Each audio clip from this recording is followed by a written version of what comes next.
Chapter 2001. The End of the Corridor. Jacob grimly watched over 10 phantom spiders crawling toward him as he remembered a piece of important information about the phantom spiders. They were predators who lived in colonies and also used cannibalism to sustain themselves when there was no prey. The weak phantom spiders would become nutrition for strong phantom spiders, and the vicious cycle would continue. The queen phantom spider was the same as she ate her children to make even more of them, like an endless food supply. Jacob never thought there would be a colony of phantom spiders in this underground passage, and they were probably here for a long time. Now that a fresh prey like him had appeared, it would naturally draw these spiders toward him like a beacon in darkness. Lastly, Jacob knew the phantom spider queen had to be an extraordinary being, and she was probably hiding while controlling these phantom spiders to exhaust him before striking. However, Jacob wasn't going to fight them head-on either, since he knew those spiders might be a part of a large army, so fleeing this place was probably for the best.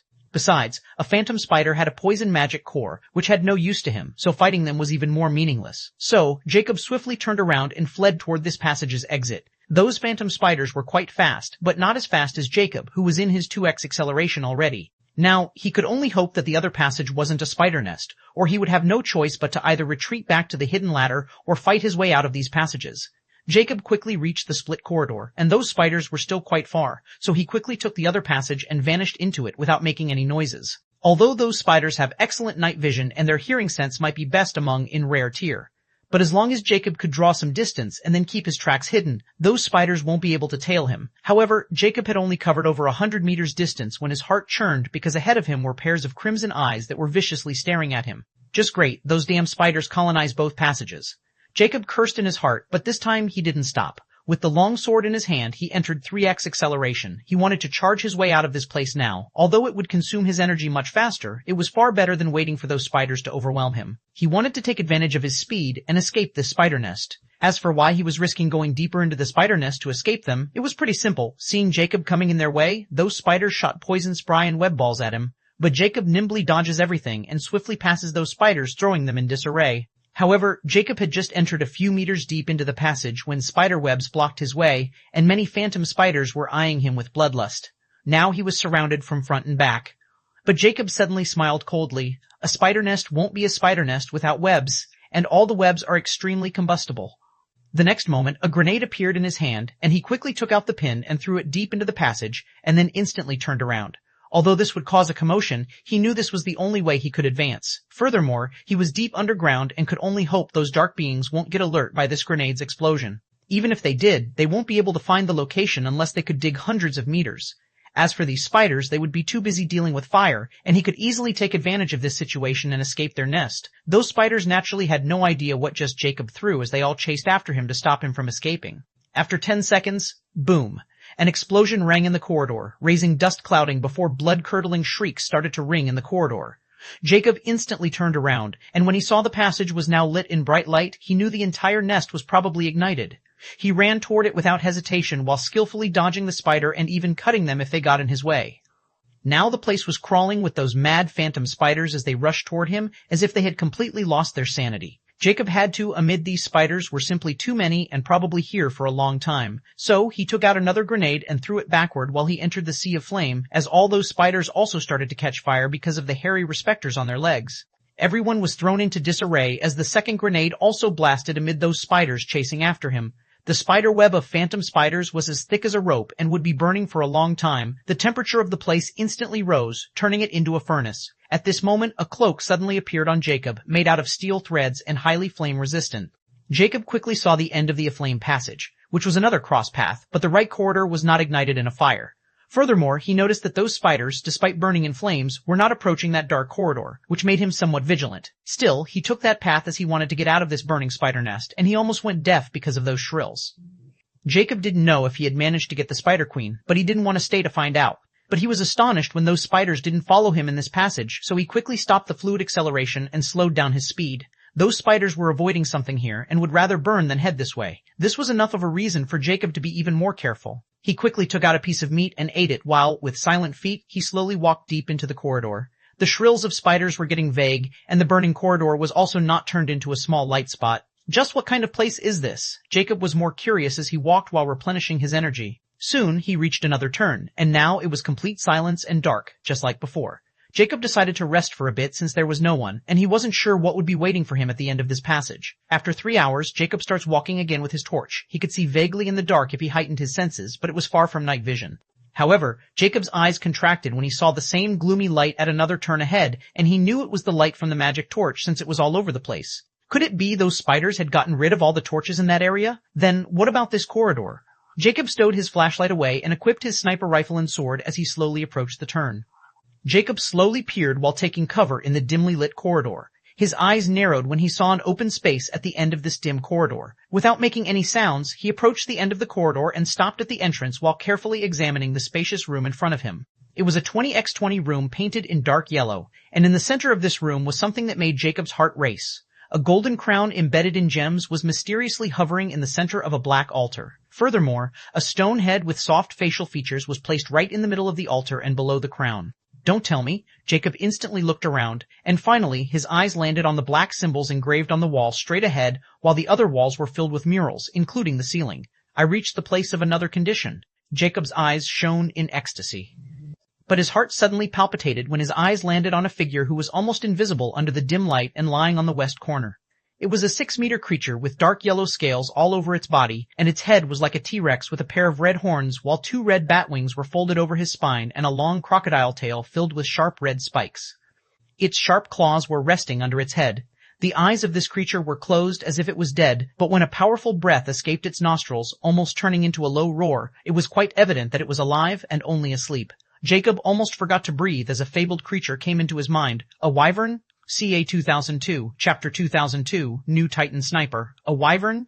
Jacob felt his scalp tingle in trepidation as he slowly backed away and only stopped after he was completely out of the entrance's view. Jacob finally understood why those spiders didn't dare to wander on this path. It was because of that sleeping wyvern. His expression was as grim as it could get while he mused, what a wyvern doing in this place? Weren't they in just folklore, or shouldn't exist in rare planes, right? Could it be this thing is the guardian of this place? It's most likely the case. A wry smile appeared on his cold face. How could it be so easy to complete a trial? Moreover, from the wyvern color, it should be a fire wyvern. From folklore, wyvern belonged to the branch of the mythical dragon race, and their scale color represents their element. Even in my world, wyvern is as famous as dragons, and they consider it a lower evolution of a fully grown dragon. I wonder if this is true in this place as well. Damn, I never thought I would miss that damn book so much. Only it could confirm if this thing is even wyvern or not. Jacob calmed himself after a while as his eyes shimmered with uncertainty. Let's forget about the wyvern or whatever that thing is. Since it is sleeping, then it means it is oblivious to my presence yet. I have to figure out what condition this is. Since I can't understand the runes written there, I have to guess before taking any action. A crown hovering above a statue head, probably of a female. A crown can easily synonym with a king's dignity since, without a crown, there is no true king. But that female head could also be seen as a maiden. The remaining conditions are, destroy the dignity of the king and give the maiden hope. If I destroyed that crown, would it result in the completion of the first or second condition? Or what if that crown is supposed to go over that statue's head? The more Jacob mulled over it, the more he felt he was missing something, and he knew that the riddle on the wall was what he was missing. Then there was still that sleeping disaster, which would definitely not remain sleeping if someone tried to approach the crown or clear the condition. What to do? Try assassinating that sleeping thing? Killing intent flashed past Jacob's eyes as he knew it was a rare chance to sneak attack that wyvern, and once it was gone, he could try to study those murals since they were also there for a reason. But what if my bullet didn't pierce through that wyvern's skull? It would only antagonize it, and it might go on a rampage, and I would be like a trapped rat in these corridors unless I can outrun it. Jacob's mind raced as he contemplated his options. Or I can draw those dark beings into this passage by explosions and let them fight with this wyvern. But if this weren't a wyvern and only some weak creature, then I would have to deal with those high-level dark beings, which would be even more difficult. They might have already discovered the position of another condition, and if they find a way to clear both of them, then all my effort will go down the drain. Jacob inhaled sharply before resolution shimmered in his icy cold eyes. Well, without risk, there is no reward. Let's see if I can slay a wyvern or not with this new Titan sniper. The next moment, Jacob approached the corridor again, and when he was only a meter away from the space, he stopped. He flipped his hand, and a 3-meter-long, 3-legged sniper stand appeared in his hands. The legs of this sniper stand were 1 meters thick each. Without making a sound, he set it right where the entrance was, and the wyvern was in clear view. But its footing was still shallow, and Jacob didn't want to take the risk of digging because of the sleeping wyvern, so he had to do with it. The next moment, a 2-meter-long sniper body appeared, which was pitch black with a dark gray trigger and sniper grip. The sniper's body was even larger than him and as wide as him. It literally looked like a freaking cannon. He then carefully set the rifle body on top of the stand and then locked it with those locks, and only when it was completely affixed did he take out the barrel. The barrel was 5 meters in size and as thick as the barrel of a tank, but far more refined. He then carefully assembled the barrel before taking out the final part, a multi-hole muzzle 2 meters long. This new sniper rifle had cost Jacob his entire fortune. He even had to sell the Star Watches to create this beast.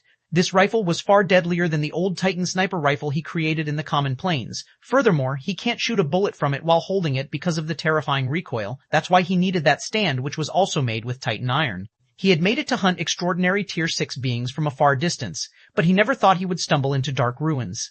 Now, this wyvern was blocking his way, so he had no choice but to take out this Titan rifle, and since it was sleeping, Jacob was even more confident in killing it with a single shot from this close. Jacob didn't need to set the scoop as he stood behind the large sniper rifle, held the grip, and took the shooting stance while he eyed the sleeping prey without breathing. After adjusting it a little and when the muzzle perfectly aligned with the wyvern's closed eyes, a large black magazine filled with 10 bullets appeared in Jacob's other hand. The bullet was completely black because it was made with Titan iron and a special gunpowder crafted by Jacob. The bullet size was 40 millimeters caliber, which was literally a cannon bullet. He only had 5 more such bullets except those in the magazine, and each bullet cost him 500 million in gold coins. Jacob then slowly attacked the magazine and loaded the bullet with a cold click. At this moment, Jacob's heartbeat started to climb at an insane rate, 1x, 3x, 6x acceleration. At this moment, his skin was bead red and veins bulged all over his body. Even his eyes went bloodshot, but his breath was as calm as a lake. The next moment, Jacob's finger on the trigger moved. The wyvern, who seemed to be in a deep slumber, suddenly opened its reptile eyes and instantly locked on the muzzle. It felt its life was threatened all of a sudden. It had opened its eyes just at the right time because Jacob had pulled the trigger, and despite entering 6x acceleration, he felt his shoulder bone break and the stand just barely able to do its job. However, his eyes didn't leave the target. The wyvern couldn't even react, and the bullet was already upon him. Splash. With wide-open eyes filled with confusion and daze, it felt a thunderous pain in its head before that pain faded as well as the light in its sights. There was a huge hole in its skull, and crimson blood was gushing out of it with its brain matter. Boom. A sonic boom suddenly rang at this moment. Despite the suppression, it nearly blasted half of the corridor. Jacob was barely able to hold his ground because of the 6x acceleration. Despite the trickling blood from the corner of his lips, a hint of a smile was apparent on his face as he looked at the dead wyvern, which he slew in one headshot. But when he looked at the hole in the skull and that instantly fast bullet failed to blast its head off or pierce through its skull, he felt chills. Because this means the scales on this guy's body were far more resistible and harder than he had imagined, and that bullet was able to kill it because of its speed and rare Titan iron. Or if he had used a common Titan bullet, he might only put a scratch on its head. Nevertheless, since the creature was dead, it no longer mattered.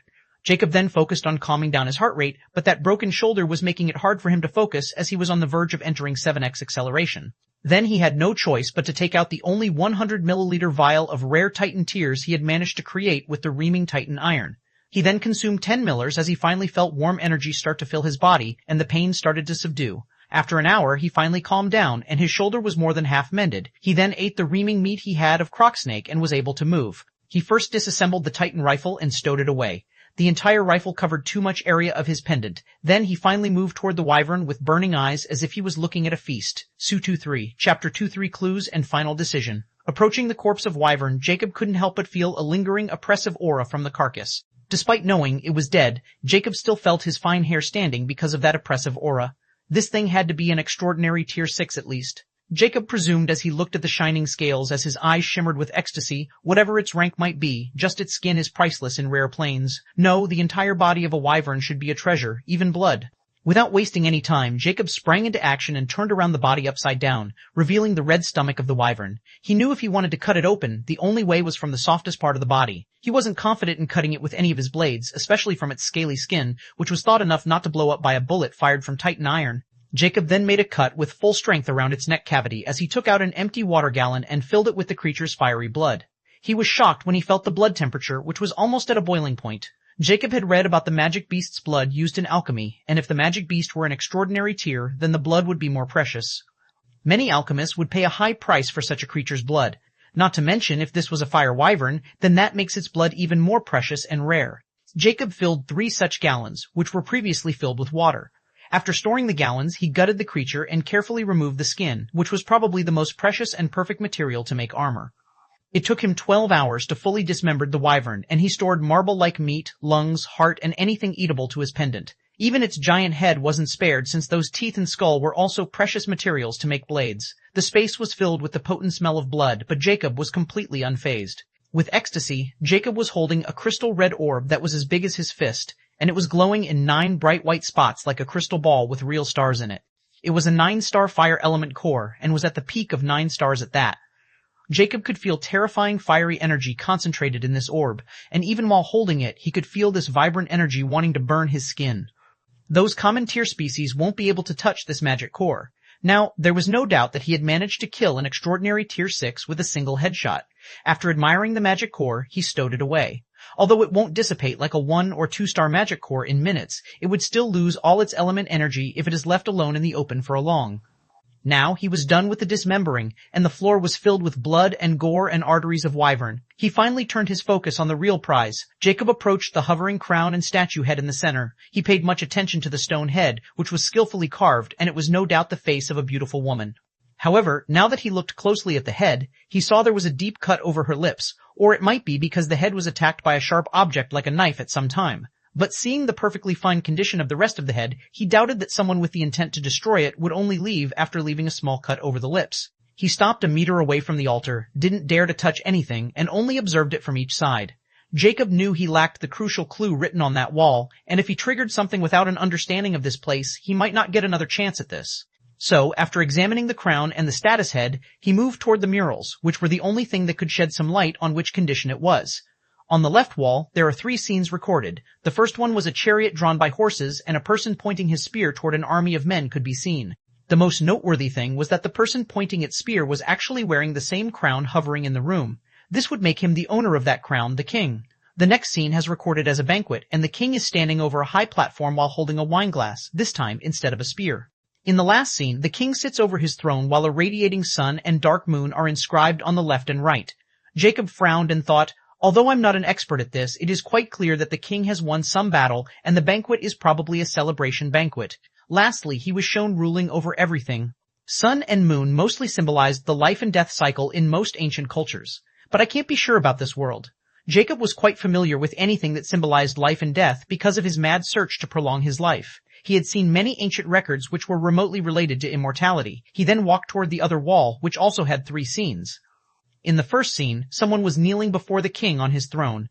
In the second, there was still the same scene, but 8 spear-holding persons were added to it, as well as King was showing, pointing his finger at the kneeling figure. In the last scene, which was the most interesting of all, in here, a black-dressed woman appeared beside the king's throne, and her hand was precisely attached to the king's crown. If the other wall shows the glorying of the king, then this wall shows some kind of memorial of the throne room. Jacob frowned because there was no record of what happened afterward. Now there are 3 key figures, the king, the kneeling figure, and that woman grabbing the crown. If I assumed the kneeling figure is the maiden, then that stone head should be her since there are weaponized guards and the king is pointing his finger at her. But the woman grabbing the crown is also more than qualified enough to behead because of her bold action of grabbing the crown, as that head could be her as well. Yet I can't imagine her being the maiden, since a maiden represents someone who is pure and without any malice. So how could she grab the king's crown? Jacob then looked toward the ceiling to find some more clues about what happened after she grabbed the crown. He knew he was quite close to getting the clear picture. However, he was disappointed because there was another battle scene on the ceiling. But this time, Jacob was shocked that the king was fighting in the same chariot. There were skeletons figures recorded on the enemy side, while a black sun was behind the enemy side, and a white moon was on the king's army side. Don't tell me those skeletons represent dark beings? Jacob couldn't help but feel it was highly possible. Because dark being existed as long as the living, and they are enemies of any living beings. So, it shouldn't be a surprise to find dark beings hundreds of thousands of years in the past. But the end result of this battle was also not shown, which made Jacob grimace to no end. The only thing left was the riddle on the wall, which Jacob had no clue how to solve. Should I try to put the crown on the statue's head? Jacob gravely looked at the crown again. But what if the whole place crushes down the moment I do it or even touch it? Or I got some ancient curse by touching it. Even poisoning is not out of option should I try destroying it. There is only a 1% chance that nothing will happen. No matter what he thought about, he couldn't decide what to do since every path led to a dangerous outcome. In contrast, getting rid of a living wyvern was way easier. Jacob then again looked at the wall with the kneeling figure and woman touching the crown. He knew the answer was in this mural, and he just needed to figure it out. After looking for a while, Jacob suddenly jolted as his eyes grew shaper and shaper while his eyes were affixed to the hand touching the crown. She touched the crown, then she got beheaded, then it is more likely that I need to destroy the crown without touching it or removing it from its place. I'm 60% sure that this is about destroying dignity, not giving anyone hope. The woman's action could also be seen as destroying the king's dignity, but she got destroyed in the end. Lee 2A24, Chapter 24, The Start of Mayhem, 1-1. In the east wing of the ruined castle, there was another courtyard like the one Jacob discovered. At this moment, inside the worship room with a broken statue of a priest's skeleton, 5 black-clad figures were looking at a hologram map projected of the star watch of a 19-meter-tall person. Team leader, are you sure this place is abandoned and no dark beings are patrolling this area? Skull number A501's whispered in a grave tone. After he revealed the Killer Skull Society's ability to hold those dark beings back for 10 years in the secret trial space in the castle, the other Freedom Lords had no choice but to comply with their demands since it was a matter of countless lives and their entire heritage. So, with Skull number A501, a team of 5 was formed to infiltrate the castle through a secret passage the Golden Sword's Freedom Lord had discovered by accident, which led straight inside the outer castle. This team's job was to reach the secret room and then figure out how to clear the condition there in 10 years, or they will naturally die horribly from the enraged dark beings. However, this task was much easier said than done because they needed to reach that place in one piece before they could use the secret trump card of Killer Skull Society. But more importantly, they needed to draw the attention of the Lich King and the White Minister. At least they needed to draw away the Lich King from the secret room, or these 5 won't be enough, and they would die before they could even step inside that room. That's why the Dark Annihilation Army will launch an all-out attack. Even Freedom Lords will participate in it. So Lich King had no choice but to leave the castle since Lich Minister and 2 Dark Knights weren't enough to hold back more than 1 Freedom Lord. Meanwhile, these 5 had to figure out how to reach their destination before the dark beings could determine their true motives. These 5 were highly proficient in stealth arts, and the team leader was a mysterious existence from the Ice Nation called the Maroon Assassin, selected by the Golden Sword Freedom Lord himself. Maroon Assassin's face was hidden behind a metal mask, and his eyes were also hidden behind an obscure lens in his mask. He coldly replied, hearing number 501's question in his harsh voice. Are you questioning Lord Golden Sword's words and my ability? No. 501 felt a chill run down his spine, as if a hunter stared at him and quickly replied briskly, Team leader, I'm just concerned that's all because if we fail, we won't get another chance. Please forgive me if I offended you. Maroon Assassin coldly stated, if you're afraid of death, then hand over the item and the usage method and then scram. We'll do it on our own. You are only here because of the person behind you, and if you slow us down, I'll be the first one to get rid of you. The other 3 remained stoic without saying anything since they are all terrifying figures, while number 501 is only an extraordinary tier 2 among them. He was only here because the item and its usage matter were only known to him, so they can't get rid of them either for now, but this didn't mean they would let this guy push them around. This mission was critical, and they were under strict orders to eliminate any threat. They were even allowed to kill 501 if he appeared to be a nuisance and then bring back that item without exposing this passage. However, if he cooperated, they were not allowed to touch him, and they knew better than their fates were also dependent on this, or they didn't mind killing him and then confiscating the item. Please do your thing, team leader. I'll keep my mouth shut. No, 501 didn't speak anymore, but a hint of viciousness flashed past his eyes. Humph, once I get into that room, I'll let you know what real arrogance is.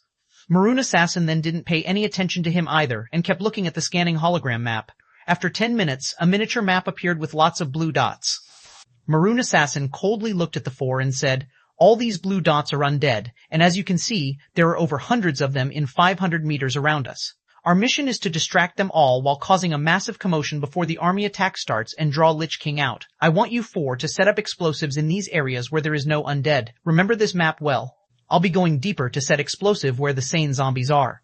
We only had 1 chance, so I don't want any of you to mess up, or I'll be the first one to come after you. Is that clear? The 4 gravely nodded under Maroon Assassin's piercing gaze. Back to the secret underground room, after deciding to try destroying the crown, Jacob didn't take immediate action and first sat down to replenish his energy. He didn't was any misshape to happen if something went wrong. He also ate the wyvern meat, which was as hard as rubber, but he felt like an energy blast had gone ablaze in his body when he consumed it.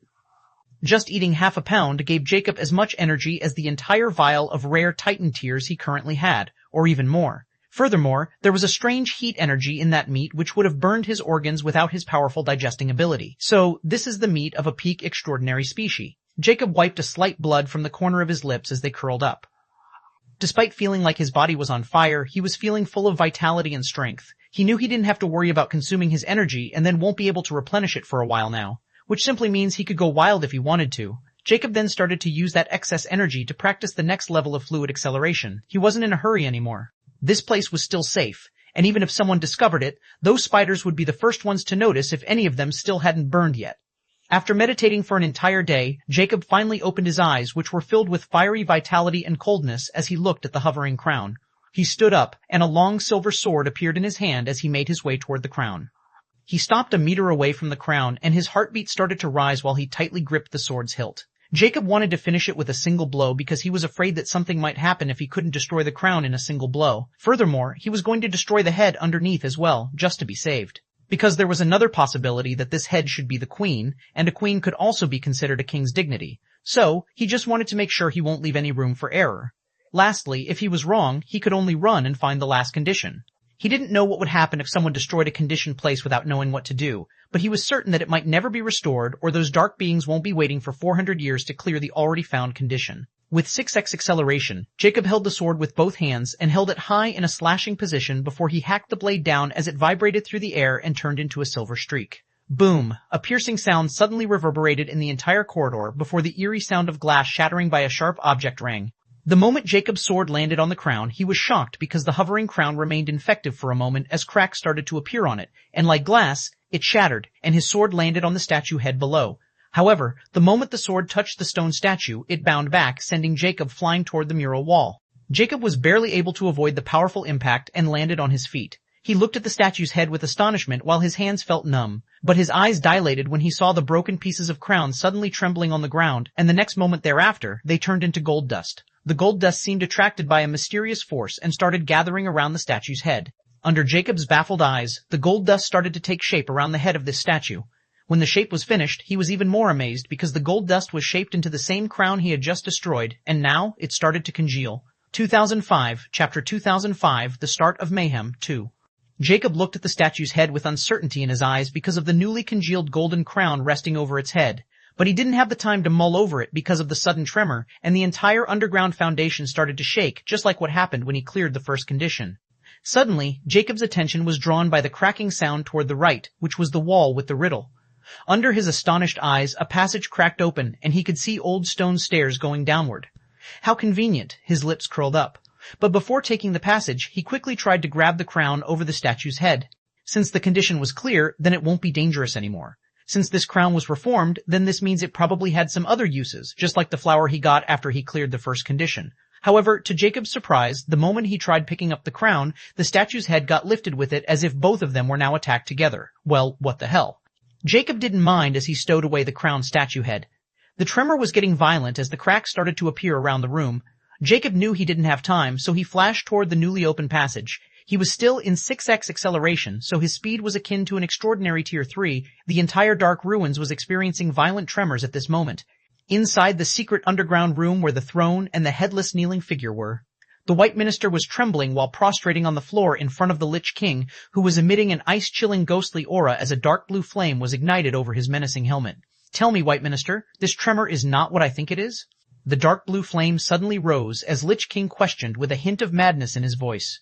White Minister trembled violently despite the tremor fading away. He was afraid of dying right now because he knew the Lich King was completely enraged right now and immeasurable bloodlust was leaking from his very being. Before White Minister could answer, right at this moment, boom, boom, boom, boom, explosions started to ring above the castle, and they were so high-pitched the voice could be heard deep down there. Those livestocks don't know their place. The Lich King furiously roared, which was more like an eerie shrill filled with mad wrath. The Lich King vanished from his position, giving White Minister a new lease on life. I need to figure out this damn riddle, or I won't be able to live if another shackle was broken by those hateful ants. White Minister mumbled as blue flames within his eyes flickered madly. At this moment, somewhere in the outer castle, the team of 5 was hiding in an empty room. With a hoarse voice, one of them asked, "What was that tremor just now?" A shackle had been broken, Maroon Assassin stated in a foreboding voice. "What? Could it be we are already too late?" Skull number A501 palely questioned. "I don't know, but there is a 90% chance of its being the same shackle within the palace. Furthermore, our time bombs were also gone off at a very terrible time, and if I'm not wrong, the lords might abandon the attack plan after finding out the shackle was broken. There is no meaning in sacrificing our manpower anymore." The Maroon Assassin stated grimly. "Then what about us?" A female voice sounded with a hint of nervousness. "Since the shackle is broken, there is no need to stay here any longer, and we are on our own to retreat now," Maroon Assassin coldly stated. "But we are already this deep into the castle, and the areas we blow up too close to the hidden passage, and if the lords are not coming to distract the Lich King, then we will be sitting ducks for him to slaughter," Skull number A51 ruefully stated. However, at this moment, the Maroon Assassin suddenly said something which sent everyone into the abyss of despair. This is indeed the case. If all 5 of us go back, that's why you guys should just stay here forever. The next moment, before the other 4 could react, Maroon Assassin's hand suddenly surrounded by the wind before turning into a windy blade and flashing past those 4 throats, in the outermost area of the Dark Runes. The Dark Annihilation army was garrisoning this place while the potent smell of blood and blood scattered around. Large piles of Dark Beings' corpses were in the west of these camps. There were also natives of Freedom, Plains corpses which were also piled in the rear of the army camps as some soldiers were burning them on High Command's order. It was evident that there was a huge fight not long ago in this place. The Dark Annihilation army had earned itself this foothold in Dark Ruins after scarifying over 10,000 troops. However, they also killed over 10,000 Dark Beings under Lich Minister's command, so the exchange was equal. At this moment, in a huge camp, 10 people clad in armor were sitting around a table with grim expressions. The Golden Sword's Freedom Lord, as well as another giant figure who wore crimson armor with spiky shoulder guards and long black dreadlock hair, and a menacing mask, was also present in this place. It was the Crimson War Freedom Lord. The Golden Sword's Freedom Lord gravely spoke. As everyone might already have guessed, I'm afraid another shackle had been broken a few minutes ago. Since it was broken before we could start the operation, then it would be safe to assume that the Dark Beings had broken the shackle in the castle. This means the stealth team is now on their own, and we'll need to turn our focus to finding the other shackle. The advantage we had before is now gone, so I don't need to tell everyone what is at stake here, right? A masked person with blue fur on his hands suddenly spoke with a hint of panic. Then what about the item in 501's possession? If he abandons them, then doesn't it mean that item will also be lost if they won't able to come out? This person was another Skull, the commander of Skull Kingdom's army unit number A502. He never expected their plan would go into smoke even before it started, which was a massive blow to their future plans. Furthermore, the item that Skull number A501 was carrying was even more precious and one of the Killer Skull Society's trump cards in rare planes, and losing it would definitely make number A0 went berserk. Is your measly item more important than our current predicament where all of our lives are at stake? A golden elf berated coldly. Measly item? How about you throw your life points into the gutter and then try saying the same? No. A502 retorted without holding back. Bastard, you dare to profane holy water. Supreme Lord, please let me kill this profaner. The golden elf instantly stood up while his hand was tightly on the sword hilt around his belt. The holy water was the most sacred object of golden elves, and just one drop of it could cure any illness or curse and increase someone's lifespan by 10 years. That's why it was known as life potion by everyone. But elves won't give to anyone no matter what the price, as they consider it a blessing granted to them by the World Tree of Myths. Even Golden Sword's Freedom Lords went icy, but he knew this wasn't the time to dispute, and that item was really equivalent to 10 drops of holy water, so number A502 anger and panic were justifiable. Enough with your retard talks. At this moment, the Crimson War Freedom Lord's icy voice boomed into everyone's ears, almost deafening them. Everyone looked toward the giant with a hint of fear. Many feared giants, and they were killing machines if they went on a rampage, so no one wanted to offend them. And this person was probably the strongest giant because he was called the First Freedom Lord for this exact reason, strength. You have something to add, First Lord, Golden Sword's Freedom? Lord's eyes shifted to the giant as he didn't dare to mess with this guy. It's simple. I'm going to kill that Lich bastard, Lich King, and I need you to hold back those underlings. Can you do that? The Crimson War Freedom Lord coolly stated as if it was a trifling matter while looking at the Golden Sword's Freedom Lord. However, before Golden Sword's Freedom Lord could reply, a terrifying aura suddenly descent before they heard eerie roars and powerful footsteps marching. The ground was rumbling. Lich King's wrathful voice rang in the entire Dark Ruins at this moment. Cunning livestock, forfeit your lives. 206. Chapter 206, The Last Hurdle. After Jacob entered the underground staircase, the passage behind started to crumble, and it only stopped when there was nothing left. However, for some reason, the staircase passage was completely fine, and when he was a few meters deep, he received another message in his star watch from an unknown source. You have received the irony of the king. Jacob scoffed inwardly. First, the blessing of the priest, and now the irony of the king. What a peculiar way to tell you have succeeded. Jacob then stopped paying attention to the star watch and headed deep within the passage. After walking 50 meters down the stairs, he finally saw a touch ahead. The passage was 3 meters high, 2 meters wide, and made with large stone bricks. As Jacob moved down, he finally saw the end after heading 200 meters deep underground. It was another wall, and he assumed that this wall should be just like the hoax wall in the secret rooms. So, he took out his sword and tried to open a small hole to see what was on the other side instead of just barging. However, when he tried piercing his sword, he found that it was probably a real wall, not a hoax. Still, he used his strength to dig a small hole, and after piercing 1 meter deep into the wall, his sword finally managed to reach the other side. Jacob then looked through the hole, and he only saw a wall like the passage he was already in, nothing else. So, he decided to make the hole bigger, and when he was finally able to see the other side, he was astonished because there was another staircase going downward. Now, where am I? Jacob thoughtfully looked at the staircase, which led downward as well as going upward. He was probably in the middle of a hidden passage built behind this stairway. Since there was no one or any movement, he made a hole big enough for himself to crawl out of it. But he avoids making any noises because this place might as well be some cellar in the innermost castle, and outside might be extraordinary dark beings. Jacob silently landed on the stairway, and after thinking for a moment, he decided to head down to see if there was some kind of hidden storage room. He might get some unexpected loot, like in the temple's secret room. The passage was just like the one he had appeared from. There were torches around to make it visible. Without making any noise, he headed down, and when he was on his 100th step, he finally saw an opening. But that opening reminded him of the corridor opening which led toward the secret room with the crown. Don't tell me this passage opened right toward another condition? Jacob didn't dare to believe it, but still, he felt anticipation. But he also remembered the wyvern sleeping in that place, so he didn't dare to make noises even more, and slowly crept toward the opening. When Jacob was only 10 meters away from the opening, he stopped because he could hear slow footsteps ahead, and his expression turned grave. There was someone else there? Jacob didn't dare to move forward, afraid that the other party would see him, but after the footsteps moved for 5 or 6 seconds, they were stopped and no longer moved. Jacob also increased his hearing, but he couldn't hear any heartbeat or breathing, which made him even more vigilant. Since there was no more movement and no shadow ahead, he descended 2 more steps to see what was inside and the person. Jacob then squatted and lowered his head like a sneaking thief to see a barely visible room. However, it was enough to make Jacob almost swear with joy. Because the space ahead looked exactly like 2 spaces he couldn't be more familiar with. This place was slightly bigger than the crown room, and in the center of this room was a large stone throne, and a stone statue sat on this throne. In front of this stone throne was another headless statue kneeling. Jacob's eyes instantly landed on the runes inscribed on the walls right ahead and some of the visible murals. Jacob knew he had really appeared right where the last condition was, but what made him apprehensive was the ragged cloak-tall figure standing right behind the throne and looking at the runes without moving.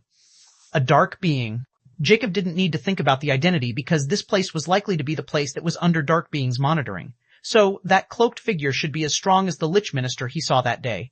The only good news was the Lich King wasn't anywhere to be seen. But Jacob's expression fell when he thought about the huge hole in the middle of the stairway, and if Lich King or any dark being came back, it would be over for him. There would be no place for him to hide at that time since he would be under the siege of hundreds of dark beings. He shuddered just thinking about it. I need to get rid of that guy before dealing with this place as soon as possible. Jacob's eyes were filled with decisiveness. Since he is standing there like a statue, I won't get another chance to sneak up on him.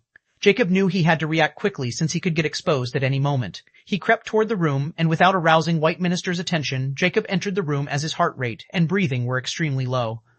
The White Minister was only 15 meters away from him, but Jacob felt like it was 15 miles as he took tiny steps toward the White Minister, who seemed to be deep in thought while looking at the riddle. After the 2 conditions were broken, White Minister wanted to solve this riddle quickly, or he knew it would be his turn when the Lich King returned after venting on the Freedom Plains army. So, Jacob's presence goes completely unnoticed by White Minister, whose mind was solely focused on figuring out how to live until 2W7. Chapter 2W7, Fighting White Minister. One White Minister suddenly sensed something amiss as the flames within his empty sockets flickered fiercely before a dark translucent barrier appeared right above his clocked head. Swish, the very next moment, a powerful gust of sharp wind hail as a long silver blade stuck on the dark barrier, but it didn't manage to break through it. Indigenous ant, White Minister hollered as his skeleton finger shimmered in a dark glow before he waved his hand right toward the attack, creating a dark arc. Jacob was shocked by his sneak attack being blocked by this dark energy and was completely caught off guard as he was still in midair. Because he had jump attacked the White Minister since he was standing right behind the throne, going from any side would have easily exposed him. If he had taken his time by setting up the Titan rifle, he would have been exposed by the slightest sound, and his decision to sneak up on the White Minister was completely right. He also had no other gun that could kill an extraordinary dark being. But he never thought White Minister would react so quickly, and before his sword could hack into his skull, he blocked it. He was in 6x acceleration right now, which means his previous attack had probably 3 kiloton, but this energy barrier was able to block it. Jacob didn't have time to mull over it as the dark energy blade was already upon him, and he quickly used the silver sword to block it. But the power behind it was tremendous, probably close to 5 kiloton, and Jacob was sent flying toward the mural as the silver blood also lost a chunk of it. White Minister finally turned toward Jacob, who quickly stabilized himself while leaving a small crater on the mural wall. White Minister looked at Jacob's cold amber eyes behind his mask as the flames in his eyes flickered sinisterly. Jacob felt his skin crawling as he looked at those blue flame eyes and couldn't help but utter, "What nasty thing are you?" White Minister scoffed in the language of the living. "With this meager power, you dare to sneak attack me? Know you place ant and turn into life crystal?" Jacob felt his heart palpitate when a crimson blade sword with a bone hilt magically appeared in the White Minister's hand. The very next moment, the crimson blade started to shimmer in dark sheen, and White Minister took a step forward, turning into a dark blur. Jacob knew he was in danger as the fine hair on his neck stood, and without hesitation, he entered 7x acceleration. Thereafter, he moved his sword to the left side just in time before the crimson sword was about to slice off his head. But he still took a heavy blow and, like a rag doll, was sent flying toward the entrance wall. Oh? Did you block it? Your power seemed to spike all of a sudden. White Minister was standing right where Jacob was while holding his crimson sword as he looked at Jacob with a hint of dark interest as if he was looking at an interesting ant. On the other hand, Jacob coughs blood as he pulls himself out of the wall rubble. He looked at White Minister with killing intent and a hint of fear. That attack had jumbled his organs and his right arm was fractured. It was his first time getting injured like this and falling into such a disadvantageous situation. As he stood up, he felt the sense of death suddenly envelop him, and without even thinking, his heart rate jumped into 8x accretion, and he used the short sword to block the crimson blade glowing in a dark sheen, which was inches away from piercing his heart. Thereby, he barely managed to block another fatal blow, but the force behind this attack was even stronger than before. It almost created a large hole in the wall, and his ribs were also crushed. Furthermore, the short Titan sword was now filled with cracks because of the last blow. But it was the least of Jacob's worries as the mask on his face fell, and he vomited a huge amount of blood with pieces of his bones mixed within. Lastly, his heart rate was completely going out of his control as it was on the verge of cross 9x acceleration. White Minister's flaming eyes burned brightly within the dust cloud like a center ghost as if he could see Jacob clearly. You again blocked it, and your power spiked again almost at the extraordinary tier 5. I had never seen or heard of such an ability holder among you living ants, nor did you match any of the threats in our database. White Minister uttered with a hint of interest and had no intention of killing him instantly anymore as if he was a specimen. White Minister coldly uttered, "Tell me, little ant, what kind of ability you have. If it intrigued me, I should let you be reborn as a dark being." With an ashen face, Jacob coldly looked at White Minister with indignation. I guess I become arrogant after achieving continuous successions and finally bite more than I can clue. But did this ass bones really think he had won? As his heart rate entered 9x acceleration, Jacob felt a warm current in his body as he felt his entire body was burning. Despite his condition, there was no pain, only the feeling of burning. He suddenly said with his lips curled upward, "Ass bones, I shall thank you for giving me a wake-up call. As a token of my appreciation, you can have this gift." White Minister's eyes flicked with disdain as he saw Jacob moving his only hand, which wasn't broken, toward his face and couldn't help but mock. It seemed I had inflicted some damage on your brain. But no worries, after I... However, his speech came to an abrupt halt as the flames in his empty sockets enlarged when a pitch-black weapon in Jacob's hand and a terrifying thought appeared in his mind. But before White Minister could react, Jacob had pulled the trigger with this mocking sneer on his ashen face as he was saying, "You are dead, D28. Chapter 2.8. Fighting White Minister, D28. The moment Jacob pulled the trigger, without the holder or barrel, he endured the full force behind the Titan sniper in his current state. The moment the bullet left the prime barrel, Jacob's entire arm shattered, but just in the nick of time, he managed to stow the gun away into the infinity pendant before his entire arm tore off and the shockwave killed him. As for what happened to the gun after storing it in the infinity pendant like this, he had two theories about it. The first, it would remain the same as it was stored like everything else, and the next time he brought it out, it would appear the same, and he had to deal with the reaming recoil like a time stop. Second, the infinity pendant could not stop time, and the recoil will still happen in the pendant space, which would destroy all the things stored in his storage space, which was completely fine with him, or the infinity pendant would fully suppress the recoil as if nothing happened. Whichever happens, it won't affect the mad thrill in Jacob's eyes as he looked at the White Minister, who had his dark barrier in front of him, which was yet to fade. But in this barrier was a huge hole on the top, showing only the jawbones of White Minister as the rest of the head was missing, and only 3 flames were hovering in its place. 2 of the flames were light blue, the eyes of the White Minister, while the last one between these 2 flames was a purple flame, wrapping a black crystal. However, 1/5 of this dark crystal was missing. Soon the purple dead flame burned brightly before emerald crystal suddenly appeared around the broken core. Jacob's ecstatic expression turned dark and pale as he saw those emerald crystals start to turn into emerald mist which was compelling toward the broken core. Don't even think about it. Jacob cursed as he moved his other hand, which still did not completely mingle as an automatic assault rifle appeared in his hand. This also means the recoil didn't happen. But Jacob had far more pressing matters to deal with. He had to stop this terrifying bastard who clearly wanted to repair his core and revive with those emerald crystals. He had heard about the ability of dark beings to revive as long as their dead flames weren't extinguished, but he had never heard of a dark being who could still be revived after someone damaged the cores so severely. The only relief was White Minister seemed to be completely vulnerable in this state as he didn't seem to move despite those 2 flames flickering and aghast. White Minister had never thought that Jacob would have storage space, and on top of that, he had a weapon that could damage his 9-star dark core, much less blow his face off. If he had known, he would never have stopped for chit-chat and killed Jacob right there and then when he had the chance. But now, it was too late. Jacob was already in 10x acceleration as he felt like his entire body was melting, and he looked just like a skeleton warrior with skin and veins attached to him right now. But this acceleration also healed half of his right arm, and without even caring about it, Jacob pulled the trigger of the automatic assault rifle as a torrent of bullets landed on the dark core one after another. He knew that as long as he disrupted the process, the White Minister would surely die because if not, he was dead. After 20 or so bullets, the core couldn't take it anymore, and dead flames suddenly burned brightly before the cracks started to appear all over the dark core. Jacob felt a terrifying force all of a sudden. This suborned motherfucker. He quickly switched the rifle with the Titan Tears vial, and without even opening the lid, he tossed it into his mouth and swallowed it.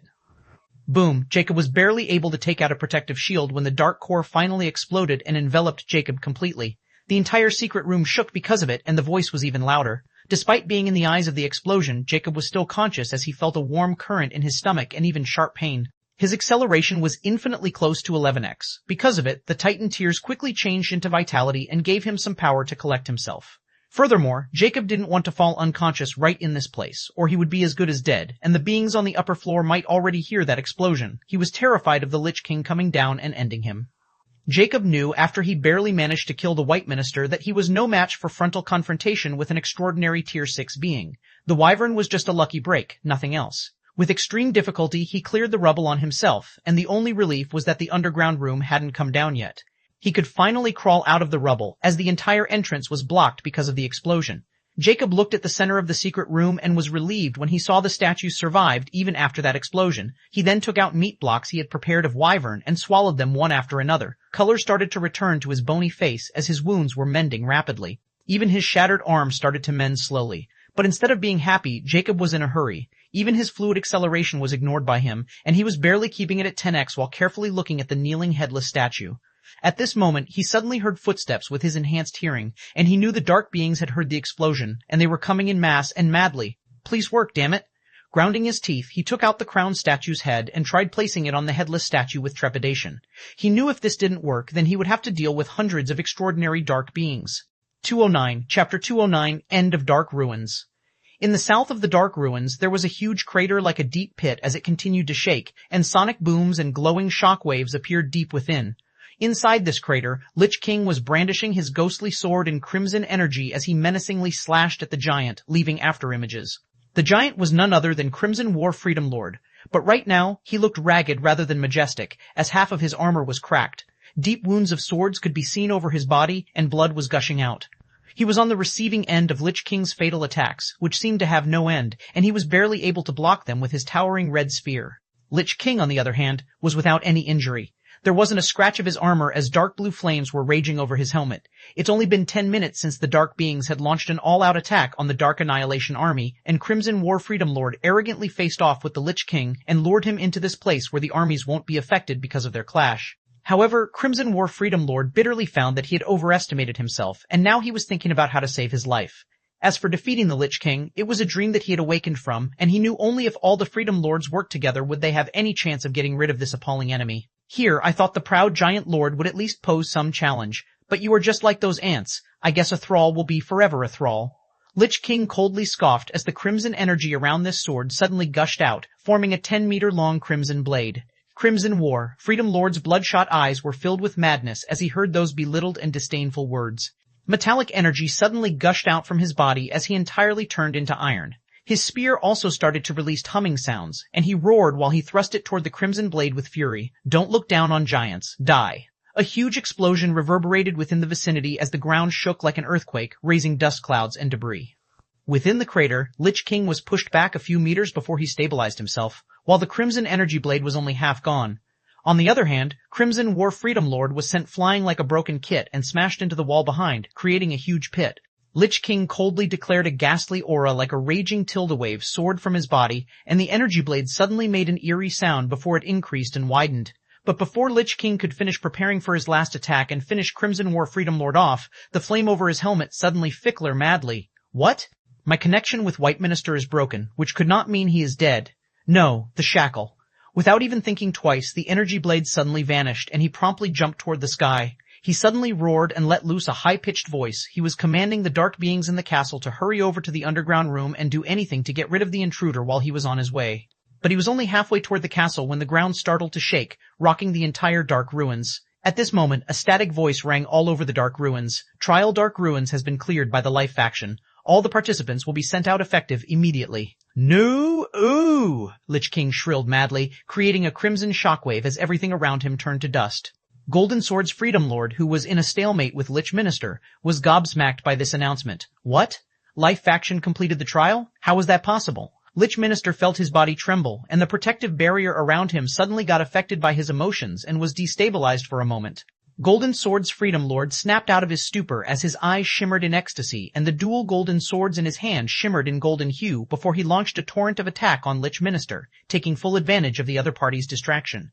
He was simply too thrilled and wanted to get rid of this guy before they were sent out.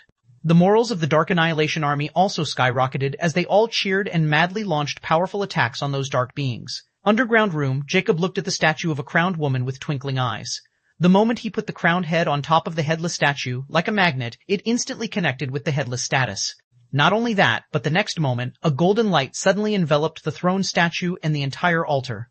When the light vanished, the kneeling statue was nowhere to be seen because she had somehow replaced the statue of the king on the throne, and now she was majestically sitting on it like a queen.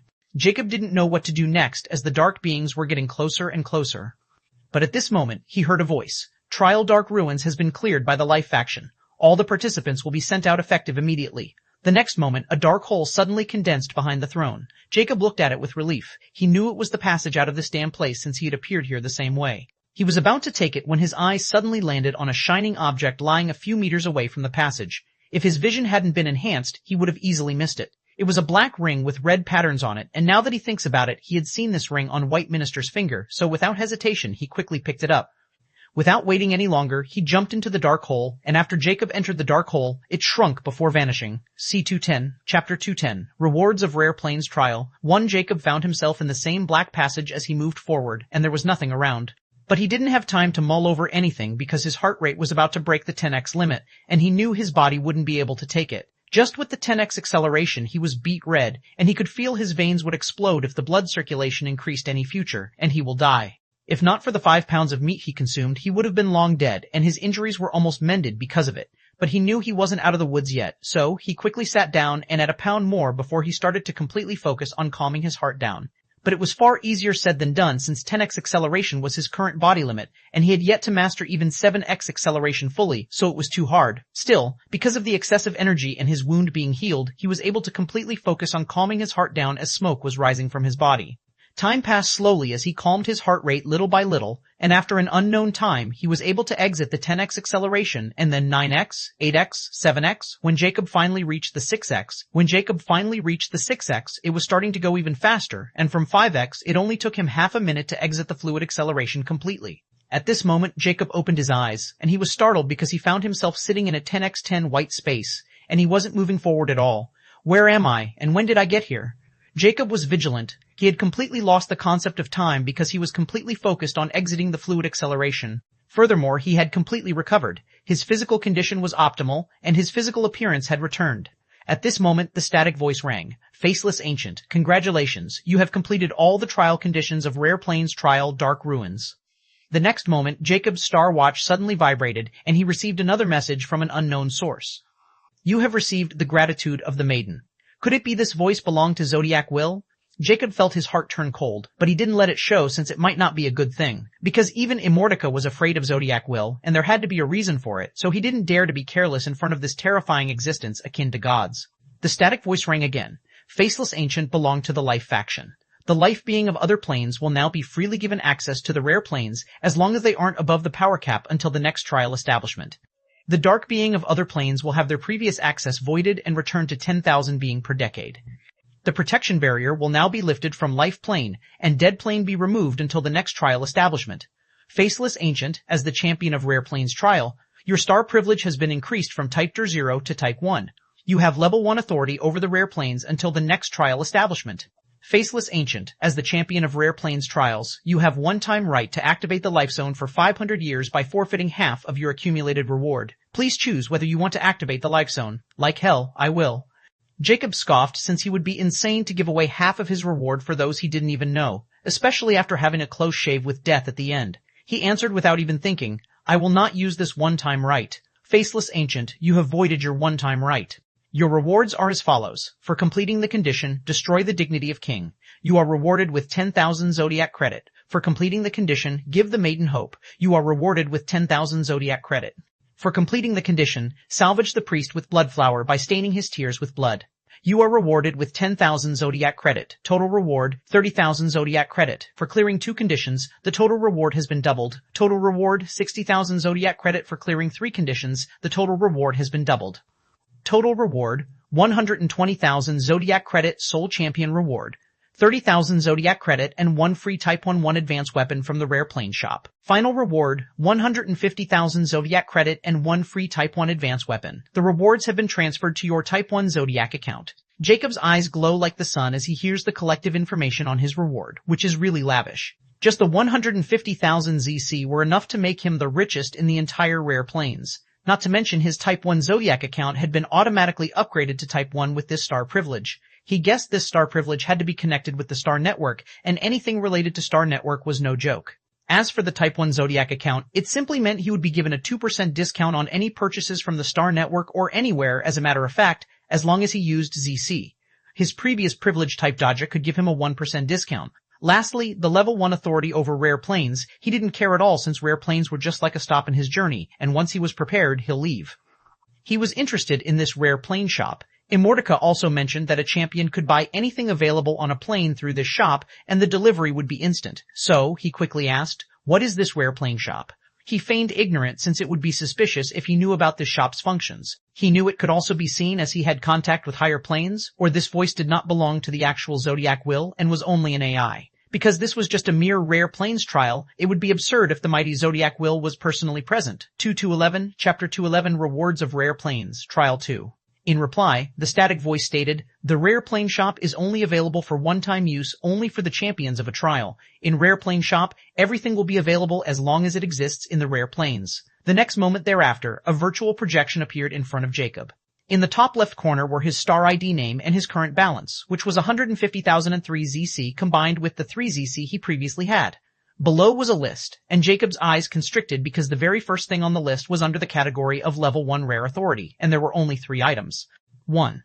Rare storage ring size, 10 cubic meters. Description: a special ring with 10 cubic meters of space embedded within and stored any non-living object in the embedded space. Price, 10,000 ZC. 2. Life zone. Scroll rare planes. Description: create a 20x20 life zone anywhere in the rare planes, and no dark being will be able to enter. Limitation, only usable in rare planes. Duration, 10 years. Price, 50,000 ZC3. Life limit breaker, 1 level. Description: break the power level limit on the rare plane by 1 level for every life being. While active, any living being with the same level can enter the rare planes. Duration, 500 years. Price, 50,000 ZCs AN. The second and third items will have reverse descriptions for the champion of dark beings. Seeing the storage ring description, lighting struck in his head. Don't tell me the ring I picked up was also this rare storage ring. The more he thought about it, the more he felt it was the case, because White Minister had taken his sword out of thin air.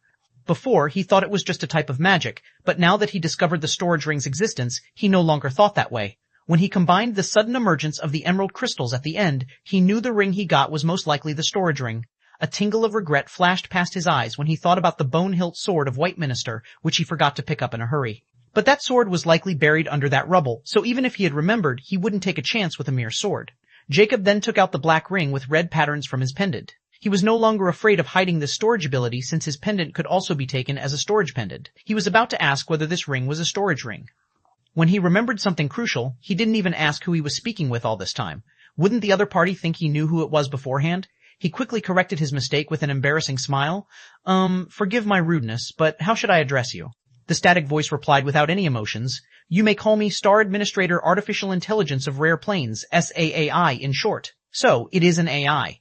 Jacob was relieved, since this also meant this wasn't the Zodiac will. He then pointed toward the black ring and asked, "SAAI, what is this object?" SAAI replied emotionlessly, 1 ZC for appraisal. Jacob cocked an eyebrow, since he didn't expect it to work. But the price of 1 billion gold coins was not a small sum either. Still, 1 ZC was not a big deal, so he nodded. "All right, appraise it." The 1ZC from his current balance vanished before a white ray suddenly shone over the black ring in Jacob's hand, startling him for a moment. It started to scan the ring before it vanished after a quick scan. SAAI's emotionless voice rang again. A rare storage ring. Jacob's lips curled up when he heard the answer, and he was ecstatic. How should I open it? He asked quickly, since this ring had to have a wealth of that terrifying dark being. Magic energy is needed to open a rare storage ring, SAAI revealed. Jacob's face instantly fell the moment he heard that since he had no magic energy to speak of, all the happiness of gaining the White Minister's wealth vanished in smoke. He then suddenly thought of something as he asked with cold eyes, "What if I destroy it? Will the items inside also be destroyed?" "Yes, any item below Type 1 will be destroyed if a rare storage ring explodes." It was a simple answer which made Jacob grimace. Nevertheless, he would have magic power eventually, so he stowed it away. Then he thought of something and took out 3 items, a gray tatter cover book, a parchment made of beast skin, and a gray metallic cylinder. These were things he had found in the dark ruins, and he was planning to examine them when he learned the rune language. But now that he could get the answer without wasting time, he was more than happy to use that option, especially the gray metallic cylinder. "I want to appraise these 3 items." Jacob declared his intention while placing them on the white floor. SAAI didn't immediately reply this time, but first scanned the objects in front of Jacob, which made him frown slightly, but he didn't speak. After the white scanning light was gone, SAAI's emotionless voice rang again. "The book and parchment will cost you 500 ZC each, and the cylinder will cost 10,000 ZC. Do you want to continue with the appraisal?" Jacob's eyes widened slightly when he heard the ridiculous price, especially the cylinder. Just what the hell is this cylinder which will cost me 10,000 ZC just to appraise? These 2 things are also quite expensive since a storage ring only costs me 1 ZC. It seemed the appraisal price depended on the rarity. Well, I'll ask that damn book once I leave here. It will surely know what this cylinder is. However, before he could say anything, SAAI spoke again. "You also have the option to sell items for ZC." Jacob's expression changed ever so slightly, and he asked, "How much will I get for these 3 items?" 20,000 ZC for the book and parchment and 1 million ZC for the cylinder. CAAI emotionlessly replied. 1 million for this cylinder? Now Jacob was sure that this thing was really precious, and those 2 items were as precious as a storage ring. He would be a fool to let go of such items without knowing if they were helpful for him or not, so he quickly stowed them away. Jacob thought for a moment before he questioned, "How much does the rune language cost?" "It is a far better option to buy the rune language instead of wasting 1,000 ZC on appraisal. I'm planning to learn these damn languages anyway." He sighed in aggravation when he thought about how his lack of language haunted him in dark ruins, so he wasn't planning on experiencing it anymore. As for the other 2 items, he didn't even think of buying them since they had no use for him. The Life Zone scroll could only protect him from dark beings, not both, and it only works in rare planes, so it was a waste of ZC. Lastly, the life limit breaker was even more worthless in his eyes since it had no use for him at all. Instead of SAAI, the list in front of Jacob suddenly changed, which made Jacob astonished because a language section appeared and there were 7 languages on the list. 1. Rune language type, Darrow price, 10 ZC. 2. Rune language, type 1, type Darrow included. Price, 1,000 ZC. 3. Magic Rune Encyclopedia, type price 25,000 ZC. 4. Magic Rune Encyclopedia, type 1, type Hertzero included. Price, 50,000 ZC. 5. Philosopher's Language, type Dubbero price, 100 ZC. 6. Philosopher Language, type 1, type Dubbero included. Prince, 10,000 ZC. 7. Language of Dead Description, language spoken by dark beings price, 100 ZC. Jacob was flabbergasted when he saw the prices of rune and philosopher's languages, which were simply off the charts for someone like him who had only 150,000 ZC. The feeling of being rich also vanished at this moment, and he understood just how poor he was. He didn't buy anything, nor dared to look for anything anymore because he knew he needed almost everything in that shop, so he decided to look for what he required the most. Only then will he think about buying another else if he left with ZC, that is. Jacob took a deep breath and said, "I want to buy magic cores." This was the real purpose of him coming here and clearing the dark ruins, the reaming magic cores for the last level of Cursed Heart Emergence. Jacob had already collected 3-star magic cores of all 4 elements from zombie hunting, and he also had a 9-star fire core which was simply a fluke. He was only missing 3 9-star cores and all the 4-star magic cores. At this moment, the virtual projection changed, and the list of magic cores appeared in front of Jacob. 2012, Chapter 2012, Magic Cores Acquired. At this moment, the virtual projection changed, and the list of magic cores appeared in front of Jacob. There were all kinds of element cores ranging from 1-star to 9-star, and the rarer the element, the more they cost. At the top of the list were light and dark magic cores, which started from 500 ZC for a 1-star magic core and went all the way to the 9-star magic core, costing 50,000 ZC. Seeing all those prices, his eyes shimmered before he took out multiple magic cores he had collected while hunting, some of which were of the basic elements. They were extras. I want to sell all these magic cores, Jacob stated. Thereafter, SAAI started to scan the magic cores one after another. After a minute, SAAI's emotionless voice rang, 23,000 ZC for all the magic cores. Will you accept the trade? Jacob found this price fair since there were 22 magic cores, all of which were between 1 star and 3 star, and only 6 were of rare elements like poison. So, he didn't hesitate and sold them, increasing his balance from 150,002 ZC to 73,002 ZC. Afterward, a black hole appeared below the magic cores and gobbled them before vanishing in front of Jacob's astonished eyes. Jacob inhaled sharply as he thought, just what kind of technology this place had. Keeping his thought, he started to buy the magic cores without hesitation. Thereupon, SAAI's voice rang after Jacob was done with his selection. 3 9-star magic cores of water, earth, and wind elements, total cost 30,000 ZC. 4 8-star magic cores of fire, water, earth, and wind elements, total cost 36,000 ZC. 4 7-star magic cores of fire, water, earth, and wind elements, total cost 32,000 ZC. 4 6-star magic cores of fire, water, earth, and wind elements, total cost 28,000 ZC. 4 5-star magic cores of fire, water, earth, and wind elements, total cost 24,000 ZC. 4 4-star magic cores of fire, water, earth, and wind elements, total cost 20,000 ZC. After deducting the 2% discount, the final cost is 160.60. Will you continue? Jacob's expression was somewhat dark as he heard the final price because he was still planning to buy the languages and needed a new Star Watch. Should I exclude 4 and 5-star magic cores and collect them myself? No, it would take unknown time to track all 4 element magic cores myself, and after the protection was lifted, it would be mayhem out there. My strength is not enough. It would be over if I encountered someone like that dark being and more than one. Surprise attacks won't work every single time, especially if there are multiple enemies. Jacob thought grimly before he inhaled deeply and nodded while saying, I will continue. 66,600 ZC instantly vanished from his balance states, leaving him with only 6,900 ZC. Thereafter, another black hole appeared in front of Jacob before colorful and glimmering cores started to pour out one after another. With shimmering eyes, Jacob collects all the 23 magic cores with a hint of excitement in his eyes. A feeling of relief washed over him when he saw all the magic cores in his pendant. He had taken another step closer to immortality. Jacob also felt extremely calm as all his greed for those things in the store also quelled, and peace returned to his mind. Nothing is compared to immortality. I can get as many of these toys as long as I have everlasting life and even more, Jacob thought with a peaceful expression. The next moment he took off his Star Watch and Livia's, his almost destroyed Titan swords, and the silver sword. He even took off ragged armor as well as the extra ones in his storage, and he wore his usual dark attire. He wasn't done. He took out half of Fire Wyvern's scaly hide, 2 gallons of Fire Wiener blood, and lastly, the Titan rifle, which was completely tranquil, and there was no recoil to speak off despite Jacob being ready to receive it. This made Jacob somewhat happy. He almost emptied all the pendant space as he only kept what he deemed important and took out anything extra or something he could make again, like the Titan rifle and swords. Tell me which of these things can be sold and how much will I get? He emotionlessly said while looking at the pile of things in front. He knew this was his only chance to get whatever he needed from this place, or he had to complete another trial to get such a chance again. So, he stopped hesitating and decided to sell these things which were expendable, especially the Titan rifle, which he had high hope that he would get a high price for it. He had spent over 600 ZC previously, including bullets, to make it, and he could do it again. Furthermore, he didn't forget about his free weapon, so he didn't need those swords for now, and they were not enough for him anyway. SAAI scanned every item one by one before stating, Intermediate Type 0 Star Watch's price, 200 ZC. Broken swords made with basic Type 1 materials. Price, 25. Broken set of armor, 2 complete sets of male and female armor set. Price, 43 ZC. Infant Fire Wyvern hide. Incomplete. Price, 21,000 ZC.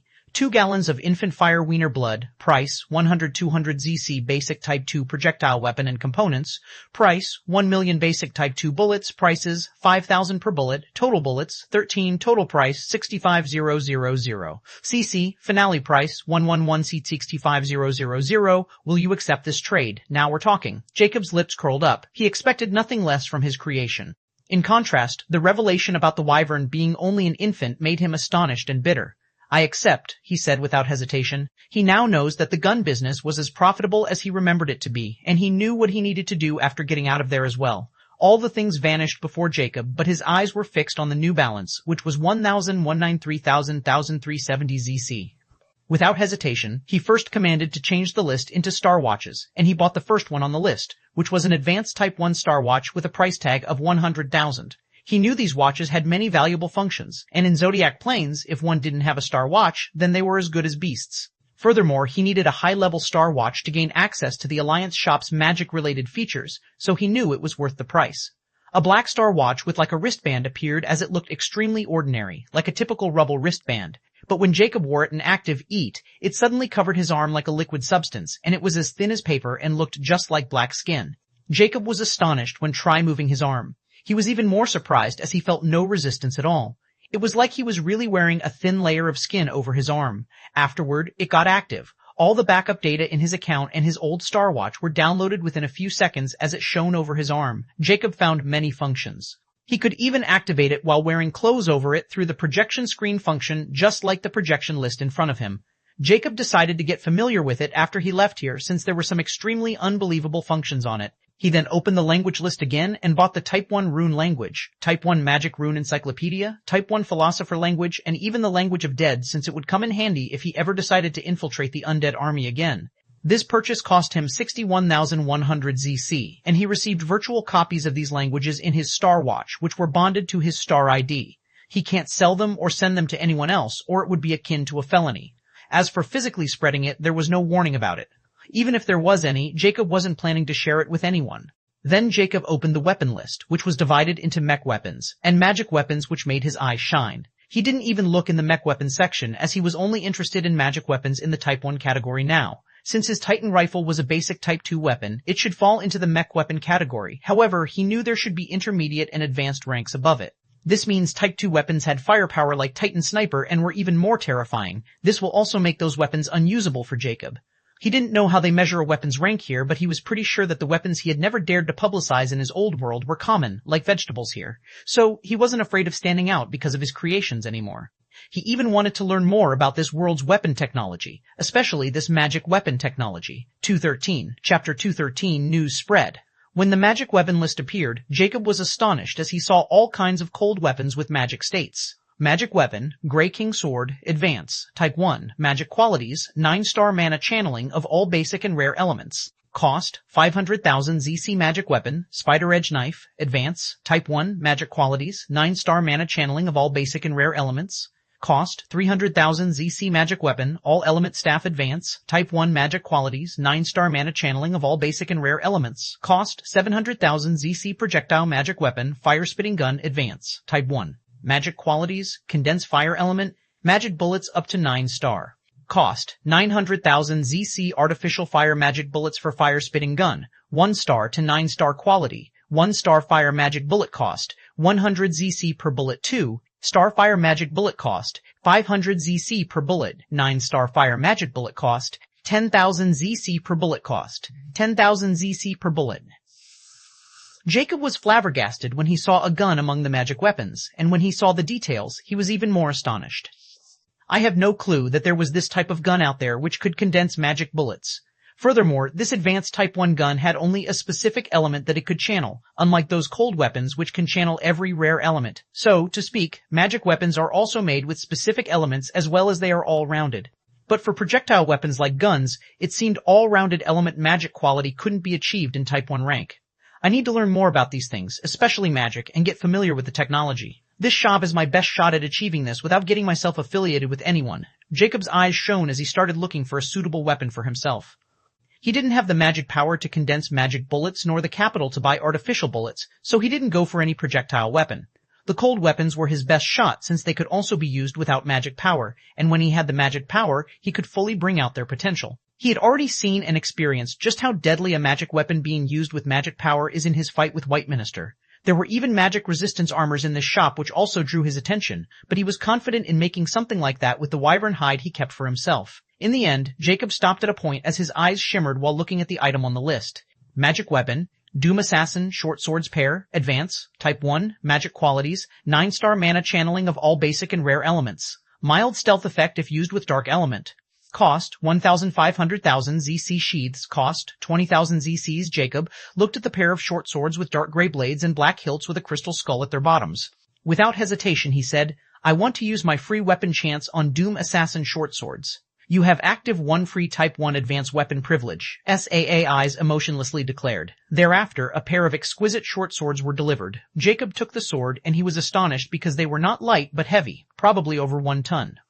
The dark gray blades were 1 meter long and 2 inches wide as a strange pattern was engraved on the blades, giving the feeling of icy sharpness. Once I'm done modifying the hilt, they'll be perfect for using my deceptive sword style. No wonder that guy could send me flying, and his strikes were so heavy. His sword should also be quite heavy and on the same rank as this pair. A hint of regret flashed past Jacob's eyes when he understood just how precious that sword would have been. He could have sold it for a steep price if he had just picked it up. Nevertheless, this feeling was only fleeting as he stowed away the pair of new swords. Jacob then closed the weapon list without hesitation, since he didn't need to spend his money on the magic weapons which he couldn't use, and he could make mech weapons. He would like to spend his money on the things he was in grave need of. The first thing he bought was a Type 1 Universal Magic Manual, which had every basic and rare element detail about magic and magic spells, costing him 250,000 ZC. But Jacob didn't feel the pinch, since he knew such a manual might not be available outside or even cost more. Then Jacob also bought a manual related to magic weapon crafting for 100,000 ZC and 2 encyclopedias called Universal Magical Materials Type 1 and Universal Beings Living and Dead Type 1. So he won't be ignorant about what he was dealing with and unknowingly charges right into his death like in the Dark Ruins. All these things were virtual, so his pendant space was still empty. So, after he was done with the knowledge, he started to search for materials for his next big project and new Titan sniper. The Titan iron in this shop was of the highest quality. One couldn't be found in the rare plains, and it was much cheaper than from the outside, not to mention an immense amount.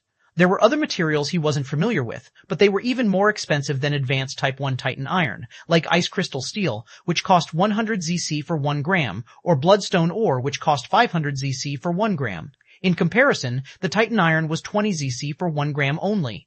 Jacob thought for a moment before he bought 20 kg of Titan iron and a small quantity of ice crystal steel. Lastly, he bought something he knew he wouldn't find anywhere, or others might not even sell it to him if they knew what kind of things they were. In the end, Jacob was only left with 590 ZC, but he had this satisfied look in his eyes as he said, "I'm done." SAAI's emotionless voice rang. Faceless Ancient has decided to leave the champion space on the date XXX and time XXX. The next moment, a dark hole appeared, which was the size of a door, and Jacob knew it was his cue, so he didn't dwindle and entered the passage as he couldn't be more familiar with it already. After he left, the dark hole closed. SAAI's static voice rang again. Information of the Type 1 Plane Soul Champion has been released to the Life Faction mainframe. Far away from the rare plane, 2 giant black flames suddenly ignited inside a mysterious space filled with crimson mist. They gave feelings of maliciousness and terror, and a dark projection appeared suddenly thereafter. A ghostly being been kneeling as it said in its spooky voice. The rare plane's trial had been clear, my liege, and somehow the Life Faction had claimed the victory by clearing the trial in less than a year. The black fire flickered brightly as the crimson mist around started to churn. A corporeal voice with a mixture of male and female sounded, "Appoint a new overseer and get rid of the old one. Sent 7,000 extraordinary zombies, 1,000 half-lich, 1,000 half-white, 500 lich, and 500 white." The ghostly being was shocked as it hesitantly said, "My liege, won't it be meaningless now that those ants can freely enter there en masse? The next trial is about to descend, and we could use those 10,000 soldiers to create an advantage. Therefore, we should just abandon those useless fools." As the black fire slowly started to die with the crimson mist, the voice said, "It would only make those pests stronger if we weren't there to keep them in check, and the same goes the other way around. This force will be enough to occupy them, and those pests won't dare to shift their focus because the trial is about to descend." The ghostly being remained silent for a moment before respectfully saying, "I shall do as you bid, my liege." In another palace, inside a large bright room filled with gentle light, an otherworldly beauty was sitting around a table as she looked at the 3 small projection in front of her with a peaceful expression. "I assumed you 3 had received the news already," the woman impassively said in her melodious voice. "Yes, I was just contacted by the overseer, and it is out of everyone's expectation." A man in blue robes in one of the projections sighed. "Indeed, who would have thought those idiots would be able to clear a trial in the span of over 7 short months? If I didn't know them better, I would have thought they were playing us for fools." A burly man in red armor chuckled. "Heh, it is quite clear whoever was behind it. Those 4 idiots have no idea about it since the champion didn't use the life zone protection nor the limit breaker. So, we can assume he had no belonging to the rare planes." A gentle-looking male sneered coldly. The woman impassively said, "From my resources, it appeared that person had killed an extraordinary Tier 6 white to claim the final shackle. That person might be of some help to our trial here if it could clear the rare planes trial in less than a year. That's why I want to use our 3 organization authority to buy its information from the SAAI. 214. Chapter 214 Preparation of Ritual. In the middle of a tropical forest, a black hole suddenly manifested before it started to grow bigger and only stabilized when it was the size of a person. Thereby, a black-clad person wearing a hood walked out before the black hole vanished. Jacob couldn't help but take a deep breath as he somewhat enjoyed the fresh scent of nature. He didn't know where he was, but it sure wasn't the gloomy dark woodlands. He then tapped 2 times over his wrist before a projection materialized. It was his new Star Watch with a projection feature, but it was only one of its minor functions. Jacob had already made himself familiar with this Star Watch while he was still in the dark space. It can not only send messages but also receive calls and video calls. There was even something like a projection call in this thing. Not only that, but this watch also had a radar and mapping function, and a powerful one at that. This Star Watch's most astonishing function was its magic detection ability. As long as Jacob activated it, then it didn't matter if someone was living or dead. As long as they were in a 10-mile radius and had magic, they will appear as color dots within a virtual map. The limit of this feature was 9-star. Jacob had never thought the Star Watch could do this, and just this feature alone makes it indispensable for Jacob. Jacob activated the magic detection feature, and a virtual square map projection appeared, but it was empty, and a loaded icon appeared with a 1-minute timer. It scanning the surrounding area? Jacob was astonished as he patiently waited. A minute passed before a green 3D map appeared, and Jacob could easily see terrains and zoom anywhere he wanted. There was nothing with magic in a 10-mile radius around him, so after fiddling with the map, he closed it since this feature was more useful in places like dark ruins. Then Jacob activated another map, which was actually the entire map of the rare plains which he had bought for 10ZC from SAAI. Furthermore, this map was not an ordinary map, but a GPS map connected to the star network. This means as long as he had a Star Watch on, he could easily determine his position and use it for navigation or set up routes on this map. Strangely, the GPS was not available in the Star Watch. Even Jacob's advanced Type 1 Star Watch didn't have one. Upon asking, SAAI revealed the GPS map was only available to someone like Jacob with Type 1 star privilege, and it was none shareable. Jacob quickly determined where he was on the map, and he frowned because somehow he had appeared on the outskirts of the Magic Beast Forest, which was in rare wilderness and was also the central region of the rare plains. From here, the Freedom Plains and Wild Nation were 1 year of travel away. Well, it's not like I need something from that place anyway. It might be a good thing since I was planning to travel far away from that place. Since the barrier is lifted, those two factions are bound to fight tooth and nail with each other, especially the dark beings who seem to have an advantage over the rare planes before. However, now that the living being from the other planes can enter infinity and dark beings' number has become limited, things might turn worse for dark beings. They will definitely be curious about who cleared the trial, and those bigwigs would also know about the benefits that came with clearing the trial. So, I need to keep a low profile until there is no threat remaining for me in rare planes. Jacob's eyes shimmered coldly. Without wasting any more time, Jacob headed north to find some secluded place. The Magic Beast Forest was insanely large as both Freedom Plains and Wild Nation combined or even larger. Jacob didn't want to pick a fight with magic beasts in this place since he was in their territory, not until he needed to. After hours of carefully searching, Jacob finally found a location that was actually a small waterfall. However, with his current strength, the water pressure was nothing to him, and he cut open a cave right behind the waterfall with his new swords. He knew what he was about to do. He needed absolute secrecy and couldn't be careless. So, he made a large enough cave to create the ritual array formation and blocked the entrance again with stones. After he was done, Jacob didn't spring into action immediately, but rested as he ate more wyvern meat. He wanted to be in optimal condition before he started the ritual. He slept for an unknown time before he woke up as he felt refreshed and energetic, and all his fatigue from the dark ruins was behind him. Jacob's eyes turned sharp as he said, "Cursed Immortality." It had been months since he summoned Cursed Immortality, and he never thought he would be able to survive without its guidance. But he did, and now he knew too much relaying will only do him more harm than good. Still, this didn't mean he won't use his assets just because of his ego. Cursed Immortality manifested, and a string of familiar laughter appeared. "Ha ha ha, you sure take your sweet time to summon me. I started to feel rather lonely." Jacob pursed his lips. "Cut the nonsense and tell me why can't I summon you in the dark ruins? Are you afraid to be detected, or places like dark ruins can completely block you off?" Jacob was quite interested in this topic since it was related to Zodiac Will. "Aren't you had enough fun while in dark ruins? Why don't you ask that AI? She might be able to answer you." Jacob's lips curled up. "So you weren't blocked, but afraid. Got it. Now on to main business. Tell me how much space I need to set up the ritual array formation." It's 215, Chapter 215, Cursed Heart Emergence. 1. Jacob's lips curled up. "So you weren't blocked, but afraid. Got it. Now on to main business. Tell me how much space I need to set up the ritual array formation." Immortica clearly didn't mind Jacob's jeering words, nor did it refute them, as it replied like usual. "Heh, afraid or not, you'll know in the future, and trust me, I'll be there when you figure it out. Anyhow, as you said, on the main business. Since you have already collected all 36 element cores, all you need to do is to correctly arrange those cores exactly as the diagram in the scripture. This room should be enough. You can also draw an outline before setting them up, and then all you need to do is to sit in the core of the array formation. It will automatically trigger the moment your cursed mark is detected. The cursed mark is actually the key to activating this ritual formation. Without it, it's nothing but a drawing. A fair warning though, there are 4 phases of the final level: activation, spread, incorporate, and finally, cursed heart condensing. You won't feel pain in the first and second phases, but when the incorporate phase starts, you will feel an unimaginable pain far worse than you felt when you complete the second level. You have to endure the pain while remaining conscious because the moment you lose your consciousness, the ritual will stop, and all the element cores will turn into dust after creating a terrifying explosion. Afterward, you have to collect the cores all over again if you manage to survive that. As for the last phase, it will all depend on yourself whether you can cross it, ha ha ha. Jacob felt a chill run down his spine when reading the part about the pain and explosion and the subtle 4th phase. He had this feeling before that he won't be getting out of it without pain, and could only sigh and succumb to his fate. Thanks for the heads up. Jacob sneered coldly before he turned the page. First phase of body transformation, Cursed Heart Emergence, first stage. Cursed Heart Emergence, 3 levels, first level, formation of Immortal Mark.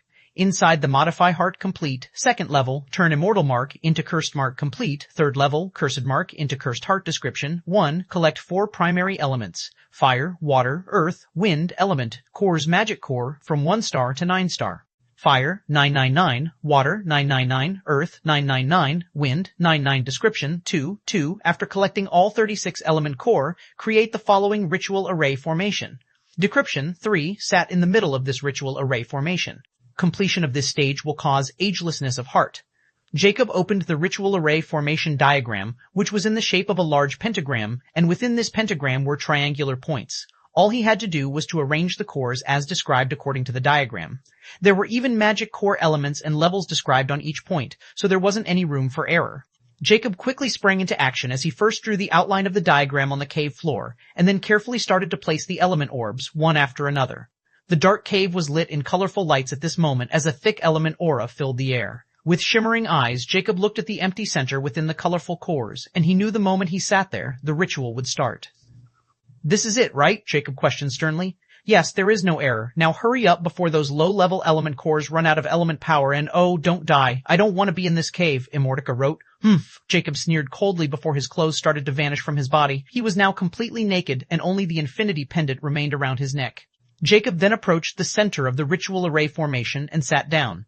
The very next moment thereafter, Jacob felt a throb in his heart, and the magic cores suddenly started to glow brightly. Colorful lines started to condense from the magic cores, and one by one, those magic cores connected with the magic cores one after another. When the formation was completed, the entire cave was glowing.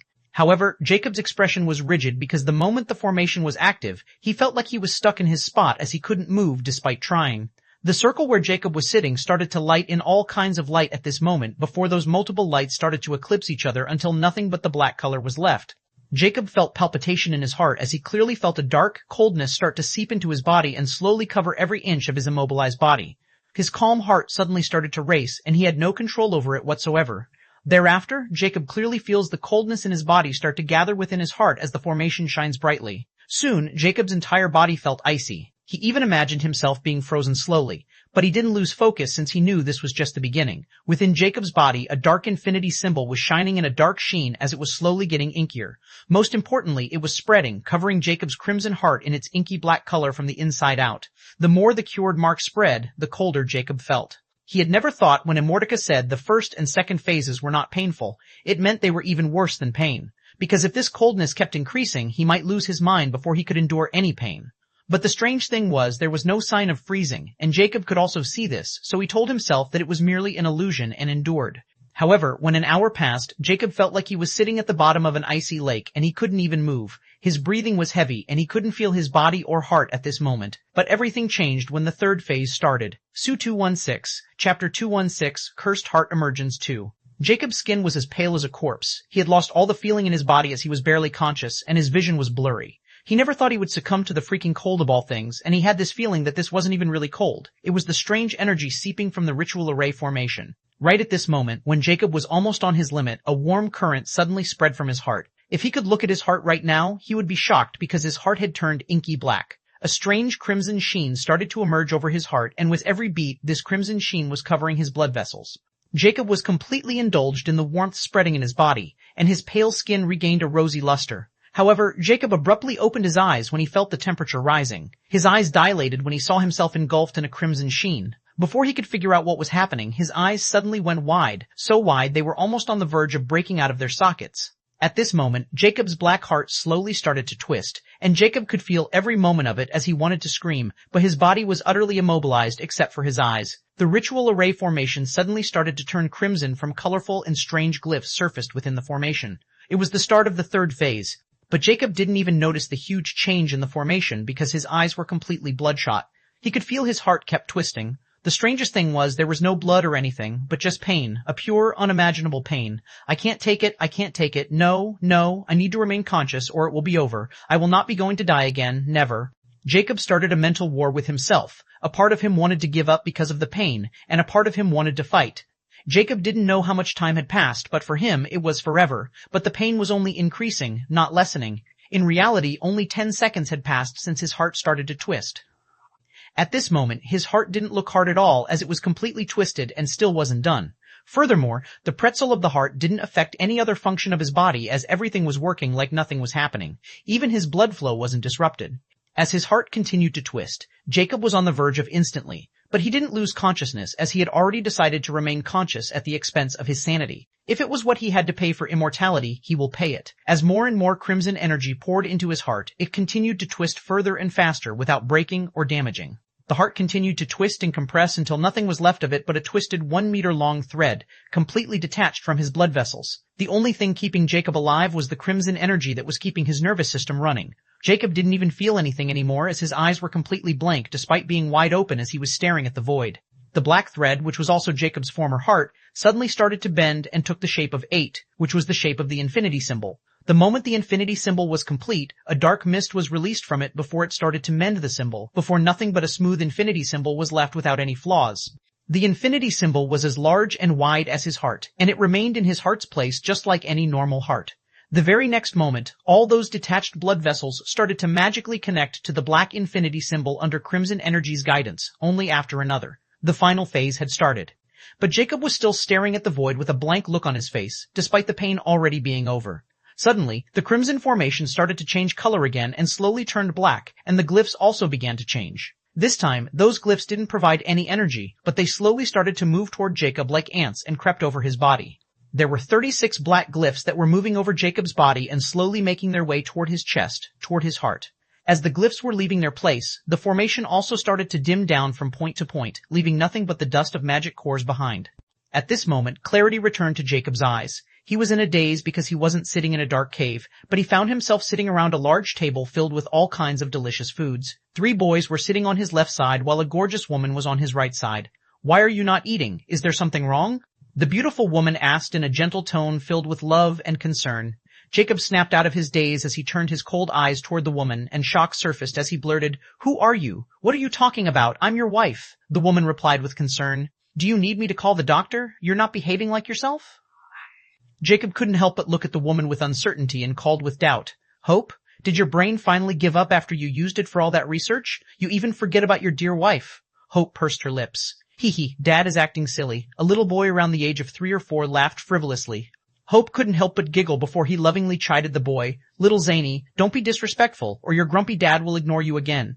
Jacob also glanced at the little boy as he remembered it was his youngest son Zane, but he was no longer the mature man as he had last seen him. Beside Zane was a teenager with a firm look in his eyes, just like Jacob. He was William, the oddest son. Beside him was another boy from the age of 13 to 14. He had the cold, mature looks of Jacob. He was Ryan, his second son. However, despite seeing all of them, Jacob didn't want to believe there were here for some reason. He even remembered all of his memories of the Zodiac Plains and what he was doing before he woke up here. That was the major cause of his doubt, and the more he looked at his old family, a strange anger welled up in his heart. "You are not Hope, and you 3 are not my sons. Just who are you, and what kind of game are you playing?" Jacob instantly stood up as he was feeling uneasy. This feeling was coming from his heart. Hope suddenly lost her smile as shock surfaced on his charming face before she quickly approached Jacob with deep anxiety. "Why are you behaving this way? I'm going to call the doctor. There is something wrong with you. Let me take you to the bedroom so you can rest until the doctor arrives." However, Jacob felt even more uneasiness when Hope approached him and quickly dodged her hands. It was like he was facing his natural enemy. Immortica, what kind of trick are you planning? He roared in indignation as he looked at Hope's teary eyes and his kid's concerned and appalled expressions. But he didn't feel any sympathy but loathing. He thought he was losing his mind since he knew even if he turned into a monster, he would never feel loathing for Hope, no matter what. Yet here he was, trying to avoid her like she was some kind of disease, and it was all because of the scary feeling in his chest. "Dad, why are you making Mom cry?" Zane innocently uttered with teary eyes. "Why are you acting such a jerk?" William also chimed in with an angry look as he held his mother's hand. "I'm going to call Dr. Greyjoy, Mom. Please don't cry," Ryan gently said before he shot a cold glance at Jacob. "Ha ha ha." Jacob suddenly laughed out loud at this moment. His eyes were filled with coldness as he regained his indifferent demeanor. "I don't know what kind of trick you were planning, but you have done a lousy job while making those 4 copies. Now I'm sure this is some kind of illusion. That prick book said the 4th phase depended on me. I thought it was talking about pain, but now that I'm seeing this illusion, it seemed what it meant was this shitty test," Jacob grimly stated as he looked at his family, which only gave him a feeling of hostility. "Since this is an illusion, all I have to do is to wake up." Jacob's eyes went ruthless before he flashed toward the glass window. "No, oh, stop!" 217, Chapter 217, First Phase, Second Stage within the Dark Cave. At this moment, 36 tiny dark glyphs covered in crimson sheen were gathered on Jacob's left breast, and surprisingly those glyphs were arranged in the exact pattern as the ritual array formation. All of a sudden, those glyphs started to be absorbed within his chest, and one after another, they started to brand the infinity symbol, vanishing thereafter. When the last 36 glyph got branded, the crimson sheen on Jacob also vanished, and thereby, the new infinity heart started to beat, and with every beat, it discharged a red glow. Thereupon, clarity started to return in Jacob's blank eyes. Assorted emotions shimmed within those amber eyes before anger took over. However, he was startled when he found he could move his body, and the cave was completely dark.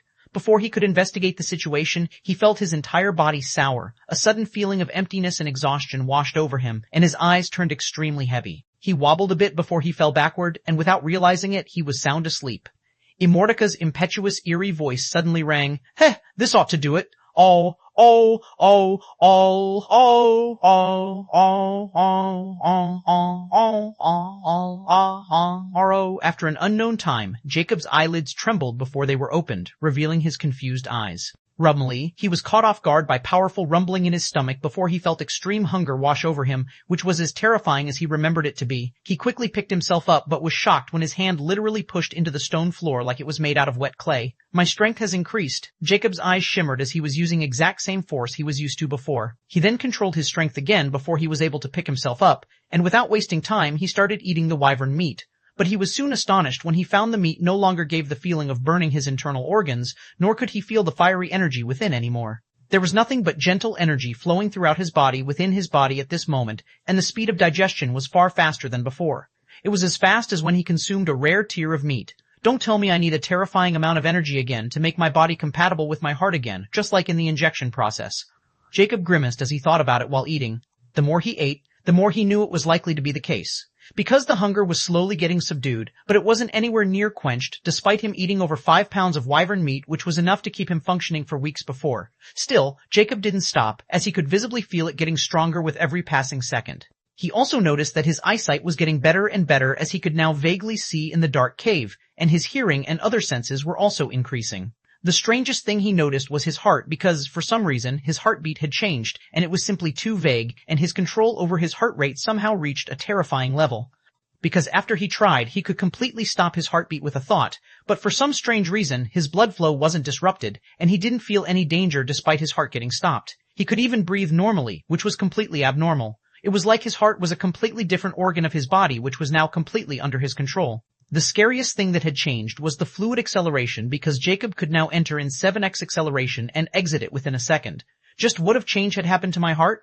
My entire body seemed to work perfectly despite me stopping it for a whole minute. Jacob had an appalled yet excited expression. However, he didn't dare to test the limit of this heart-stopping ability since he might really die without being able to start his heart again. Afterward, he continued to eat until there was nothing left of wyvern, but Jacob still felt slightly dissatisfied. But the feeling was now very faint, and he reckoned that 95% of his body was now perfectly matched his newly strengthened heart. Yet it was still shocking that even after eating a Tier 6 extraordinary wyvern, his body was still not perfected. Nevertheless, Jacob was feeling boundless strength coursing through his veins. I'm clearly in the rank of extraordinary physiques now, But why the hell I still can't feel magic? Won't Immortality say no one can enter extraordinary rank without a 3-star magic core? Jacob thought with uncertainty. Cursed Immortality. He tried summoning the book since he didn't know how much time had passed since he fell unconscious. But he was hoping for the book to appear since he wanted to confront it about that strange dream since he knew it was too real to be a dream. Furthermore, he had to commit suicide before he was awakened from that dream, which was evident that it was some kind of illusion, not a dream. Not only that, but he had the feeling that nothing would happen to him even if he jumped from a 50-story building, or he would never dare to try committing suicide. But for some reason, he trusted that feeling even to put his life on the line, and in the end, it played well in his favor. Still, he wanted to know what was that and why it happened right in the middle of the ritual. Lastly, the first stage of the first phase had been completed, so he wanted to see the requirement for the next stage. At this moment, Cursed Immortality appeared afloat in front of Jacob, and his eyes shone with anticipation as he opened the first page.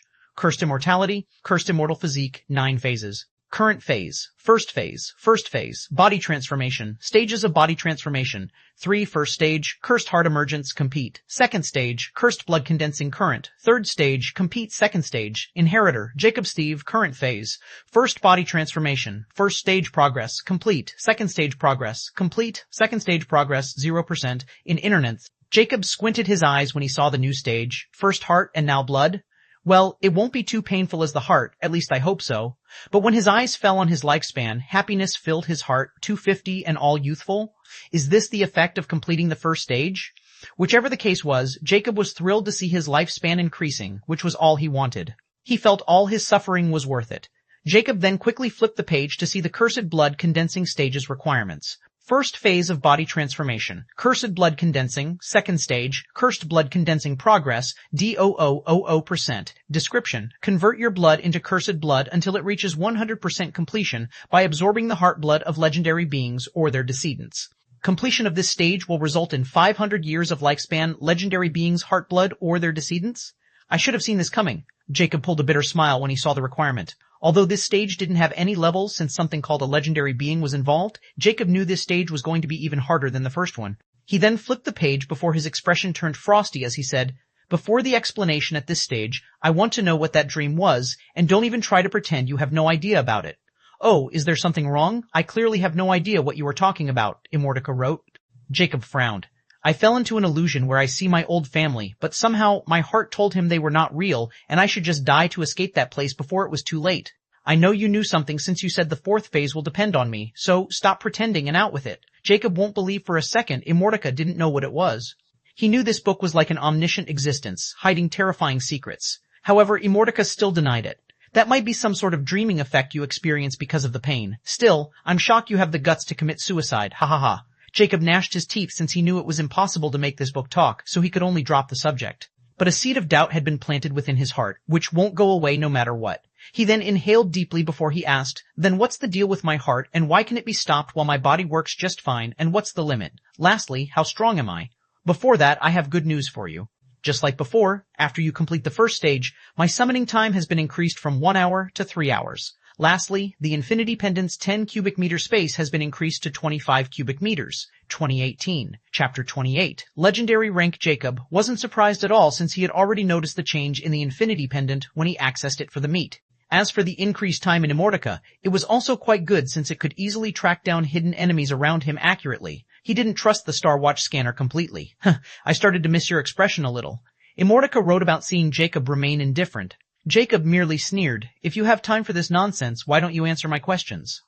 Then I might actually be surprised." "Oh, you will be going to surprise. Let's start with the cursed heart.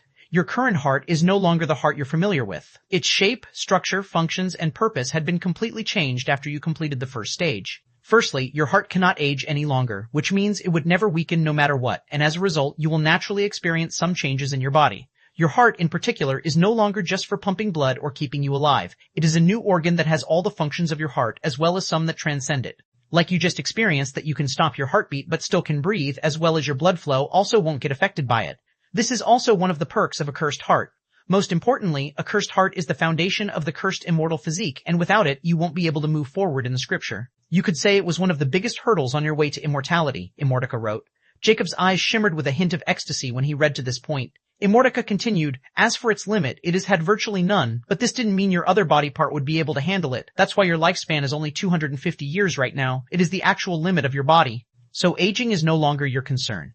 As for your strength, when your hunger is completely gone, you should be as strong a peak of extraordinary Tier 6 life form, and your body will be able to handle 15x acceleration. Speaking of which, your fluid acceleration should no longer be a threat to you as long as you won't exceed your body limit because your heart rate is now completely under your control. You just need some practice to get familiar with it. Jacob's lips curled before he asked, then why didn't I have any magic right now? You said yourself that no one can enter the extraordinary tier without a 3-star magic core. Huh, do you really believe you're like others? Immortality didn't reply but questioned instead. Jacob pursed his lips. Fine, you win. He knew asking was useless since he already had guessed this much. He wasn't like others because of cursed immortality. I told you, I'm not a magic book. You're on your own in that field, Immortality wrote. Fine, now about the second stage? Jacob questioned with a solemn look. Cursed blood condensing is a relatively straightforward stage from the first stage. All you need to do is either squeeze the blood out of a heart or just eat it raw. Both things result in the same conclusion. Your new heart will do the rest as it will automatically be activated once you consume the heart blood of some legendary being or anything closely related to one until all the blood in your body is converted. Jacob frowned. What are legendary beings? Although he was happy about the simplicity of this stage, he knew the true terror lies within the legendary beings he required the heart blood of. Ha ha ha, you might have already guessed it. Legendary is the 6th rank of the power system in zodiac planes. Common, rare, extraordinary, epic, unique, and then legendary. Above extraordinary is epic rank with 9 tiers, then above epic is unique with 9 tiers. Lastly, legendary rank. It didn't just have tiers but different states as well. First state, Fable Legendary State, which had 12 tiers. Second state, Legendary Noble State with 9 tiers. Third state, Legendary Lord with 6 tiers. Fourth and last state, Legendary King State with 3 tiers. I will only warn you here, you better not even dare to think about going after a legendary rank expert, even a Fable Legendary of first tier, because even if you use the strongest weapon in your mind, you will only get obviated. Even a first tier unique rank can easily kill you without lifting a finger. Such an example will be the infant fire wyvern you managed to kill. A fire wyvern had 4 growth stages: infant, childhood, adolescence, and adulthood. It was born extraordinary, became epic in childhood, reached unique in adolescence, and Fable Legendary in adulthood. Jacob felt palpitation just when he read about the wyvern and felt like he had a closed shave with death, and if that wyvern was in its childhood stage, then he was most likely dead already. Ignorance is bliss, he mumbled hoarsely. He, exactly. If that wyvern were awake, you would die without even getting a chance to play any trick despite it still being in the infant stage. Still, you managed to hunt a creature with a legendary bloodline and potential, which also explained the decedent part. All you need is to search for creatures with a legendary potential and bloodline like that infant fire wyvern. Jacob's eyes suddenly went wide when he thought of something. He quickly asked, then does this also mean, yes, the wyvern heart in your pendant will be sufficient to convert your blood significantly? Since it had over 90% chance of becoming a Fable Legendary, you might annex one of Fire Wyvern's innate abilities like its fire magic talent. What? Are you serious? Jacob was baffled as he lost his calm demeanor. This was simply too unbelievable for him. He never thought the wyvern heart he was storing for another purpose would have a use for him. Why would I joke with you about this thing? A legendary creature like wyverns had a complete Fable Legendary bloodline, which gave them over 90% chances of reaching the legendary rank and granted them terrifying innate abilities. This will also grant them natural superiority over those who are born from a unique species and had no destiny with the legendary rank whatsoever. Even those with a diluted bloodline of legendary rank species couldn't compare to a complete legendary bloodline. In your case, as long as you consume the hearts of someone with a complete legendary bloodline while being in the second stage of the body transformation, you will have a small chance to annex an ability through their heart blood. But then again, such creatures will be protected by their kin like treasures, not just lying around in some graveyard for you to assassinate. So, I suggest you don't have your hopes up or try going after them in your greed. Besides, you can't continuously consume the same type of heart blood. The effect will be a 90% decrease with each consumption until you don't receive anything. Jacob felt a bucket of bold water pour on his head as all his excitement died down and he regained his cold demeanor again. Nevertheless, he was still thrilled since he already had a chance to acquire something that only someone with a complete Fable Legendary bloodline would have, not to mention he can instantly convert some of his blood into cursed blood. However, he didn't dare to act recklessly since he was still feeling lingering hunger, and if his hunger increased after he consumed the wyvern's heart, then he might fall into danger. So, he was planning on hunting some magic beasts first to complete his body compatibility with his current heart, and only then can he consume the wyvern heart. Jacob couldn't help but look at the cursed immortality in question. Then this also means that such a bloodline will only exist in those unique species, right? Why, of course, not just any species can become a unique species. A good bloodline played a very important part in it. An epic race will need luck to become a unique rank, while for a unique to legendary race, even luck can't help them. You have to do your research. I can only help you with this much. What about their magic capacity? Jacob squinted his eyes. This was the biggest threat in Jacob's eyes. Hey, since this stage didn't involve magic, then I can't tell you anything about it. You're on your own. I have already answered your questions related to the second stage, as well as revealed benefits, so don't be greedy. Immortica mockingly wrote. Jacob frowned, but he didn't dwell on the matter since he knew this was where the book had drawn its line. Now he was on his own again. Jacob then closed the book and stood up from his position. He had bought many things from the Dark Ruins, and it was time to study them, but first he needed to quench his hunger fully. 219. Chapter 219, Still Not a Veil. A blast suddenly occurred, but its sound was completely masked by the waterfall ahead. A cave passage appeared, and a black-clad person with a mask and hood walked out and stopped at the edge. Jacob looked at the falling water ahead, which was dark. That could only mean there was no light outside, nighttime. However, Jacob wasn't bothered by it since his vision was almost at the level of night vision, and he assumed that once his hunger was gone, he would not have to worry about darkness either. This place was really excellent for hiding. A pity I need to abandon it so soon. Jacob sighed ruefully before he jumped ahead with full force, leaving a cracked cave entrance behind. Thereby, Jacob's figure directly shot past the small waterfall, and he appeared right above a river stream, and because of the force, he was still moving forward. It was like he was flying. I'm definitely stronger. Jacob's lips curled up behind the mask as he enjoyed the feeling of floating. But it didn't last long, as after 50 meters, he started to fall and directly entered the river below. This river was actually one of the river branches of the Great Star River. If he continued to travel beside this river, he would end up in the Great Star River. But Jacob is not planning on leaving the rare plains yet. At least not until he figured out about the magic. Since he already knew about the epic, unique, and terrifying legendary ranks, he didn't want to overestimate himself and get killed by moving forward without having any knowledge about magic. It was pretty easy to guess that magic was an essential part of the higher species and was also needed if someone wanted to evolve further. So, Jacob was planning to live in the central region of the Rare Plains, far away from the Freedom Plains and Wild Nation, since those two regions would be at each other's throats right now. As for living in the wilderness, he didn't need to because, with the GPS map of the Rare Plains, Jacob also got all the location information in the Rare Plains, which was hilariously large. But the most crucial location he got on the map was the location Dark City in the central region. Jacob was quite surprised when he saw the Dark City in this place. He never thought it was located so far away from the Freedom Plains. If he had searched for it on his own, he might have never been able to locate it. Nevertheless, he was planning on going to the Dark City since that place was much more reliable than other organizations, and he could also freely trade materials there. While he was heading there, Jacob was planning to hunt as well as evaluate his rank in the Zodiac Warrior Alliance. Of course, he didn't forget about his permanent membership. Especially after his encounter with SAAI, he knew these 3 hegemonies were the best markets for him after a champion shop. Furthermore, he needed to make ZC and a huge amount of it so that he won't fall into a pensive state like in the champion shop. Jacob then left the river and entered the forest ahead. He opened his Starwatch virtual projection and determined his location and then his destination, which was the Dark City. It was 4 months away from his current position, and it was deep into the Magic Beast Forest, probably in the core area. What a bunch of lunatics to build this city right in the middle of Magic Beasts' nests, he thought wryly. Afterward, he opened the Zodiac Warrior Alliance mission application to see if the missions were still the same or had changed. Welcome to Zodiac Warrior Alliance mission application. Now corresponding missions according to your rank can be chosen from the Starwatch application, and a warrior rank can be improved directly through the Starwatch. Zodiac Warrior Alliance ID, Faceless Ancient Current Rank, 1-star Nightmare Warrior Knight, Reserve Zodiac Warrior, next rank, 2-star Nightmare Warrior Knight mission. Jacob clicked on the mission section without hesitation. Mission promotion. Mission available, 3 note, complete any one of these missions to promote. 1. Send a recording of you, Faceless Ancient.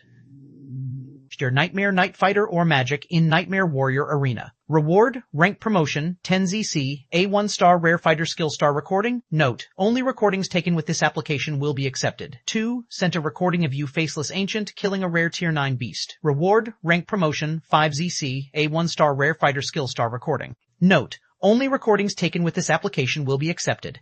3. Sent a recording of you, Faceless Ancient, killing a rare Tier 9 Dark Being. Reward, rank promotion, 15 ZC, 2 1-star rare fighter, skill star recording. Note, only recordings taken with this application will be accepted. Reward missions, Rare Plains, difficulty 1-star Nightmare, Warrior Knight 1, sent a recording of you. Faceless Ancient, killing rare Tier 9 Dark Beings. Reward, 1 ZC per being star recording. Note, only recordings taken with this application will be accepted. 2. Sent a recording of you Faceless Ancient killing extraordinary. Tier 1 Dark Beings. Reward 25 ZC per being star recording. Note, only recordings taken with this application will be accepted. 3. Sent a recording of you Faceless Ancient killing extraordinary. Tier 2 Dark Beings Reward, 100 ZC per being, 1-star Rare Fighter Manual, one-time achievement reward for 1-star Nightmare Warrior Knight only star recording. Note, only recording taken with this application will be accepted. Jacob was content when he saw the missions were the same, but he felt pity that he couldn't hunt down dark beings here, or he could amass a high number of ZC. Nevertheless, he knew better than to be greedy. Dark beings were nothing but trouble, and he was content with magic beasts and raising his ranks. Furthermore, he wanted to see if he would be picked by the Alliance to take into a higher plane if he cleared all the Nightmare Warrior Knight ranks, according to Nixon. Then Jacob remembered something, opened the Alliance market, and tried opening the combat techniques again. Last time he was shunned because his Star Watch didn't have a mana detection function, but this Star Watch was far above any Star Watch present in the rare planes. Now the question was if he had mana or not. Still, he was quite anticipatory. However, he frowned darkly when, you have no mana, therefore this section cannot be opened. 220. Chapter 220 First Promotion. Jacob didn't know how to feel as he looked at the notification with a rather dark expression. What the point of me using so many ZC on this watch if I can't even use its true functions properly? He frowned with a regretful look. He then closed the Alliance market and opened the Type 1 Universal Magic Manual. This thing was even more expensive than his Star Watch as it cost him 250,000 ZC. According to its introduction, this manual had every basic and rare element detail about magic and magic spells. Lastly, and most importantly, the reason why he bought this expensive manual was it had full guidance on primary stages, sensing, using, and storing. However, Jacob was almost cured when he opened the manual and saw the words. They were all in rune language, and he couldn't understand a thing. I should have known, he sneered with an angry look in his eyes as he closed the manual and opened the languages he had bought from the champion shop. This time, he was determined to learn every freaking language before he opened those other books to save himself trouble later. As for his surrounding, despite his focus on his Star Watch, he was completely alert, and his senses were at a terrifying level. Especially his hearing, he could even hear tiny insects crawling from hundreds of meters away, much less if someone wanted to ambush him. On the contrary, he wanted some beast to ambush him by showing his carelessness and opening. This way, he could save himself the trouble of finding them, as well as he would quickly absorb his gains. That's how he started to learn the rune language first, which was quite complex, but he was shocked when he discovered his learning capabilities had increased to a terrifying degree. He almost had a photographic memory as he could easily remember everything, even if he just glanced momentarily at the text. Jacob was elated since he knew it should be one of the benefits of his cursed heart, so he learned with even more enthusiasm and a terrifying speed. There was a total of 33 alphabetic in Type W rune language and over 300,000 words combination. But Jacob remembered them and their meanings quite fast as he walked slowly within the thick forest. However, after walking for 10 hours, he didn't get ambushed by anything, and it was already morning. Still, Jacob was full of energy and was still learning the Type W rune language, which was almost done.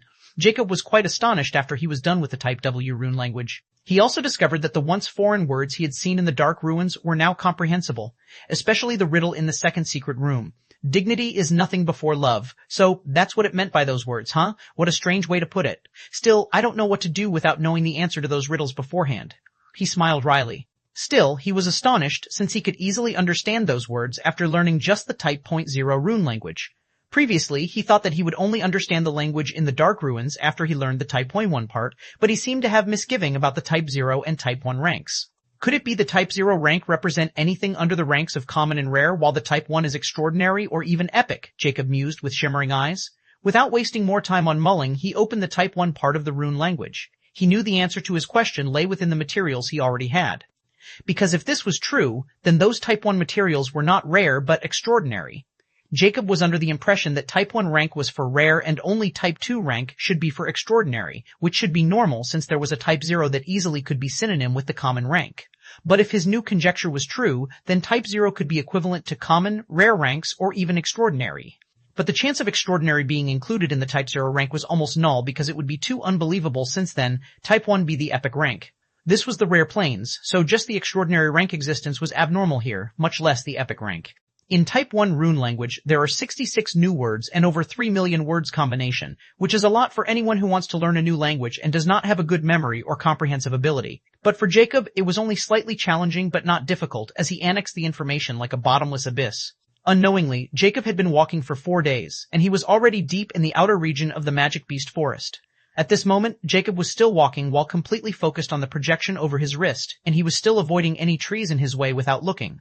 There was a small map projection at the corner of this projection which had an outline of a selected route, and Jacob had been following this route while continuing his study of Type 1 rune language. However, his focus was broken for a moment before he continued, but his lips moved up slightly under his mask. He suddenly closed the file in front and opened the Alliance app and directly selected the second rank promotion mission and selected Star Recording.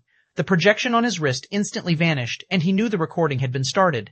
This Star Watch had this 3D recording function, and he knew he didn't need to point it at anything, and it could record anything within a 10-meter radius around him. The videography technology of this Star Watch was quite advanced, and the photograph technology was the same. Jacob even mused that if he had tried to record with his other Star Watch, that function might not work as well in this application since that watch didn't have the 3D recording function, which could show the entire fight without any loophole. What delightful timing, I was just feeling hunger. Jacob smiled as one of his newly acquired Doom Assassin short swords appeared in his right hand. The moment the dark gray sword appeared in Jacob's hand, a silhouette appeared over Jacob's head, and it was over 3 meters wide. Without even looking, Jacob slashed his sword vertically as its terrifying wind whistle sounded and the wind was raised in the vicinity. The next moment, the huge silhouette split into two and landed into 2 pieces right in front of Jacob. His attack was so fast and powerful that even Jacob was surprised when he saw the evenly cleaved beast lying in its blood ahead. Even its bones were cut clean. It was a purple color ape with a yellow patch of fur over its chest and head, a rare tier 9 purple ape.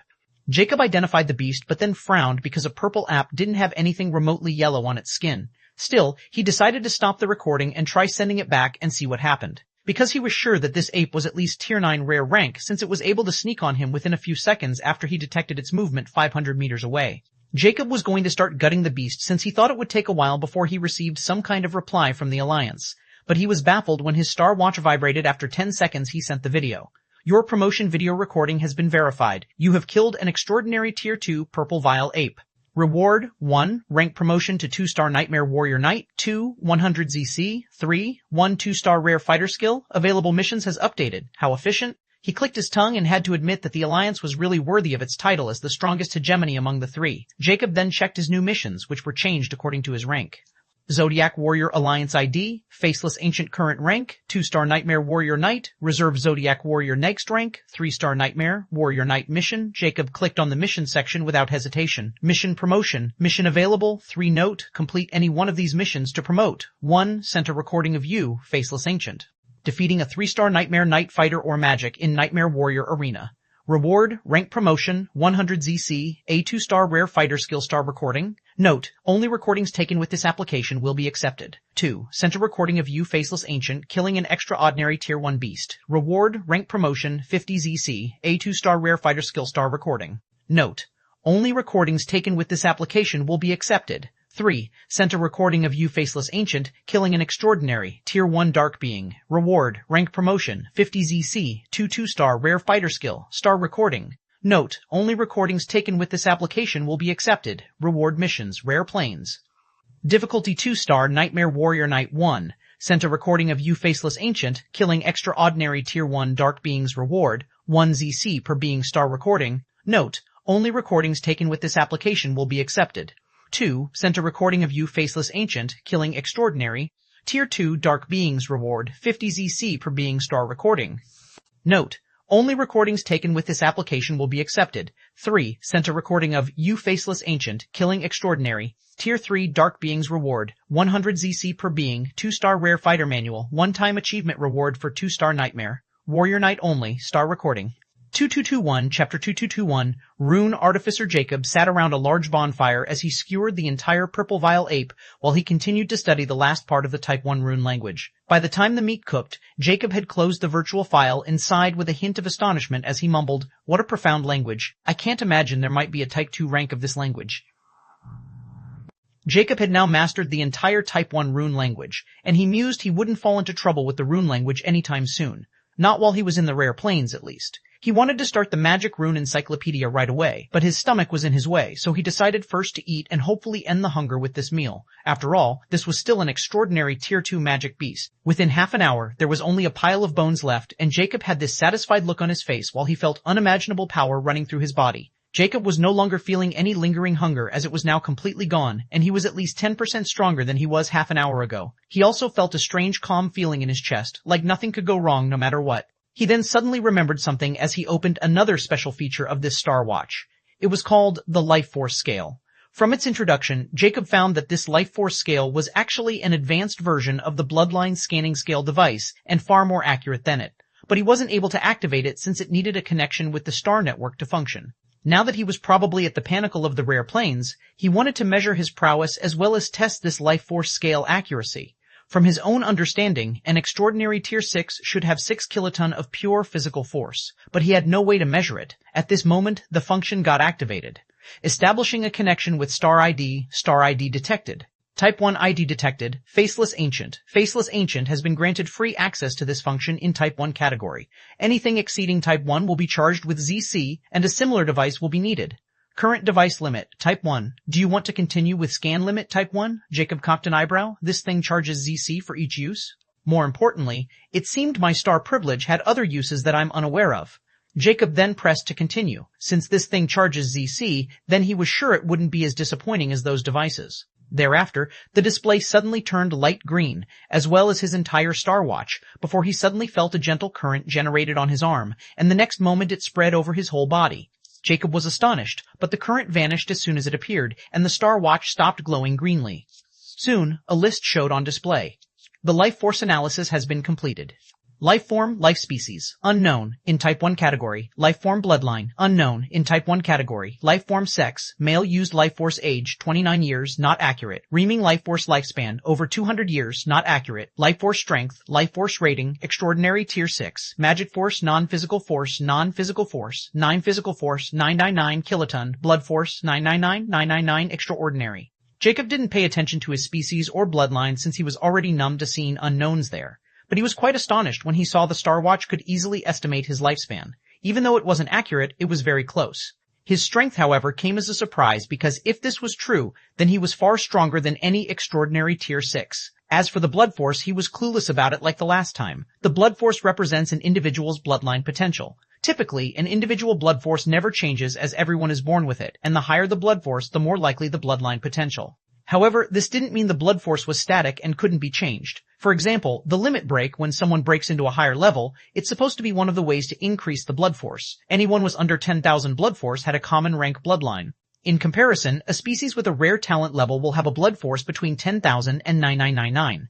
As for a species with extraordinary potential, they will have 100,000 to 999999999 blood force. The last time Jacob had checked, he had merely 9,000 plus blood force. However, now it has skyrocketed to 9999999, which simply represents the very peak of the extraordinary rank bloodline. If I eat the wyvern heart, my blood force might break into 1,000,000. I wonder what the criteria of epic, unique, and legendary blood force it. Their blood force will be off the charts. Jacob thought while inhaling a sharp cold breath. Still, he was quite content with his progress and was more confident in protecting himself in the rare planes. He then closed the life force scale and opened the magic rune encyclopedia. As for absorbing the wyvern heart, he was still not in a hurry, at least not without having ample nutrition in his pendant. The magic rune encyclopedia was about the use of runes in magic. Although it followed the same language principles, it was a completely different concept. While the rune language was for understanding the rune's phonetics and semantics, the magic rune encyclopedia was about how to use those runes for magic. Jacob found that the magic rune encyclopedia was actually for a profession called rune artificer. A rune artificer can inscribe or encrypt runes and decrypt them. There was knowledge of the apprentice rune artificer rank, basic rune artificer rank, intermediate rune artificer rank, advanced rune artificer rank, master rune artificer rank, grandmaster rune artificer rank, senior grandmaster rune artificer rank, elder grandmaster rune artificer rank. These 8 ranks have sub-ranks, basic, intermediate, and advanced. Jacob felt like he had just opened a treasure chest by mistake. Without wasting time, he quickly started from the basics, which were the part of the rune symbol combination and how to turn runes into a different type of elemental energy. The more he read, the more fascinated he became as he found those without magic could also practice as a rune artificer and use magic materials instead of mana. Furthermore, even if someone had magic, they would only be proficient in one type of element, and they had to use materials as well to make different element runes. Especially if someone is making rune talismans, these things were the simplest to make and required low-grade materials. However, Jacob soon found that he was getting the wrong idea when he discovered that there was only one entry-level talisman for apprentice rank to advanced rank. Then, there was one entry-level array design for master rank to grandmaster rank. Lastly, there was one entry-level formation blueprint for senior grandmaster rank and elder grandmaster rank. This meant there were 4 talismans, 2 arrays, and 2 formations for each rank he could practice with, and all of them were future divided into 3 stages just like those ranks. As long as he completes the Talisman of Apprentice rank, he will be a full-fledged apprentice rune artificer and so on. As for more designs, he had to rely on himself.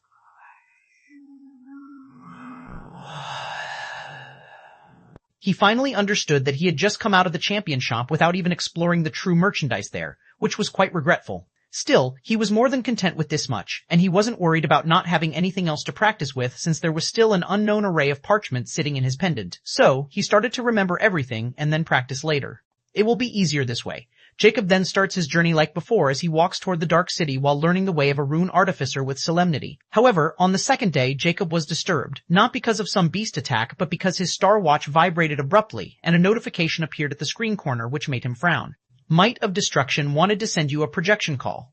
Accept reject projection setting. Who the hell is he, and what did he want? Since he could send me a projection call then, this means he had a high-tech star watch like me. I better ignore it. Jacob simply turned off the notification and continued. However, he was stunned when his star watch started to vibrate again after 10 seconds.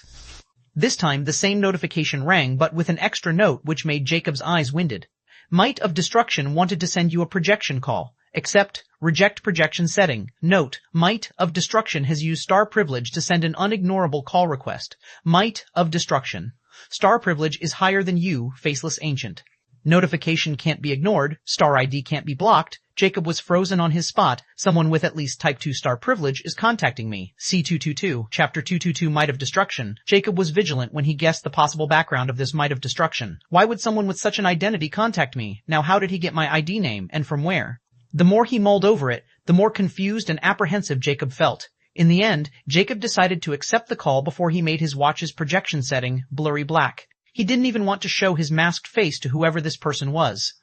The next moment, a blurry red figure's projection suddenly formed over his wrist, and a deep voice filled with natural arrogance sounded, "Little guy, you're quite daring to ignore my call, and now you're even hiding your face." Jacob frowned as he looked at the blurry hologram and calmly said in a cold tone, "I could say the same to you. Besides, I don't think you would be free enough just to answer any random call either, right? Now, tell me what you want and how you get my star ID. I'm sure you're not bored enough to search just random names and then use your star privilege even to force some random nobody to have a chat." Jacob didn't mince his words, although he knew the other party might have a terrifying background. So what? He was in the middle of the wilderness, and he was pretty sure no one will be able to threaten him in rare plains, so he didn't have to listen to the other party's bullshit. Ha ha ha ha, interesting. You're indeed interesting. The other party guffawed instead of getting angry as if he was amused by Jacob's fearlessness. Jacob frowned as he nearly cut the communication, but still was patient enough to wait. He wanted to know why this guy was contacting him and for what reason. Furthermore, the Star Network was probably not entirely confidential because of the Star Privilege existence. He was quite familiar with such a system. It was probably like a database formed by a corporation, and the higher your position, the more secrets you could access. Still, he knew such Star Privilege wouldn't be just given to any random person. He only got the Type 1 Star Privilege because he was the sole champion of the Rare Plains trial. Although he didn't know what other method someone had to use to acquire the same Star Privilege, it might not be so simple, not to mention someone with Type 2 or higher Star Authority. Might of Destruction stopped laughing as he meaningfully said, "Faceless Ancient, you alone cleared the Rare Plains trial in less than a year's time right under the nose of those corpses. I must say, you are quite something." Jacob's eyes widened when his secret was revealed like it was nothing, and he knew his guess about the Star Privilege was quite on point. "Who are you, and how do you know this?" He still pretended to panic to acquire more information. Now he was even more sure this person was not a native of Rare Plains. Might of Destruction chuckled. "Now that's more like it. Since you have kicked those corpses in the balls, I'll tell you who I am. I'm the chairman of Zodiac Warrior Alliance of Epic Plains, Gunner." Jacob was stunned when the other party revealed his identity like it was nothing but a trifle thing. Chairman of Zodiac Warrior Alliance of Epic Plains, then this person might be as strong as an Epic Tier 9. Jacob presumed since he knew the chairman of the strongest hegemony wouldn't be a weakling. Gunner chuckled at this moment. "Stunned, right? You might be confused about what is the Epic Plains, and if I'm playing a joke on you. Rejoice, I'm not. The Epic Plains are plane higher than Rare Plains, and Epic rank is above the rank of Extraordinary. Consider this information a greeting gift." Jacob was momentarily speechless by this man's loose mouth. Still, he didn't want to antagonize the other party anymore since he was destined to come in contact with Gunnar because of his affiliation with the Alliance. There was no need to make such an enemy as long as there was no need to, especially when he was the weak one. "I apologize for my previous rudeness since I never thought I would be personally contacted by Chairman Gunnar of all people." Jacob mildly spoke. "No worries, even your Plains 4 Freedom Lords don't have the right to speak to me like this, so it's only natural you will feel this way." Gunnar chuckled as he really didn't mind. What freedom lords? Jacob was baffled by it since it was the first time he had heard such a term.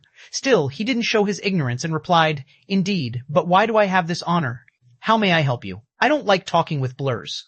Gunner's tone suddenly turned sharp as he stated. Jacob frowned as a hint of killing intent flashed past his eyes before he turned to normal as he calmly said, I'm afraid I can't remove the blur right now, or you will see something unpleasant unbecoming of your status, Chairman. Please forgive me.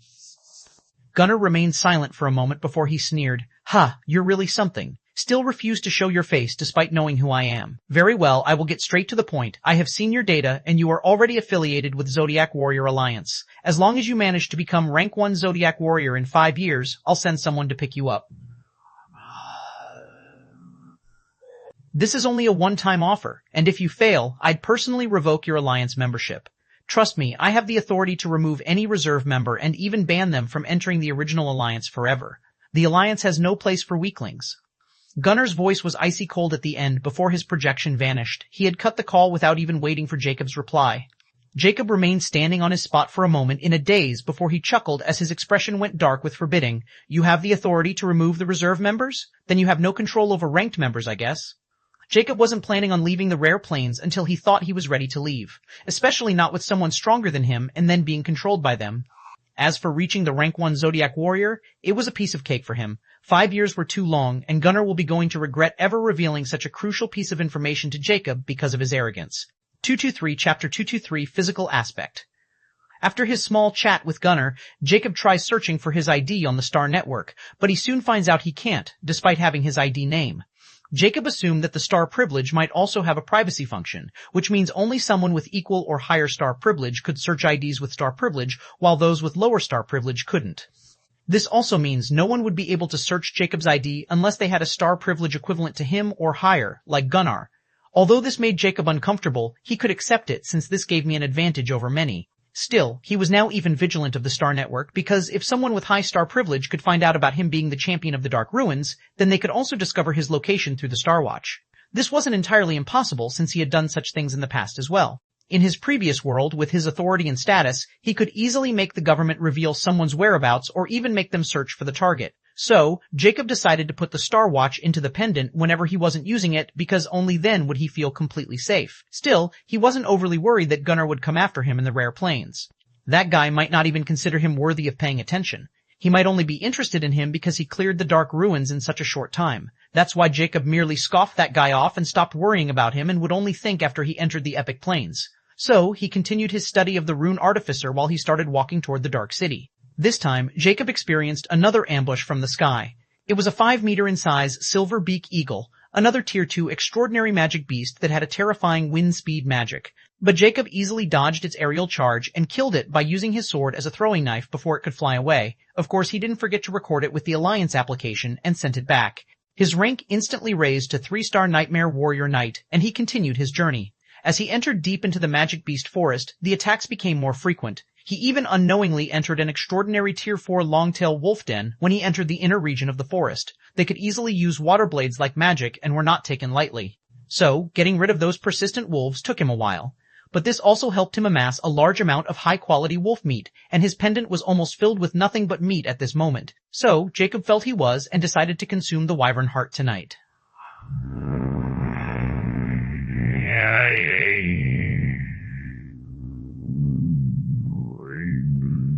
He was already a 4-star Nightmare Warrior Knight already, and the promotion mission for the 5-star Nightmare Warrior Knight startled him. Zodiac Warrior Alliance ID, Faceless Ancient Current Rank, 4-star Nightmare Warrior Knight, Reserve Zodiac Warrior.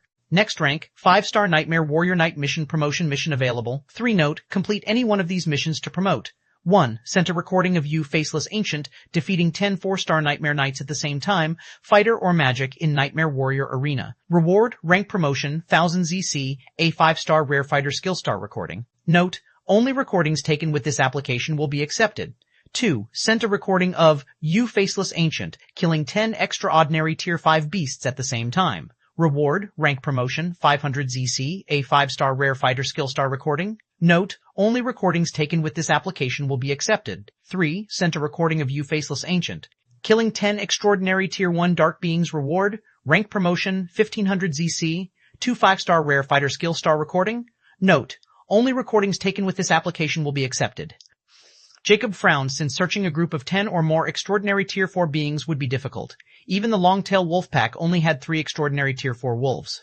Still, Jacob was quite sure he might find a large colony of beasts if he entered deep into the forest. So, Jacob decided to use the wolf den, which was a large cave, as his personal resting until he absorbed the wyvern heart. Like always, Jacob locked the cave mouth with large boulders before he sat down and meditated to reach his optimal condition. He was going to start the second stage, so he didn't want to mess up, especially when he had a chance to acquire Wyvern's ability. After an hour, Jacob was finally ready, and a metal box appeared in his hand. Before he opened it, a 13 inches crimson heart was giving off a terrifying heat that surfaced before Jacob's shimmering eyes. I'm glad I didn't sell it to SAAI and saved it just in case I would need it in Dark City. Jacob sneered in his heart. Jacob wanted to use this heart in case he found something useful in the Dark City, but it was now priceless to Jacob to sell it. It was, after all, a heart of a creature with an entire bloodline of a legendary being. Without hesitation, Jacob started eating the heart, which was literally burning, but Jacob endured and ate it all while feeling the sensation of burning his internal organs without wasting anything. He had to admit, even with his Tier 6 extraordinary physique, the heart could still make him feel like he was swallowing burning coals. But Jacob didn't have to feel that burning sensation for long because, within moments, his heart suddenly picked up speed, and before he knew it, he was already in 10x acceleration. However, Jacob didn't panic since he had complete control over his heart rate now, and even 15x acceleration won't faze him much. At this moment, he felt something melting in his stomach, which started spreading in his veins and bloodstream. Without any explanation, Jacob knew the process had been started, and he was feeling molten lava running through his blood vessels right. As time passed, Jacob started to feel a strange cold sensation within his veins, while the fiery sensation settled down. The cold sensation also didn't last long before it was gone as well, and Jacob's heart rate returned to normal. That's it? Jacob was confused and somewhat disappointed since he hadn't awakened any of the wyvern's abilities. He could only sigh in bitterness and opened Cursed Immortality to see how much progress he had made with the wyvern's heart. First phase of body transformation, Cursed Blood Condensing. Second stage, Cursed Blood Condensing Progress. 0499%. Description. Convert your blood into cursed blood until it reaches 100% completion by absorbing the heart blood of legendary beings or their descendants. Completion of this stage will result in 500 years of lifespan. Jacob frowned and mumbled, not even 5%? The page turned on its own as Immortaka's scornful words appeared. Do you even know with just 499%, as long as you quench your hunger, you are already as strong as a Tier 1 epic rank being? Jacob was startled and stated his confusion, but I don't feel any hunger like before. Immortaka wrote something which made Jacob widen his eyes in shock. It's because you have awakened one of the wyvern's strongest physical aspects, its endurance. Simply put, a wyvern can sleep for hundreds of years in a hibernation-like state without eating or using any type of energy because of its terrifying endurance. Although it's not much of an ability, a wyvern's endurance is far more powerful than any being without a legendary bloodline, especially for someone like you. Realization dawned upon Jacob as he quickly understood what Immortaka meant by those words and asked, So, I can even annex someone's physical aspects besides its abilities. Why didn't you say it so before? Isn't it the same thing? Immortaka questioned. Jacob's face fell and refuted, Fuck no. Immortaka laughed. Well, I guess you're right. Since the physical aspects involved someone's eyes, horns, skin color, wings, or even tail, well, now you know, can you accept the change in your appearance? What if you acquired a beast's tail, 4 arms, or spider-like legs? The question dumbfounded Jacob, and his heart turned cold since he had never thought there was such a possibility of a change in physique. Can he live with another form but human if it means acquiring immortality? This was really the question worth mulling over, but Jacob knew what he would choose every single time. So, he took a deep breath and said emotionlessly, In the end, the body is only skin and flesh. Appearance meant nothing in the grand scale of the universe. Especially if everlasting life was on the life, I'm sure anyone would choose even to give up anything for such a chance, much less physical appearance. So, you should stop doubting my resolve. Immortaka laughed and filled the entire page after hearing Jacob's answer before it wrote just 2 words at the end. Don't worry. 1224. Chapter 224 continue into the Magic Beast Forest. Jacob frowned when he saw, Don't worry, and sternly questioned, What do you mean by don't worry? Ho, did I say something? These words appeared the next moment. Jacob's expression fell the moment he read those words, and he knew this book was again messing with him. However, he suddenly felt like sleeping, and he instantly knew the hunger was acting up. Although he had acquired the Fire Wyvern's endurance, but he couldn't just sleep for hundreds of years to sustain himself. Stop messing around and tell me how this endurance works exactly. Jacob sternly questioned. TSK, what a simple question. Sigh, I have to tell you everything in the end. The endurance of this wyvern will raise your endurance to the level of a unique rank wyvern. Your human body will no longer waste any extra energy as it did before, and all required energy to move your body or do tasks or fighting has been decreased by 90% with your current level. But you will feel the urge to sleep all the time if you're about to run out of energy in your body. It's a sign of hibernation, but unlike Wyvern, which can absorb the energy from the environment to recover while in hibernation, you will sleep to death because you didn't have such an ability. So, I suggest you won't fall asleep without an empty stomach. Ha ha ha. Lastly, the endurance will be decreased as your power rises until you surpass the unique rank. This is the only flaw of physical aspects like endurance, agility, strength, magic talent, and so on. They are not yours, so they will become useless in time as you continue to increase your prowess. So, I strongly suggest you won't get used to them because they will not increase like abilities and will lose their effect with time. If you have killed a peak epic rank wyvern, then your endurance will be of legendary rank wyvern. What a pity, right? He. Jacob felt somewhat regretful after this revelation. So to say, the physical aspect will be like temporary boosts while the abilities can increase with my own power? Exactly. But not all the physical aspect is like this. Like if you awake a legendary creature's eyes which can grow with magic or evolve with some other materials, you will naturally inherit that aspect as well. Lastly, if you awake the same kind of physical aspect again that you already had, it will either override the old one or not activate at all.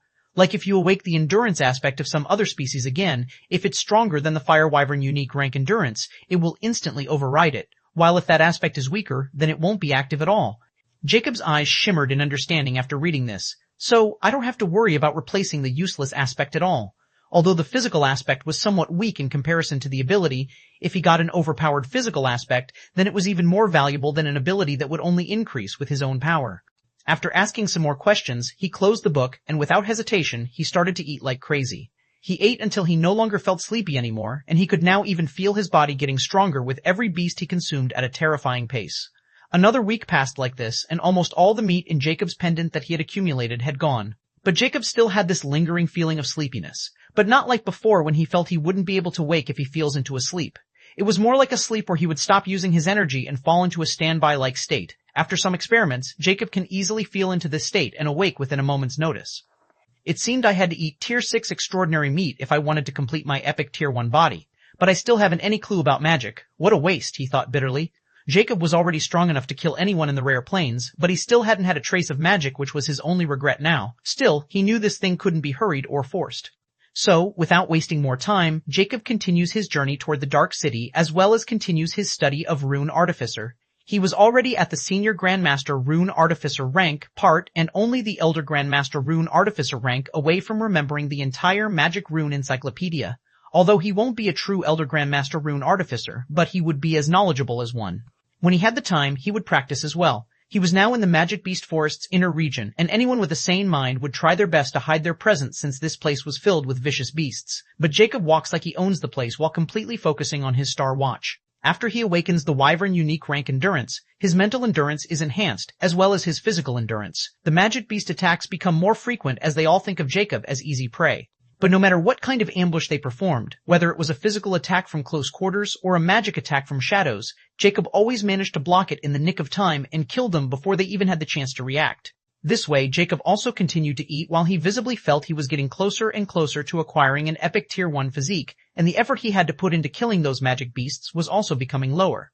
2 days later, after Jacob continued his journey, he finally remembered the entire Magic Rune Encyclopedia. But he didn't even waste a moment before he opened the philosopher's language, which was the language of alchemy. After comprehending the rune language, Jacob found that the philosopher language's difficulty decreased exceptionally, or it was the case because he had some understanding of this language before. Whichever the case was, it only took him half a day to completely comprehend the Type 0 philosopher's language. Jacob also realized that the language he learned in the Common Plains was nothing but a fragment of Type 0 philosopher's language. C225, Chapter 225, Rare Dark City, 1. The core region of the Magic Beast Forest was filled with territorial magic beasts, and there wasn't even a single magic beast below the rank of extraordinary because they couldn't survive there. The deep one goes toward the central area, and the chance of stepping into some dreadful magic beast's territory would increase exceptionally. But if someone reached this area, they found themselves staring at an extensive canyon around a massive waterfall. However, an even more absurd thing was on the right steep wall of this canyon. Over 300 meter high, there was a 50 cubic meter glistering black block, and it was extremely eye-catching in this kind of scenery. Not only that, but there was a road-like platform in front of this black block, and its size was exactly the same as it was made for others to stand on it. but there was no road that led to this platform, and underneath was nothing but steep cliff and raging Great Star River. But at this moment, a tall hooded figure clad in black was standing on this platform as he looked at the glittering black block with great interest in his amber eyes. This person was naturally Jacob, who had just reached here a few moments ago. He couldn't help but look at the virtual map on his star watch and the red mark continuously blinking right where he was standing. Jacob couldn't help but mumble, "Just who built a city in the middle of a fucking cliff? And where the heck is the city anyway?" If he hadn't seen this black block and platform, he won't have even bothered to climb up here and would have thought that this was some kind of error in the map. However, there was no trace of any city here at all, and he couldn't help but start to wonder if the Dark City was playing some kind of joke with those who sought it in this extremely dangerous place. Still, since he was here, he won't be going back without even trying. So, he touched the black block, trying to see if there was some kind of mechanism hidden within. The moment Jacob's hand touched the black block's smooth surface, the black block suddenly lit up in white, and an electric voice sounded all of a sudden. "Welcome to the rare Dark City, esteemed wanderer. Please identify yourself. Seeking permission to scan the Star Watch, will you accept?" Jacob cocked an eyebrow when he heard the voice and the same words on the black block. "It's a screen." He had only been in the Uncommon region's Dark City, and that place was not so advanced, so he was now curious about what the biggest Dark City of the Rare Plains would be like. So, he didn't hesitate and gave permission to scan his identity before he activated an 8-star Nightmare Night badge. Thereby, a red ray shone directly on the Star Watch before it vanished. The electric voice rang again. "Identity scan complete. Faceless Ancient 8-star Nightmare Night, Dark City status, guest Dark City criminal record, none Dark City noble title, none guest Faceless Ancient. You are qualified to enter the Rare Dark City. Please answer 3 entry questions. 1. Are you aware of Rare Dark City rules? Yes, no, note. If no, please buy the rule and guild book. 100 gold coins. 2. Are you a wanted criminal in Rare Plains? Yes, you know, note 1. The Dark City reserve all rights to investigate the answer at any time, and it might have consequences if the answer does not match the investigation result, so please be honest. Note 2. Your answer will not be disclosed to anyone under any circumstance, and only in case you broke the Dark City rule will this information can be disclosed to Dark City's administrator. 3. Are you willing to abide by all the rules of Dark City, and in case you break it, you are aware of the consequences? Yes, no. Jacob's eyes went cold when he looked at those 3 questions. These questions were clearly to make it clear that the rules of Dark City's rules shouldn't be broken, and they were absolute. Furthermore, they even put a rule and guild book, so no one was able to feign ignorance if they broke any rules. This puts his mind at ease, since he can stay here without getting worried about anyone attacking him or playing any tricks while remaining in the city. So, he decided to buy the rule and guild book since 100 gold coins were nothing but chump change for him at this point.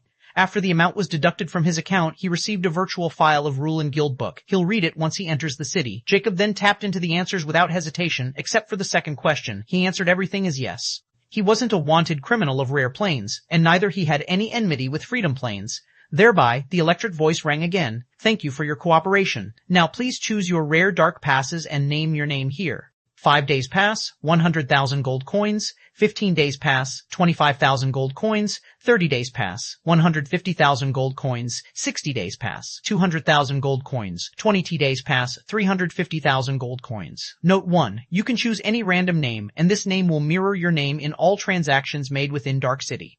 Note 2. When the selected rare dark pass timer reaches 0, you'll have 60 minutes to leave the Dark City or recharge the timer again. Warning, if you neglect this, the Dark City guards will detain you and impersonate you in the dungeon for 6 days and receive first-degree torture. After your detention, you'll be banned from entering the Dark City for 5 months.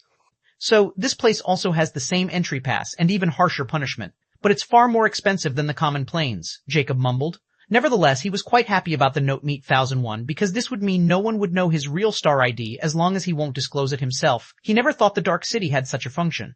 As long as his safety and privacy were guaranteed, Jacob won't mind paying this small price, so he selected the 120-day pass without hesitation. 1-2-26.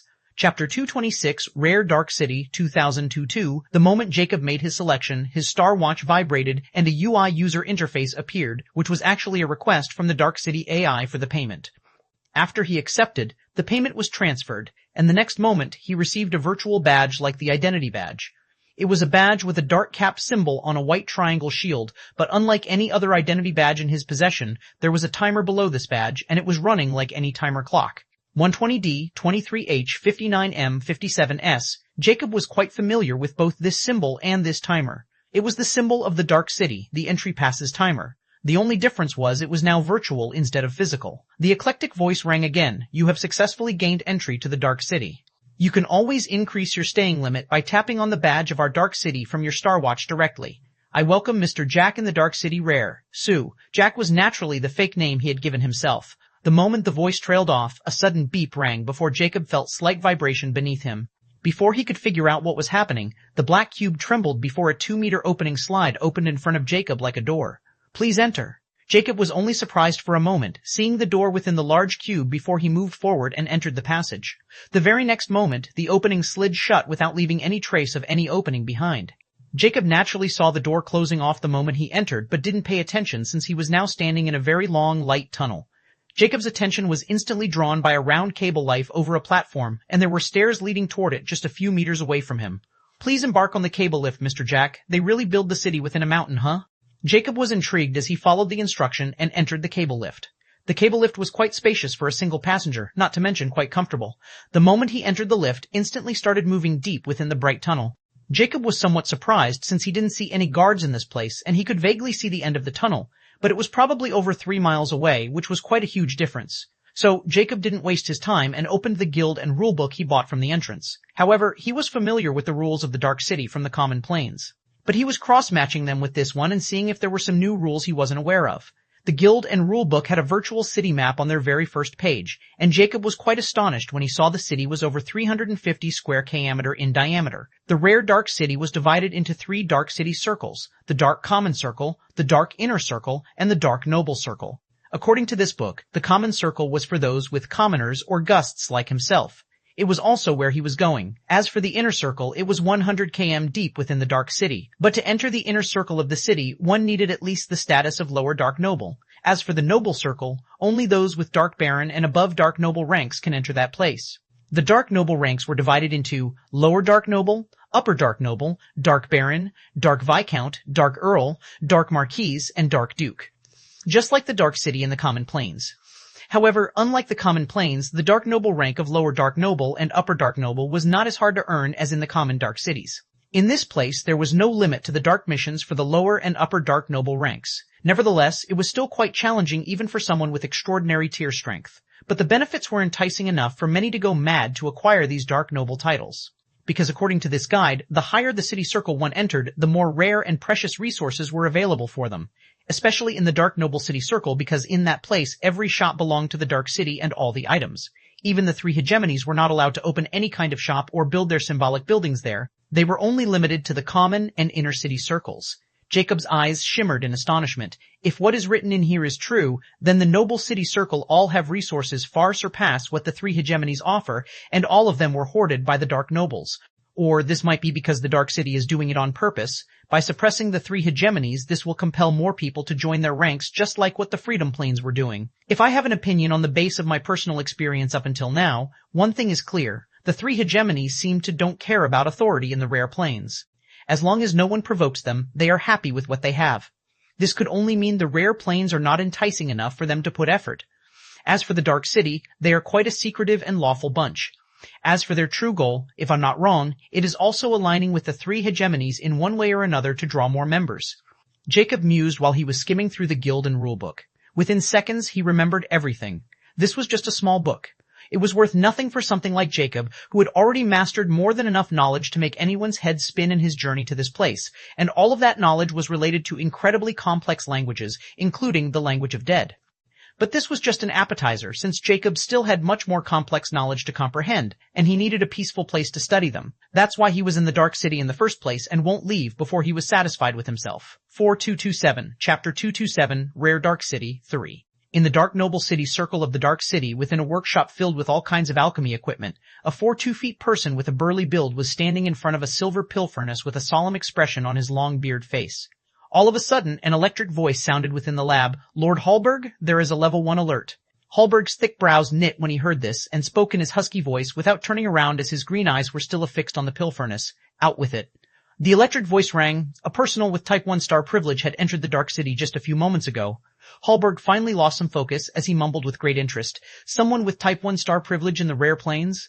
Now that's interesting. According to our information network, there shouldn't be anyone with Type 1 star privilege in rare planes, since there's no chance to increase the star privilege in rare planes unless someone can annihilate the entire dark faction from the rare planes. The only other way to raise star privilege is the trial plane. Hallberg's eyes shimmered in understanding as his lips curled up in a wily smile. So, the mysterious champion who completed the entire trial in less than 6 months has appeared in my dark city, huh? Who would have thought? Really, who would have thought? His voice turned sharp as he questioned, "Tell me his name, and did he have contact with our dark city before?" The electric voice replied, "This person's star ID is Faceless Ancient, and it's the first time he has entered any dark city." "Any high-level affiliations with 3 hegemonies?" Hallberg questioned again. "He's an 8-star Nightmare Knight." Hallberg frowned slightly and muttered under his breath. Then he might have already been contacted by that arrogant prick, Gunner, and may have already joined the Zodiac Warrior Alliance as a reserve member. I can't approach him as the Dark City Lord, or this might cause trouble. After muttering to this point, he suddenly looked up and spoke. "Dark Rose, I want you to inform me if he reaches the lower Dark Noble rank. For now, ignore him and just treat him like other commoners. We'll see if he's interested in our Dark City or not before taking any action." "Understood, Lord Hallberg." The electric voice or Dark Rose sounded an affirmation before turned silence. Hallberg couldn't help but sneer.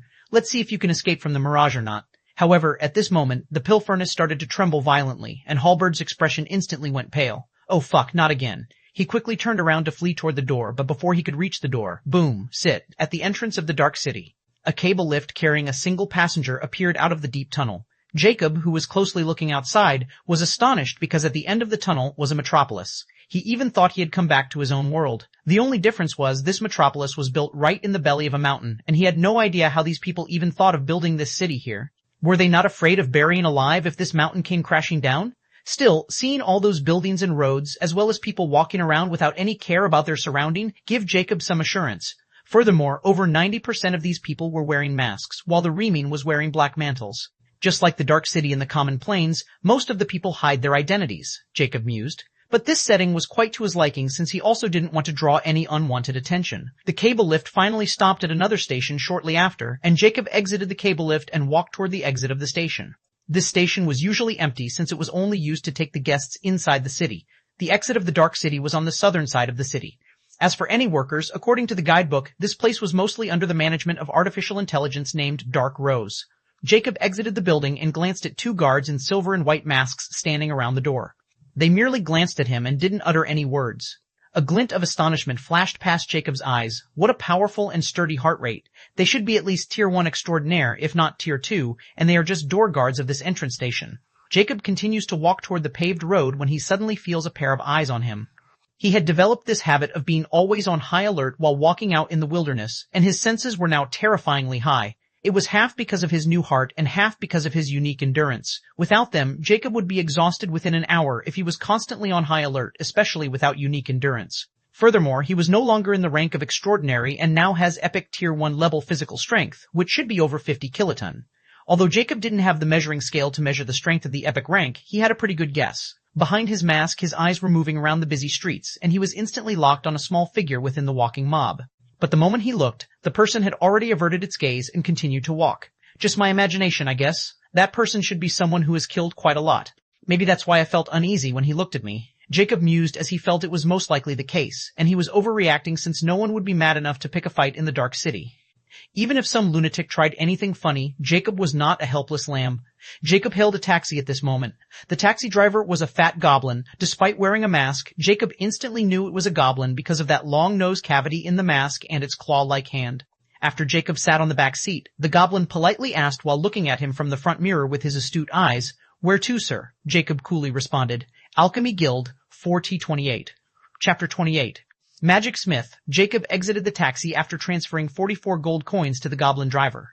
He walked into a crowded square, and in front of him was a huge skyscraper, probably with over 300 floors. There were massive letters on this building, Alchemy Guild, and there was the famous sigil of Alchemy Guild, the blazing red flame rising from an 8-legged golden cauldron. In the Dark City, the branches of the Alchemy Guild, like Gunsmith, Apothecary, and Potion Alchemy, were not separated, and they were all combined into a single Alchemy Guild building. However, this didn't mean it was the true Alchemy Guild, and just like the Zodiac Warrior Alliance, they only had branches in rare planes, not their actual guild. Nevertheless, they were top-of-life professions and revered by many. Although there was also guidance about these professions in the Zodiac Warrior Alliance market, they didn't have facilities to practice them like the Alchemy Guild. Furthermore, almost all the rare and precious knowledge, like potion formulas, weapon designs, and many more, were in the hands of the Alchemy Guild. Lastly, the knowledge about the professions like rune artificers was also exclusive to the Alchemy Guild, and they didn't even exist in the rare planes. What Jacob was here for was actually the magic smith profession, related to the magic weapon crafting, which was another exclusive profession of the Alchemy Guild. He had already bought the complete manual from the champion space for 100,000 ZC. What he lacked was the place to practice it and the materials, and unlike the rune artificers, the magic smith was actually taught in the rare planes, but it was not for anyone, and only people with the most talent could be magic smith. Jacob had already grasped the basic of magic weapon crafting, and he knew, like the rune artificers, it could also be practiced without magic as long as he had appropriate materials. And he was extremely eager to practice it because the magic weapon crafting was quite a delicate process, just like gunsmithing, and he had already got many ideas he wanted to experiment with.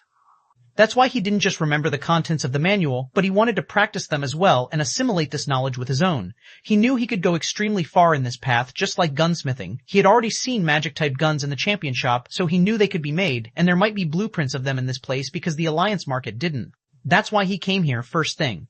Once he has achieved his goals and is prepared, he will leave the rare planes without wasting more time. As for other things, they won't interest him as long as they won't align with his goals. The Dark City was the only place that could give him all this without having to worry about other schemes or getting dragged into some war. The gates of the building were opened, and many people were going in and out in an orderly fashion. Besides the normal membership, the Alchemy Guild here also sells their products and amasses a massive amount of wealth daily. Jacob entered the building like everything and found himself in a large lobby with 18 different elevators and queues of people in front of every single one of them. Some queues were larger than others, while some were small, and no one dared to make a fuss about waiting. Jacob then spotted a long glass counter in the center of this lobby, where beautiful tall ladies of the demi-human race were guiding the people who had questions. He also joined the queue in front of the cat ears woman, and it was quickly his turn. The woman with cat ears smiled at Jacob and politely asked, "How may I help you today, sir?" "I want to learn magic weapon crafting," Jacob stated his intentions, another one who didn't know his limit. The cat ears woman didn't seem to be surprised since she daily dealt with such people who were here to try their luck with the rarest profession in rare planes. She smilingly replied, "You need to be Senior Grandmaster Blacksmith, Senior Grandmaster Gunsmith, Senior Grandmaster Mason, Senior Grandmaster Magic Watchsmith, and Senior Grandmaster Weapon Analyst. Do you have your identity proof with you, sir?" Jacob raised a brow when he heard the requirement just to learn the magic weapon crafting. There was no such knowledge about these requirements in the manual he possessed, and he could easily understand it as well as even craft an intermediate rank magic weapon as long as he had designed without learning those professions. He was that confident. What now? If I can't join a magic smith ranks, I can't enter the magic crafting workshop, Jacob mused. But he didn't give any reaction as he merely nodded toward the cat ears woman and said, "Thank you for your information. Then, where I can take the test to increase my gunsmith rank." He gave up easily. At least he knew his place and accepted it. She had a somewhat good impression of Jacob now. "Please go to floor 51. The gunsmith tests conduct there," she replied. "Thank you." Jacob nodded and turned around to leave toward the elevator. He suddenly heard the person standing behind passing a jeering remark. "Ha, little shit wanted to become a magic smith without even having magic. What a bumpkin." The male voice wasn't loud, but many here were extraordinaires, so they could easily hear him. Many started snickering under their breath. Jacob pretended as if he didn't hear anything and continued on his way toward the elevator. He really didn't mind since he had once gone through such boisterous remakes when he started his journey from nothing. Thereupon, Jacob entered one of the 18 elevators and headed toward floor 51. While heading up, Jacob mused, "I should first reevaluate my gunsmith rank and gain a gunsmith workshop before studying the last two encyclopedias, the Universal Magical Materials, Type 1, and Universal Beings, Living and Dead, Type 1 in my possession."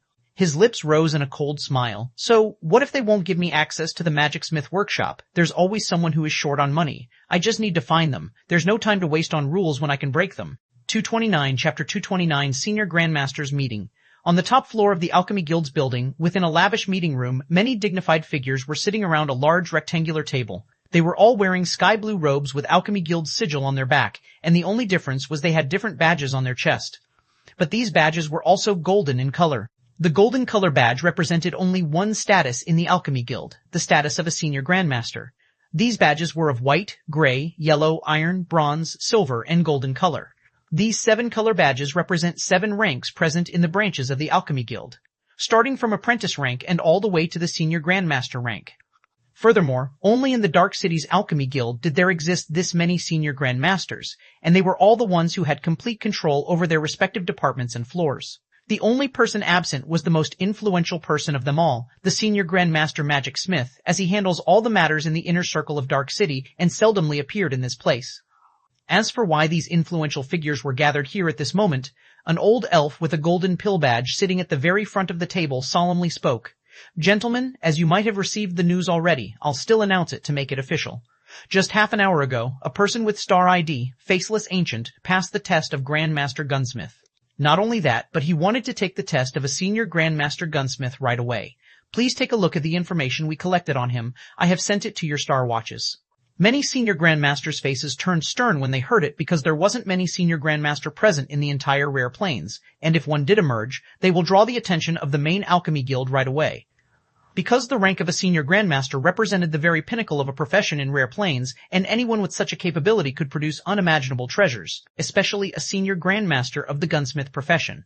They can produce weapons of mass destruction on a cartographic level scale, and that's why they were highly sought after, even more than a senior Grandmaster Magic Smith, because in gunsmithing there was only complex technology involved, not complex magic. Lastly, the Alchemy Guild controlled the knowledge of every senior Grandmaster level profession, and only the most talented personnel in the branch guild could learn them, but only after paying a steep price or earning merit. Yet now, this unknown person had appeared out of nowhere and declared he had the skills of a senior Grandmaster gunsmith. How could these senior Grandmasters not be alarmed? However, when they looked at the profile made after a background check, they were flabbergasted and their eyes winded in surprise because this person was registered in a common Plains branch, and he was so young, they even suspected that he had hacked the Star Network to put all this information. If they hadn't known it was impossible, they will definitely arrest him.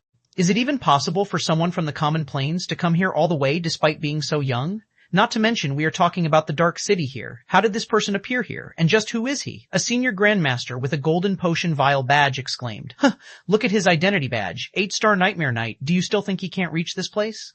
A senior Grandmaster with a golden scroll badge snickered. The old elf with a golden pill badge stated solemnly again, I have personally talked with him, and according to him, he got an inheritance on an abandoned island in the Star Ocean, and that's where his knowledge came from. Even if that's just a cover-up, according to our policy, we can't question anyone as long as they don't break any rules of the guild. Nor can we pry into others' secrets if the person is a fellow guild member. Not to mention, he had already acquired the Grandmaster Gunsmith status in our rank, and he had already used his right to take the test of Senior Grandmaster Gunsmith every decade right now. We have to prepare the test within 6 hours after he used his chance, and if we delay, you all know the consequences. Lastly, you guys should all forget about scheming against him because he had a blood force of 899,999, and this is the limit of the very best device we had. It could be even higher. What? Some of the senior Grandmasters' faces turned pale as they quickly threw all the strange thoughts in their mind after they heard about the inheritance part. They were not spooked about him being an 8-star Nightmare Knight. Then they were spooked after hearing about his blood force. Because blood force represents another thing among the alchemists, it represents the potential of next-level evolution. The easiest way to increase one's strength or rank was to raise the blood force, and the Alchemy Guild naturally had more than enough ways to make an extraordinary bloodline epic by raising the blood force. However, they were all precious to the extreme, and why would they waste such precious resources on old men like them who had already exhausted their potential and long past their primes? On the other hand, this Faceless Ancient was still too young, and it was quite clear that he was extremely talented in the technology department. If his blood force is over 900,000, then the main guild won't mind paying a small price to raise his potential even further and take him to the epic planes.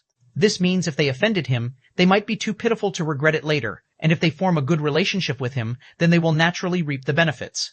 Even if they won't get any physical benefits, just having the friendship of someone in the epic planes was more than enough. So, their attitude instantly changed. The old elf with a golden pill badge merely snickered as he knew more than enough was going through those old schemers' brains. He then looked toward another female 3 seats away from him. She was extremely alluring and emitted a mature charm. She also wore the golden badge with the gunsmith sigil on her big meaty chest. Likewise, she was the only senior Grandmaster gunsmith present in the Dark City, Golden Elf Rita. He smiled amiably and said, Miss Rita, according to the rule, you have to be the invigilator of the test, and you may choose any theme you see fit. What do you think? Rita had this cold and aloof air around her, but even she was shaken by the newcomer's potential as he looked at the profile with great interest. Her cherry lips parted, and a melodious voice heard in the meeting room. Then, I won't be holding back. A peculiar light shone in Rita's beautiful eyes as she zoomed at those icy cold amber eyes revealed behind the mask in the picture attached with the file. 2:30. Chapter 230 Senior Grandmaster Gunsmith Test 1. On the 55th floor, Jacob was waiting in a luxurious room. It's been 5 hours since he had passed the Grandmaster Gunsmith test without breaking a sweat. Actually, he wanted to apply for the Elder Grandmaster Gunsmith rank test directly, but when he discovered from a Lost-Mouth participant that there wasn't even a single Elder Grandmaster present of any profession in the entire Rare Plains, he decided against it. So, he applied for the Senior Grandmaster rank test, but to his disappointment, it also can't be done without being a Grandmaster rank first. But this didn't stop him from applying, and after paying the test fee of 100,000 gold coins, he successfully passed the test on his very first try, making the Invigilator dumbstruck. After that, an old elf approached him, who was a senior Grandmaster Pill Alchemist, started to poke around his past. Jacob knew the fact that he being from the common plains couldn't be hidden forever, and he didn't plan on hiding it either. He simply made up a story and to quench the old elf's curiosity. He had already known about the rules of the Alchemy Guild, so he wasn't in any kind of danger, neither they could pose any danger to him even if they wanted to. So, after the discussion with the old elf, he directly used his chance to apply for the Senior Grandmaster rank. But if he failed, he won't get any chance at it again for another 10 years. This was a rule which everyone had to follow. But Jacob knew he was more than capable of passing the test beyond the rank of Elder Grandmaster. Still, the Senior Grandmaster title was enough to earn him a respectable status in the whole Alchemy Guild in the Dark City, or anywhere in the Rare Plains as a matter of fact. So, he settled with it. He had already drawn some attention to himself after revealing he was from the common plains, as well as his blood force was also measured when he took the Grandmaster rank test to see his talent and actual age. He even suspected they might have already known about the commotion he caused in the Freedom Rare Plains when he escaped by pinning the blame on the Killer Skull Society. But according to Star News, the Freedom Rare Plains are completely occupied with the all-out war with the Wild Nation at the moment, so they might not be free enough to notice him in the Dark City right in the middle of Magic Beast Forest. Nevertheless, as long as he was in the Rare Plains, Jacob wasn't afraid of getting scheme against, especially in the Dark City. Furthermore, the status of a Senior Grandmaster means he would have access to the organization's storage facilities and can buy anything as long as he can pay for it. He had already joined their private server as a Grandmaster and earned another identity badge with 100 ZC for passing the test. As for any mission application like the Alliance, he didn't get any. He mused it might only be available for permanent members. Whichever the case was, he was satisfied with where things were going right now. At this moment, Jacob's eyes sprang open when he heard footsteps approaching the door. Thereupon, a light knock rang on the door. He coldly said, "It's open." A gnome appeared wearing a bronze gunsmith sigil on his chest, and he respectfully bowed before Jacob before he stated, "Sir Grandmaster, the Branchmaster has summoned you." Jacob naturally knew just who this gnome was referring to as Branchmaster. Any senior Grandmaster will have the title of Branchmaster, and they also oversee their respective floors. Floor 51st to 55th belonged to the gunsmith branch. There was only a single senior Grandmaster of this branch as well, and she controlled the entire 5 floors alone. So, Jacob was quite vigilant of her since she might be some petty person who was too absorbed and used to authority that she might feel threatened by a newcomer like Jacob. Still, he had to go since this exam would be personally conducted by her, and it was also in her hand to decide the theme of this test. Lead the way. Jacob coolly stated as he stood up. The gnome didn't delay and quickly started to lead the way. He had already got wind of this person's status and what he was going to do, so he was extremely careful not to offend him. Soon, they reached a big hallway, and at the end of this hallway was a large metal door.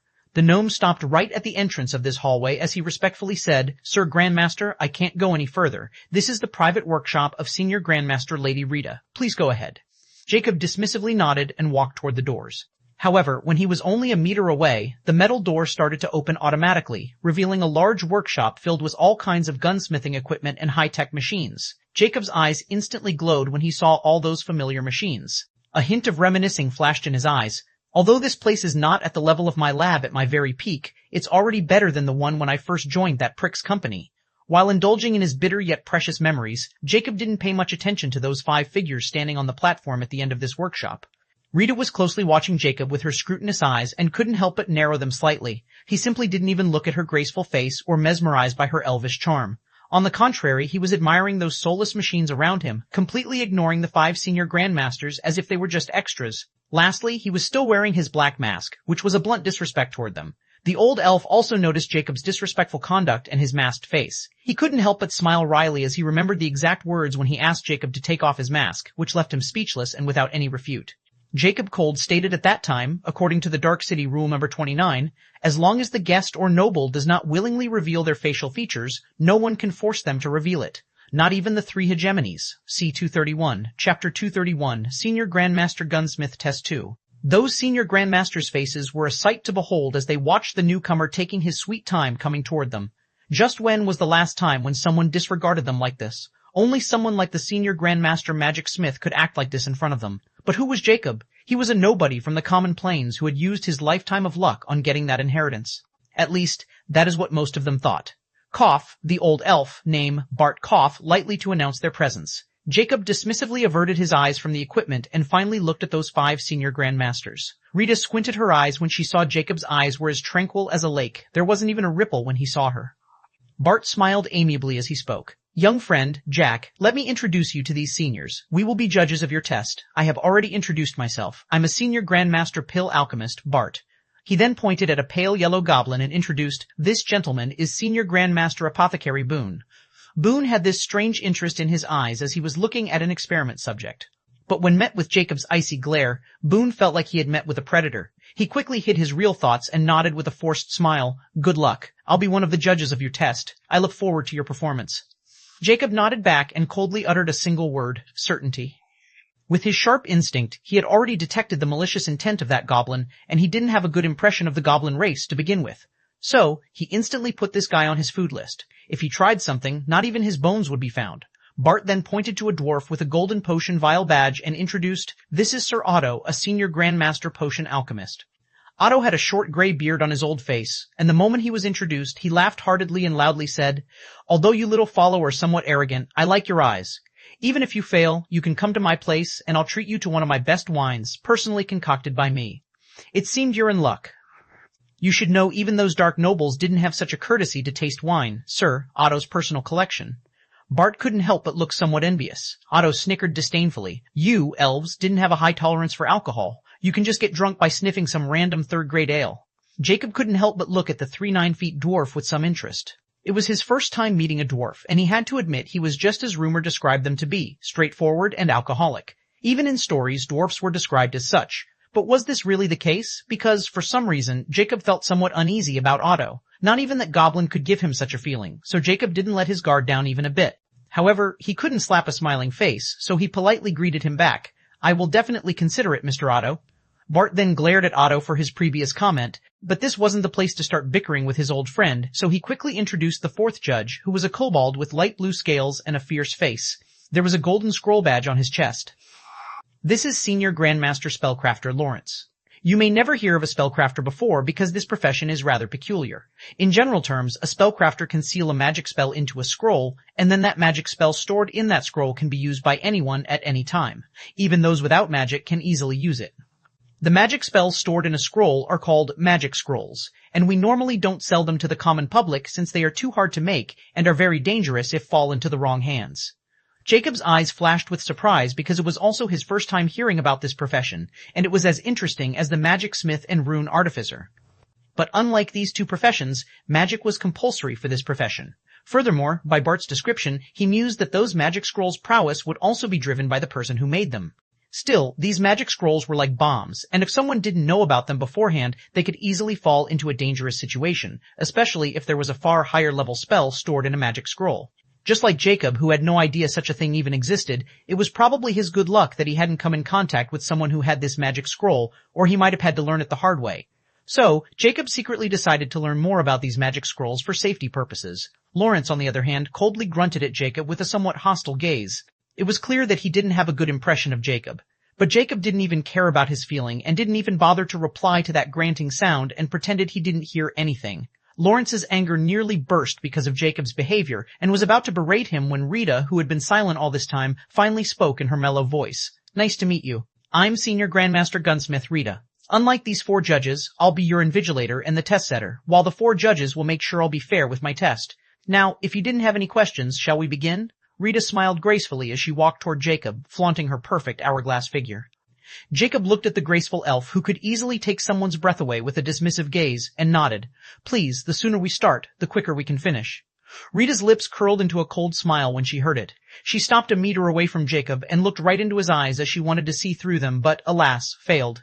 But she didn't flatter and spoke. I like your confidence. Let's see if you have the skills to back it up.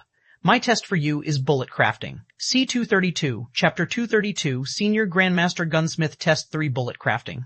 Jacob cocked an eyebrow as he looked at the ravishing elf's cold smile. Rita nodded with a charming yet cold smile. Easy, right? Jacob shook his head mildly. Nothing is easy when it comes to gunsmithing.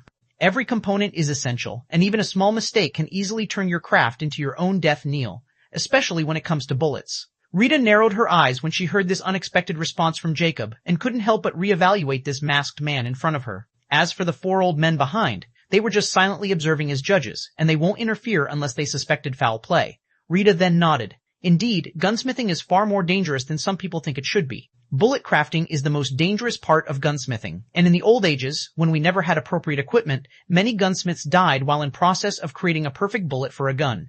Every new gun required a new type of bullet that could perfectly match it and bring out its deadly potential. That's why today, for your senior Grandmaster rank test, I want you to craft me a bullet perfectly suitable for this gun. Rita then flipped her slender hand, and a white gold ring on his middle finger suddenly shimmered in a golden glow before a beautiful silver handgun with a long golden muzzle appeared in Rita's hand. However, Jacob's attention was drawn by the golden ring on Rita's hand, and he instantly guessed what that ring was, a storage ring. It was his first time seeing this ring being used, despite possessing the White Minister's storage ring. He simply couldn't open it without magic, and this was not something he was proud of.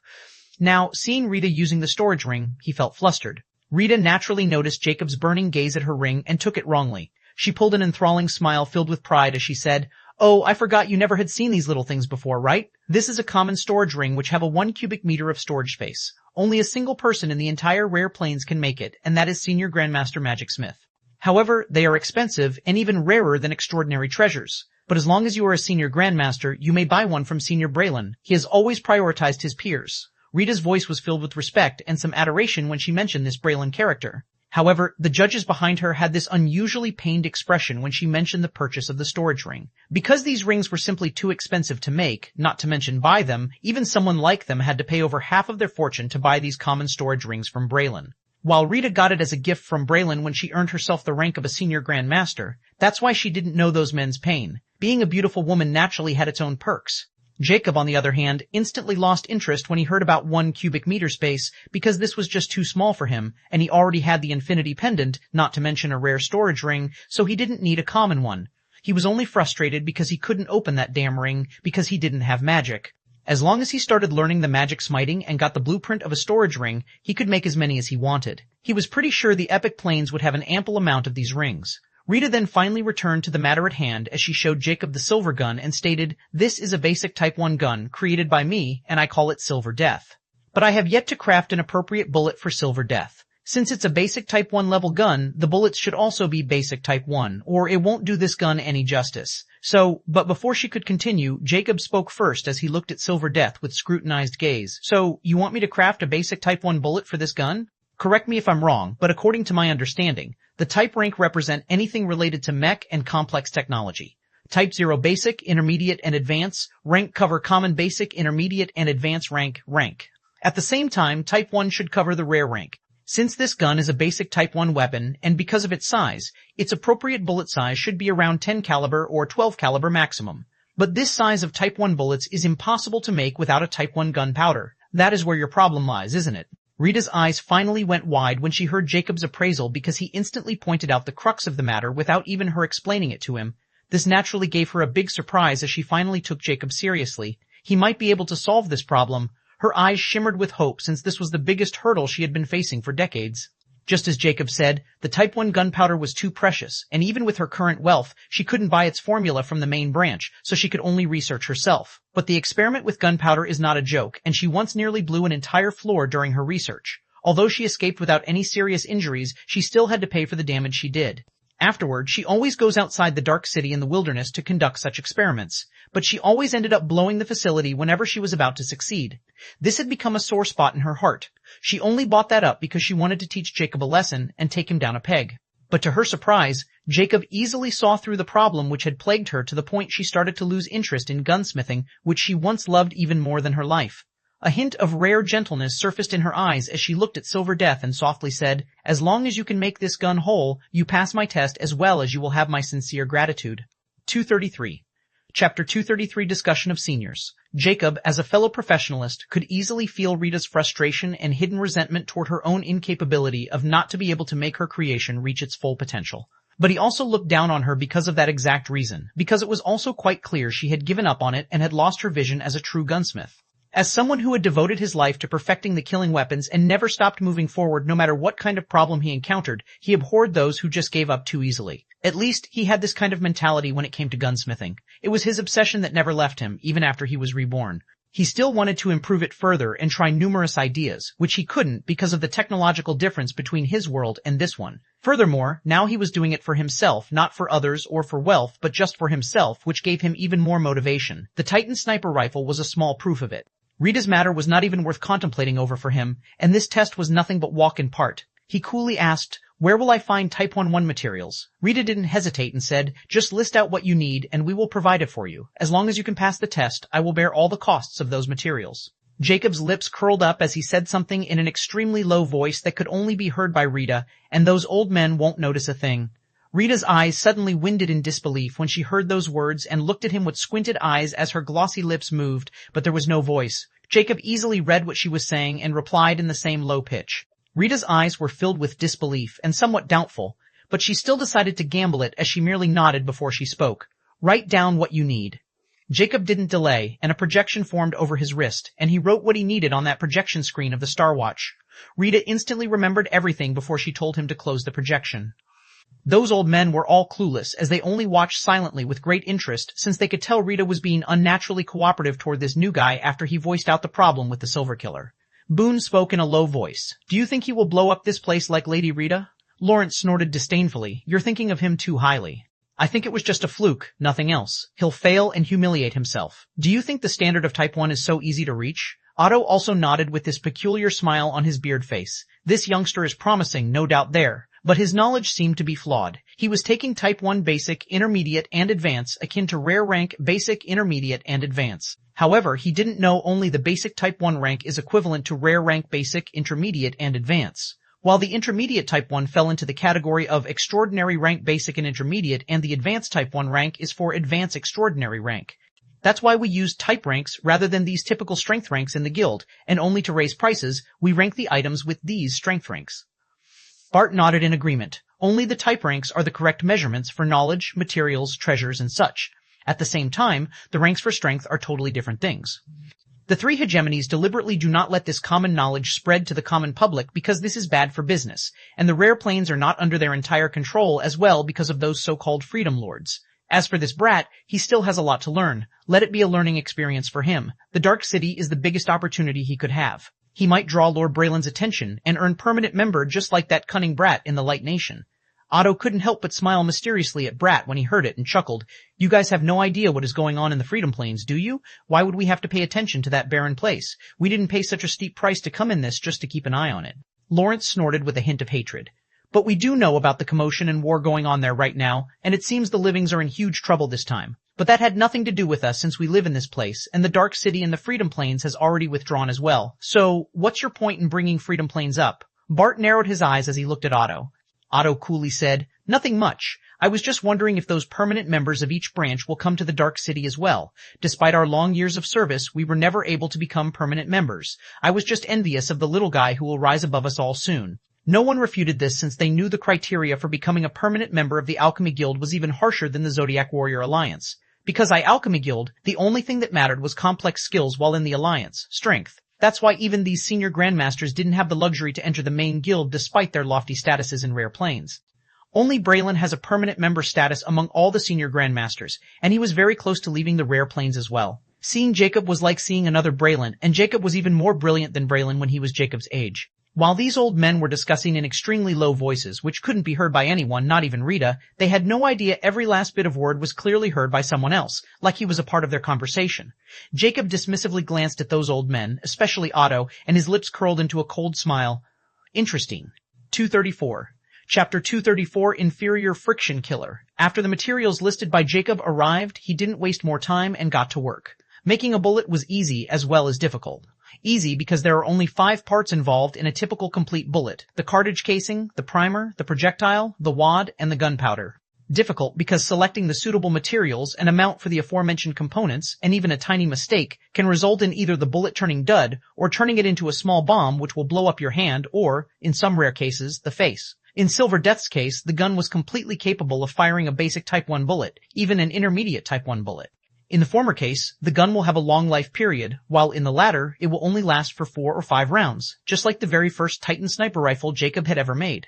That's why it was so important to have perfect ammunition for a firearm, and it was the gunsmith's responsibility to make it happen. After getting Rita's permission, Jacob started to use the equipment available in the workshop while Rita followed him like a ghost as she observed his every movement. Those judges were also paying close attention to him without speaking. Jacob first made the projectile with a basic Type 1 material called the lava gem stone, and then the case with another Type 1 material called the cold hack metal. However, the primer and wad were made with intermediate Type 1 materials, which somewhat made Rita frown because the combination was simply not going to work because the bullet might blow up before it could fire. Furthermore, she also noticed the primer created by Jacob was somewhat special since it didn't look like a typical primer she was familiar with. Still, she didn't disturb him and only watched. In half an hour, Jacob had already made the 4 components, and what was only left was the gunpowder, which was going to be the real factor. For safety's sake, as well as to not divulge his own formula, he asked those judges to leave the room and let Rita observe him. Lawrence only snorted in disdain but left, as well as the other 3, without raising any fuss. They all knew just how dangerous making Type 1 gunpowder was, and since Rita herself wasn't able to, they were quite assured that there wasn't any chance of cheating as well. However, when only Rita and Jacob were left in the workshop, he stopped what he was doing and looked at Rita. He asked, "What do you think about my previous proposal?" Rita narrowed her eyes as she looked at this mysterious fellow. She couldn't help but remember their early secret discussion. Jacob had asked, "I can give you the basic Type 1 gunpowder formula, and I only need a small favor." Rita was in disbelief at that moment, but from his tone, Jacob didn't seem to be joking, and she knew just how expensive that formula was, so she still decided to take her chances since it would become apparent in this test. She replied by only moving her lips. "What kind of favor?" Jacob simply replied, "I need access to the Magic Smith facility in this building for 1 month. Think about it. You can reply to me when I was going to formulate the gunpowder. Afterward, everything went normal until it reached this point." If Rita was doubtful before, now she wasn't after she saw Jacob's efficiency in making all 4 components in half an hour. Those 4 judges were only here to judge while they had no idea about gunsmithing. That's why Rita was the invigilator, and she knew even she might not be able to handle those basic Type 1 materials as well as Jacob did. So, now she was curious about why Jacob needed access to the Magic Smith facility. But one thing was quite clear, this man wasn't simple at all, so it was better to be friends with him than obstruct his way. Besides, he was already offering her something irresistible. "Can you tell me why you need to use Magic Smith facility? Although there are floors with Magic Smith facility, but they are still under the control of Senior Braylon. Despite the fact that he didn't live here anymore, he still has full control over those floors through his old apprentices. I have a good relationship with Senior Braylon's apprentices, so I can get you access, but I need to know if you're doing anything that put my own reputation at risk," Rita candidly explained. Jacob coolly said, "You don't have to worry about it. I know my limit. I just need the equipment in that facility, nothing else. Likewise, I'm not experimenting with magic smiting." Rita looked deeply at Jacob, but no matter what, she couldn't see through his intentions. In the end, she gave up and bitterly said, "As long as you uphold your deal, I will uphold mine. It was far easier than I thought." This woman naturally knows how to flaunt her charm, so making a deal with her was the better option than those old men. Besides, in 1 month, even if someone finds out about me using the Magic Smith facility, even this Braylon guy, Jacob's lips curled up into a devious smile. Without wasting more time, Jacob got to work. He started to handle the chemicals while he also explained to Rita how to mix them and how much she needed to mix for 1 bullet. Rita solemnly listened as she was also recording the entire process. Of course, she got Jacob's permission to record it. Over an hour passed, and it was only because Jacob explained to Rita he would have done it much faster. There was now inky black sand like gunpowder was resting within a small vial. Rita mumbled in disbelief. "Is this really a basic Type 1 gunpowder?" "It was too easy," Jacob scoffed. "You were simply looking at it in the wrong direction. You were probably focusing on increasing its might and ignoring the fact about how to subdue that might." He didn't bother to explain any further and started to assemble the bullet, which was glittering golden when it was done, a perfect match for Silver Killer. Jacob placed the bullet on the table and coolly said, "This bullet is called Friction Killer. Now you can call those judges and test it yourself." Rita's eyes were affixed on the golden bullet as if she couldn't wait to test it. 235. Chapter 235, Senior Grandmaster Gunsmith. At the west of the 55th floor of Alchemy Guild was the shooting range to test the firearms. At this moment, Rita, followed by 4 judges and Jacob, entered a private area within the shooting range to test his final product. While Rita's eyes were shimmering with anticipation, those 4 judges were not so optimistic as they only thought it was finally coming to an end and thought all kinds of words they would use as advice for this arrogant youngster. Rita, without waiting for a second, pressed a button on the control panel of the shooting range before a white mannequin emerged from the slide opening in the floor of the shooting range. Those senior grandmasters' eyes lit up when they saw the white mannequin while Jacob was dismissively looking at it without any interest. He just wanted to get it over with since he had already achieved what he wanted. Rita looked at everything and explained, "Gentlemen, as you all might have already guessed, that dummy is Tier 2 extraordinary rank physically. If Grandmaster Jack's bullet is really basic Type 1, then it can easily penetrate that Tier 2 Exoradian dummy. Now, I want your permission as 4 judges to start the final evaluation process. Do I have your permission? Or do you want to check the bullet crafted by Grandmaster first?"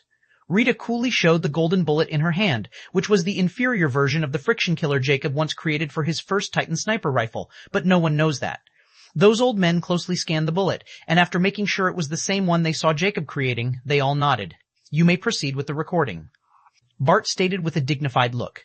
They all had to record every final evaluation process when it came to a senior grandmaster test, because even if the person in question passed their discreet eyes, they still had to send the recording to higher command for the final assessment, and only then the senior grandmaster rank will be issued. Rita also didn't delay after getting their approval and opened the recording function of her Star Watch before she loaded the golden bullet into her silver killer gun. After taking a deep breath with great expectation, she pointed her beloved gun toward the dummy, and all the others looked with knowing expressions. They were all guessing that this bullet would completely bounce off the dummy until the trigger was pulled. Boom! A small sonic boom suddenly rang, which could be heard on the 50th floor, and one could only imagine the reaction of those judges as they nearly went deaf by that deafening sound. However, Rita didn't care about the sound as her eyes were wide open when she looked at the dummy as if she had seen a ghost. Noticing Rita's expression, those judges who were about to complain suddenly looked toward the dummy as well, and their eyes went wide as well. Because right now, the dummy's head was completely gone, shattered into fragments all over the private shooting range, and not only that, but they could see a bullet hole in the metal wall behind. Although the bullet didn't manage to penetrate the thick metal wall all the way to the other side, the fact remains that the bullet hadn't aimed at that wall at all. It had penetrated the dummy first before it went into the wall, which means the bullet velocity was already more than half exhausted when it hit the metal wall. This means that bullet could even headshot a Tier 3 or even Tier 4 extraordinary, and it was just a basic Type 1 bullet. They all felt chills in their spine, and they stiffly turned their head toward the creator of this bullet, who was still nonchalant about the deadly weapon he had just created. This also made another fact clear to them, as well as Rita. The reason why a Type 1 bullet formula was so expensive was not that the guild was being petty, but because it is truly worth that much. Just imagining someone holding a gun filled with Type 1 bullets, even those mighty Tier 6 extraordinary experts had to dread that person, much less if an entire army was equipped with these types of guns and bullets. Do they still need magic anymore when the technology could do far better than complex magic, which was limited to one's potential? This question was really worth mulling over.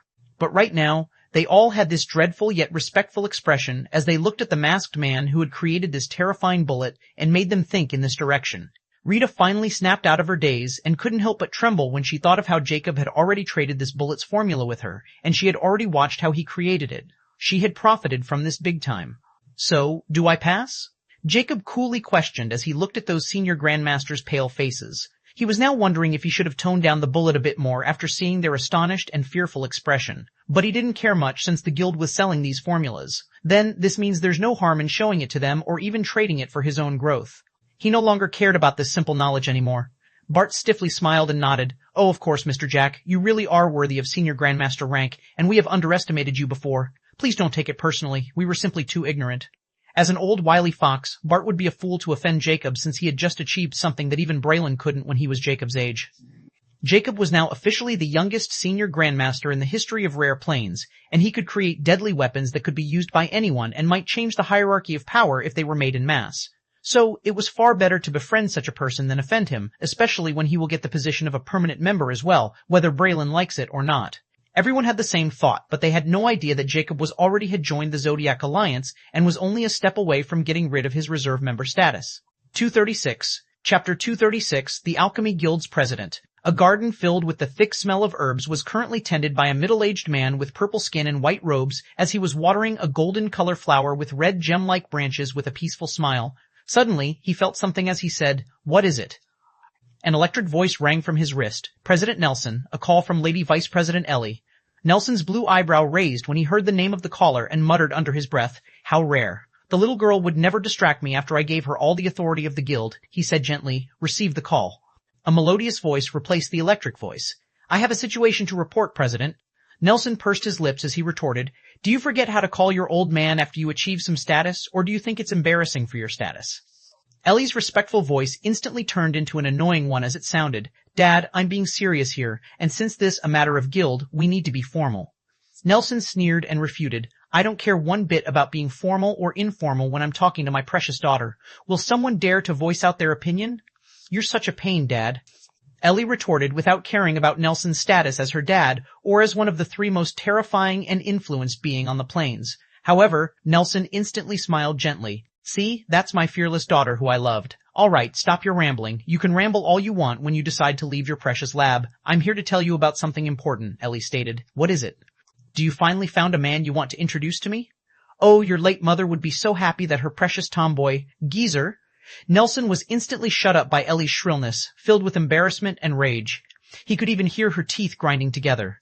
However, Nelson's smile widened as if he was enjoying teasing his daughter and making her angry, but knew when to stop unless he wanted her to go on a rampage within his lab. All right, enough playing around. Tell me, what is it? He said with a chuckle. You're the one playing around, she instantly retorted in exasperation. But she knew her dad too well to start arguing with him. She knew it would only make him tease her more. So she quickly got to the point before Nelson had a chance to say something unscrupulous again. A new senior Grandmaster Gunsmith has appeared in the Rare Plains Dark Cities branch, and he's less than 30 years old as well. Lastly, he first registered in Common Plains as a basic gunsmith less than 4 years ago. A hint of surprise flashed past Nelson's sky-blue eyes as he said, interesting. It seemed a rare breed had appeared in those backwater plains, or he simply lucked out. Tell me his race and blood force? Race is still unknown. As for blood force, it is 900,000, and it might be more since this is the limit of any blood force measuring device at that place, Ellie seriously revealed. Now, even Nelson's expression turned serious when he heard the blood force. He's probably a rare breed with extreme intelligence, so you should just send him the invitation to the guild and get it done with. Do you need to ask me even that? That's where the problem lies. Ellie sighed as she said in a gloomy tone. The thing is, he's already registered with the Brainless Alliance, and I can't send him an invitation. Oh? What an intriguing guy. Since he can join the Alliance of Muscle Brains, then he might be not just intelligent but strong as well, which could earn him the invitation from them, Nelson uttered. In reply, Ellie's serious voice rang. That's what I'm worried about because his blood force potential is extremely close to turning him into a true alchemist. Someone like him is rare in even epic planes. He will only be wasting his potential when he can earn us huge profits and rise up to the ranks of our main guild as long as we invest in him. That's my money-loving daughter there. Always think about how to become rich. Sometimes, I wonder if you're mine or that Vixen's daughter, Geezer. I will really cut ties with you if you called me that, old Vixen's daughter, Ellie yelled, full of resentment and hatred as if someone had compared her to her mortal enemy. Nelson teasingly asked, Haha, all right, I know what to do. I'll contact Grumpy Gunner. Wait for my good news. Tell me this person's name who attracts my little money grabber's interest. Ellie's gnashed her teeth on the other side but endured and hissed, his star ID name is Faceless Ancient. Make it happen in an hour, or you can forget about your ale collection. Done threatening, she instantly cut the call with a huff, clearly not wanting to entertain the shenanigans of her dad anymore. However, she would be shocked if she was here to watch Nelson's expression after he heard Faceless Ancient. Because Nelson's easygoing smile had vanished, replaced with a dumbfounded expression as if he heard the name of some ghost. But he quickly regained his calmness, but the atonement in his eyes couldn't be more apparent. Faceless Ancient? Isn't it the name of the Rare Plains champion? He muttered before a realization dawned upon him. Now, it makes perfect sense. That time, we discovered he was a reserve member of that Gummy Guy's alliance, so we simply let him handle the process of bringing him here. He was also affiliated with the mercenary and the guild branches, but we didn't pay much attention. But it seemed we had all underestimated him, and he might not be as simple as we thought of him. If he's a senior Grandmaster Gunsmith or even an Elder Grandmaster rank, then it made perfect sense he got rid of all those corpses and cleared the trial in less than a year. He can't be left in that muscle-brain, arrogant idiot's care. I need to do something to make him kick that little guy out of the alliance without letting him find out that the target of our interest is probably an Elder Grandmaster rank gunsmith. Nelson's eyes shone in wiliness. My little money grabber really hit the jackpot. 237, Chapter 237 Double Agent. Dark City, Alchemy Guild, 32nd floor. Otto was sitting in a closed room, and this room was completely soundproof and unaccessible to anyone beside him because it was a private room of senior Grandmaster rank. Otto didn't have his previous friendly demeanor as he was completely emotionless with a cold look in his eyes. At this moment, he opened his Starwatch UI and found a peculiar contact before he sent a call request. A tuneful, emotionless voice sounded, "You have 10 seconds. Otto didn't waste any time and uttered after putting on his best respectful face, I want to report the appearance of a senior Grandmaster Gunsmith below the age of 30, and he's also from the Common Plains to boot. Star ID? The woman's voice remained completely emotionless, without any hint of interest or dissatisfaction. But Otto's eyes glow instantly because the other party is asking for the ID, which means they are hooked. So, he didn't beat around the bush and revealed, Faceless Ancient. 1500 ZC will be transferred to your account shortly. Without uttering any further word, the woman disconnected the call as if Otto was nothing but a worthless swine and didn't worth any extra second of her time. However, Otto wasn't fazed by such treatment since he knew just talking to him for over 10 seconds was already that woman's generosity. On the contrary, his eyes were shimmering in elation when he heard 1500 ZC. He had no doubt that the payment will delay or that woman won't deliver, so, while waiting for his payment, he opened his star ID and made a caller request without hesitation. But his respectful demeanor had instantly changed into an arrogant one. He was changing his demeanor like drinking water, and this kind of skill clearly can't be learned just from some books. This call was also connected, and an annoying voice rang. Skull number A2, you better not be disturbing me for more resourcing again. As I said before, I already have my hands full with those dead bastards and these hateful ants. Otto snorted and said with a somewhat teasing voice, Boss Zero, what do you take me for? I know society is going through some tough times, and it all happened when you finally managed to pull the impossible. What a shame, sigh, Skull number A2, if you call me to spit on my face, then I don't mind requesting the higher-ups for your help here, and then we can try this conversation again face to face. No, Azio's voice was filled with killing intent as he suggested. Otto snickered silently but didn't dare to taunt him anymore and said with a friendly tone, Boss Zero, you and I are old friends. Is there a need to be so distant from your old friend? Since I call you, I naturally call you to give you good news, and you might be able to quench the higher-ups' anger after the trial incident. Who knows, you might even redeem yourself completely from the Cannibal Plane incident as well.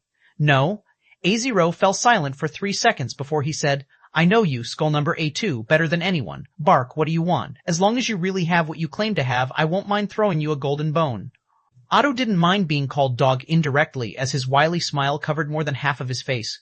Oh, you will give me more than a golden bone, Boss Zero, when you hear the name of my good news. Now, I'm really interested. Bark away. No, A0 sneered without any hint of interest at all, as if he didn't have any high expectations at all. Otto slyly chuckled. I'm glad. The good news name is Faceless Ancient. What did you say? No. A0 yelled in disbelief. Otto snickered. See, you're truly interested. So, heard my price first, and it is not negotiable. I want to be promoted to number A1 and 1000 ZC. Motherfucker, why not go and rob the fucking Zodiac Bank? Do you think I'm so desperate to find that prick? Besides, since you suddenly brought him up, then I'm sure he's in the Dark City. How's that for being an idiotic dog? No. A0 finally dropped the act and started to curse. However, there wasn't a sliver of anger on Otto's calm face, as if he was listening to calm winds. After number A0 was done cursing, he spoke again with the same calm yet arrogant tone. Of course, I expect nothing less from Boss Zero, but if you search for him in Dark City, it's like searching in a haystack for a needle. However, if you complete my little requests, I will not only give you accurate information about him, I can even assassinate him in a heartbeat. I'm that close to him. But I would naturally charge extra for an assassination fee since I'm putting my neck on the line here. Otto smiled slyly. So, what do you think, Boss Zero? Although you know my location, you don't know my accurate position, and I know I'm not obliged to tell you at all. Of course, with your intelligence, you can easily use the authorities to force me to reveal my position, but then I will also come in contact with them and have to tell them about my valuable information. If that happened, you and I both know they will. A0's voice, with the mixture of grounding his teeth, rang, obstructing Otto's praises. All right, bastard, I get it. Just tell me where that prick is, and we have a deal. Otto's smile widened. Boss Zero, you know I have utter respect for you and your straight character, but I'm a little insecure by nature, so, Skull number A2, do you think I'm a pushover? No. A0's voice was now icy cold, filled with killing intent. How dare I? You're our valiant leader, and I have nothing but deep respect and absolute loyalty toward the society. Otto innocently uttered, that's why I'm giving you credit for detaining one of the most wanted targets of rare planes in return for your sincerity. No. A0 gnashed his teeth so hard their eerier voice could be heard as if he was on the verge of losing it. In resignation, he cursed. All right, you motherfucker.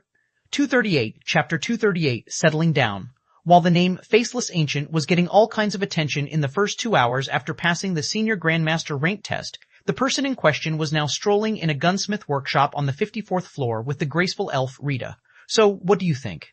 This workshop is as good as mine, and from now on, the 54th floor will be under your care. Your identity badge with perks will arrive in 6 hours, and then we will announce your instating. Rita stated with a beautiful smile as she glanced at Jacob's still masked face and hooded head.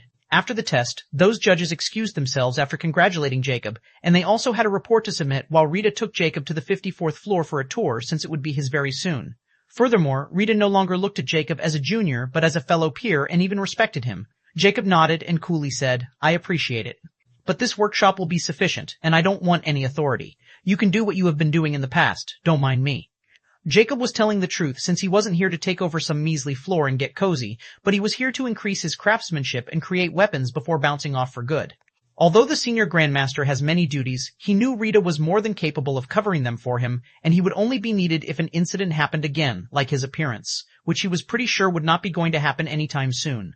Rita grimaced when she heard Jacob's cold reply without even looking at her, and she started to wonder if she wasn't pretty enough to draw his attention. He's not one of those who are obsessed with their work, right? She wondered and almost reached a conclusion. She pursed her lips and said, If you change your mind, you can tell your assistant to look for me on the 55th floor, or, I don't need an assistant as well. Jacob instantly cut her before she could finish. He would be a fool to allow someone who he didn't even know to observe what he was doing. Rita curled her lips. Don't worry, I'm not talking about work assistant. I'm talking about the floor assistant who normally manages the floors, and his lab is 50 meters south of yours. He won't disturb you, but you can look for him anytime you want. Jacob thought for a bit and nodded. Sounds simple. He then finally looked at Rita and emotionlessly asked, When will I expect you to deliver your part of the deal? Tisk, tisk. You didn't even get appointed yet, and you're already in a hurry to get into the Magic Smith workshop. Rita pursed her lips as she looked at Jacob's deadpan eyes, and she finally gave up. Fine, give me 3 days. Add me on the Star Network so I can contact you. I was about to suggest that before when you cut me in the midst. This is a more convenient method to keep in contact. Jacob finally averted his gaze and pretended he didn't notice the faint blush on Rita's cheeks when she bluntly asked for his contact info. Still, he wasn't going to reject it since if Rita searched for his ID, she would not be going to find it as long as her privilege wasn't at his level, which might raise some questions. So, it was far better to add her since he would be going to need it. As for others, they can think as they want, but he was not going to add anyone else. Tell me your ID and I'll send you a friend request, Jacob coolly stated. Rita's eyes lit up and quickly said with a tingle of redness, Gun Beauty 328, this is also my private server ID in the guild. If you need anything, you can contact me. If I'm free, I'll help you. She quickly stole a quick glance at the end, but to her dismay, Jacob looked the same without any kind of emotions, which made her somewhat resentful. Jacob didn't mind the name or Rita's free pass to contact her anytime. He just wanted to get it over with so he could get some alone time. Is there anything else? If not, I would like to retire for today, Jacob uttered. Rita puckered her lips again in anger. Your living quarters are connected with this workshop. Look, that's the door, and you can go yourself. I'm not free to as to think I am. Humph! Without waiting for his reply, she huffed and turned around and stomped toward the exit while still having some expectation that Jacob would stop her because of her sudden outburst. But alas, she was thoroughly wrong because Jacob couldn't be gladder. Before leaving, Rita turned around and was flabbergasted when she saw Jacob was already opening the door to his private room without even caring about if she had left or not. She gnashed her pristine teeth and cussed under her breath before leaving with a bang, asshole. For some reason, Jacob's indifference was getting under her skin, and this was a new feeling she had never experienced. On the other hand, Jacob closed the door and he even heard Rita's curse and his lips curled up slightly. The more beautiful you are, the more you are used to attention and admiration. Heh, I don't mind blowing off some steam before leaving, but right now, his expression went sharp as he looked at a large apartment, which was like a modern 3-room apartment with 2 bedrooms and a personnel lab, an open lounge, and a kitchen. After Jacob made sure there weren't any surveillance devices hidden in this place, he finally relaxed and bit and headed toward the bathroom to take a shower. He finally reached his destination and acquired a place to settle down in the Dark City. Now, it was time to study his gains from Dark Ruins, since the language was no longer a barrier. 239, Chapter 239, Fantastic Insects. Jacob looked at 2 items on the table. They were none other than the gray tatter cover book and the parchment made of beast skin he got from the Dark Ruins when his very first condition. He was too busy learning the languages, so he put the appraisal for later when he entered the Dark City. Now that he was finally free, he was going to see what these 2 things were and their uses. As for the gray metallic cylinder, he still has no idea what it is, and he might be able to find out once he studies the Universal Magical Materials Encyclopedia. Jacob first opens the tatter cover book, and he can finally understand the title of the very first page, which instantly draws his attention. Legends and Basic Information of Top 100 Fantastic Insects. Jacob's expression darkened when he read the title because this was by far what he was expecting. He expects this book to be some sort of secret magic manual, but it turns out to be some insect storybook.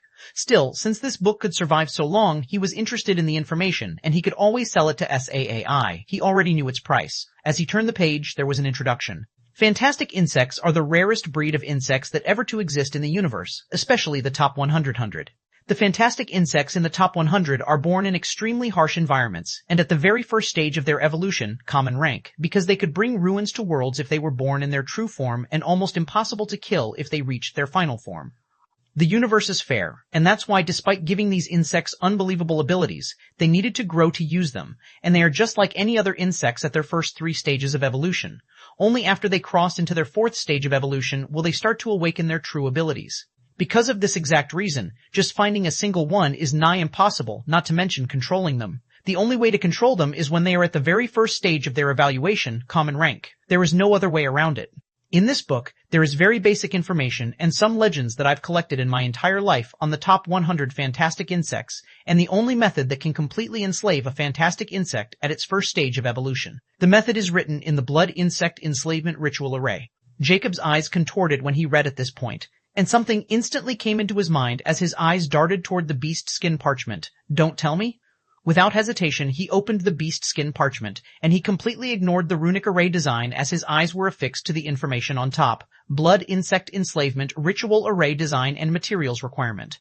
It was written in crimson wording which made his expression ugly.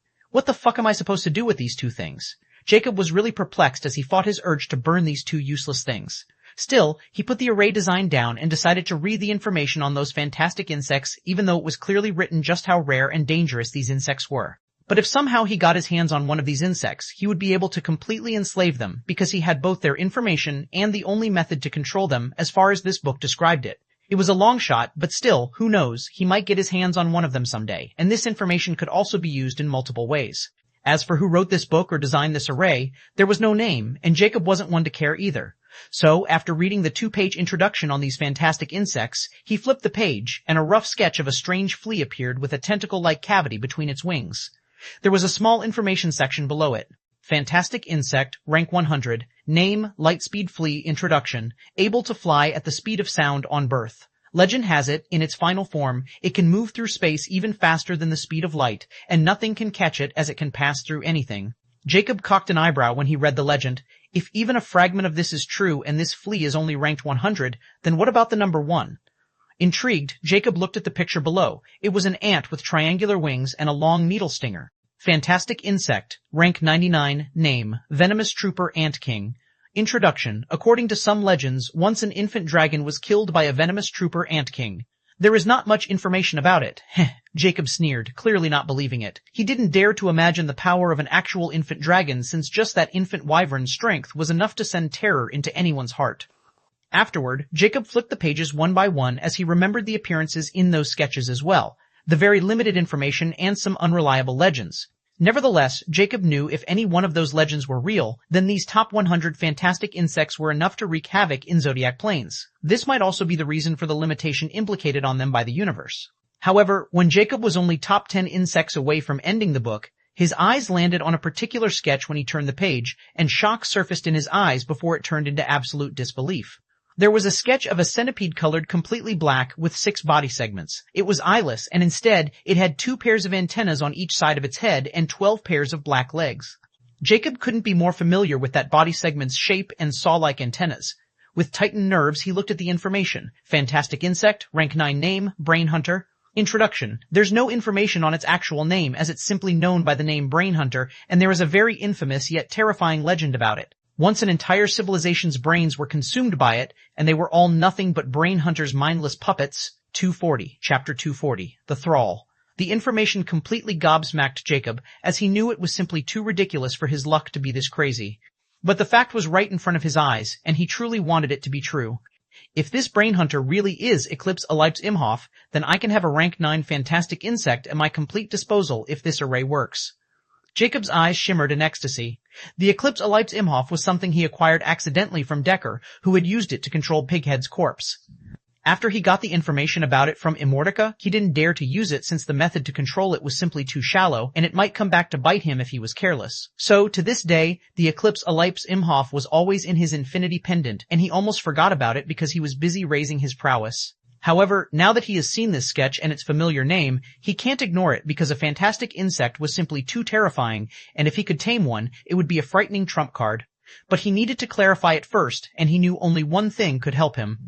Cursed Immortality, Jacob coldly uttered, and the next moment the book appeared. Without waiting, he said, "You already know what I want to ask you? Just give me a straight answer. Is what I'm guessing true or not?" Jacob knew Immortal's antics, and if it didn't want to reveal information, he was simply helpless. Even if he got nothing, he was still going to try his luck by performing this ritual. It was simply not worth passing over. Ha ha ha ha, what a turn.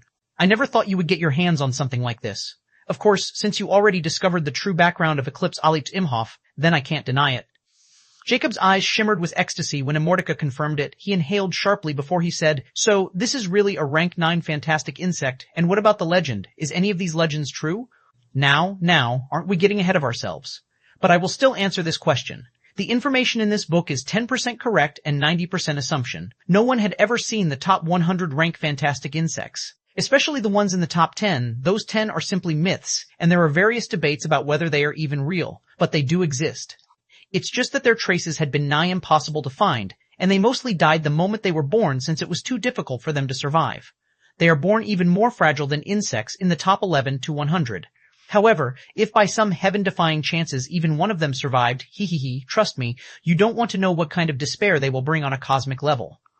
But these existences are very, very far from you, and knowing about them will do you nothing but give you nightmares. As for the Immortality Ch's actual rank in fantastic insects is 18th, and this is all the information you will get from me. Jacob inhaled coldly as he was really astonished reading all this unimaginable information. He didn't ask more since he knew he wouldn't be entertained anymore. Just this much information was quite generous of Immortal to divulge when it could simply remain shut. It seemed as long as I know about the basic of some information, Immortal can answer me about it.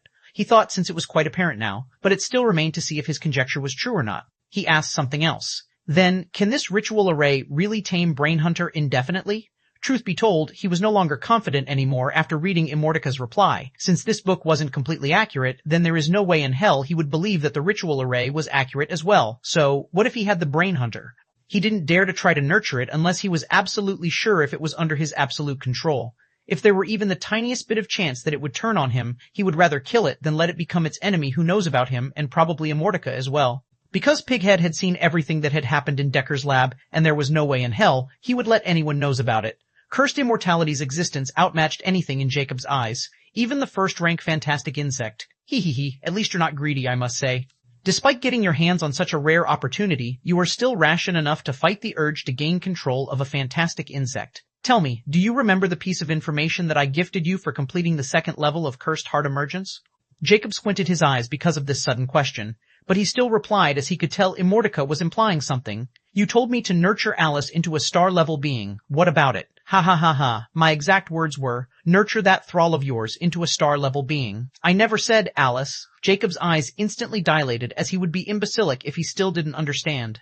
He blurted, you were telling me to nurture Brainhunter, not Alice. Fuck. Immortal's laugh filled the entire page as if it was extremely pleased with Jacob's blunder. Jacob's expression was also quite ugly since he knew he was right. How could I not think of this? Alice wasn't even in my complete control at that time, and the only thralls I have been actually Brainhunter. But I simply didn't think too deeply about this and believed what was in front of me.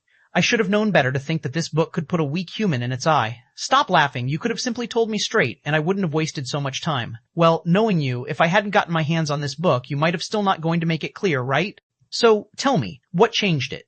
Jacob's eyes went sharp as he looked at Cursed Immortality without blinking, waiting for its answer. First 241. Chapter 241, Immortal's Reason. 1. What changed, you ask? Well, for starters, you have 4 things that enabled me able to give you this information. The first is that ritual array. The second is that gray cylinder. Third, you have an epic body now. And last, the Titan tears. Jacob's eyes widened. You know what's inside that cylinder as well? Hehehehe, what do you think? Immortal questioned in relish. Jacob's expression darkened. I should have guessed sooner. Still, what were you planning when you told me to nurture Brainhunter without warning about its background? If I'm not wrong, you know the Titan tears can easily help the Brainhunter to enter a 1-star rank. Don't make me doubt your intentions. His voice was icy cold as he looked at the hovering book with knife-like eyes. He was not a fool who would be happy just because he got some unexpected opportunity out of the blue. The Brainhunter's background was simply too terrifying, and if he had nurtured it according to Immortal without knowing anything about it, once it breaks free from his control, it would be akin to nurturing a venomous snake that can kill him thousands of times the moment he lets his guard down. This could be considered a scheme of Immortal to harm him, and just this possibility was enough to make Jacob never trust Cursed Immortality again. Although he knew he needed Cursed Immortality to reach his goal, then he would also be looking for ways to defend himself in case things went south. But it was even more impossible since Immortal could monitor his every single move. That's why Jacob didn't want any misunderstanding between them, and as long as Immortality had a proper explanation, he was willing to listen. Just like the part about he had clear certain conditions for it to speak, and it was convincing. But he still doesn't understand why it wanted him to nurture the brain hunter without any proper warning. This stands out like a sore thumb in Jacob's mind, and he won't be at ease unless he gets a satisfactory answer. Hey, this attitude of yours will really help you go far, and that's why I like you even more. You can always keep me entertained one way or another, and I don't want my source of entertainment getting all vigilant of every single thing. So, I'll clarify your childish doubts.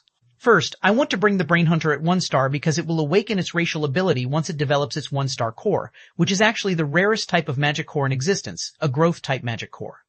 As for what a growth-type magic core is, for starters, a growth-type magic core's magic element can evolve into a stronger element each time the user crosses a major magic rank. Like if someone had a water-type growth magic core, then it could evolve further into mist, ice, or even cloud. The Brain Hunter also has a unique magic element because it belonged to the fantastic insect race. It's called Puppet Poison Magic Core, which can turn anyone into its puppet, and there's no escape once the poison takes effect. But it still depends on whom the puppet poison is getting used against, and it can also be broken under certain conditions, or this guy would be in the top 10 ranking of fantastic insects. Jacob felt his scalp tingle in trepidation when he read about this new information and instantly blurted, "And you still wanted me to nurture it without even telling me all this? Or are you planning to tell me when I turn into its puppet?" He was really indignant about this revelation, and now he was considering if he should continue to listen to Immortaka's every suggestion blinding. In reply, "Tusk, you still have no idea about your body, do you? The puppet poison of Star Magic ranked Brain Hunter would never have worked on you at all. As I said, it depends on who it is using that poison on, and there is a certain condition that can break the effect. You have not only poison immunity of the same rank as your physical strength, but after your cursed heart was formed, you also can't be enslaved by some poison or item anymore unless it's 3 whole ranks stronger than your physique. Even if you're enslaved, once you outstrength the enslavement object, you'll be free again. Besides, you and I both know you would have never nurtured that little fellow without making sure it's completely under your control." Jacob was flabbergasted by this new information, especially about this immunity. "What the hell am I only hearing it now?" Jacob questioned while gritting his teeth. This immunity, especially from enslavement objects, was not a joke because he could escape many deadly situations if he used his wits correctly. Told you before, you have achieved 4 things that enabled me to tell you all this, so I thought this little information about your cursed heart in the mix since it's related to our topic. Just remember, your heart is not ordinary anymore, and never put limits on yourself by doubting everything around you. Vigilance is good, but paranoia is sometimes deadly. Jacob inhaled deeply to calm his emotions, and he knew Immortality was right this time. Of late, he really started to doubt everything around him, especially when he knew he was dealing with strong people. He always ends up thinking they were scheming against him just because they are strong. In most cases, he was right, but sometimes he couldn't just believe anything he felt unless he had evidence. Still, it wasn't a flaw he was worried about, and he knew he was far from being paranoid, especially when he knew this world was not lawful and only strong makes law here. "So, what was your plan?" he asked with a calm tone. Although half of the doubt related to Immortality has been vanquished, he was not clear about why it wanted him to nurture Brain Hunter without telling him about its background. Actually. 4T2 Chapter 242, Chapter 242, Immortaka's Reason 2.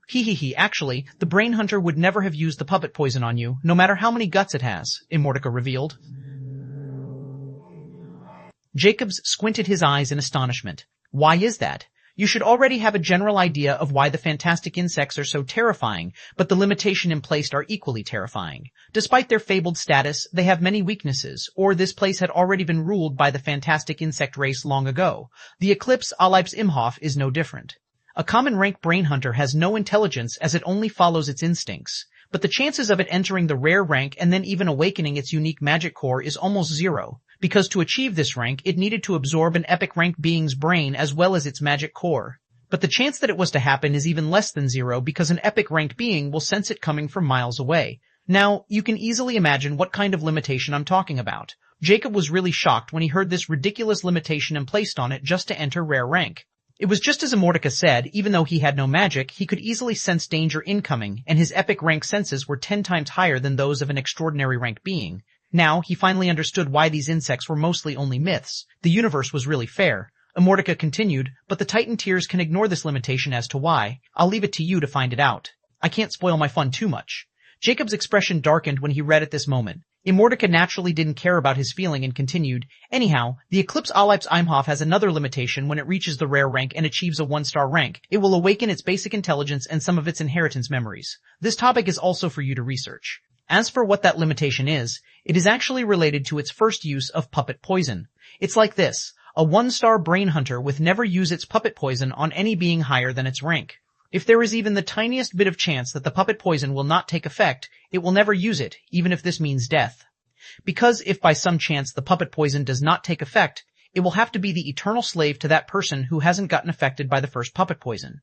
In layman's terms, the very first puppet poison used by it can turn the brain hunter into an eternal puppet of the same person it used it on.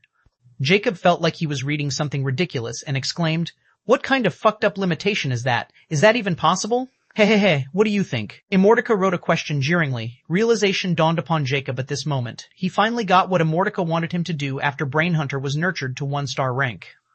So, if it had used that puppet poison on me, then it would turn into my slave indefinitely, right?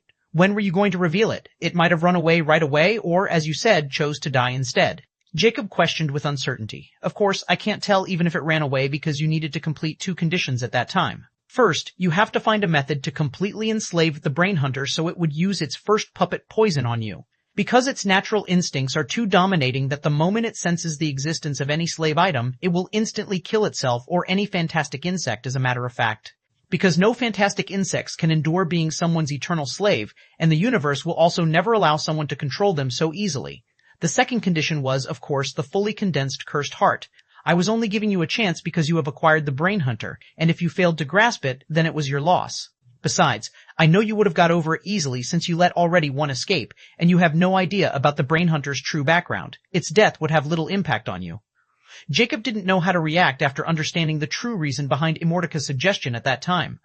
Simply put, Immortality was leaving everything a chance, and no matter how it had played out, he would never get harmed, and the entire matter would have ended with Brain Hunter's mysterious death. Until, of course, when Jacob found out about fantastic insects and Brain Hunter being part of them, and lastly, they can be controlled. He would never have had this strong reaction at that time. He might regret its uncanny death, but he will never be able to guess that it was destined to happen. There were simply too many variables and different scenarios, but each of these scenarios led to one final conclusion. Immortaka's plan never involved harming him at all. It was all depending on luck. Everything was clear as day. Now, if Jacob still did not believe and thought it was just an excuse, then he was really approaching the level of paranoia. So, this ritual array can really make Brain Hunter go against its natural instincts? Jacob was now calm, and no longer had any hint of anger in his eyes. He was still reflecting. Well, why do you think I'm wasting time explaining all this? Jacob inhaled deeply before he nodded and seriously questioned. What about the cylinder? How did it fit in all this? I genuinely have no idea just where that dark ruins originated from, but it has a terrifying background. First, the information about so many fantastic insects. Then this ritual array can tame them for a very long time and even make them ignore their natural instincts.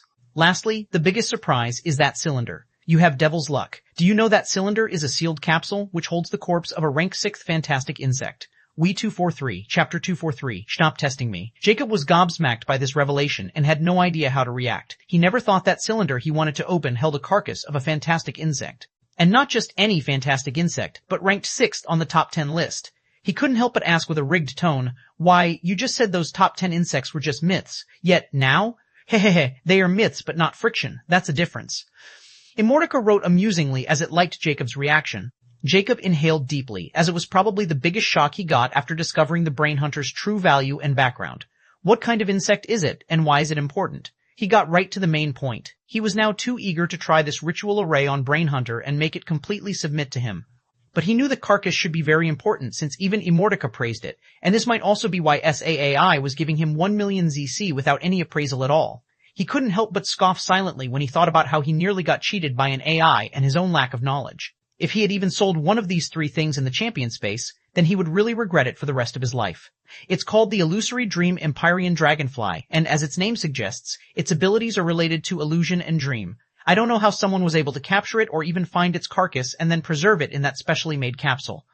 As for whether it is important or not, you can decide for yourself. There was a famous theory going around a very, very long time ago, and it sent the whole universe into turmoil. No one knows who spread this theory, but for some reason it instantly caught the interest of terrifying beings.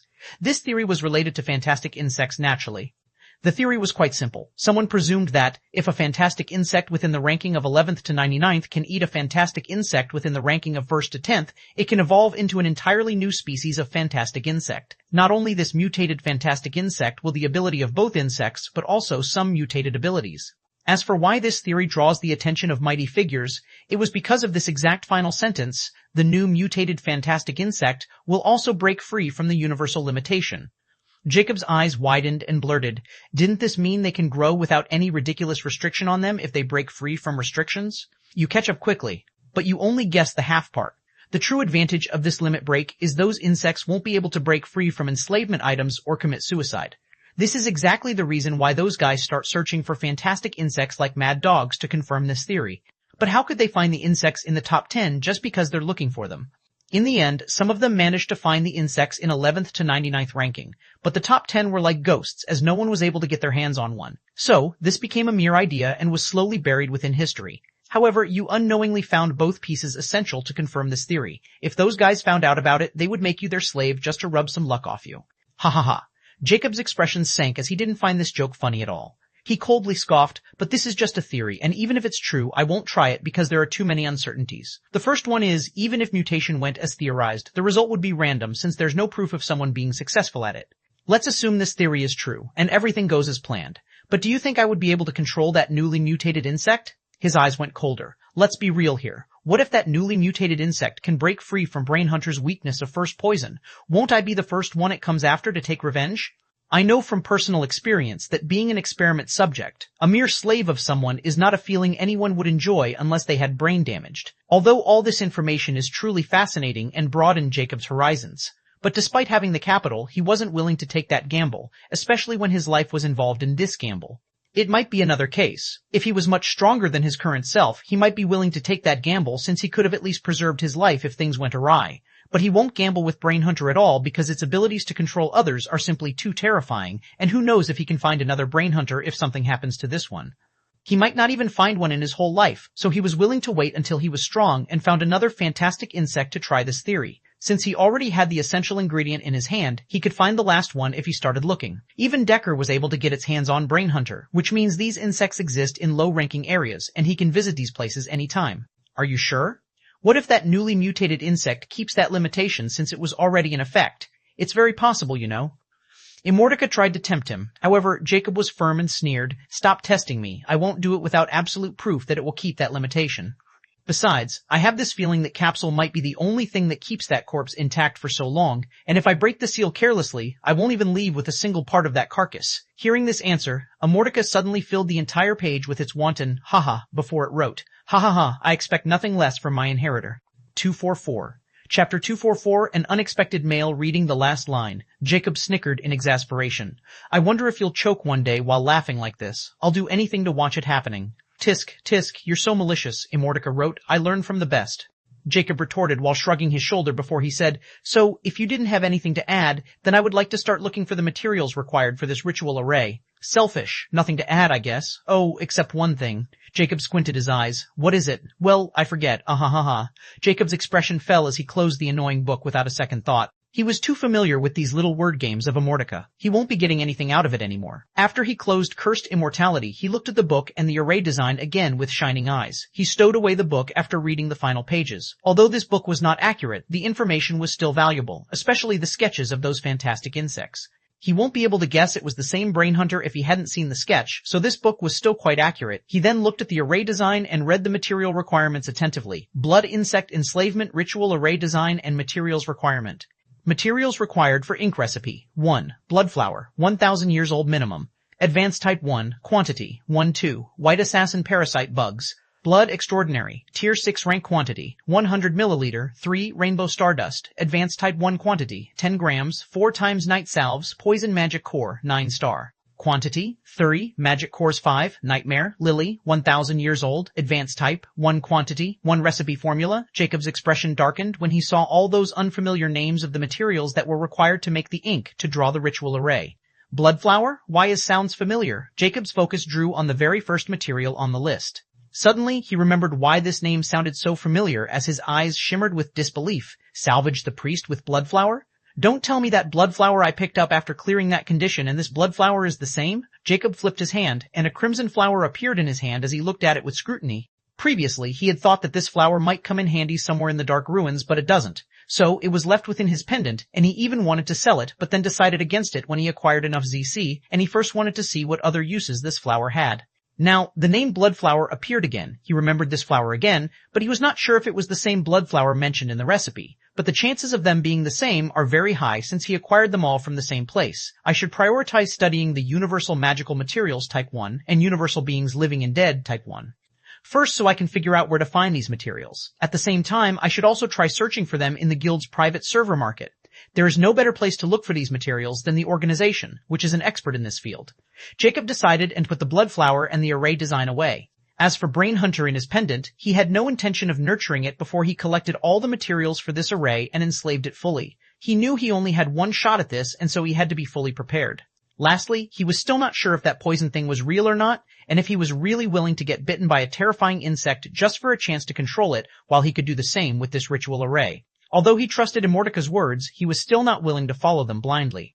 Paranoid or not, when it comes to his life, he will prefer being paranoid than getting careless and putting his life at risk. So, he was going to test that poison immunity by buying poisons from rare rank to extraordinary rank peak, as well as some slave items, and only then would he be sure and worry-free. After making his plans, he opened the Universal Magical Materials Encyclopedia and started to study all kinds of materials in it. There were even pictures to boot, so he was quite satisfied with his spending on it, and soon he was completely immersed. However, 2 hours later, his focus was broken when his star watch suddenly vibrated. He thought it was a message related to his promotion to the Senior Grandmaster Gunsmith rank, so he didn't pay attention to it and continued to read. However, a minute later his star watch vibrated again, and this time an interface popped up right above his virtual book, which startled him. But when he saw the interface was actually the message interface and read the sender's name, his eyes narrowed and a bad feeling wild in his heart. Might of Destruction send you a mail. Read. Note, Might of Destruction has used Star Privilege to send an unignorable mail request. Might of Destruction. Star Privilege is higher than you, Faceless Ancient. Mail can't be ignored or minimized. Star ID can't be blocked. Why now of all the time? Is this prick planning something? The more Jacob thought, the more he felt it was highly likely. Because he didn't have a good impression of Gunnar since this guy was emitting arrogance with his every single word, and he knew this kind of person was akin to crackheads who could get offended by simple words and thought themselves superior to others. Furthermore, he was still under the impression that Gunnar won't contact him until the time he gave Jacob to reach the official member status was over, and with his pride, Jacob was sure he would do exactly this. But this message smells like trouble. With a grim expression, he read it, and when he saw the single string of words, naked killing intent emitted from his eyes, Might of Destruction, you are not qualified to be in Zodiac Warrior Alliance. Su 245, Chapter 245, Rich Winter Lady, 1, Might of Destruction, you are not qualified to be in Zodiac Warrior Alliance.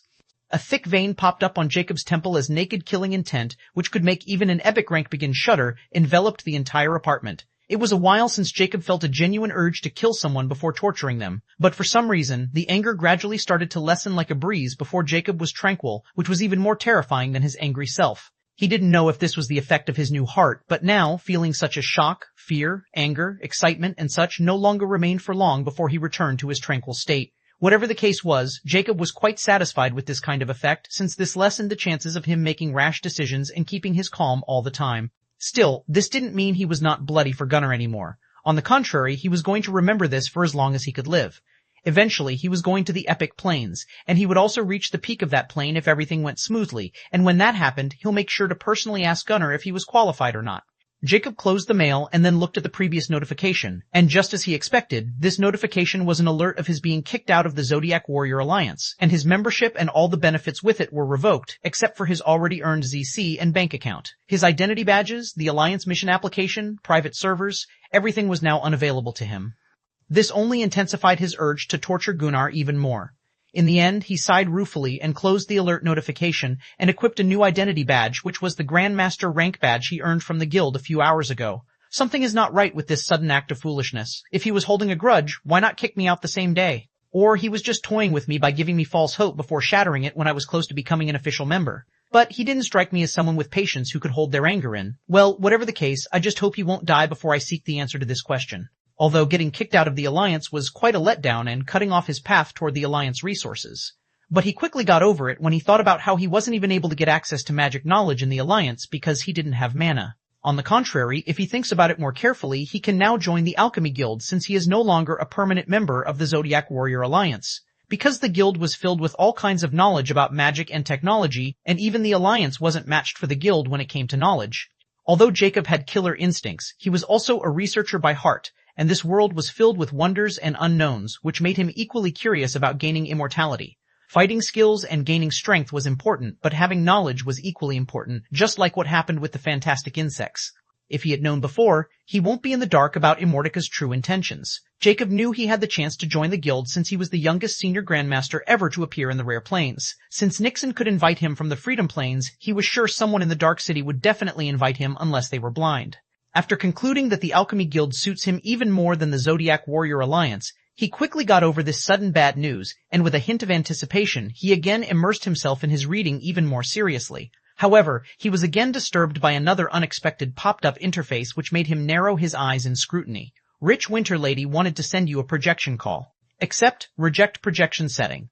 Note, Rich Winter Lady has used star privilege to send an unignorable call request. Rich Winter Lady star privilege is higher than you. Faceless Ancient, notification can't be ignored, star ID can't be blocked. Someone with at least 2 star privilege contacting me again and right after I got kicked out of the Alliance. Interesting. Jacob's lips curled up in a cold smile as he accepted the call with a blurry black protection setting. He was quite fond of this feature since it could keep his identity secret and also annoy the other party and reveal prick-like personalities such as Gunnar. The moment he accepted the projection call, a golden blur materialized over his wrist. A melodious voice rang soon after. Faceless Ancient, on behalf of Universal Zodiac Bank, I, as the bank manager, personally invite you to be a permanent member. Jacob was astonished by this woman's direct and straightforward approach, as well as the unexpected invitation from the Universal Zodiac Bank, which should be the name of the existence behind the Zodiac Taurus Bank. Furthermore, this woman had the same status as Gunnar, and her timing could be said impeccable because she directly invited him without beating around the bush, which also means she knew he had been kicked out of the Alliance and was a permanent member before. As long as Gunnar wasn't bragging about kicking a nobody like Jacob on the Star News, then the only possibility was this was some kind of ploy by this woman, or Gunnar was also involved in this. He coldly asked without caring about the other party's identity, "Are you the one behind my membership revocation?" Rich Winter Lady unexpectedly answered without hiding anything. The Zodiac Warrior Alliance won't deserve a talent like you, nor President Gunnar appreciate your true worth. He sold your revocation for 1 million ZC. The Alliance is only a place for brutes who only know how to fight or increase their strength at all cost, even if they had to sell their kin for it. Jacob couldn't help but sneer. You make it sound so dirty. Quite a hypocrite for the one who paid for someone's future like it were a measly item. His voice turned icy cold. Do you really think just because you paid him to kick me out, I will jump on your lap like some fucking dog? Or do you think of me as a slave which you purchased from some bollocks? Rich Winter Lady didn't seem to be angry at all.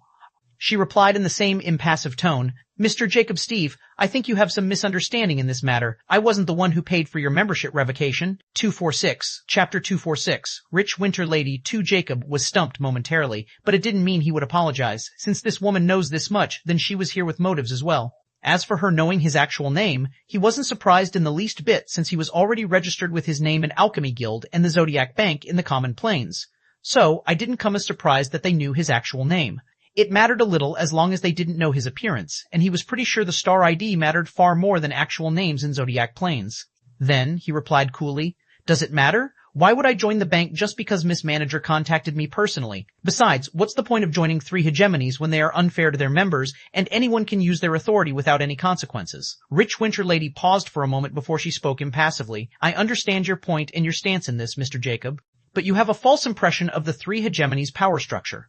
Only the guild president, alliance chairman, or bank manager of a plane can kick branch members or reserve official members. We can't do anything about official members and only punish them if they make mistakes. This kind of authority is in possession of very high-ranking members. Anyhow, I'm sincere in the invitation, and I'm not like Chairman Gunnar, who only knows how to use his fists. You hailed from the Common Plains, and then somehow you become the champion of Rare Plains trial. I have no idea how a native of Rare Plains ends up in the Common Plains, especially someone with your abilities. You're in the Dark City's Alchemy Guild and about to become Senior Grandmaster Gunsmith. This alone makes you highly valuable. As long as you join the Universal Zodiac Bank, you can immediately leave the Rare Plains and come to the Epic Plains, where you truly belong. The Epic Plane trial will start in a few years, and at that time, we can use someone with your expertise. Jacob cocked an eyebrow when he heard the last part. She's probably thinking of me as a native of Rare Plains since I can enter the Rare Plains trial. But why did she think I could enter the Epic Plains trial? Furthermore, how did she know about my current location and that I was about to become a Senior Grandmaster's gunsmith? I must admit, this woman's means are far more impressive than that dickhead. Jacob grimaced as he didn't feel good about this at all. Miss Manager, I can't enter the Epic Plains trial since I'm the native of Rare Plains. Don't try to trick me. Jacob probed her true intention. Oh, I forgot Mr. Jacob didn't know about the loophole of a plane trial. Consider this my piece of goodwill.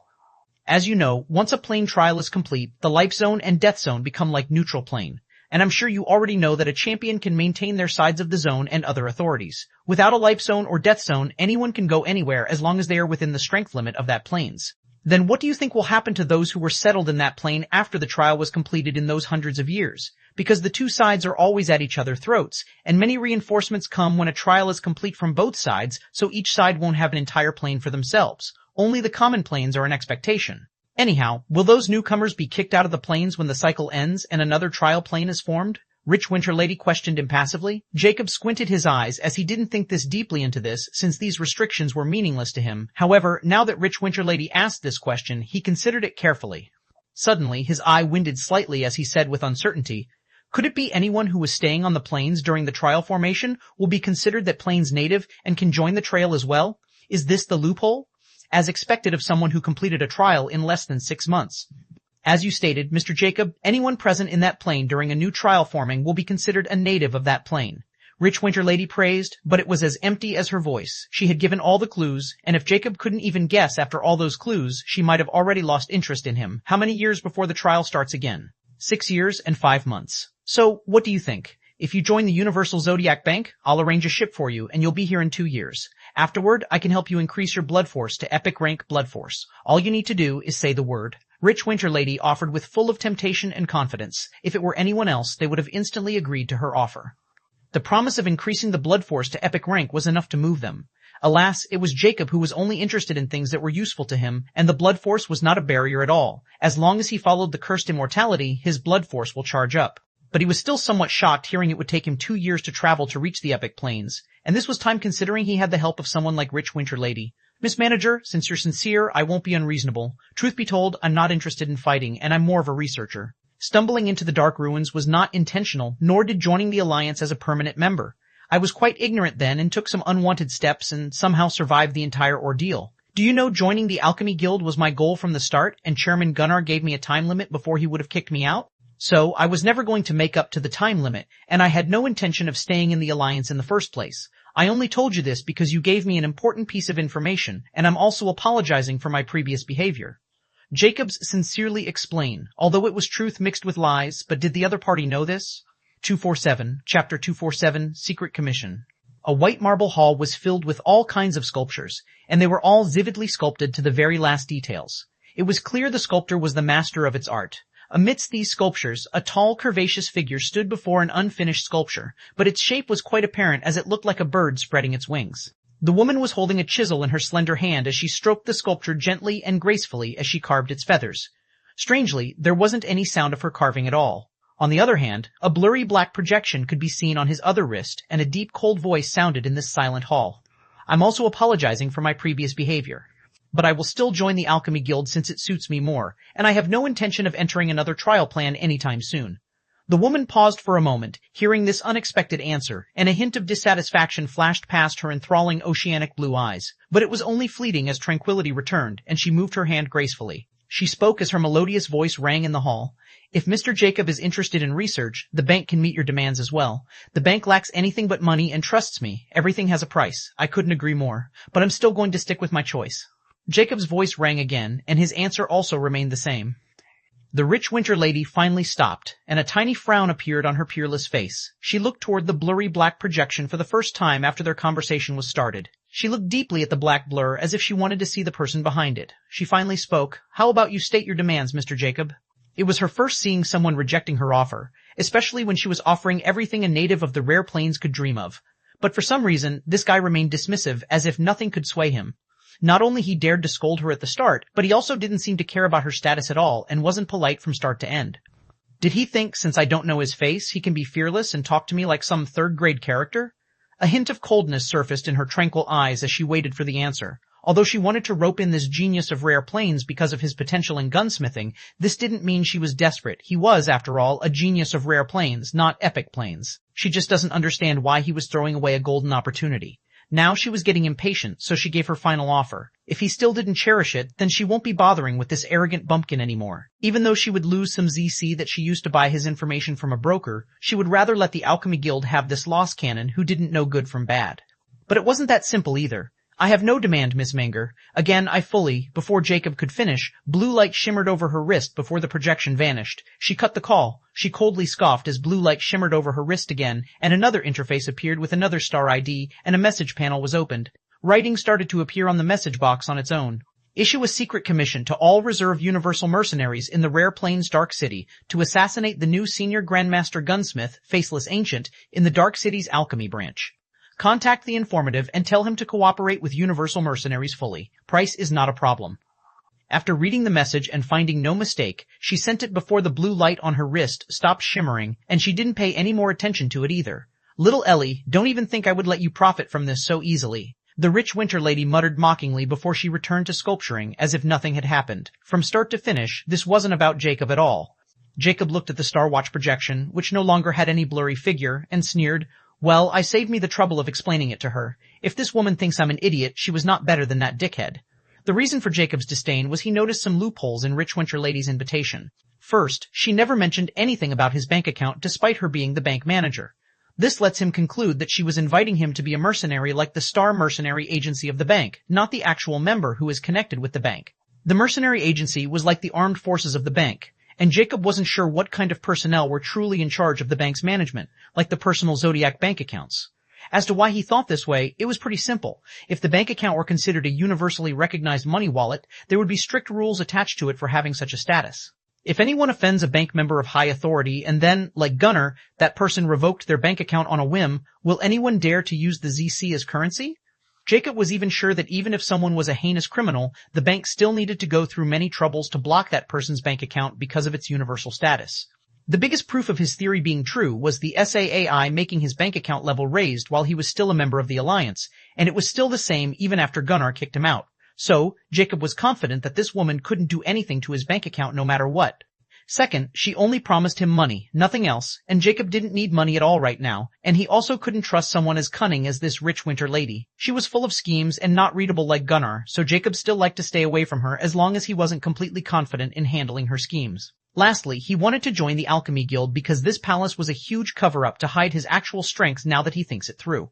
A high-ranking Alliance member will instantly be labeled as a powerful fighter, while the member of the Alchemy Guild will always consider a scholar or researcher first. However, Jacob's thought process was again disturbed by another call. 248, Chapter 248, Accepting the Offer. Amiable Monkfish wanted to send you a projection call. Accept, reject projection setting. However, Jacob's frown lessened when he saw this call wasn't sent by using star privilege. But it was still the fact that this amiable monkfish might be someone with equivalent star privilege as him since she was able to send him a call request. Don't tell me that woman is trying to play another trick to get me to join the bank, he thought gloomily. Still, he decided to accept the call since it would be far easier to predict the other party's motives and figure out what her ploy was with this call. He didn't change his blur setting though.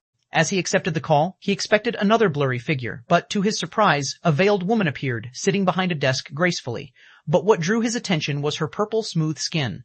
Her blue eyebrows were like those of a fox, and those sky-blue cat eyes were filled with fiery vigor and a hint of cunningness. Although she looked like a human, she clearly wasn't. Amiable Monkfish spoke in her crisp voice. How about you turn off this annoying blur before I give you the biggest opportunity of your life? Jacob almost disconnected the call when he heard this and questioned with a frown, Who are you? It was the second opportunity he was receiving today, and truth be told, he was exasperated and wanted to stow away his Star Watch for good. Oh, my mistake. The amiable monkfish seemed to understand her mistake before gracefully introducing herself. I'm the vice president of Epic Plains Alchemy Guild, Ellie, and you should be able to guess now why I contacted you, right? Jacob's eyes widened ever so slightly as he thought about something. I presumed it was Miss Ellie who was behind my membership revocation from the Alliance. Now that Jacob thought about it, since this woman contacted him right after the rich winter lady, then this means she also knew about him getting kicked out of the Zodiac Warrior Alliance. She might as well be the actual perpetrator. But the rich winter lady was still more terrifying than her since she could reach him before Ellie could, which shows the difference between the two. Still, he was more restrained toward Ellie after knowing her identity as the Alchemy Guild vice president. After all, he wanted to join this place, and he didn't want to fall out with the vice president right off the bat. Ellie didn't flinch as she instantly admitted it and coolly stated, Of course, I lost 1 million ZC to free you from those brutes. Why aren't you thanking me, and you're still a blur? Speechless by her answer, he didn't know what to say. So, she's a self-centered bitch. He frowned, and after thinking for a moment, he removed the blur, but he was still wearing his hood and mask. I never remember asking Vice President Ellie to pay for my revocation, nor did I say I was unconformable in the Alliance. You were taking action on your behest. Ellie's foxy eyes narrowed when she saw the black-clad masked figure. Just like I watched in the video recording. You like to hide your face, huh? I'm too unpleasing to eyes, Jacob impassively replied. I believe my eyes more. Anyhow, I know I took matters into my hands, which was unprofessional, but I saw your potential, and you are not made for fighting. Even though you would appear unstoppable in extraordinary rank. But the epic rank is completely different, because in epic rank you can either choose the magic path or you can choose the combatant path. Furthermore, what matters even more is the bloodline and the type of bloodline. Jacob's interest was finally piqued when he heard this, especially since magic and bloodline come into the picture. Can you elaborate on the last part? He asked. Ellie's eyes slid up as if she was smiling behind her veil. She said, I can, as long as you join the Alchemy Guild as a reserve alchemist. Jacob didn't answer immediately as he said, I want to know the perks of reserve alchemist. Everything is the same as the Alliance. The only difference is your mission will be more inclined toward alchemy rather than fighting. Instead of fighter manual and combat techniques, you will have access to alchemy knowledge, alchemy skills, and alchemy techniques. We pursued only the truth behind everything, and no one dared to come in our way. Even those brutes must be polite to us if they don't want poison instead of medicines. Ellie stated with full of pride and disdain. Even Jacob felt Ellie had a point because the alchemists were the crafters of weapons and medicines, and they controlled the biggest raw materials chains in any planes. Although the Alliance or the Bank might be able to provide those things, the knowledge in Alchemy Guild's possession was a top secret, just like the fighter and combat manuals of the Alliance. They can't be exchanged, and no one will dare to divulge their information to anyone, nor will someone dare to receive this information, because if found there was only death awaits for any party involved. Jacob then didn't ask any further as he had already decided to join the Alchemy Guild, and now he was thinking that getting out of the Alliance was not bad at all. Alright, I'll accept your invitation and join the Alchemy Guild. This place suits me more anyway. He nodded in affirmation. A glint of happiness flashed past Ellie's eyes as she happily said, Very good. At least you know good from wrong. You will know soon that this was a life-changing decision. Don't worry, I will personally arrange for someone to send you toward the epic planes and then help you to increase your blood force. And if you perform well, a wiser type epic bloodline is not out of options either. Jacob squinted his eyes when he heard this. Su 24:9. Chapter 24:9. Fairy human Jacob asked with squinted eyes. I would like to hear about this wiser type bloodline. By any chance, are you suggesting that bloodline can be transfused with higher ones? Ellie snickered playfully. Epic planes are at least 1,000 years ahead of rare planes in technology alone, so you can guess if it's possible or not. The rare plane's progress had been slowed down because of those selfish Freedom Lords. Again, Freedom Lords, I should check them out later. It's my second time hearing this title. As for the technology being 1,000 years ahead of rare planes, then the epic plane should be around the same level as my previous world or even more advanced. This means hiding there would be even more bothersome than rare planes since they will have a web of surveillance everywhere. And is me not taking magic technology into consideration yet? Jacob thought, as he knew too well how difficult it was to hide from an advanced civilization. Ellie took Jacob's silence for something completely different as she thought he was stunned by the sheer news that an epic bloodline could be transfused. At the same time, this wasn't even a thing of consideration in Jacob's mind right now. Still, Ellie didn't know as she continued with a hint of disdain. I'm going to send an official member invitation on your ID. Since your Star Watch is Type 1 grade, it would be quite easy. Just tap on accept and the process will start. We'll talk about the bloodline after you become an official member. Jacob snapped out of his thoughts as he glanced at Ellie impassively, and he nodded, fair enough. The very next moment, another interface suddenly pooped up. Amiable Monkfish sent you bronze invitation of Alchemy Guild. Accept reject note. Upon selecting accept, you will be giving the Alchemy Guild access to use your Star Watch's scanning features one time. Bronze invitation? What is this? Jacob didn't accept instantly and questioned while looking at Ellie. A glint of unhappiness flashed past Ellie's eyes when she saw Jacob didn't accept the invitation. Instead, he was questioning him like she was harming him or something. Still, she answered the question with a tingle of dissatisfaction in her voice. It's a special invitation, only available to the Vice President or President of the Alchemy Guild, and we can instantly use it to make anyone a reserve member without going through the trouble of taking a test or waiting for any approval. Jacob frowned behind his mask. Is that all? Ellie's eyes narrowed. What else? Are you by any chance doubting me? Her vibe instantly became dangerous. Jacob looked deeply at Ellie's veiled face. If she dared to play any trick, I'll just kill her for her heart later. With such a dangerous thought, he averted his eyes and tapped on accept. The very next moment, you, faceless ancient, have accepted the bronze invitation of Alchemy Guild sent by amiable Monkfish. Alchemy Guild has given access to your Star Watch scanning features one time. Scanning features have been activated by the Alchemy Guild. Life Signal Test Pass. Species classified as unknown in the Common Planes database. Species classified as unknown in the Rare Planes database. Species classified as Fairy Human in the Epic Planes database. Species rank is above Epic. DNA scanning start. DNA is not registered in the database. A new member has been detected. Searching for Star Network ID and other information, ID detected, Faceless Ancient, bank account detected, scanning has been completed. Faceless Ancient, you have been registered as a member of the Alchemy Guild. You have been appointed as Reserve Alchemist. Your current rank 1-star Reserve Alchemist. Confidential information about the membership has been sent to your Star Watch account. Please don't share it with anyone. Jacob's eyes were affixed on the fairy human, which was the first time he ever saw his species being classified as such. Furthermore, he was completely baffled by the species rank. What is going on? Fairy human? A species above epic rank? Could it be it was the true species of this body's previous owner before I got reincarnated as him? The more Jacob thought, the more he felt it was likely true. But he was still somewhat at a loss since this was completely unexpected because he always thought he was from the common planes like other humans. He didn't have any interest in this body's background, so he never paid much attention or did any research.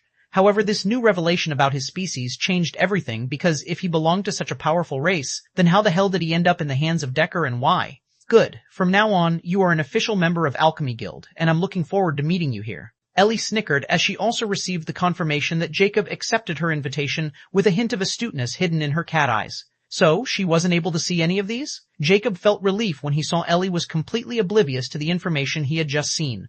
Because he didn't want anyone to know about this at all since he had no idea what kind of species fairy human was and where did he stand within their ranks, it might bring some unwanted trouble, and he was quite sure they were not weak bunch either. They were at least a unique rank species, and he was no match for such beguines, so he wanted to remain as far from them as possible and possibly never meet them in his life.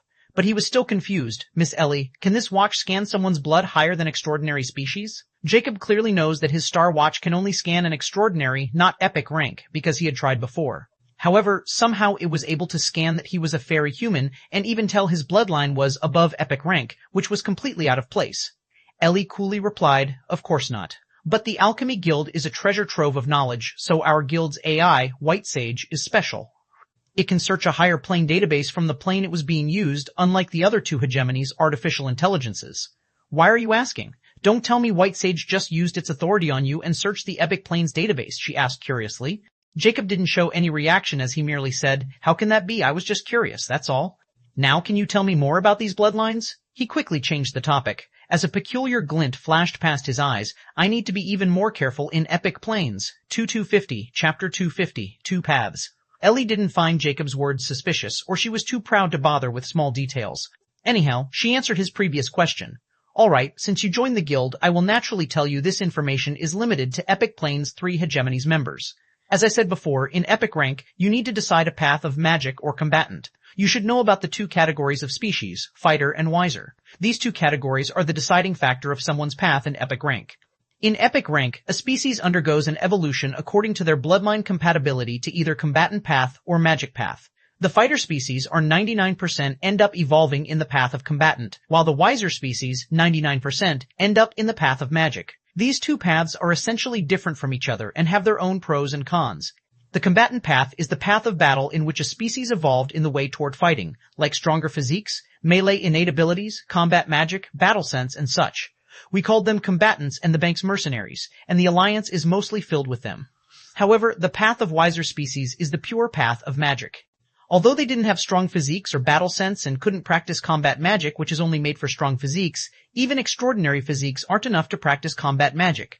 But the magic destructive power, superior analyzing abilities, natural talent in alchemy, larger mana reserves and such are far more than enough to put a wiser above those combatants. They are known as sorcerers, and I'm also a sorceress. Ellie proudly stated. Jacob was in deep thought after getting this new information on the 2 categories. He always thought there was a huge difference between the 2, and now it was quite clear. So, the epic rank, in a sense, is a divided factor between 2 categories, and the difference between them becomes clear as day, unlike the extraordinary rank. Both sides had their own pros and cons, like a combatant will be able to kill a sorcerer as long as it closed the distance. The same goes for sorcerer if it spotted the combatant before it could reach it. Furthermore, this combat magic seemed quite unique, and, in a sense, my strength is purely in the physical department with no trace of magic whatsoever. However, I appeared as a blanker back then, and even Immortality dropped some subtle hints at something then. I'm missing an important piece of the puzzle, and it might be the key to awake magic. Jacob couldn't help but think in this direction, as magic power was always a sore thumb in his heart, but he couldn't find the answer and always reached a dead end. Vice President, is there more information on combatants and sorcerers in the market? Jacob asked. He didn't want to show his lack of magic knowledge in front of Ellie since she seemed well versed in magic. Because he was an anomaly, because he had an epic rank physique but not a corresponding magic core, he was pretty sure he would appear as a valuable test subject in many people's eyes if this fact were made public. Besides, he wasn't sure if Ellie would even spare the time to give him more information than she had already promised. He had already sensed the change in her attitude after he accepted her invitation. So, he didn't want to fall off with her, not before he consolidated his position in the Alchemy Guild, or he might repeat the same incident with Gunnar. Furthermore, the Alchemy Guild president didn't approach him personally, so that guy was still a mystery, and his attitude toward him. So, he was quite careful now. Just as he thought, Ellie seemed slightly impatient as she replied, "There is naturally all kinds of information in our private server, but it is bounded by the rank of a plane. So, you need to enter Epic Planes to see the information about Epic Planes. It is that simple. Now that you are already a reserve member, I want you to become an official member in 3 years. Because in these 3 years, including you, there will be 11 more alchemists joining you in the voyage toward Epic Planes. Someone will approach you in the Alchemy Guild in the Dark City when the time arrives. The rare plane situation is getting worse, as those dark beings are totally going for the annihilation of the Freedom Planes before the reinforcement from our side reaches the rare planes. But you don't have to worry. As long as you stay in the Dark City, you'll be safe. I want you to focus on getting rid of the reserve member status in these 3 years. I'll give you 10,000 ZC. It should be more than enough for your studies and meet the requirement to become an official member. Don't disappoint me or slack off, or you'll regret it. My eyes are always on you." With this mysterious statement, Ellie ended the projection call, leaving Jacob frowning. Why is her end goal? Whatever it is, it can't be achieved unless I reach the Epic Planes, it seems. Jacob thought as he felt Ellie was hiding her motives related to him.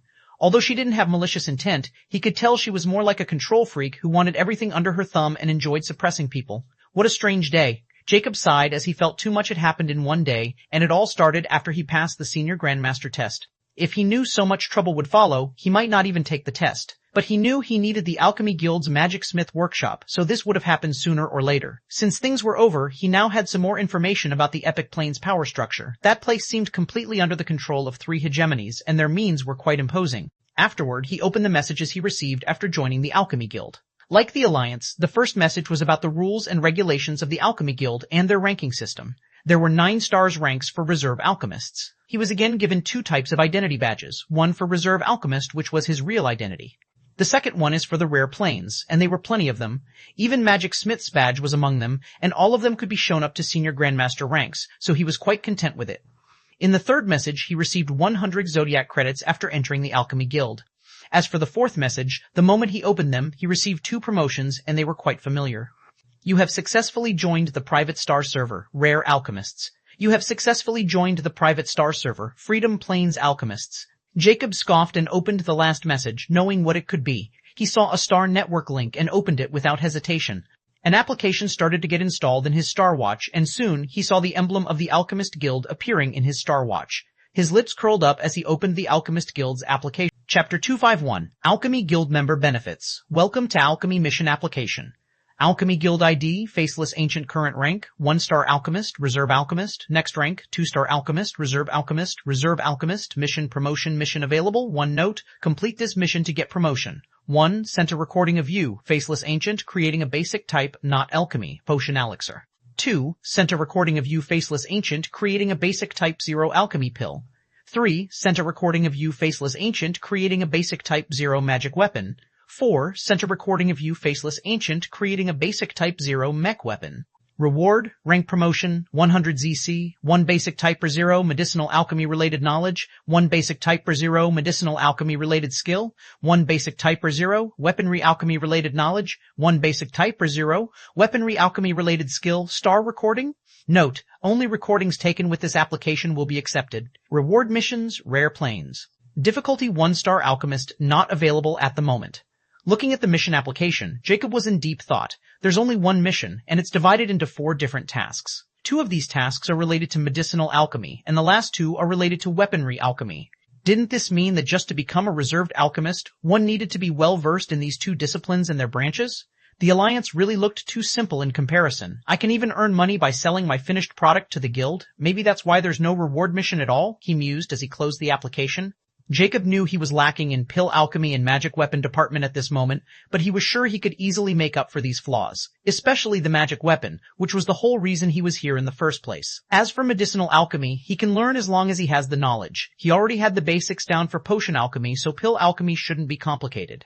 Jacob then directly opened the Star Network. Just as he thought, the Zodiac Warrior Alliance's private servers were gone, and replaced them were the Alchemy Guild's 2 private servers. Without hesitation, he opened the Alchemy Market Rare Plains, and options appeared thereafter. Alchemy Knowledge, Alchemy Skills, Alchemy Techniques, Battle Knowledge. So, like the Alliance's Alchemy and Technology, the Guild also has Battle Knowledge, but the difference between the two is quite clear. Both sides have superficial knowledge about each other department. Jacob snickered as he had already explored the alchemy-related knowledge the Alliance had, and he was pretty disappointed. So, he wasn't too optimistic about the Guild's battle knowledge. Still, since this place was called the treasure trove of knowledge, he couldn't judge them by others' standards. However, Jacob was interested in the alchemy knowledge, the actual core of the Alchemy Guild, so he opened it. Weaponry Alchemy, Rare Plains, Medicinal Alchemy, Rare Plains, Languages for Alchemy, Rare Plains.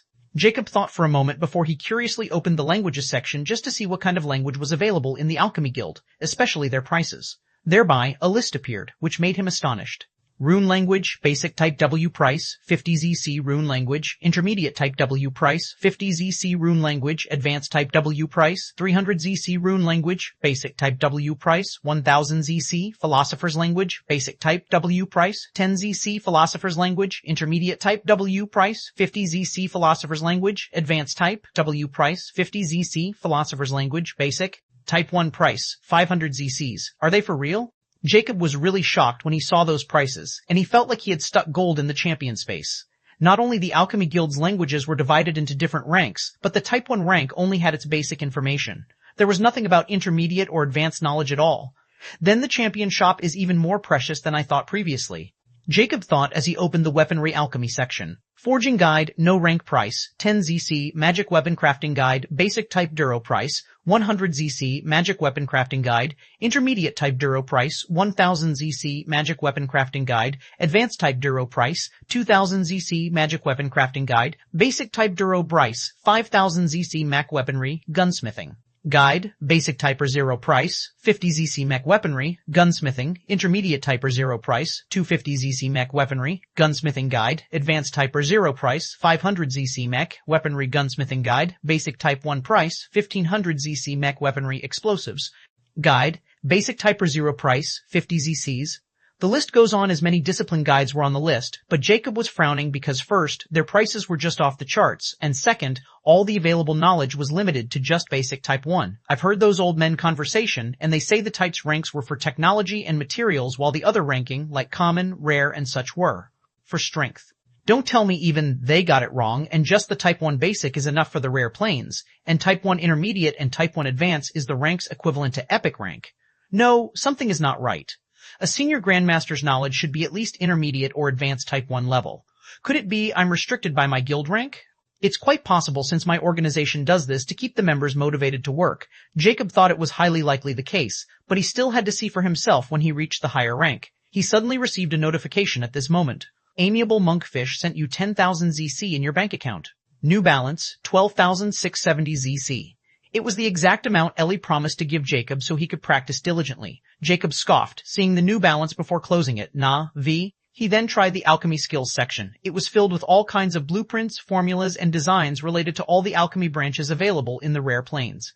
Jacob lost interest since he didn't need those low-level alchemy skills, especially anything related to gunsmithing. They were just too low for his standards. As for the alchemy techniques, they were techniques driven by mana and used in alchemy, although these techniques drew Jacob's interest, but he met with a familiar blockade when he tried to open this section. You have no mana. Therefore, this section cannot be opened. Shit! Jacob instantly cursed with a clouded indignation expression. We 252. Chapter 252. A visitor exasperated, he closed the Alliance market since there was no physical material on sale there. So, he opened the exchange market and finally saw many alchemy ingredients and finished products on sale posted by other alchemists. Although most of the alchemists sell their goods to the market, they keep precious products to themselves and then sell them to the exchange platform for ZC. Because they couldn't get ZC from the common market, and not all the customers were rich enough to cough up 1 billion gold coins. So, this place was the best because any alchemist was a walking tycoon, especially reserved members of the Alchemy Guild. Moreover, only an alchemist knows the actual value of rare materials, and all of them need high-level materials to continue their research and increase their skills. So, whenever a precious material appeared, many tried to buy it, and that's why the guild had installed a particular function called Item Auction. It was pretty simple to use. The interested buyers could place their bids within the time limit of the auction item on the post, and when the time ends, the highest bidder would be eligible to buy that item. Whether it's the seller or buyer, after a successful auction, they can't back down, or they will be punished according to the Alchemy Guild's rules. That's why no one dared to mess around, because the star IDs were like their identities, and without one, you would never be given access to any high-end place. Jacob was quite pleased with this function, since he didn't need to negotiate with the seller and could buy the item directly as long as he won the bid. Furthermore, there was an anonymous function for both buyer and seller. This Alchemy Guild is quite considerate. Even I started to think the Alliance is really a place for brutes. Jacob snickered as he suddenly thought of materials required for the blood insect enslavement ritual array. One by one, he tried searching the materials to see if anyone was selling them. However, he didn't know what these materials looked like yet, since he was still far away from completing the encyclopedia. But it didn't mean someone else won't know either. However, he could only sigh ruefully when he didn't find anything, and after thinking about it, he wrote a post with the 5 materials' names under anonymity and posted it in the exchange market. He will later check if someone responded to it and then close the star network, since he wasn't interested in anything else for the time being, especially in rare planes. This time, there was no more disturbance, and he was again absorbed in reading. 3 days passed since Jacob was just sitting at his table without moving an inch. He didn't feel hunger or fatigue, just a little bit of mental exhaustion. But it was far better than paying attention to his surrounding and reading at once. Furthermore, he was already half done with Universal Magical Materials Type 1, and he had already spotted the rainbow stardust and its picture. However, his focus was broken when he heard footsteps approaching and his eyes narrowed. Thereupon, knock knock, knocks rang on the apartment door. Jacob could hear the heartbeat of this person. It was pretty fast, and he was somewhat familiar with its unique rhythm. He closed the virtual book and headed toward the door before opening it. Rita appeared in a pink dress, flaunting her elvish charm, looking absolutely stunning. Her lips curled slightly when she saw Jacob's masked face and said, "Senior Grandmaster, how have you been?" Jacob didn't want to indulge this woman as he was pretty busy in his own study, so he annoyingly asked, "I'm fine. What do you want?" A hint of resentment flashed past Rita's beautiful eyes when she heard Jacob's dismissive tone. She pursed her lips and said, "Can't I be here to visit a fellow gunsmith? You didn't inform me, so you're disturbing me," Jacob said matter-of-factly. Rita was even more annoyed. "How can I inform you when you blocked my ID?" she spat resentfully. Realization dawned upon Jacob, so she tried to find my ID, but she couldn't because of my privilege, and she assumed that I had blocked her. He knew Rita had already given him her star ID, so the fault really lay on him this time, so he didn't argue with her anymore. "I might have pressed the wrong button then," he shamelessly stated as he had no plan of telling anyone about the privilege system of the Star Network. "Like hell, I believed you," Rita thought as she glared at Jacob but didn't reveal her thought. Her lips twitched slightly as she said, "It can't be helped then. As for a reason for my visit, the first thing is I want to inform you that the Magic Smith workshop has been arranged, and you might be able to use it as much as you like." A hint of pride appeared in her beautiful eyes. "Oh, I almost forgot about that matter. But do I really need to ask for a favor anymore with my current identity?" Jacob thought as this really wholly left his mind, since his identity was now vastly different from 3 days ago. He can easily gain access to any facility in this building as long as he shows the corresponding rank's Grandmaster level badge. Still, it might be too cumbersome since these guys would definitely make a fuss if he told them his identity as a permanent member. So, he wanted to hide it as long as possible and even leave without telling anyone. "All right, since this is the case, then I'll contact you in a week." Jacob nodded and was about to turn around. "Wait," when Rita quickly stopped him. "Is there anything else?" Jacob looked back and frowned. Rita was speechless and had the urge to kick this dismissive guy in the guts. She pursed her lips and said, "Don't you want to know why you could be given a free pass to the facility?" "Why?" asked Jacob. Rita curled her lips. "It seems Senior Braylon had taken a keen interest in you. He is coming here tomorrow from the dark inner circle of the Dark City to meet you. See 2053, Chapter 253, Don't You Feel Remorse? It seems Senior Braylon has taken a keen interest in you. He is coming here tomorrow from the dark inner circle of the Dark City to meet you." Jacob's eyes narrowed. "You mean the only Senior Grandmaster Magic Smith in Dark City?" Rita nodded with a prideful expression as if she was talking about herself. "Not in the Dark City, but in the entire Rare Plains. If I'm not wrong, he might invite you to join as a permanent member of our guild." Rita revealed with a mysterious smile as she thought Jacob would be shocked hearing the term permanent member, but he remained as stoic as ever, which made her lost for words. I should have guessed, Jacob thought, but his interest in Braylon only amounted to this much. If it was before he got Ellie's invitation, he might give the guy some face, but now, in Jacob's eyes, Braylon was like any other person in the Rare Plains, someone he could crush at will. But he can't be too obvious, so he ended up asking about a permanent member as well, and Rita was instantly enthusiastic. She even infiltrated his apartment without his consent and started to tell him about a permanent member. But like any other person on the Rare Plains, she didn't know what was a permanent member's statue actually meant. She just knows that a permanent member was a genuine upper echelon of the 3 hegemonies, like Braylon, who was an overseer of the Dark Inner Circle's alchemy branch's business. In her eyes, Jacob really deserved this place since he was the youngest of them all. I ever heard Senior Braylon's disciple in Freedom Plains is also coming to the Dark City tomorrow, and he will be here as well. The moment she spoke about this disciple, a hint of coldness flashed past her eyes as she continued, that guy's character is like a real piece of trash. Although he's very talented, he's too ruthless and arrogant. She was like a gossiper as she talked about Braylon and his disciple. However, Jacob had no interest, and he suddenly thought of something and asked, "Do you know about Freedom Lords?" He was hearing this term from big characters, so he decided to ask Rita since she seemed to know a lot. Rita glanced at him as if she was looking at an alien. "You didn't know about Freedom Lords despite living in rare plains?" "No," Jacob answered dismissively. Rita's lips curled up. "You're really like a hermit old man despite your age. Let me enlighten you then. The Freedom Lords only appeared in recent years when the secret about Plain Trial surfaced. It was then that people got to know that the 4 nations of the Freedom Plains were under the command of 4 mysterious existences who called themselves Freedom Lords. They all have unique titles according to the nation behind them. However, currently, we have 5 Freedom Lords. You know the 5th Freedom Lord is actually the infamous leader of Killer Skull Society, which is now recognized as the 5th power of the Freedom Plains, Skull Kingdom." In the end, Jacob was astonished because he never thought the Killer Skull Society would reach such an agreement with these 4 Freedom Lords. "I really missed out on quite a lot." Jacob thought with a hint of amusement and decided to check on the Star News occasionally.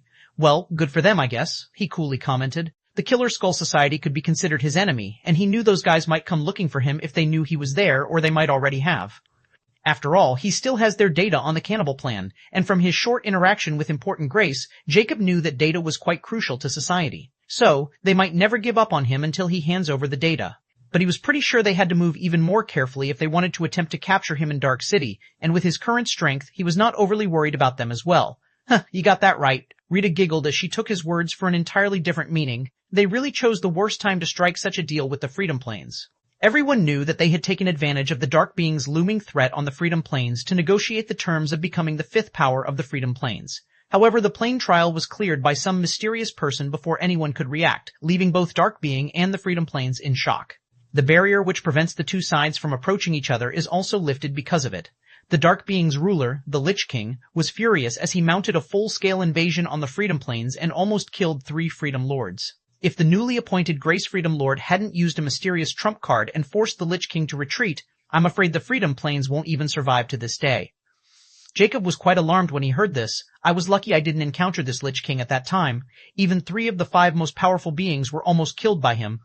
It quite evident that he was really pissed by the trial reward snatched right under his nose. Jacob couldn't help but felt somewhat giddy when he thought about how he pulled a fast one on such a powerful guy, and the price had to be paid by someone else, including the Killer Skull Society.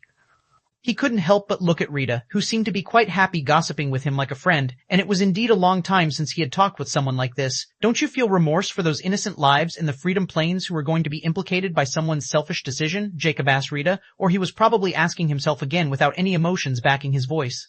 Rita was startled by this question as she looked at Jacob's profound eyes, and her lips curled up as she replied, "It's not like I don't care, but what can I do with my meager power? I may as well let them live in my memories. Besides, I wasn't the one who was responsible for their current state."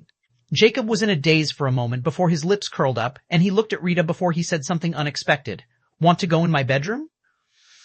We 254, Chapter 254, Grandmaster Magic Smith, Orville today. 5 over 6 feet tall figures followed by a figure with 5'2" height entered the Dark City, and all of them were wearing black mantles like any average person in the Dark City. Those 6 didn't seem too interested in strolling as they hailed 3 taxis and soon arrived at the Alchemy Guild and entered it without giving another extra glance. However, at the edge of the Alchemy Guild building square, a pair of blue eyes were following their vanishing silhouettes like a hawk. He suddenly whispered, which could only be heard by him, "Those 6 seem to be not ordinary." Just as his voice was suppressed under the bustling crowd, a clear, crisp voice rang in his ear. "Who? Everyone looks the same to me." "Hee, boss was again staring at some chick's ass." Another perverted voice chimed in, "Shut up, you still have the mood to joke around?" The Blue Eyes boss chided in the same whispering voice. "Fuck, the boss is really serious this time." It seemed the bounty of 5,000 ZC finally made our easy-go-lucky boss serious. Another male voice rang in astonishment. A hint of helplessness flashed past the boss's blue eyes. "It's not so easy. I'm pretty sure I'm not the only one here to scout the target. I can even smell that Tiger Killer's nasty stench from here. This bounty won't be easy to get our hands on." "You were right about that, boss. We've been here daily, but the informative still didn't contact us despite taking our money.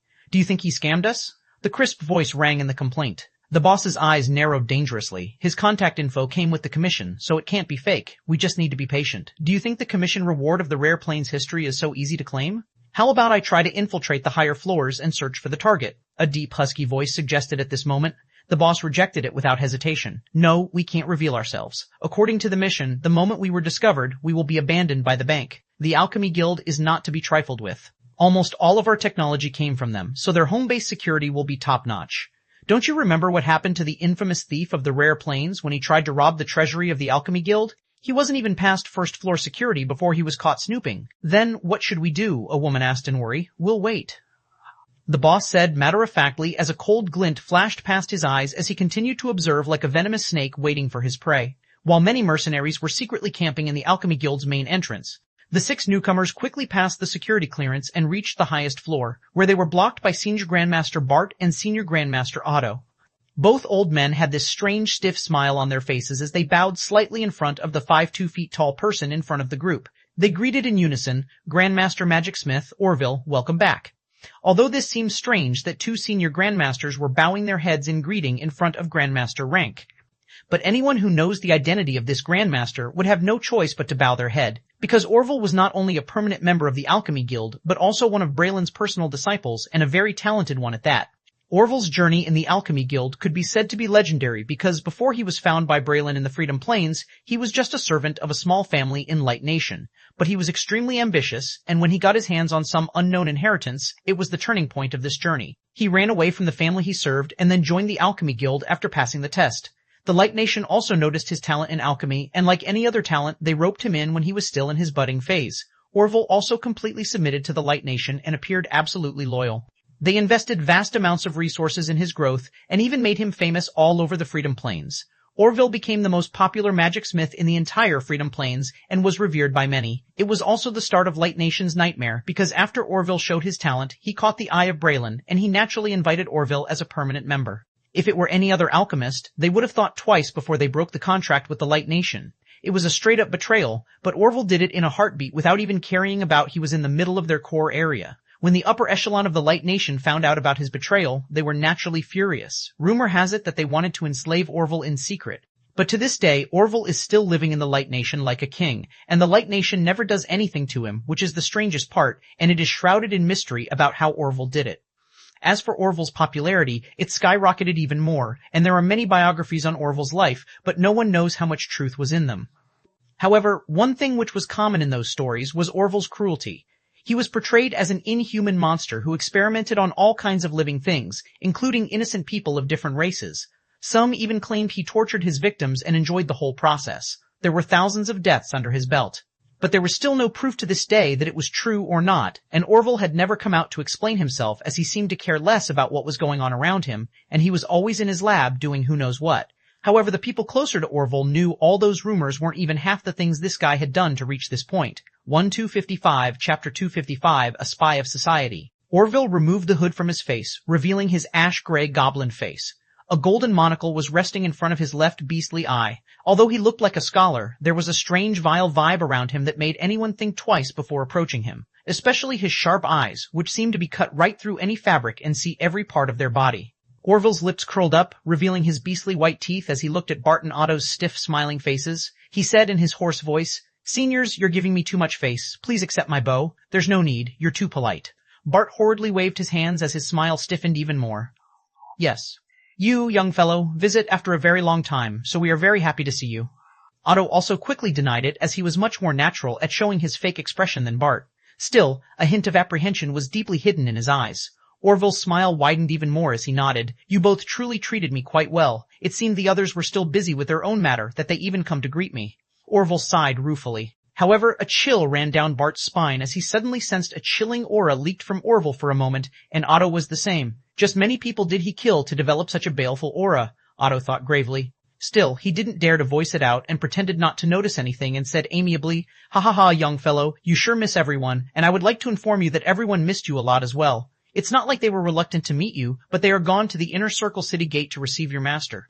A peculiar light flashed past Orville's eyes when he heard master and said smilingly, "If that's the case, then I come at perfect timing. I should greet Mentor personally. It's been quite a while since our last face-to-face chat." He then looked back, and his voice turned emotionless as he said, "You five will wait on my old floor. Meanwhile, number 1, lead them there." The cloaked figure, who was 7 feet tall and standing in the middle of the 5, bowed in acknowledgement, and after Orville left the lift, he operated it and headed to the floors with the Magic Smith facility. Those 2 old men didn't say anything, as they knew that number 1 was Orville's most precious test subject and also his bodyguard, and every time Orville's appeared here, he would bring a new guard with him. Orville turned around as his smile returned to his face. He suddenly threw an unexpected question at those 2, which caught them off guard. "If I'm not wrong, Mentor is coming here for the newly appointed Senior Grandmaster, right?" Otto replied without hiding it. "Yes. Senior Grandmaster Jack is really a rare genius in the mech department. It's not a surprise Senior Braylon wanted to meet him." Orville's lips curled up in a strange smile as he asked, "If I'm not wrong, his star ID is called Faceless Ancient, right?" Otto's eyes shimmered in a peculiar light as he nodded. "Indeed. It appeared you, young fellow, also interested in young friend Jack, huh?" "Of course, how could I not be interested in the youngest Senior Grandmaster of our Rare Plains history? Senior Faceless Ancient is worth my respect. It's just a pity that he can't join our true ranks. What a pity." Orville sighed ruefully as he shook his head as if he was feeling really regretful. Bart was startled by this sudden comment by Orville. Why would young friend Jack won't join our ranks? He's a true alchemist, and I'm sure he would be thrilled to join the guild as a permanent member. Otto, on the other hand, remained silent as a mocking sheen shines in his eyes while looking at Bart. He clearly knew what Orville was implying here. This old idiot has nothing but pills in his head, he thought jeeringly. Just as Otto suspected, Orville dropped a bombshell on Bart. "That's the actual case, Senior Bart," he sighed ruefully. "If I'm not wrong, Senior Faceless Ancient is already a permanent member of Zodiac Warrior Alliance. Unless there's no second ID with the same name, he can't join our side as a permanent member at all. What a waste of talent." Bart was flabbergasted when he heard this unexpected piece of news and blurted, "How can that be? Have you mistaken him for someone else?" Bart has a very good impression of Jacob, and he pays attention to him, and he is quite pleased with Jacob's hermit demeanor as he didn't leave his lab to socialize with other Grandmasters at all. In a sense, Bart sees his younger self in Jacob, who is full of potential and has nothing but alchemy in his heart. The person who recommended Jacob to Braylon was also Bart as well. However, now he heard that Jacob was already a member of the Alliance. He felt that fate was playing tricks on him. With a regretful expression, Orville revealed, "I hope this was the case. Because a few years ago, another person with the same name as Faceless Ancient became the center of attention in the Star News. Someone leaked the information that he joined the Alliance as a permanent member because he was a blanker. However, strangely, he got kidnapped by the Killer Skull Society after a concise period of time after he joined the Alliance. Thereafter, he never made a public appearance again, nor did the Nightmare Knight Legion comment on it. But this incident caused quite a strife among Knight Commander Nixon and the Killer Skull Society. However, now another Faceless Ancient has appeared in our branch. I couldn't help but wonder if they were the same person," he said with a sly sheen in his eyes. Otto, who was pretending to be shocked, finally blurted, and the words he spoke were out of Bart's and even Orville's expectations. "Could it be he's a spy sent by the Killer Skull Society to sow discord among Dark City? Don't forget Dark Extermination Order on Killer Skull Society. Members is still valid." 256 Chapter 256.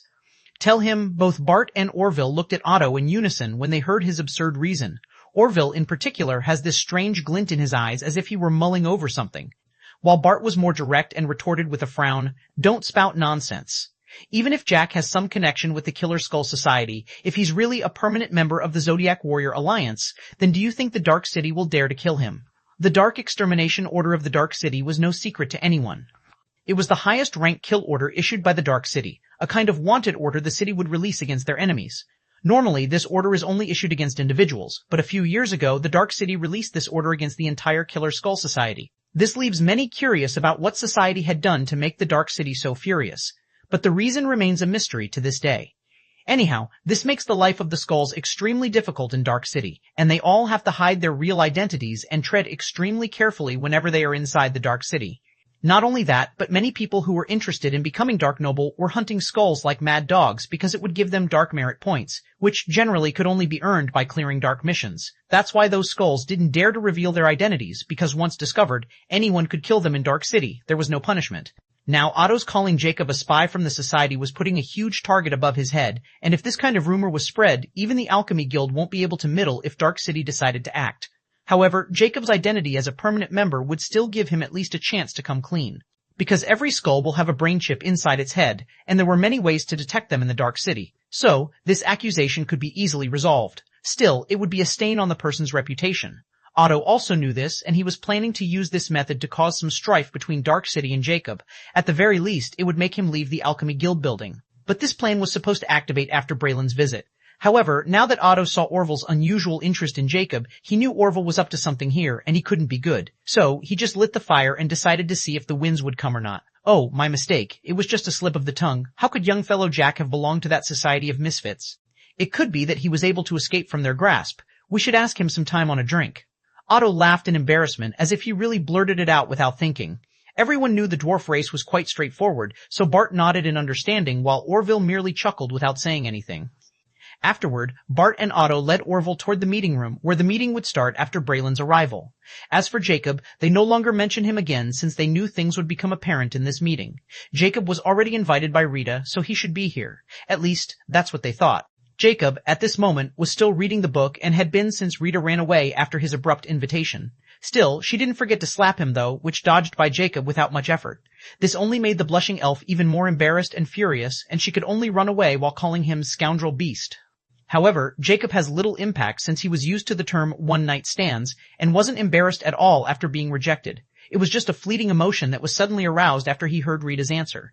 Now, he has completely forgotten about it as he was immense in his studies. At least Rita won't look to disturb him anymore, and he will look for her himself when he wants to enter the Magic Smith workshop. As for Braylon, he was even less important. However, when another knock on his door rang, Jacob knew he should create a sign of "Do Not Disturbs" and hang it outside his door. But he knew it wasn't needed because only a few people could approach his door because his apartment was inside a senior Grandmaster rank level workshop, and not anyone could enter. Furthermore, if Jacob had bothered to look around the facility, he could have easily discovered a function of this facility that would completely block it for even the senior Grandmasters. Frowning, Jacob stood up and moved toward the door as he knew it wasn't Rita because this heartbeat was quite different from hers. Just as he opened the door, he looked down and saw a gnome standing there with a pale expression. He was the same gnome who led him to the test facility when he was taking the senior Grandmaster test. "What is it?" he coldly asked. The gnome named Cidery felt he was standing in front of a terrifying existence and quickly blurted, Senior, I'm your floor assistant. Please forgive the intrusion, but I just received a message from the top floor that Senior Braylon has arrived and now everyone is waiting for you." Jacob remained expressionless. "Why are they waiting for me?" Cidery was speechless by this response and didn't know how to answer, so he uttered while stuttering, I do, don't I know. Then go find out. Finished saying, he closed the door before Cidery could react. Having no choice, Cidery could only run away to get the answer with an ashen expression. This was his first time experiencing such a situation. Usually, a senior Grandmaster would just go as long as they were summoned to the top floor without asking for any reason. However, Jacob not only didn't go, but he was asking for a reason. Thereupon, Cidery again came back with a pale expression and knocked on the door again. When Jacob appeared with the same dismissive look in his eyes, he quickly reported, "They say Senior Braylon wanted to meet you." Jacob then nodded his head before he closed the door, leaving one sentence behind when he almost made Cidery faint with trepidation. "Tell him to get his ass here if he wants to meet me. C-257, Chapter 257, Are You Qualified?" On the top floor of the Alchemy Guild's building, the meeting hall was fully occupied with top figures of the Alchemy Guild in the Dark City. Everyone was looking at a handsome elf sitting on the chair of honor. He was wearing a scholarly gray robe, and he had this amiable scholarly aura around him that made everything feel closer to him. He was none other than the senior Grandmaster Magic Smith Braylon. However, the atmosphere of this meeting room was not joyous as a few moments ago, as everyone had different expressions on their faces. Most of them were shocked silly. As for why they were shocked, it was all because of Jacob's response to their summoning. Not only did he not appear despite being given an invitation, but upon summoning, he even asked why he was being summoned. This wasn't even as offensive as what he said after he was given the reason. According to the floor assistant, Jacob bluntly said if Braylon wanted to meet him, he could come to his workshop. This was a blunt provocation and slapped on Braylon's face, who was probably the most respected figure in the alchemist circle of the Rare Plains. Everyone gave him a face, but Jacob just didn't play by the rule at all. Bart, who was sitting 2 chairs behind Braylon, quickly said with a stiff smile which was quite ugly even for him, "Senior Braylon, please don't take offense by the lack of manners by Senior Jack. You see, he's a kind of eccentric and always behaves like this." Although Bart was angry as well, he still decided to defend him because Jacob didn't break any rule here, and he was in the complete right. They were the ones who were disturbing him, and he was not like these old guys who were losing interest in alchemy after their progress stagnated for decades. They were all like Rita, as they were happy with what they had already achieved, and their ambitions were now exhausted. That's why they no longer do long research. Only official alchemists like Braylon and Orville, who still have huge alchemy potential, were always busy with their research and seldom made appearances. Braylon also appeared only because he got spare time, or he would never have made an appearance if Jacob had gone there and requested an audience with him. Everyone in this room knows in their heart that Jacob had done nothing wrong, but they were all forgotten about the true essence of alchemy, which was to find the truth about everything. Why are you still defending him? This is a blunt disrespect toward all of us, not just Senior Braylon. Senior Grandmaster Spellcrafter Lawrence slapped his hand on the table angrily. Everyone nodded in agreement with Lawrence's words, since Jacob was going too far by not showing them any face. Heh, don't be so angry, old Lawrence. He's still young and inexperienced, and who didn't have a temper when they were young? Furthermore, don't forget, Senior Jacob is arrogant by nature because of his potential. Otto sneered as he also took a stand for Jacob. But his last words were quite vicious, since he was directly calling everyone talentless by bringing out Jacob's potential. He had indirectly created scorn in everyone's heart for Jacob. So, what if he's full of potential? This didn't mean he could be disrespectful toward his elders. Senior Grandmaster Apothecary Boone refuted with a cold glint in his eyes. Elder, he has the same rank as us. If you want to talk about the age factor, then I'm afraid you're just a toddler in front of Senior Bart, Rita retorted with narrowed eyes. But she had this strange pinkish hue when she spoke about Jacob, and a hint of resentment flashed past her beautiful eyes. Although he's a beast, he's still a beast of my gunsmith apartment. I'll deal with him personally, she thought as she silently glinted her teeth, and her blush intensified. It was her first time seeing someone so direct as Jacob, who said it bluntly that he was after her body while he didn't even bother to show his face at all. The more Rita thought about it, the angrier she became. She even wanted to use the Silver Killer to teach Jacob a lesson, but when she thought about the formula of Friction Killer, her heart always wavered, and a complicated emotion gathered in her heart. At this moment, Braylon, who didn't speak a word since hearing Jacob's reply, finally spoke. That young man is really interesting. Everyone looked at him and was speechless when they saw Braylon smiling instead of fuming. Orville, who remained silent all this time without saying anything, finally spoke coldly. Mentor, he's just over his head by his small success. He was the only Grandmaster present in the meeting of the Senior Grandmaster, and only he dared to raise his opinion without fear of anyone. Braylon's smile suddenly vanished as he gave Orville a side glance which was somewhat cold as he said, Do you think you, a Grandmaster, are qualified to comment on a Senior Grandmaster half of your age? It was a simple question, but sent chills down everyone's spine as they knew Braylon was taking Jacob's side and even chided Orville. Many felt better after looking at Orville's ugly expression because if they talked about seniority in front of them when he was still a Grandmaster, Orville didn't dare to retort in front of Braylon anymore. He was only afraid of Braylon in this entire building. He respectfully bowed his head toward Braylon. I was wrong. Please forgive me, Mentor. Everyone, please forgive me. I shouldn't have spoken. However, when his head was lower, a ruthless glint flashed past his eyes and quickly vanished. Braylon's expression softened, and he nodded his head. Your temperament is still the same. As long as you let go of your ego, you'll be able to become a senior magic smith. Everyone nodded in agreement since the path of magic technology was entirely different from mech technology. I'll remember it. Orville nodded before he returned to his seat and became silent as if he wasn't there anymore. Braylon stopped paying attention to Orville and looked at everyone as he smiled amiably and said while standing up, Let's go meet Senior Jack. CD 58, Chapter 258, Jacob's Act 1. After giving his impolite reply, Jacob returned inside, but this time he didn't start reading right away and instead headed toward the bathroom to take a shower. As for the repercussions of his blunt disrespect toward Braylon, he was worried in the least bit. It could be said Jacob was looking forward to Braylon's reaction. Because he wanted to see if Braylon was another hot-headed, power-hungry idiot, or if he was someone with patience and looked at the bigger picture, Jacob knew he had done nothing wrong by rejecting the request for this abrupt meeting. After taking a long, relaxing shower, Jacob headed toward the kitchen for the first time in a while, as he was now used to eating raw meat because of his particular situation. But it didn't mean he enjoyed that, he was just flexible. Jacob nodded in satisfaction when he saw the entire kitchen was filled with all kinds of ingredients, herbs, and even spices. But before he could even light the stove, his eyes narrowed as his moments came to a halt. 19 people? He was really speechless when he heard so many footsteps approaching. Don't tell me those guys really wanted to cause trouble. His eyes turned cold as his mask appeared over his face before his silver head was covered under his hood. Without waiting for them to approach the apartment door, Jacob had already opened the door and walked outside, and all those footsteps came to an abrupt halt. Those senior grandmasters were startled when Jacob appeared when they were only a few meters away from knocking on his door. At the very front, in the lead, Braylon was also quite surprised before he started to look at Jacob's tall and muscular figure from top to bottom, while Rita's eyes flashed with anger the moment she spotted Jacob's masked face and bit her lips. Aren't you busy, Senior Jack? Don't tell me you were playing plank on us and were just coming to the meeting room? Otto couldn't help but jollity comment, but this comment made many narrow their eyes, especially Orville, who was looking at Jacob in scrutiny. Jacob glanced at the dwarf, who looked quite silly, but he always had this strange feeling of foreboding whenever he saw him. Still, he wasn't interested in indulging the dwarf right now as he looked at the handsome scholarly elf who was smiling amiably at him. Senior Grandmaster Braylon, I presumed, he uttered emotionlessly. Braylon nodded in acknowledgement with a friendly smile and replied, In the flesh. And you, sir, must be Senior Grandmaster Jack. You're indeed extraordinary. Jacob narrowed his eyes ever so slightly as he didn't feel any kind of malice from Braylon at all, and he was speaking earnestly. This slightly evaluates Braylon's image in Jacob's eyes. I'm nothing worth mentioning, Jacob coolly stated. I know you come from a long way to meet me, but I only heard about it from someone else, and it doesn't seem to be a request either. So, tell me, do you think what I just did was wrong?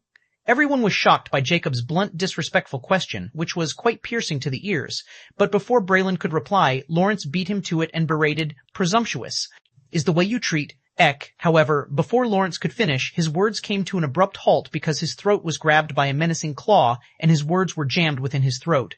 But what gobsmacked everyone was who claw it was. It was none other than Jacob, who had somehow appeared from right in front of Lawrence in a blink of an eye and from over 5 meters away. Furthermore, the most shocking fact was Lawrence, who was an extraordinary Tier 5 kobold, got manhandled by Jacob without even being able to put up any resistance at all. Jacob's cold voice rang at this moment, awakening everyone from their stupor. According to Alchemy Guild's Rule A31, if someone entered a personal workshop of alchemy without his permission, this action can be taken as an offense toward the owner of that workshop. Thereby, the owner can take drastic measures such as he can kill a non-guild member and, in the case of a guild member, breaking one limb as a first and last warning. Then he should be thrown out of the owner's workshop and forbidden entry for the rest of his life.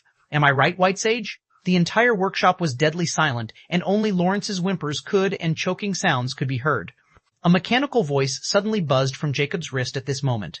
Alchemist faceless ancient state no false. Everyone's expression changed because they all were familiar with this AI voice. It was the Alchemy Guild's AI, the White Sage, who could monitor their every move while they were on the Alchemy Guild's property. But they almost forget about it since they only interacted with White Sage when they were exchanging resources and received its notification from the Alchemy Guild. However, no one had ever used White Sage like Jacob just did, and their expressions started to pale when they heard Jacob's following words. Then I want to confirm another thing. According to Alchemy Guild's Rule 5/1/3, if an alchemist is using the Alchemy Guild's property for their own personal use, like holding an event which involves more than 10 Grandmaster rank alchemists without informing the guild, what is their punishment? Jacobs coolly asked without any ripple in his voice while he was still choking Lawrence. White Sage's voice rang again. The punishment is those alchemists involved in such an event will strip off 1 rank from their current rank. Then, what if they have been doing it for a long time? Jacob asked again, but this time no one was in the mood to listen. Braylon quickly spoke as his smile had now vanished, and a stern look replaced his amiable one. Senior Jack, you stated your point. There's no need to do this anymore. Senior Lawrence, not all of us were gone too far by barging into your workshop without any prior arrangement. We'll all compensate you for your trouble. Everyone nodded in agreement as they were now entirely spooked by Jacob's current attitude, especially his ruthless personality was now apparent. Senior Jack, it won't happen again. Just give us all some face. Bart was sweating buckets now as he looked at the young man who was holding a kobold like a baby. Stop it now. No one will disturb you anymore. Rita also chimed in with a complicated look in her eyes as she never thought Jacob was so strong, not to mention ruthless. The White Sage's static voice sounded again, which sent shivers to almost everyone in this room. If they do it more than 3 times, they will expel from the Alchemy Guild. 259, Chapter 259, Jacob's Act 2. If they do it more than 3 times, they will expel from the Alchemy Guild. Jacob ignored the ghastly expression on everyone's faces and looked at Braylon, who was looking at him with narrow eyes. His lips curled up before he said, if I'm not wrong, White Sage informed about these infractions to the guild leader of the Dark City, but for some reason, the guild leader never took any action, so these guys always go as they pleased. So, let me ask you, Senior Braylon, are you the guild leader of Dark City's Alchemy Guild? Jacob had spent some time looking through all rules and regulations of the Alchemy Guild after he became a permanent member. He found many interesting things there, but he never expected he would be using them so soon and like this. He now got thoroughly annoyed by this group of nuisances, especially those old members who were acting like a bunch of bootlickers, as if they could ride on Braylon's coattail while the other guy clearly didn't give a damn about them. Especially when he felt extremely malicious intent from the goblin standing right beside Braylon. It was like he was meeting Decker once again, and this brought back some very bad memories. So, Jacob just decided to teach them a very painful lesson as well as harvest some benefits. If these guys didn't show up, he won't have done it, but now that they were here, he would not let this chance pass by. Braylon narrowed his eyes as he replied, I am indeed the acting guild leader of Dark City. Why don't you let Senior Lawrence go before he dies? This didn't need to get any uglier. Braylon was no longer polite and amiable as before, but now he was quite apprehensive of Jacob and vigilant. Because from start to finish, Jacob has never shown any discomfort or a sliver of fear as if he was utterly in control, which was not a very comfortable feeling and a first for Braylon. The truth was he came here with another motive besides meeting him, or he won't even be bothered by the appearance of another senior Grandmaster Alchemist if it was any other person than Jacob. But things suddenly started to go south the moment he met Jacob, which was simply too abrupt no matter how much Braylon thought about it. Not only he but the other alchemists were now completely silent because they were afraid that they would replace Lawrence if they annoyed Jacob, so they let Braylon talk. This all damn thing started because Lawrence interfered in their conversation, so they no longer dared to utter anything, as Jacob was even more dangerous than Braylon since he didn't care about their faces. Even Bart and Rita, who have some goodwill toward Jacob, were now complete silence because from start to finish, Jacob didn't even look at them, which was a clear enough indicator that Jacob didn't care about them at all. Bart was still fine, but Rita felt knives stabbing in her heart as she saw just how indifferent Jacob was toward her as he didn't even bother to reply or react. Jacob really didn't care about any of them as he never even considered them his equal from start to finish.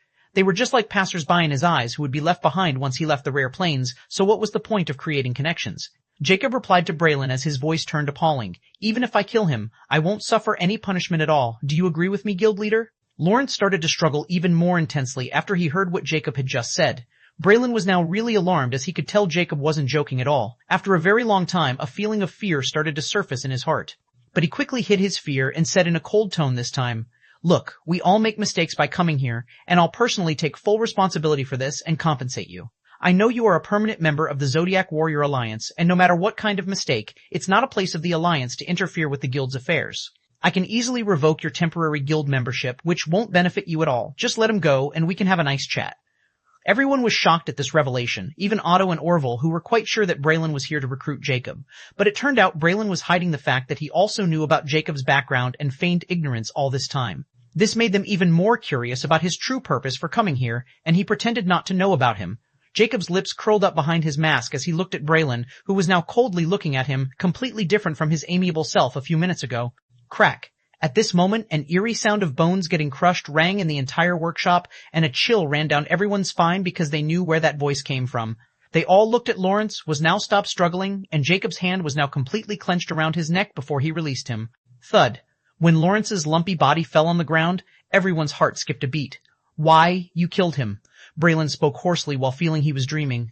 A senior Grandmaster rank figure was killed right under his eyes, and he was watching like a fool. However, before anyone could react, Jacob vanished from his spot again, and this time he appeared only a few inches away from Braylon. Braylon's heart almost jumped out of his chest as he wanted to retreat by using his magic, but he was simply too slow, and before he knew it, Jacob's hand was placed over his shoulder, and he froze as he could feel the aura of death enveloping him. Jacob's icy voice rang as he looked Braylon straight into his horrid eyes and said coolly, "As an acting guild leader of Dark City, not only do you collude in breaking the rules with other members, you take a direct part in infiltrating my personal workshop without any prior notice by using your rank. Even if I kill you hundreds of times, not even God can find fault with me. Yet, not only did you dare to threaten me by using your measly authority, you even have the gall to lie to my face? Who the fuck do you think you are?" Jacob's voice was now like a death knell to everyone's ears, especially Braylon, who seemed to have lost his soul. 260 Chapter 260, Now Chose. Braylon's breath was caught between his throat and mouth as he looked at Jacob's icy amber eyes while Jacob's hand was placed over his shoulder. Despite wanting to retaliate, he can't. Although Jacob wasn't holding him like Lawrence, but with how easily Jacob had appeared right in front of him and placed his hand over his shoulder and suppressed Braylon, an extraordinary Tier 6 elf, it was quite apparent that he was the strongest in this room. No one expected things to escalate to such a point. They only gathered today because of Braylon and came here because of him as well. However, now they were regretting it so much that they wanted to curse Braylon for provoking that Death Star. Alas, it was too late now, and even if they wanted to run, after seeing Jacob's speed, they gave up on the idea and were completely silent as they didn't want to get noticed by Jacob at all. Even the usually arrogant Orville was like a timid mouse and didn't dare to look at Jacob anymore and was doing his best to hide his presence. He finally understood why he was able to join the Alliance and why it was the most powerful organization of 3 hegemonies. Is everyone in the Alliance a monster? He thought and felt extreme fear when he thought about how he was scheming against Jacob. Otto also had the same thought trails as Orville.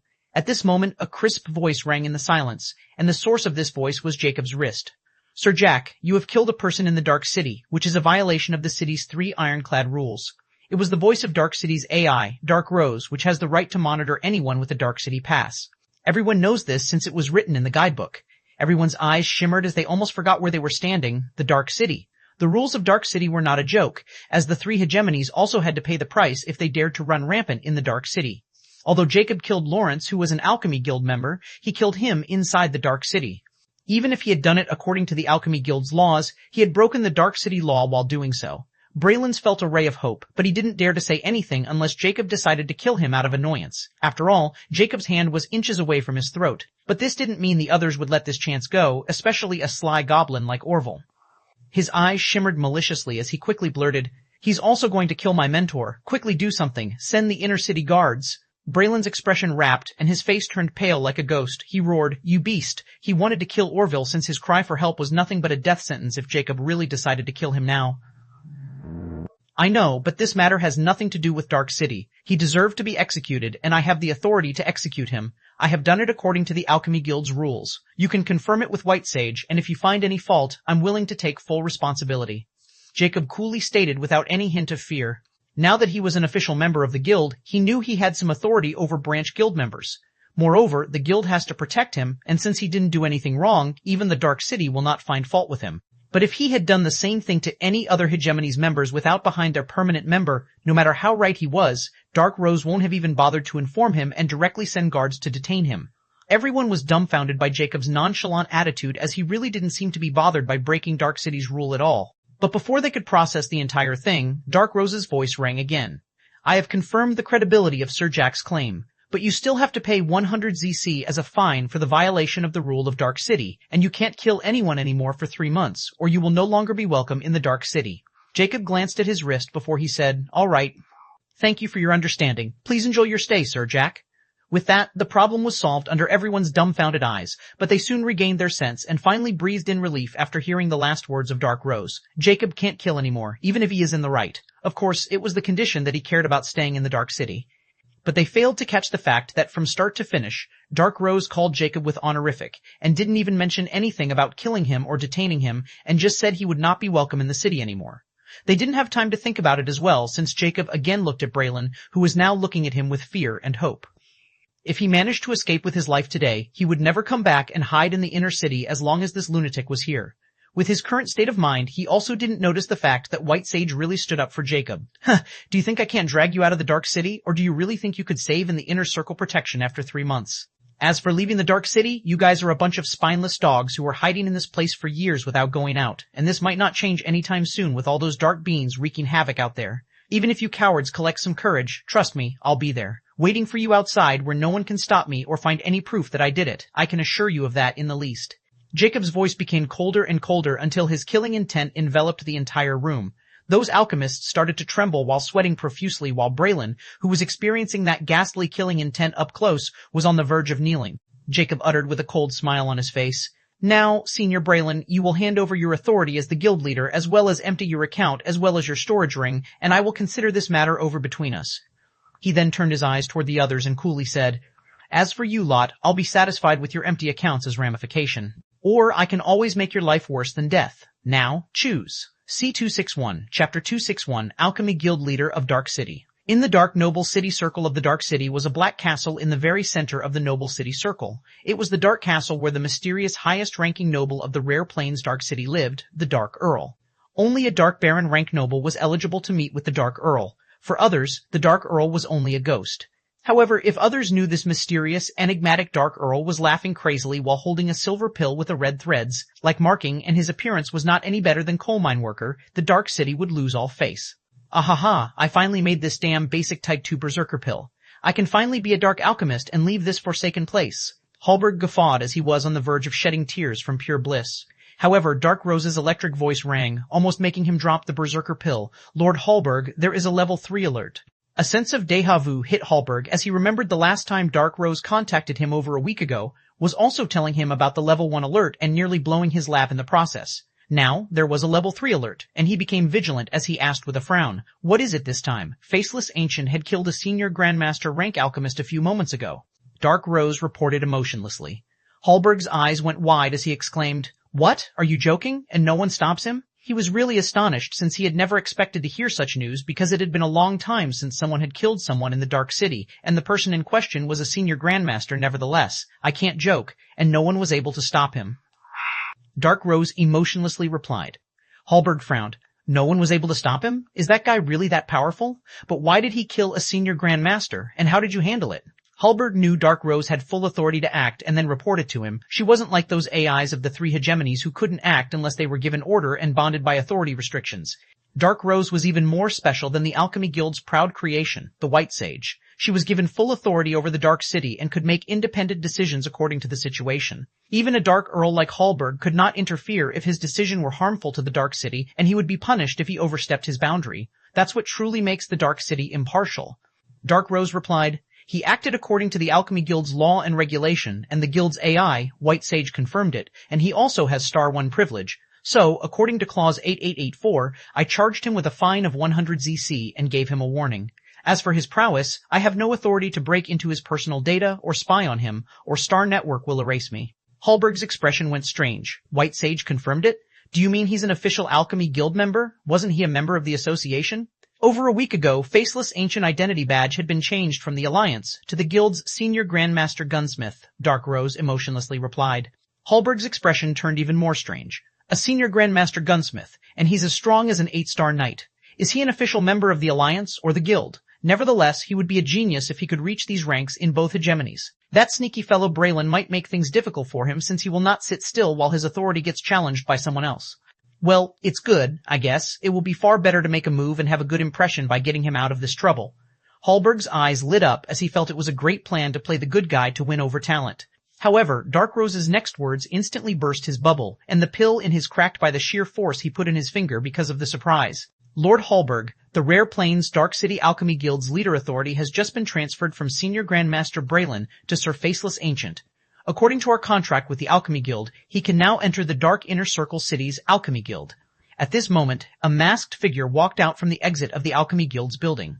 This person was none other than Jacob, who was in quite a good mood after getting unexpected benefits after robbing Braylon of his items, money, and authority. Jacob never believed that Braylon would resist unless he didn't cherish his life, which he did very much. Jacob knew such a person who cherished his life above anything when he saw one and would do anything to have a chance at living. He was such a person as well. However, unlike Braylon, he never goes out scheming and causes trouble unless he is absolutely sure of his victory. Anyhow, talk about benefits. The first one he got was naturally an extra 58,039 ZC balance, of which 20,594 ZC came from Braylon, and most surprisingly, 31,193 came from none other than Otto. At the same time, the rest belonged to those other senior grandmasters, including Rita. Otto's balance instantly drew Jacob's attention, and he gave the dwarf a meaningful look which made the other party shudder with bloodshot eyes. Still, he didn't expose him, and didn't care much where that money came from since it was now his. If he wants it back, he can look for him anytime. In the end, out of the kindness of his heart, Jacob still left them with 1 ZC each so they could still pay for their dwelling expenses in the Dark City. The second benefit he received came from snatching Braylon's authority as guild leader. It turned out the guild leader of the Alchemy Guild in Dark City has a status equal to an upper-rank Dark Noble. This means now he could enter the inner circle of the Dark City and didn't have to pay to prolong his stay in the Rare Plains Dark City.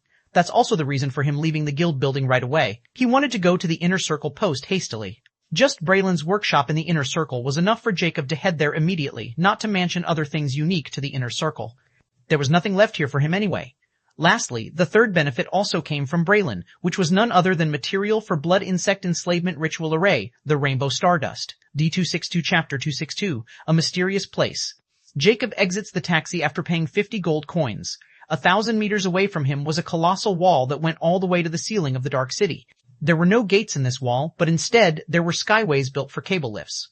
At this moment, Jacob was standing right outside the station of these cable lifts. So, behind that wall is the dark inner circle of the Dark City? Quite a brilliant idea to make skyways instead of gates. They took full advantage of the underground terrain and made their core areas almost impossible to sneak into. Jacob thought with a faint, cold smile. Let's see if I can find more interesting things in there. Without hesitation, he walked inside the station, which was quite empty since those nobles of the inner circle seldom appeared in the common circle, just like Braylon. Jacob was stopped in front of a closed door that led toward the upper level of the station. Just he was wondering if he would push it or not, Dark Rose's voice rang from a metal speaker beside the door. Sir, Jack, would you like to book a ticket for your journey to Dark Inner Circle? Jacob glanced at the speaker and nodded. Sure, it would be 10,000 gold coins. Would you like to continue? Continue, Jacob said without hesitation. He just got over 50,000 free ZC, so he was quite rich. A few thousand gold coins were nothing but chump change for him. The very next moment, a payment was deducted from his account, and with a mechanic's beep, the metal door was opened, revealing an escalator that started moving right after the door was opened. Jacob walked forward without much surprise, and the thick metal door behind him closed automatically. Unbeknownst to Jacob, a few pairs of eyes were staring at the entrance of the Inner Circle Dark City station where he had vanished a few moments ago. What now? The target is already left for the inner circle. We don't have the lower Dark Noble title to enter that place. A cloaked man helplessly stated. Who would have thought our target is also a Dark Noble? This made things complicated. Because even if we had killed him in the Dark City, we won't be able to escape alive since killing a Dark Noble within the Dark City is directly punished by death by torture. Another male voice exclaimed with a hint of terror. A small 2-foot figure looked at the entrance and sighed ruefully. Our information is still dormant and it doesn't matter anymore. We are no longer qualified to claim this target. Only those members in the inner circle are. Let's just report it to our leaders. In a secluded alley of the common circle, a small cloaked figure entered with hurried steps like someone was after it. After walking to the end of the alley, which was completely blocked by a brick wall, the figure suddenly moved its hand and pressed it on a particular brick, and like a button, the brick was squeezed inside. Thereby, a faint, crisp voice rang. Your unique password and badge number? The small figure replied faintly. I am the Lord of Gutter and Slave of Darkness. Badge number Iron Constant 978359. Just as his voice trailed off, a faint click was made. A small brown door magically materialized in the brick wall. The small figure pushed the brown door and a dark passage appeared. Without hesitation, he walked into this dark passage, submerging into the darkness. The next moment, the brown door was closed, and just like it appeared, it vanished, turning back into the old brick wall like it wasn't there at all.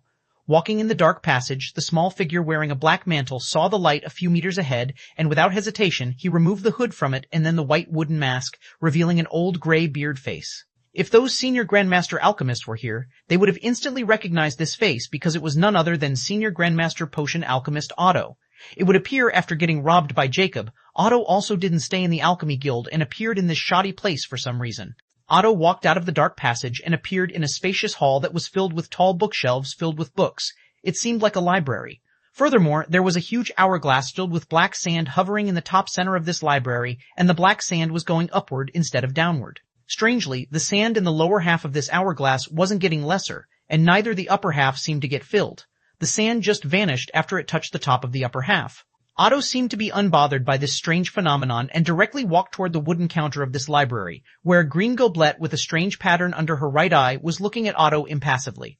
Otto stopped in front of the counter and said impassively, I would like to change my star ID as well as my current appearance. The goblet didn't even flinch at Otto's absurd demand and emotionlessly asked, How many organizations are you part of and what are your rankings in them? I have 2 organizations' identities, the Killer Skull Society, ranking A Skull, and the Alchemy Guild's Alchemy Potion Branch, ranking Senior Grandmaster, Otto replied without hesitation. The goblet was still emotionless as she asked again, Do you want to get rid of your brain chip as well? Yes. I would like to recommend the Bronze Class Erase. It will cost 1 million ZC, the goblet impassively stated. Otto didn't seem surprised by this absurd price, since he knew this place was not a place where he could negotiate or raise his opinion on the price. Once the price was given, it was final and unchangeable. So, he flipped his hand. A milky white diamond, which was shining like a white star, appeared in his hand, and he placed it on the counter and asked, Will this be sufficient? The goblet didn't agree or deny, as she suddenly pressed her claw-like hand on the white diamond before it shimmered with dark haze, and then it returned to normal. She then looked at Otto and said, A growth-type light magic core 1-star, price 1 to 2 million ZC. It is sufficient, and the reaming 200,000 ZC will be transferred to your new Star ID bank account. Otto shook his head as a hint of hatred flashed past his eyes as he said, I want to use 100,000 ZC to buy a ticket to Epic Plains, and reaming 100,000 to issue an iron-class kill order on someone. The goblet nodded and impassively asked, Star ID? Otto gritted his teeth as he said with naked killing intent in his eyes, Faceless Ancient, C263, Chapter 263, an auction post. While sitting in the cable lift, Jacob decided to check the post about the ritual array materials he posted a week ago in the Alchemy Exchange Market. Since he already got the rainbow dust from Braylon, he could cross this material from his list, and if the blood flower was really the crimson flower he already had, then he only needed 3 more materials. But it still remained to be seen if the blood flower needed for the array and the one he had were the same or not, since he still didn't spot it in the encyclopedia. Now that he was going to the Inner Circle City, he was hoping to get some peace and could research without getting interrupted again. As he opened the Alchemy Exchange Market interface, he saw his post about the 5 materials had 2 replies on it, which was quite still better than he was expecting, and he opened them to see if he had any luck. Search post by Faceless Ancient, I'm looking for these 5 materials. Price is negotiable. Reply 1. Black Robe Alchemist. I have Nightmare Lily, but it is 500 years old. Intermediate Type 1. Please contact me if you're interested. Reply 2. Flowery King, 98934. I don't have Night Salve's Poison Magic Core of 9-star, but I have Silver Rattle Viper's Poison Magic Core of 9-star. You know where to find me if you're interested. Jacob frowned as he looked at the Black Robe Alchemist's reply. There were no substitute materials written in the ink recipe, which means I can't exchange them at will. I only have one chance at this, so I better prepare all the materials according to the requirements. Although this nightmare lily is only at intermediate type 1 grade, but if it's still alive, I might be able to cultivate it into advanced rank. It's far better than nothing, I guess. As for this second guy, he might know the information on Night Slave. With these thoughts in mind, Jacob proceeded as he sent both of them private messages. Faceless Ancient to Black Robe Alchemist. If your Nightmare Lily is still alive, state your price. I'm also interested in its cultivation method. Faceless Ancient to Flowery King 98934. I want full information on Night Salve. State your price.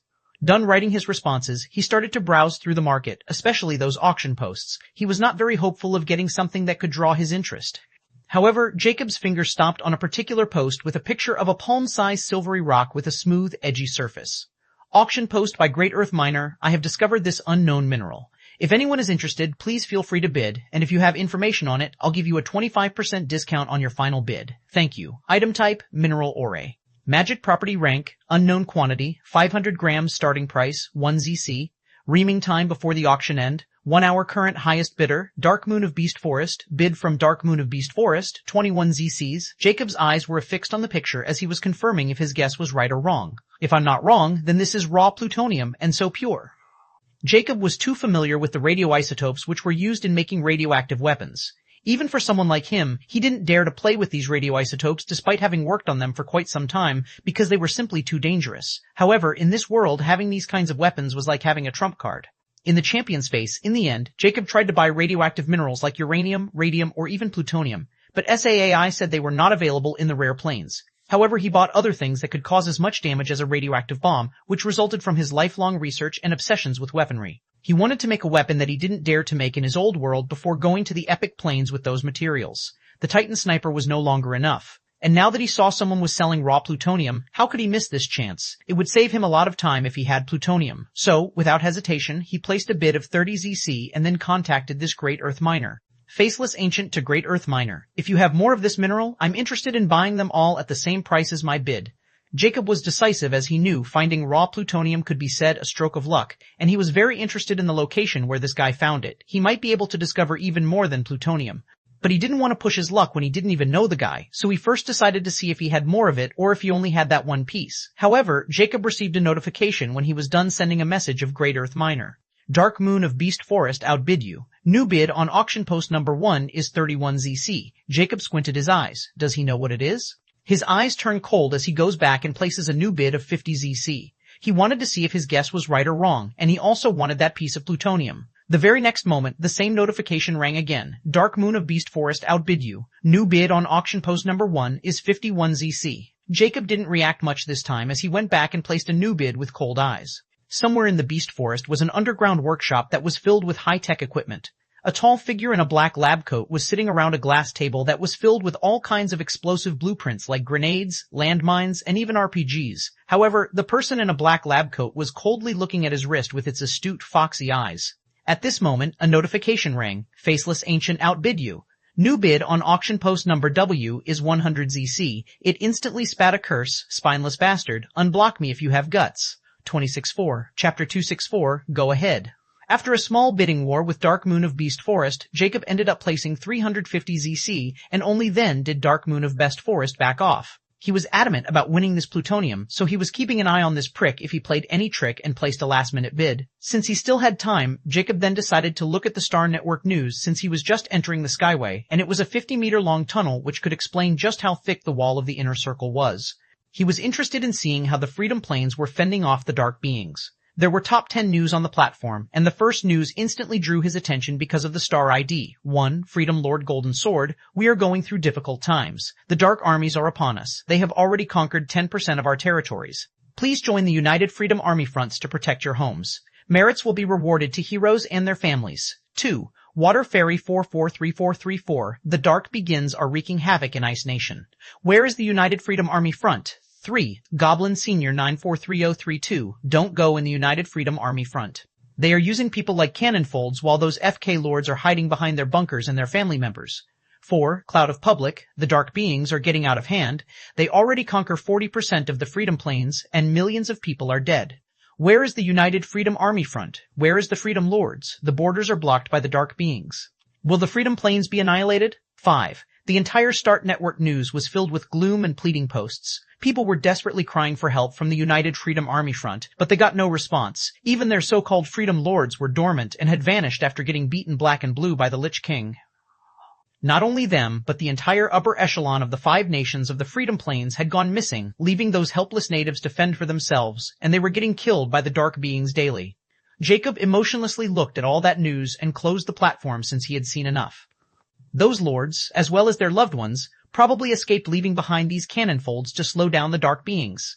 If I'm not wrong, the only way out is the Star Ocean, since the dark beings are blocking their escape routes from land.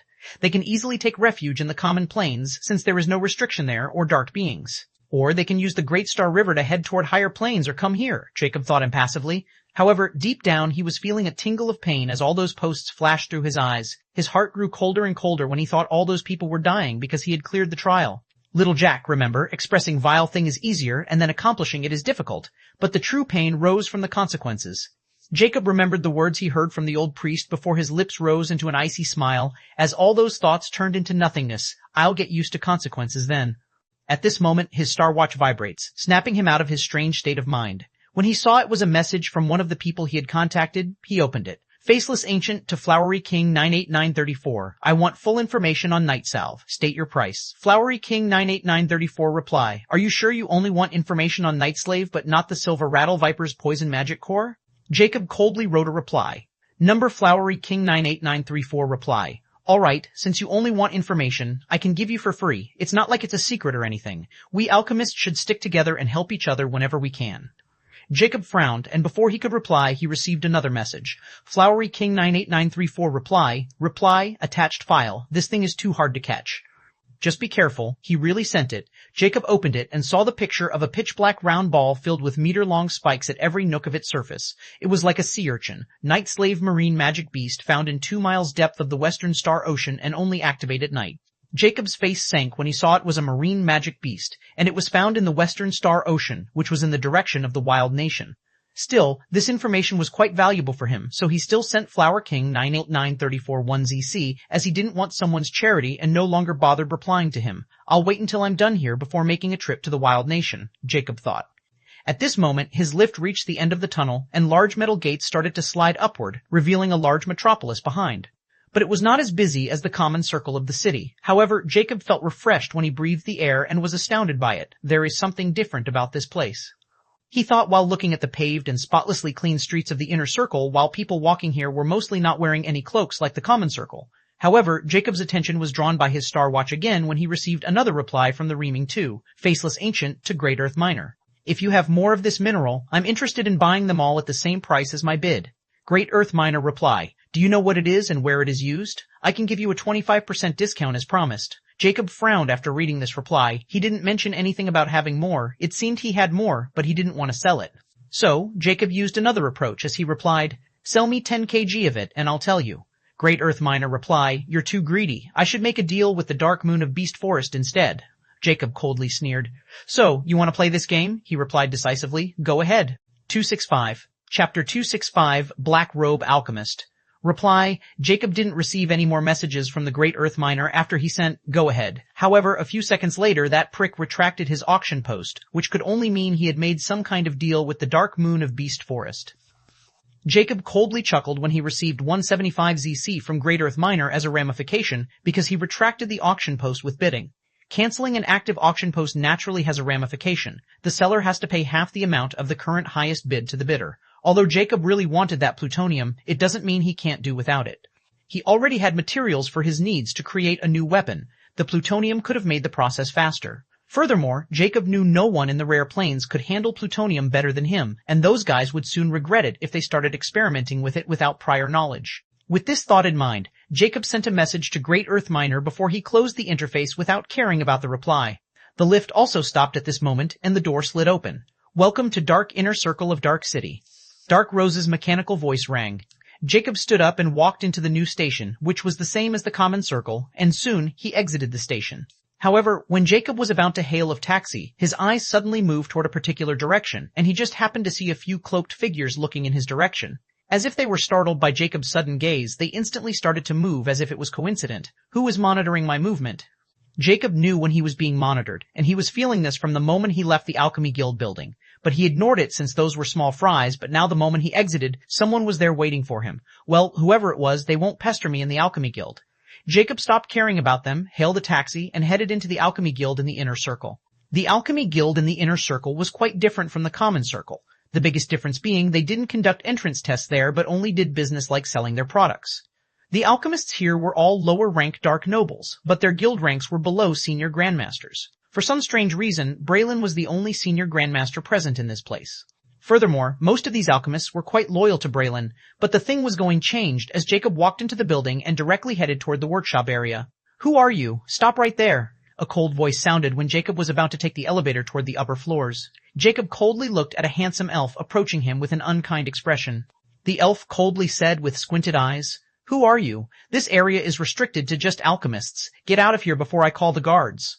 Jacob didn't move and merely tapped his finger on his wrist before a projection materialized. It was the projection of the Alchemy Guild badge, and below this badge were written golden words, Guild Leader Dark City, C. The elf was shocked when he saw the Guild Leader badge, which was supposed to be with Braylon, had appeared on this mysterious guy. His eyes turned ruthless as magic power suddenly started to gather around his palm. "Do you think I'm a child and followed by this fake badge? You have dug your own grave by using this fake badge." However, before he could use his magic power, he was rooted in his place because Jacob somehow appeared right behind him, and his finger was right where the elf's heart was. Jacob's impassive voice rang at this moment. "I will repeat this only once. Braylon has given me his position and will no longer come here.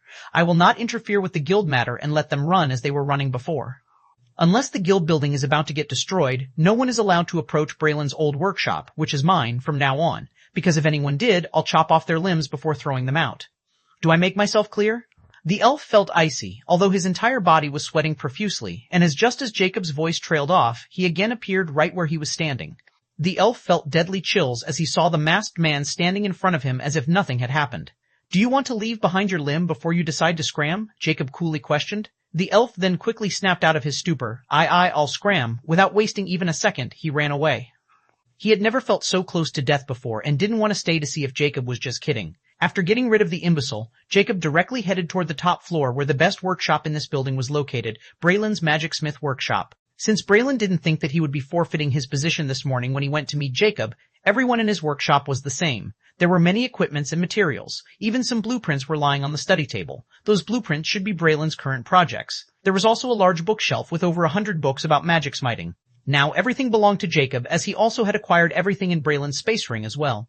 Jacob was quite satisfied with this Magic Smith workshop, and without wasting more time, he continued his study. He wasn't planning on leaving before he would be a full-fledged senior Grandmaster Magic Smith, as well as get rid of his reserve alchemist status. After what happened with Gunnar, he didn't want the tragedy to repeat itself with Alchemy Guild. But before he could start, he received a reply from Black Robe Alchemist. Faceless Ancient to Black Robe Alchemist, if your Nightmare Lily is still alive, state your price. I'm also interested in its cultivation method. Black Robe Alchemist reply. I only have one Nightmare Lily, and it just happened to be planted in my herb garden. However, I'm hiding in the Freedom Plains, and the situation is not optimal for any kind of travel for obvious reasons. So, if you want the Nightmare Lily, you have to come to my place. 266 Chapter 266 Official Guild Member. The bare-chested man stood in front of a blazing forge, as he was filled with sweat which showed the carved muscles on his pale skin even more apparent. He was holding long smith tongs and impassively looking at the piece of some metal within the forge. The strange thing was, not only was this piece of metal wasn't turned crimson with heat, but it was glowing in dark blue color. This man was naturally none other than Jacob. Jacob suddenly the tongs and pulled the dark blue metal from the blazing forge, and he quenched it into a metal barrel filled with a glossy blue liquid prepared beforehand. However, upon placing the heated metal into that blue liquid, there was no smoke at all. On the contrary, the entire blue liquid suddenly stirred before its quantity started to drop, as the full barrel of this blue liquid was now getting lower and lower until nothing was left. The only thing that was left was the dark blue metal, which was now not only glowing, but there were faint sky blue markings on it. Jacob didn't seem surprised as he moved the tongs and then placed the dark blue metal on the big anvil. He then picked up a black hammer which was actually filled with strange white markings, and right in the center of this hammer was embedded a small white gem. Without hesitation, he started to smith the dark blue metal, and every time he hit dark blue metal, the white gem flashed, and so the white marking on the hammer and a small shockwave was created.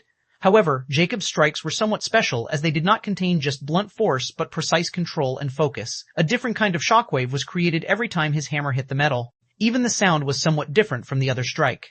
After smiting the dark blue metal for 15 minutes, Jacob finally stopped and looked at the long dark blue blade with sky blue patterns, which seemed like the marking on the black hammer. The next moment, a T-shaped hilt appeared and the handle was embedded with another small white gem. This was prepared prior before he made the blade.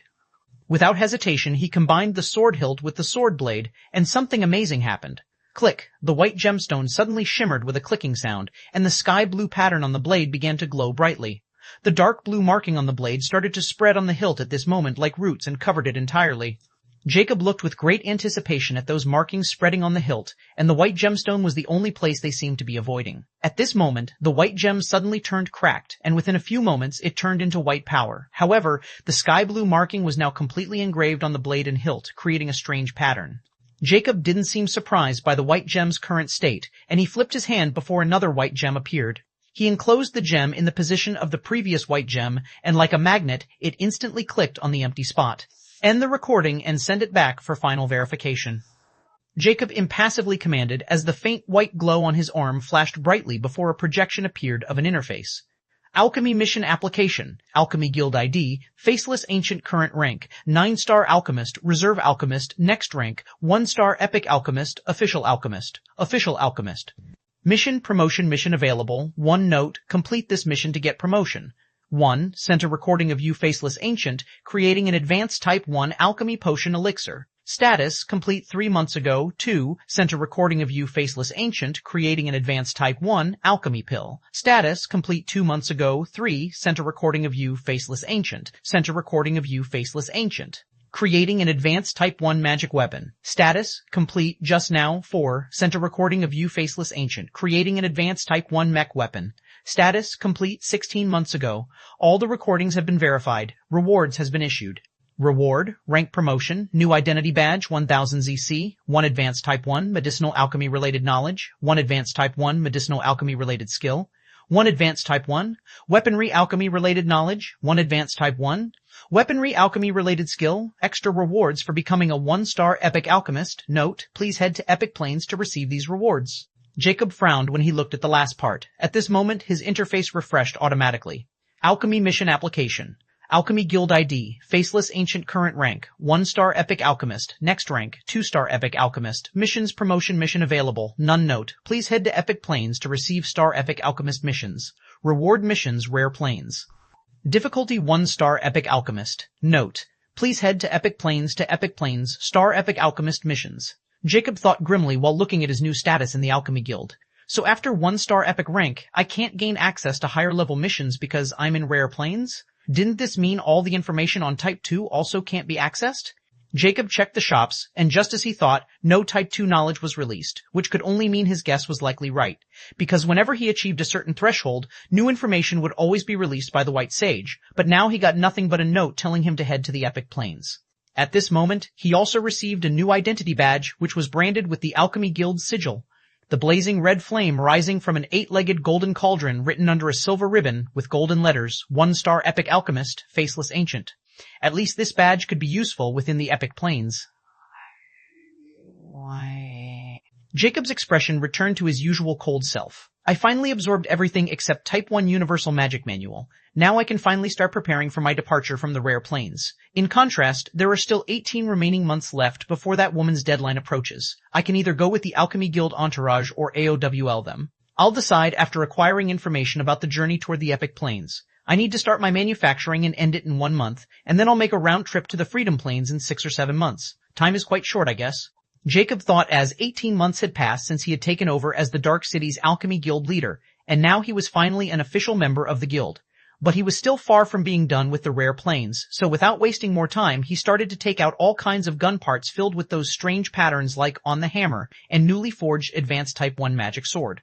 267, Chapter 267, Bronze Invitation. Unknown location, above the sky, was flying a 2-meter gray eagle with a wingspan of over 5 meters, flying at a terrifying speed. On top of this eagle were standing 2 figures, without any fear of blowing away with the wind current. On the contrary, the wind seemed to be not even touch their bodies, as if they were corporeal. One was a tall, middle-aged man with purple skin and giving off a peaceful aura. However, the purple-skinned beautiful woman with a fierce expression beside him, who had a great resemblance to him, was giving off a completely different vibe than him. At this moment, the woman frowned slightly as she looked at her wrist, and a small projection with 1 notification appeared. Your bronze invitation. Faceless Ancient has become a 1-star epic alchemist. The bronze initiation benefits BIB has been activated. Bronze invitation benefits, you amiable monkfish, will now receive 40% of Faceless Ancient earnings made through the Alchemy Guild channels. You have the right to issue 3 guild missions every year to Faceless Ancient. You have the right to revoke the Faceless Ancient bronze invitation anytime by paying a 10 million ZC process fee. Note, the bronze invitation benefits are only valid from 1-star epic alchemist to 9-star epic alchemist rank.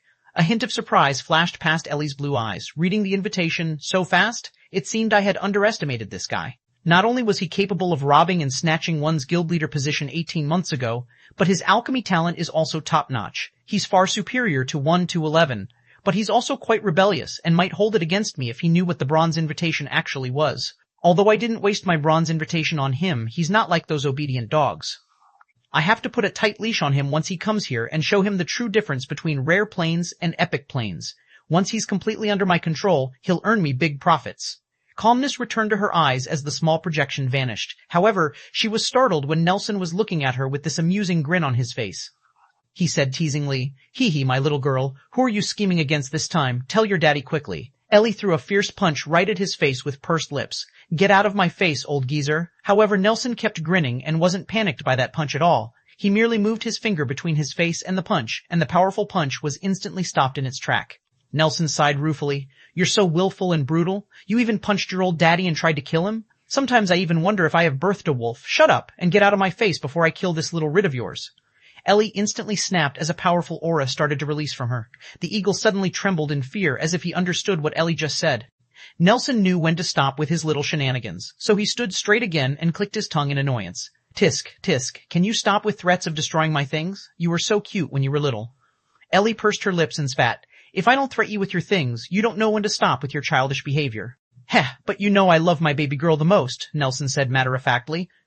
This won't work anymore," Ellie snorted, but the coldness in her eyes visibly lessened. Nelson merely chuckled as he knew Ellie the best. "All right, tell me, is that really BIB there? And you used it on that faceless ancient you were telling me about?"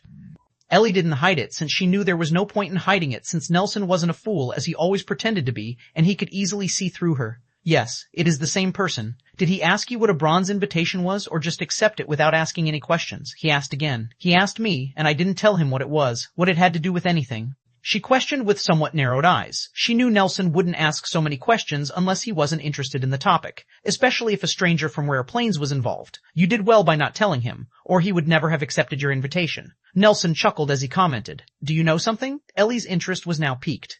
"How about you tell me how much you love your daddy, and I'll tell you 10. Nelson instantly pulled his mischievous grin again. Ellie's serious expression was replaced by exasperation, and she threw a vicious kick at Nelson's rear, but it was again blocked by Nelson's finger. "Ha, I got you again." Nelson guffawed again. However, he quickly said when he saw Ellie was really going to cast a spell on the eagle, "All right, stop, I'll tell you." Ellie then gave him a death glare, but still stopped, but she was circulating the magic on the tip of her fingers, clearly ready to use a spell the moment Nelson pulled his nasty smile. Nelson sighed ruefully. "I truly spoil you rotten. Okay, stop, I'm telling you, it's about Lucy." Ellie, who was about to throw a spell without caring about the height, instantly stopped when she heard that name. "What about that tramp?" she asked with a dangerous glint in her eyes. Nelson sighed in relief when he saw she finally stopped and revealed without getting derailed this time. "From my sources, I heard the official members of the bank in the Rare Plains are getting restless and guess the place of their activities?" Ellie asked with squinted eyes. "Dark City?" "Not just Dark City, but the inner circle of the Dark City, and all the activities are happening right around our alchemy guild in there," Nelson coolly revealed. Ellie was surprised since she merely shot a blind arrow, but she never thought it would hit the bullseye. "Don't tell that old tramp is after Faceless Ancient, but why? And how did she know about him anyway? Are you tricking me?" She was extremely intelligent, and she easily guessed that it was about Jacob since the topic started with him. Nelson chuckled. "I don't have any reason to sow discord between you two when I know you guys are like fire and water. She most likely after him. I think it's time I tell you another thing about this Faceless Ancient character." Ellie was stumped by this. 268, Chapter 268, 3 things. Dark Inner Circle, Alchemy Guild, top floor. Almost all the important figures of the Alchemy Guild of the Dark Inner Circle were gathered here. The atmosphere was extremely gloomy and apprehensive as all of them were looking at each other with fear and agitation. "Old Sixth, do you know why we are being summoned by Guild Leader?" A gnome asked in a whispering voice while looking at the brown goblin. "How the hell do I know? That tyrant had never bothered with us after coming here, but now all of a sudden he's summoning us. No matter how you look at it, it's extremely unsettling," the goblin snapped. Almost all of them were talking in this manner, and the top was the same. There were 3 people in particular who had ghastly pale expressions and were isolated by the other alchemists for some reason. There was another thing common about them, which was each of them was missing an arm. One of them was Kobold as he asked the elf beside him grimly, "What do you think?" The elf with a missing arm gritted his teeth in hatred while replying, "How the hell did it matter what I think? Just don't provoke that monster and we'll be fine. I don't want to lose another arm." The kobold with a missing arm, as well as a rat-faced demi-human who was also missing an arm, also gnashed their teeth in hatred and pain. These 3 still remembered that day like it was yesterday when they found out that Braylon was replaced by a new guy and went there to confirm it despite the elf's warning, who met Jacob at the entrance of the lift. They just wanted to know why Braylon was being replaced and what kind of attitude the new guild leader had. In truth, these 3 were Braylon's most loyal dogs, and were also involved in a good deal of calumniation and denigration of many fellow members of the guild. Braylon was always busy with research, so these 3 had gained quite a power behind his back, and Braylon didn't seem to care about it either. That's why they had gone to Jacob to inquire about why Braylon, who had no plan on leaving just in the morning, was now abruptly replaced by him. However, not to mention questioning Jacob, the moment they came a meter close to his workshop, Jacob's figure appeared like a shadow, and without giving them any chance, he directly chopped off their limbs and threw them out. Many who were paying attention to this new guild leader were gobsmacked by this turn of events, and they finally understood that the elf early wasn't joking at all about the new guild leader's brutal warning. From that day on, no one dared to approach Jacob's workshop, even if they had 1,000 guts. As for these 3 guys, they became the beaten dogs and were instantly isolated by all of them because of their past conduct. Since their limbs were cut off, they knew their life as an alchemist was as good as over, and they couldn't leave the place either since they were too used to the comfortable life of the Inner Circle's alchemy guild.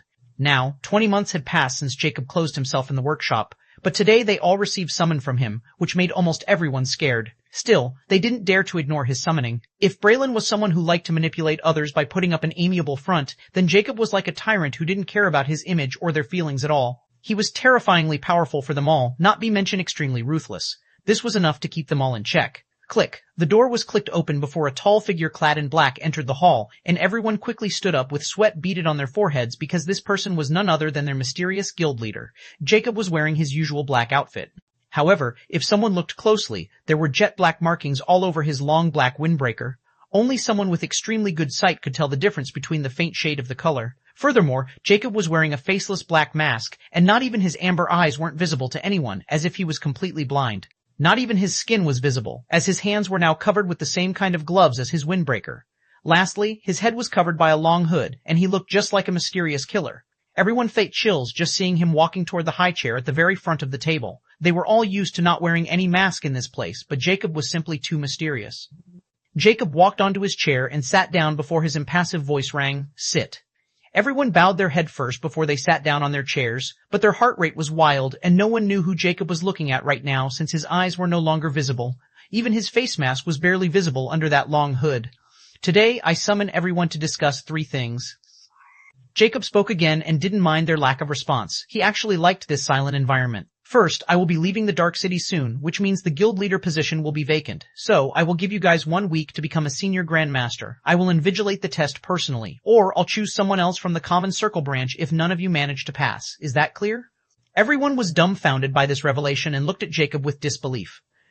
Why? No. I mean, why did you want to leave? A wolf-faced orc stuttered and asked with great difficulty. "Do I need to answer you about my matter?" Jacob coolly asked without any intent behind his words. But to the orc, he nearly kneeled down to beg for forgiveness. Forgive me, guild leader." He lowered his head and didn't dare to raise it anymore. The others also kept their curiosity to themselves now and didn't ask for the reason. A goblin spoke at this moment. "See, can I ask if there are any particular requirements for the position like our professions?" This question did not pry into any of Jacob's matters, so everyone was hoping to get an answer for this, and also looked at the goblin in admiration to be able to speak in front of this scary guy. Jacob wasn't unreasonable, and he answered, "There are none. I don't know why there hadn't been any vice guild leader in this place or any senior grandmaster, but I'm pretty sure it has something to do with that prick Braylon. I'm not like him, and I think it's time for guild to return to its track. I have 100 permanent member slots. You guys are 59 grandmasters, and the first one to achieve senior grandmaster rank will be the guild and get 1 slot. The second one will be the vice guild leader and also receive 1 slot. As for the remaining 98 slots, if all of you guys are able to become senior grandmasters in a week, I'll give you 1 each. You guys can think of it as a competition." Everyone's eyes brightened, and their heart raced when they heard what Jacob was planning to do. Jacob's image instantly raised in their heart. Although he was tyrannical, he wasn't petty like Braylon. Just as he said, Braylon never allowed them to enter senior grandmaster ranks because they were all lower-ranked dark nobles and very young, nor he ever gave them any permanent member slot. In comparison, the Common Circle Guild was filled with old guys who had no potential at all. He even threatened them ambiguously that they were not ready to be senior grandmasters and might lose their membership if they tried to take that step. It was probably the reason that there were so few permanent members in Rare Plains. Braylon probably has an influence on the other guilds in the Freedom Plains as well. However, Jacob was now telling them to become one, and he was even giving them the positions they deserved. So, they were quite grateful and thrilled to go prepared for the test. Even if they were not confident, they would still try it since it was a very precious opportunity. Only those 3 armless idiots were filled with regret.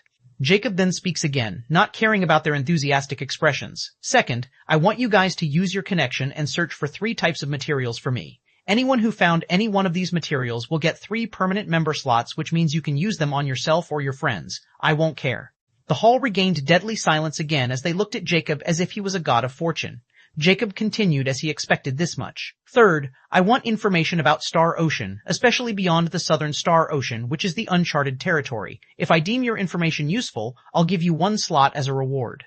But you only have 1 week to do these 3 things before I leave the Dark City. You all dismiss. 269, Chapter 269. Vice President Call. After Jacob's announcement, the Alchemy Guild started to buzz with activities as all those grandmasters madly started to prepare for the upcoming test, as well as they used every contact to search for the materials and information Jacob wanted.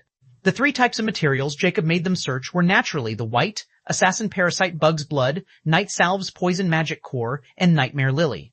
The blood flower turned out to be the same blood flower required for the enslavement ritual array.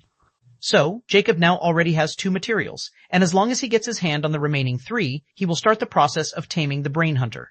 Jacob knew these dark nobles were not without connections, so he decided to use them by giving them enough motivation. The permanent member slots cost him nothing, and they were useless once he exited the Rare Plains. So, he wasn't losing anything by giving those useless slots as rewards to them, and he didn't care about controlling those useless guys like Braylon. Even if they didn't manage to get their hands on any of the materials, he already knows where to find 2 of them, while the Assassin Parasite Bug could pose some problems. But he was confident in finding it since he knew what environment they resided in. He would at least get information on the Star Ocean from all of this, which was as important as those materials. He still wanted to avoid traveling with the Alchemy Guild entourage if he could. At this moment, Jacob was sitting in his workshop, which was now clean and spotless, as if it were not in use for 20 months. He was looking at his Star Watch interface, and a message box was opened, and he was reading some unread messages which he didn't bother when he was busy. He even put his Star Watch away so he won't be disturbed. Faceless Ancient to Great Earth Miner. Go ahead. Faceless Ancient to Great Earth Miner. If you encounter any problem you're breathing, don't come begging me to save you. 20 months ago, Great Earth Miner. Reply, what do you mean? 20 months ago, Great Earth Miner. Reply, rate, Earth Miner. Reply. Great Earth Miner. Reply, fucking idiot. 20 months ago, Great Earth Miner. Reply, hello, if you're still interested in our deal, I can forget about our past transition. 17 months ago, I can forget about our past transition. Great Earth Miner. Reply, hey buddy, I was thinking about your offer lately, and I would be happy to work with you. Please reply for further discussion. 16 months ago, Great Earth Miner. Reply, man, please reply if you want the silver ore. I can even give you a discount, and I have 13 kg. 16 months ago, Great Earth Miner. Reply, alright, I was wrong back then and shouldn't have believed that prick Dark Moon. I'm suffering from a strange breathing problem and my lungs are always on fire, and with time past it is getting worse, so please help me. I'll fully cooperate with you. 15 months ago, Great Earth Miner. Reply, why aren't you replying? Jacob looked at hundreds if not thousands of unread messages from Great Earth Miner, except for the first 10 or 20 messages. The reaming was filled with pleading and begging as he was suffering from a strange illness that was getting intensified by the day. His lips curled up in an icy smile. If you work with plutonium without even knowing what it is, especially if you have a large amount, then the alpha particles will kill your lungs at terrifying speed, which will cause scarring of the lungs, leading to further lung disease and at the end terminal lung cancer. I wasn't sure if cancer could occur in this world since the species here had very powerful immune systems, so I was merely firing in the darkness, but it seemed diseases would find their way. But still, to get rare being effective by plutonium's radiation, it should be at least over 5 points, while it would take 10-point radiation to affect an extraordinary. In any case, he had to be exposed to more than 20 kilograms of plutonium to reach any aforementioned results. Jacob thought as he was calculating as if Great Earth Miner was his experiment subject. His eyes shimmered darkly. Well, I don't need it anymore, but having it with me will not hurt, I guess. Besides, I'm really immune to radiation of over 10 points, so my immunity to harmful objects is legit.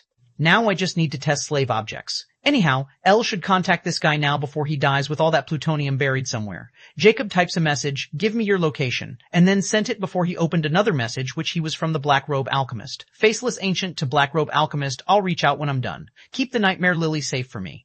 The price is not an issue. 20 months ago, Black Robe Alchemist reply. Sure, it's not like I can go anywhere with those damn corpses running amok outside. 20 months ago, Black Robe Alchemist reply, I'm texting you to inform you that I'm going to flee from my base because the situation is not looking good for the Freedom Plains. But I'm leaving the Nightmare Lily in my herb garden as well as its cultivation method buried right underneath it. So, if you're still interested, you can pay me and I'll give you the location of my abandoned base, and you can retrieve it from there. 12 months ago. Jacob narrowed his eyes when he saw this message. It could be a scam, but I guess if I didn't get any luck in the Dark City or the Beast Forest, then it's still better than nothing.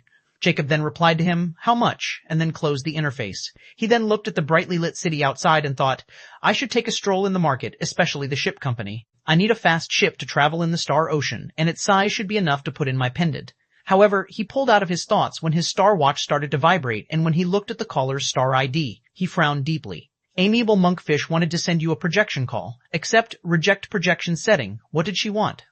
Jacob was still on guard against this woman, and her timing of the call was simply too impeccable as he had just exited his seclusion, so he was not going to believe that it was a coincidence. He thought of ghosting her since he was no longer a reserve member, but then he thought about that ride to the Epic Plains in 16 months. He still needed to be in her good books until he made the final decision about his traveling problem. So, he accepted the call, and Ellie wearing a white veil and silvery robes appeared. She was sitting behind a desk, just like the last time she called him. Vice President, what do I owe the honor? Jacob coolly stated. Ellie looked at Jacob's same outfit as the last time, and her eyes shimmered strangely. But she wasn't in the mood to have a chit-chat after talking to her father, so she got straight to business. Foremost, congratulations on becoming an epic alchemist in such a short amount of time. Consider the 10,000 ZC before your reward, and you can spend them freely now. Jacob scoffed in his heart, hearing this with coldness creeping in his eyes. So, she was keeping an eye on me, huh? As for that ZC, if I hadn't robbed Braylon, I'm afraid those 10,000 was only enough to practice either potion, pill, or magic smiting to senior grandmaster rank. Yet she had the nerve to said, I can use it as I pleased? Still, he impassively replied, thank you for your generosity, Vice President. Ellie nodded before her eyes turned sharp. Second, when were you going to tell me that you were the champion of the rare plains? Jacob wasn't the least shocked by this, as he already knew this woman could learn this from the guild president as well, since a gunner can. But it was also quite clear that the president only decided to reveal it to her now, which means the president had some motive to hide it from her before. What would you do if you knew? Last time I recon, I'm not obliged to report to you about anything other than guild matter, and that is also under the condition that I'm under the suspicion of some crime against the guild. Jacob emotionlessly uttered. Ellie was lost for words when she heard Jacob's valid refute and narrowed her eyes coldly while looking at the hooded figure. She never thought he would dare to refute, but it wasn't out of her expectation either. Still, she didn't push the matter since it was not what she had contacted him for. She asked coldly, fair enough. Then tell me, were you contacted by someone named Rich Winter Lady? Surprised flashed past Jacob's eyes for the first time. 2070, Chapter 2070. A mission. Jacob could feel the great hostility from Ellie's voice for the Rich Winter Lady. Something is going on here. Jacob thought before he replied, I was indeed contacted by bank manager Rich Winter Lady before your call, and I was given the same offer the vice guild leader gave me. Jacob decided to reveal this information as there wasn't anything worth hiding about it. Besides, the Rich Winter Lady gave him a bad feeling when he rejected her offer again and again. So now Ellie was bringing her all of a sudden could shed some light on this matter. He never believed that he was out of the woods after he rejected her offer, and he was most likely right. Furthermore, Ellie's naked hostility toward her draws Jacob's interest even more. So, that bitch somehow found out about me giving that brainless idiot 1 million ZC to revoke Faceless Ancient's membership and contacted him even before me. I won't be surprised if that greedy bastard told her himself and earned himself more money. Ellie's eyes went icy cold when he heard Jacob confirming it, and she asked, why did you reject her offer? Jacob nonchalantly replied, because I found it lacking. Ellie narrowed her eyes as she clearly didn't believe what Jacob had just said. Still, she felt better.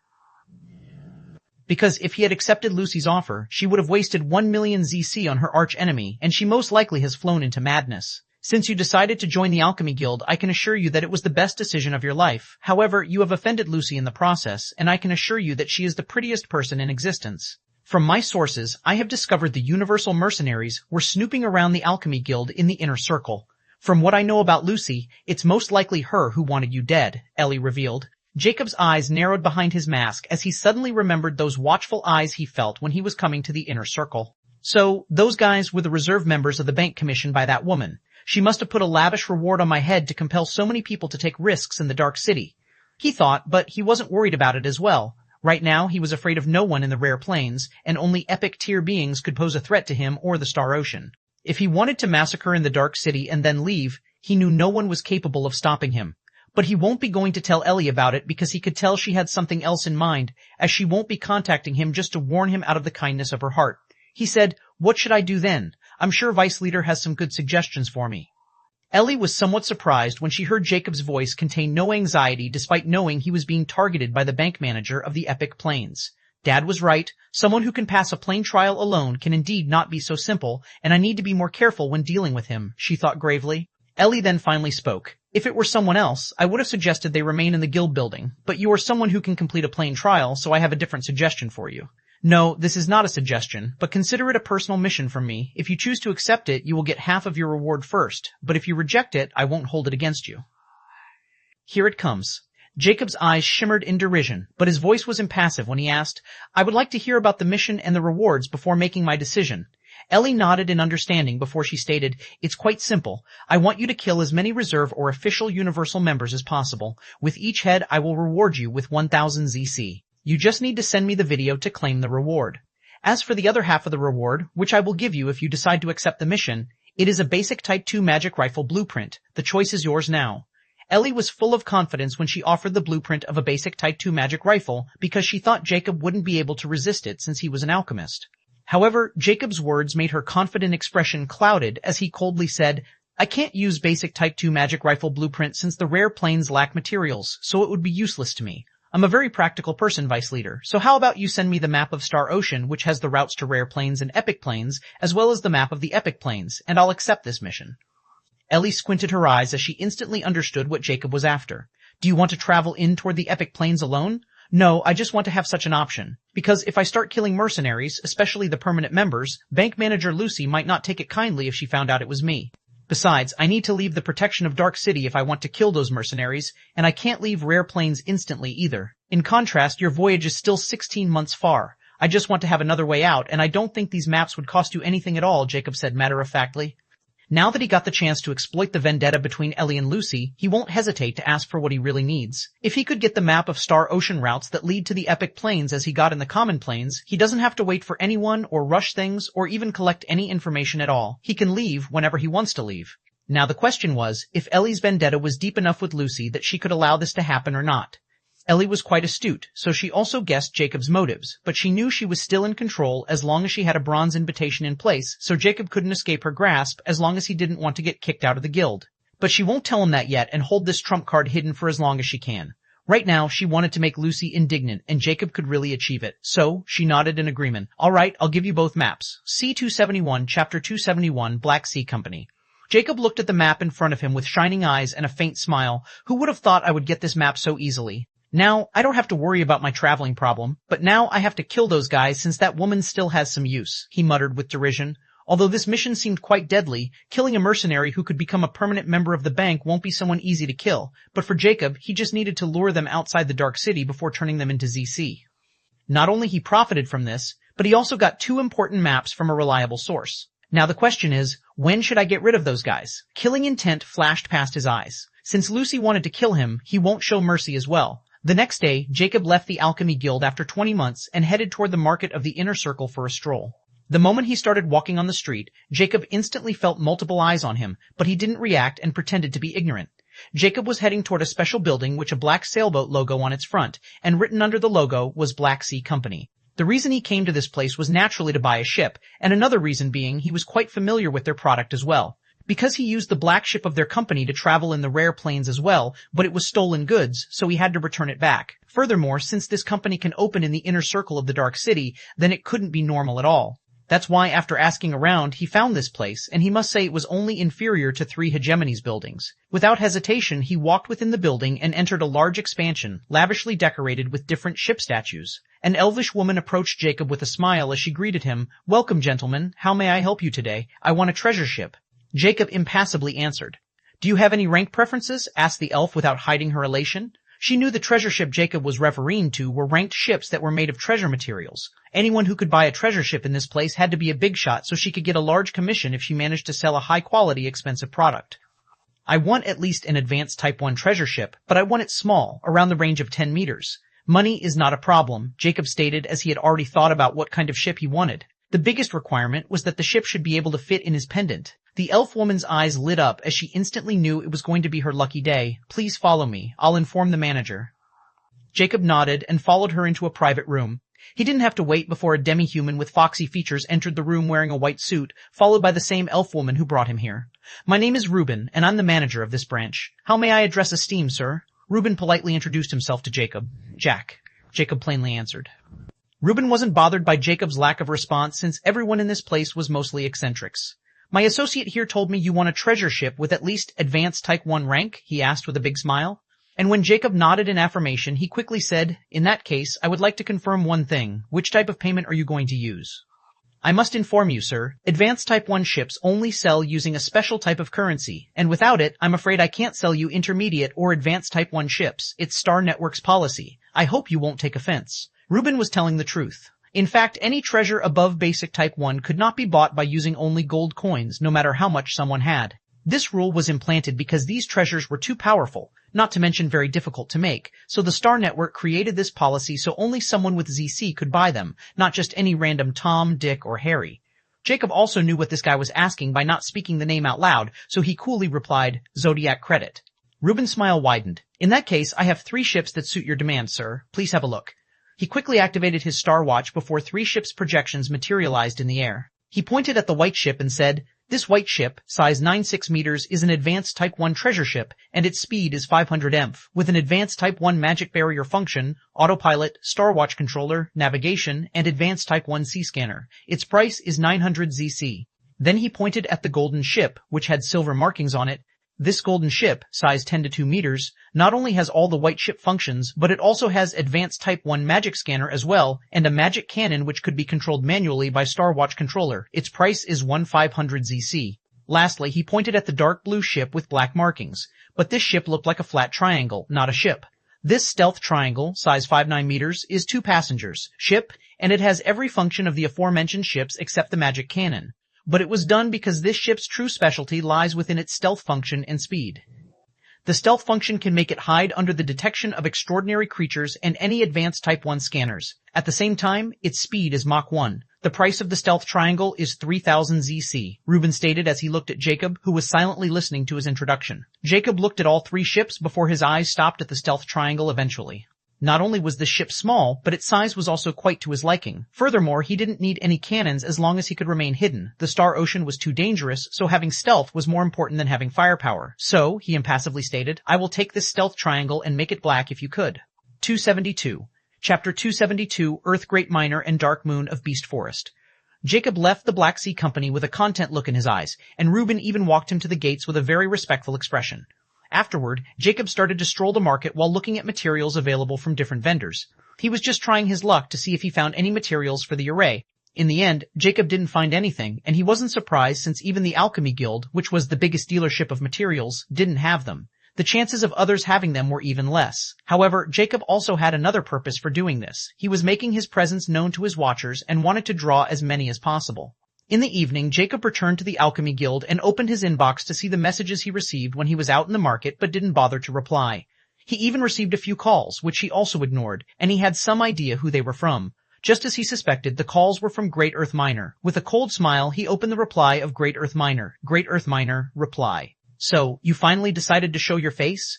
Great Earth Miner, reply. You give me your location, I'll come to you. Great Earth Miner, reply. Why aren't you replying? Great Earth Miner, replying. Alright, let's meet in the Dark City's Alchemy Guild in 2 weeks. Jacob sneered when he saw those messages. He's replying to his own questions. Well, I expected no less from a desperate dying idiot. But does he really think he still has the initiative anymore? Jacob started to write his reply. Somewhere in the Beast Forest, 2 figures were hovering in 2 glass cells filled with black liquid. One of them was a fox-face orc, while the other was a brown hobgoblin. Both of them were extremely skinny, as if someone had drained all blood from their bodies. At this moment, the star watch on the hobgoblin's wrist vibrates before he opens his beastly green eyes and looks at the message he just received. Faceless ancient reply. I can't come to the Dark City. Select another place, and it has to be closer to the best forest, and I'll come when I have time. If you don't want to wait, then forget about it. If you agree, then reply, and if you spout any nonsense or rush me, I'll block you, and you will never be heard from me again.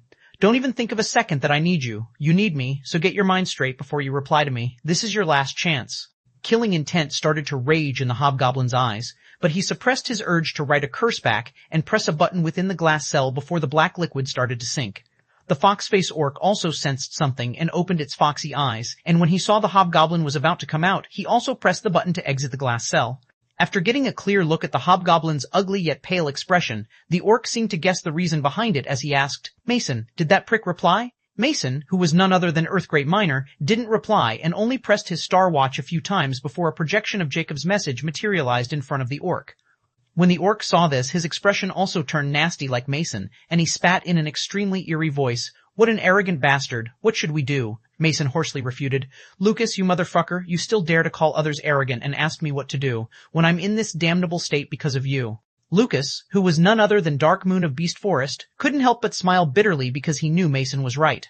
When, 20 months ago, Jacob didn't tell Mason about the plutonium, he turned to Lucas, who quickly agreed to Mason's demand and even invited him to his lab to research the material together. In truth, even Lucas didn't know the true properties of plutonium, and he was so eager to get his hands on it because he had an old picture of plutonium with only one description, intermediate Type 2 material.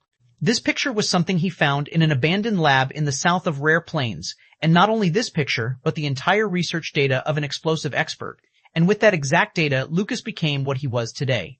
That's why when Lucas saw the plutonium in the market, he wanted to get his hands on it to see if it was really the same material in the picture. Because it was, he could become rich. Furthermore, by Mason's interest in it, Lucas guessed that he had more than what he was showing. So, he became greedy and decided to lure Mason here by the lure of researching together. But he didn't tell him about that silver being intermediate Type 2 material. Mason was also greedy, so he decided to agree with Lucas's invitation since he wasn't losing anything, and once he got a keen grasp over what kind of material it was, then he could sell it and gain huge profits from it. However, none of them had thought that things would go south the moment they started experimenting with that piece of plutonium, and within a few months, they started to experience grave symptoms. First, they thought nothing of them and ate some random healing pills to alleviate those symptoms. However, they soon found how wrong they were when they started coughing blood, and their conditions turned worse. It was at that time Mason started to understand the meaning behind Jacob's subtle words and tried contacting him, but he never received any reply. Now, their condition was so worse that if they couldn't contain their bodies within Type 1 healing liquid for 8 hours, they would feel pain worse than death, and their life would start slipping away. They can't even breathe properly anymore. They were at the end of their ropes and were about to head to the Dark City Alchemy Guild to seek help from the Alchemy Guild when Jacob finally responded. However, they had lost all the initiative over him, and now they could do nothing but play on the palm of his hand. "I know, I was being greedy, but don't forget you were already experiencing light symptoms when you came here, which means the exposure to this metal was also as deadly as experimenting on it. The process just became faster, so we should stop blaming each other and do something about our condition before we turn into living corpses. We can still stick to our plan and go seek the senior's help, or we can take the risk by inviting this guy here. Although it's risky, I'm confident he won't be able to do anything to us as long as he enters my base." Cough, cough. Lucas suddenly started coughing violently as drops of blood were mixed within his saliva spared over his hand. Mason's expression became extremely dark as he also stopped the urge to cough and weakly nodded. "All right, I think this guy, Cough, is more reliable since he knew the symptoms, so I'll give him the location of this base. But we should also be ready just in case the negotiation fails."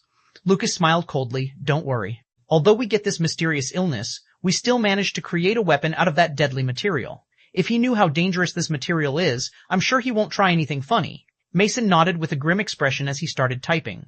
2730 chapter. 2733 A Wanted Man. In the noble circle of the Dark City, a masked man sitting behind a long chair was looking at the black-cloaked figure in the hologram in front. "So, that rat finally left his hole, huh?" he coldly asked with a hint of ecstasy in his voice. The person in the hologram replied in a raspy tone, "Indeed. After months of waiting 3 days ago, that guy finally decided to leave the Alchemy Guild building. But he goes back after wasting half a day in the market. At least, it's confirmed he's still in the Dark City and hiding in the Alchemy Guild. Tell me, what did he do in the market?" the masked man asked coldly. The cloaked figure in hologram respectfully replied, "The only place he remained for more than 5 minutes is in the Black Sea Company. He stayed there for almost an hour. After bribing the assistant there, I found he bought an advanced Type 1 treasure ship for 3,000 ZC. 3,000 ZC, huh? It seemed the information about him robbing the senior Grandmaster Alchemist was not wrong." The masked man muttered with a hint of shock before he said, "Speaking of information, do you find how skull number A2 was killed? Did that dog get exposed and put down by this prick?" "The thing is, Lord A0, we didn't have connections in the Senior Grandmaster Circle of the Alchemy Guild after A2 was killed 20 months ago before sending us the details about Faceless Ancient's actions. But I have some connections in the Grandmaster Circle. According to my source, Senior Grandmaster Otto only vanished after Faceless Ancient left the guild for the Inner Circle. Furthermore, that guy had already killed a Senior Grandmaster before he left, and since he is still living in the Dark City, then it means it shouldn't be him who killed A2. Other than that, I have no new intel about his uncanny death. Even his brain chip didn't contain any information, which was quite strange. Even a star hacker isn't capable of doing such a thing to our brain chip."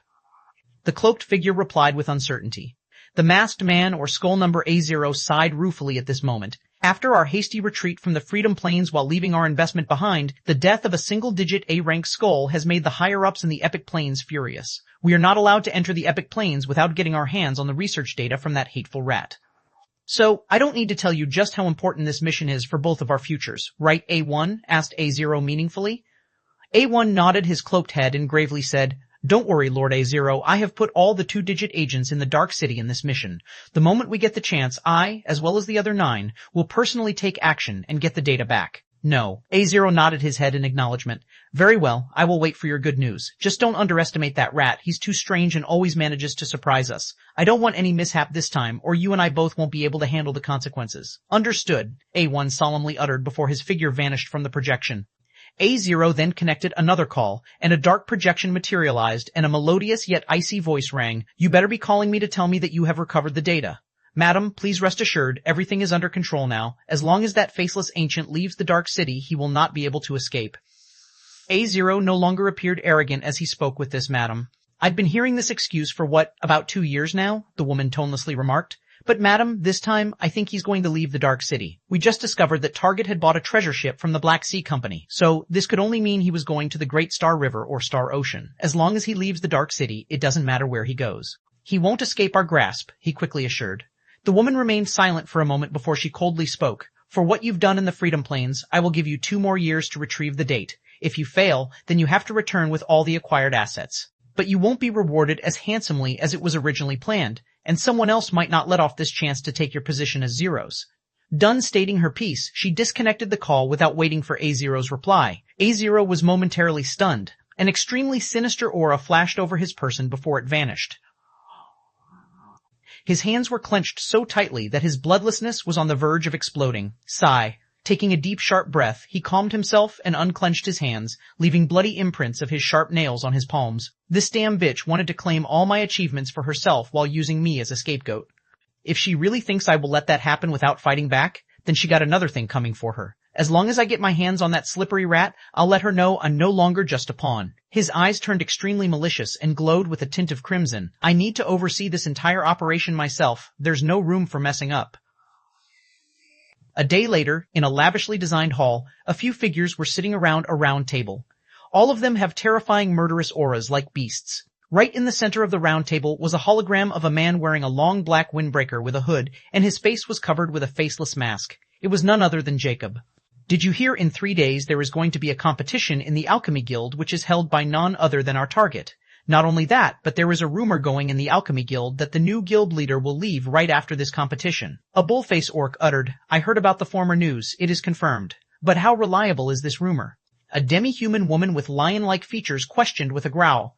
"No one knows the reliability since this rumor just started spreading among the guild members. The source is unknown. But if there is even a vague possibility that it's true, then we can't miss this chance. This guy has been a pain in all of our asses. The secret commission is no longer a commission, but has become an order from the higher plane. Now, if we don't kill him, we can't leave this place with the incoming reinforcement from the higher plane." An elf with a deep scar over his right eye coldly uttered in a rageful voice. There were 5 giants sitting behind the table like small hills. One of these giants spoke sinisterly in his mountainous voice. "All right, inform all of our men. If this guy is really going to leave, we can react at a moment's notice. From our new orders, we need to go in full force." The others nodded their head in agreement as they all looked at the hologram with killing intent in their eyes. 274, Chapter 274. A possibility in Dark Noble Circle today. The atmosphere of the Alchemy Guild in the Inner Circle has been quite subtle. All the Grandmaster rank alchemists have been missing from their posts and weren't in their research labs either. However, no one seemed too surprised because they had some idea about where they had gone. According to the announcement made 3 days ago, today was going to be a big event for all the Grandmaster rank alchemists, and this event was held by none other than their new tyrannical guild leader. There were also rumors that this was going to be the guild leader's last day, and a new guild leader and vice guild leader will take his place. But it still remained to be seen if this mysterious rumor was true or not. But one thing was sure, many people were paying attention to the Alchemist Guild today. As for the people in question, they were all gathered on the 99th floor of the building where 59 Grandmaster alchemists were standing in front of their own workstations while facing Jacob, standing on the platform right ahead. Jacob was looking at those 59 Grandmaster alchemists standing in rows, looking at him with excitement, anxiety, perplexion, and such emotions. Alright, today, as promised, I will invigilate all of your ranking tests. You guys might be wondering why I'm taking tests not in your profession-related workshops, but in this place. The reason being extremely simple. If I were to invigilate all of your tests one by one, then it would take too much time, and I don't even have knowledge about some of your unique professions. The other alchemists' expressions turned grim as many of them were wondering about this exact same thing after they had time to mull over it. Normally, a senior Grandmaster level test was conducted by a senior Grandmaster of the same profession and judged by 4 others judges. But in their case, the only senior Grandmaster available was Jacob, and they didn't even know his profession. Still, they were sure that he was the only Grandmaster of a single profession since they had no idea about how a reserve alchemist has to be proficient in 4 different professions. Some of them even thought that Jacob would take them to the Common Circle branch and have their tests taken by those old alchemists all at once, so they were not worried. However, when they were summoned here and saw the setup of those workstations which were used to teach novices and then Jacob had them choose one each, they were no longer sure about this anymore. They even think Jacob was messing with them, but no one had the guts to raise their indignation. Jacob didn't care about their reaction as he knew what he was doing. Alright, before I continue, I want to inquire about the 2 other tasks I have handed to you guys. First, if any of you found the materials I have requested, then raise your hands. Even information about those materials will be helpful and I will give ZC for it. But if you know the exact location, just tell me about it and I will reward you with a permanent member slot. But if you lie, then just know that you can't hide from me. Some of the alchemists' eyes brightened and some were dimmed while some of them appeared helpless. Jacob saw 8 people raise their hands, which was quite a good result in his opinion. You, Wolfface, speak first. Jacob declared while looking at the Wolfface orc standing in the first row. The orc quickly spoke. Guild leader, I didn't manage to get any of the materials, but I do know the information about the Night Salve's location. Jacob coldly said, let me guess, it resides in the Western Star Ocean, at 2 miles depth? The orc's happy expression wrapped as he dryly nodded. Why, yes. Jacob snorted coldly. By the exact location, I mean if a person had them. As for the locations of their inhabited areas, I know as much. I want information about if someone had them already and where to find them. If you guys have information like this idiot, then don't waste my time and lower your hands. The reaming 7 people looking excited were started by this new development, and 6 of their expressions turned hideous as they reluctantly lowered their hands. In the end, the only one whose hand was still in the air was a tone-skinned gnome. Speak, Jacob asked dismissively. This was quite a letdown when he saw those 6 were like the orc, and he was no longer as hopeful as before. Replying to Guild Leader, when I was searching for these materials, I got a very interesting piece of news from my friend in the noble circle of the Dark City. According to him, there is only a single person in the entire Dark City who might have all 3 materials. His tone too extremely respectful as he spoke. Who might that be? Jacob's interest was finally piqued. The gnome quickly replied, it's the Dark City Administrator, the Dark Earl. According to him, the Dark Earl is also a pill alchemist, and his rank far surpasses Senior Grandmaster rank. He owns a pill shop in the Noble Circle, which only opened once a month. But that shop only sold 10 pills refined by the Dark Earl himself, and all those pills were auctioned, not sold like normal. Furthermore, every Dark Noble fought for those pills in that auction with everything they had. The auction items can be bought by either ZC or alchemy materials above Type D0. Just 3 months ago, someone had bought a pill with materials, and one of those materials happened to be the 5 carcasses of extraordinary Tier 6 assassin parasite bugs. And this is just a drop in the wealth of Dark Earl's ocean-like wealth, which he had been accumulating for who knows when. Everyone in the room was looking at the gnome as if he was a monster because none of them had any connection to the noble circle of the Dark City since those Dark Nobles of Baron ranks were simply too arrogant. In their eyes, the rank of lower and upper Dark Nobles were like commoners, and only those Barons or higher-ranked Dark Nobles were true nobles. Furthermore, everyone knew just how mysterious the enigmatic Dark Earl was. After hearing this piece of information about him, these lower and upper-ranked Dark Nobles were even more awed by Dark Earl. Even Jacob's eyes contained a hint of astonishment after he heard about this Dark Earl. If this gnome was telling the truth about the shop of Dark Earl, then he might really get everything without searching for those materials himself. especially the assassin parasite bug, which was the most difficult to find because they only exist in poisonous swamps, and not just any poisonous swamps, but poisonous swamps with at least an extraordinary tier poison effect. In the entire rare plains, only one poisonous swamp met this requirement, and it was right in the heart of the wild nation. 275. Chapter 275, Magic Gem. Jacob looked at the gnome, who was looking at him anxiously. Tell me your name and your alchemy professing. It's Dilly, and I'm a Grandmaster Potion Alchemist, Dilly replied apprehensively. Jacob didn't reply as he suddenly tapped over his wrist, and a projection appeared soon. He opened the guild leader interface, which he received with the badge. I want to send Grandmaster Potion Alchemist Dilly an official member invitation. Jacob coldly spoke, and his words shocked everyone. White Sage's electric voice rang at this moment. The invitation has been sent, and as long as Grandmaster Potion Alchemist Dilly completes a prerequisite, he will be able to become an official member successfully. The Alchemy Guild official member slot was not easy to earn as the Alliance or the Bank. Without skills, Jacob's invitation would be wasted the moment Dilly failed the prerequisite imposed by the Alchemy Guild. This was also the reason why the Alchemist Guild had quite a few permanent members in the Rare Plains. Only invitations like bronze invitations were exempt from any prerequisites. Alright, Dilly, your information is really what I needed it to be. You have earned yourself one permanent member spot, and now it's up to you if you were able to pass the test by the guild or not. Jacob's impassive voice woke everyone from their stupor as they looked at Dilly in unison.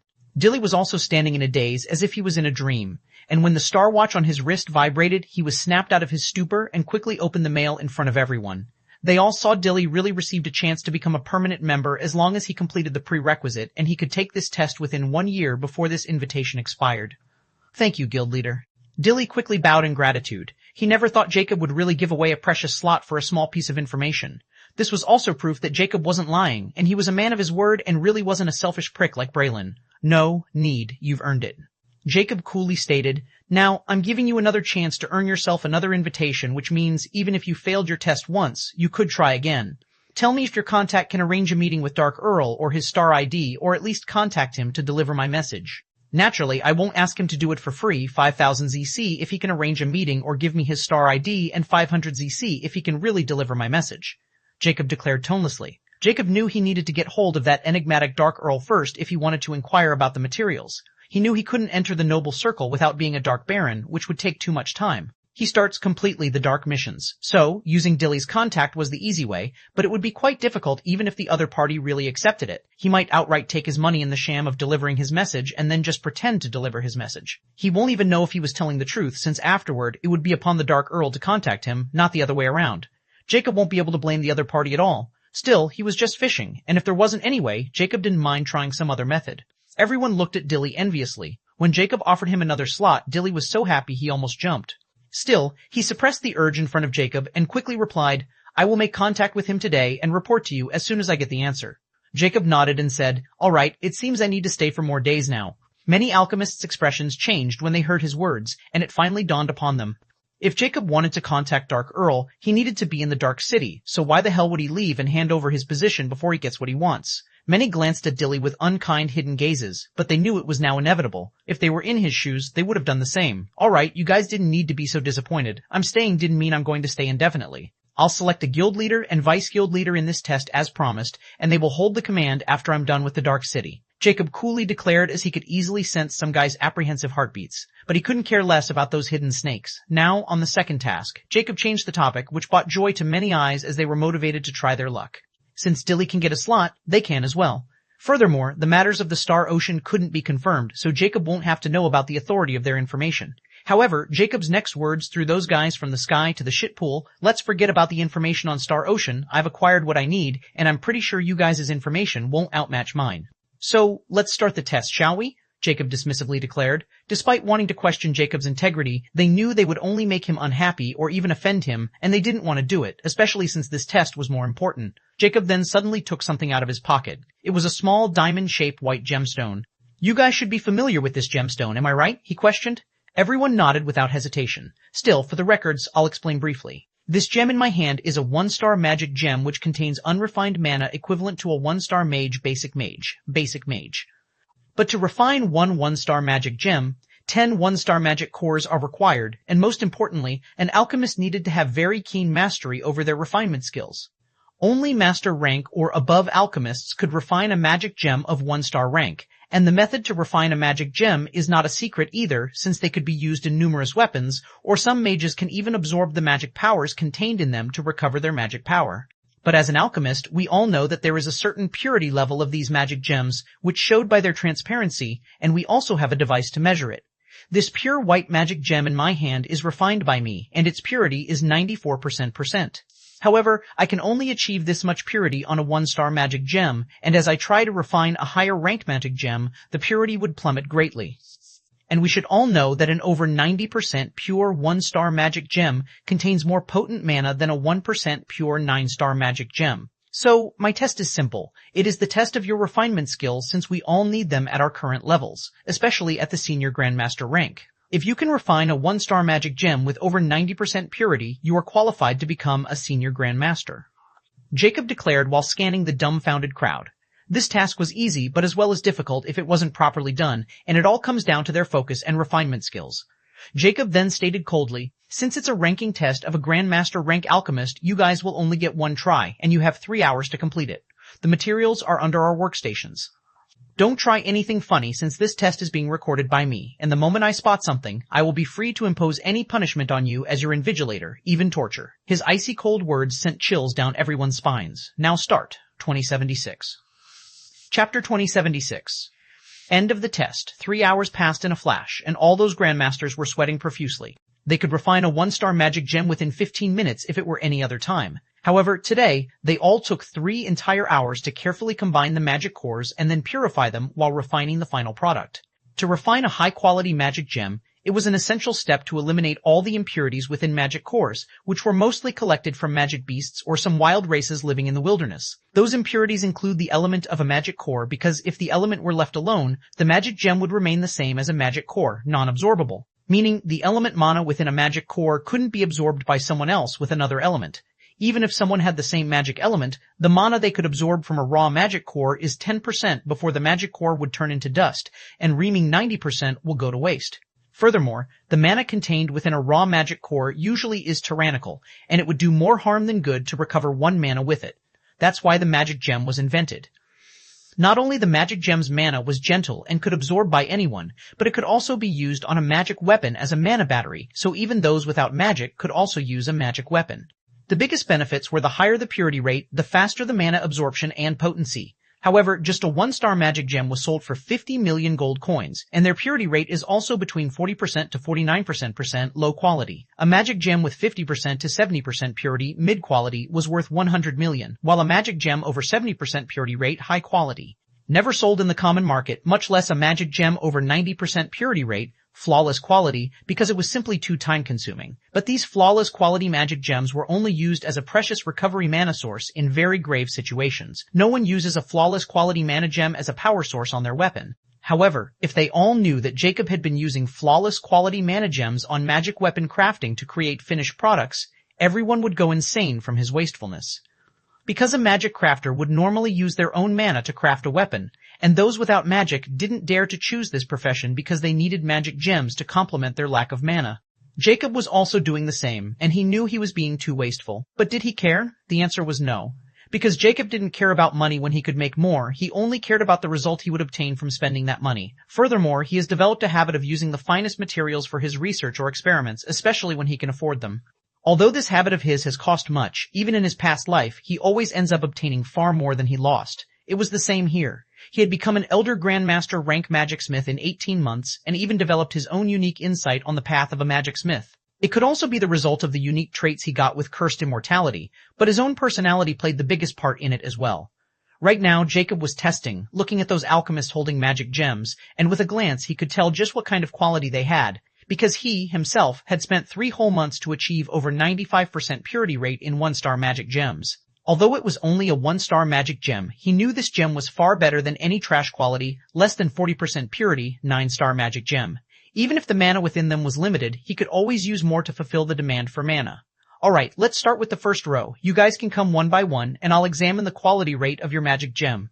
As for who will be the guild leader and vice guild leader, it's simple. The person with the highest quality rate will be the guild leader, and the second person will be the vice guild leader. This way, everyone has a fair chance, and only the best among you will prevail. Now, without wasting more time, you, cripple, come. Jacob pointed at the elf with a missing arm. The elf was none other than the one who had been brave enough to confront Jacob and then lost his arm. The elf's face instantly went white and then black when he heard Jacob calling him cripple. If he had more power than Jacob, he might have started fighting him, but now he can only ground his teeth in hatred and move his ass obediently. Jacob didn't even remember the guy's face as, in his eyes, the elves were all the same, good-looking with pointy ears, long heights, long hair, and arrogant personalities. They mostly resembled humans, like giants and dwarfs. Jacob then took something out from under the table where he was sitting. It was a 10 square inches white flat plate. At its one end, there was a small black rectangle. Everyone knew it was the magic purity scale, used to measure a magic gem's purity rate. Furthermore, the one in Jacob's hand was an advanced Type 1 grade, and it was something he got from Braylon's workshop, and now it was Jacob's. Jacob then pressed his finger over the black rectangle, and a mechanical beep rang before a white 00% appeared with that rectangle. Now place it on it. If you have any doubts about the scale, you can use your own. I don't mind. Jacob coolly stated before he leaned back on his long chair, giving the cripple elf full access to the magic purity scale. I know guild leader won't stoop to such a level to scheme against a nobody like me. The elf stiffly smiled in flattery. With a glance, he knew that the scale was an advanced Type 1 grade, and all this thing was getting recorded, so Jacob won't try anything funny on a nobody like him. So, he took a deep breath and placed the diamond-shaped white gemstone on the scale's smooth surface. Beep. Everyone was scrutinizing him while the elf was holding his breath, and when he saw the number change and a new number appeared, he almost fainted. 82.97%, how is that possible? He exclaimed in disbelief. All right, you failed. Next. Jacob's dismissive voice sent the elf into an abyss. The elf found his courage as he knew this kind of chance would only appear once in a blue moon and said with a pale face, See, can I try it on my scale? Everyone looked at the elf disdainfully, and some even gloated at his audacity. He was asking to lose another arm. Go ahead, you have 1 minute. However, Jacob didn't care about this as he knew these kinds of doubts would appear, so he just let them be. The elf didn't dare to waste even a second as he quickly took out a 4 inches small red magic purity scale, which was only a basic Type 1 grade. Furthermore, when he activated it, only 00% appeared, unlike 000% on Jacob's scale. He quickly placed his gem on it, and it took 10 whole seconds to give the final result, which only made his expression paler. 81%. When he saw the number, he felt like crying, but he knew he might lose another arm if he dared to say anything anymore. So, he listlessly picked up his gem and scale and left the hall. No one felt pity for him since they were too busy worrying about themselves. They never thought grandmasters like them would fail over this simple task. It was simply too humiliating. Alright, next, Jacob speak again. This time, it was a demi-human with fox-like features, and he was covered in sweat, and his hands were trembling when he placed the gem over the scale. Beep, his heart skipped a beat with that beep, and when he saw the number, 86.8%, you failed, Jacob coolly stated. Despair filled his heart. But unlike the cripple elf, he knew how to accept reality, so he bowed toward Jacob and left the hall. Next, 27.7. Chapter 27.7, The Walking Disaster 1. It took less than an hour to filter through all the 59 Grandmasters and test their magic gem's purity rate.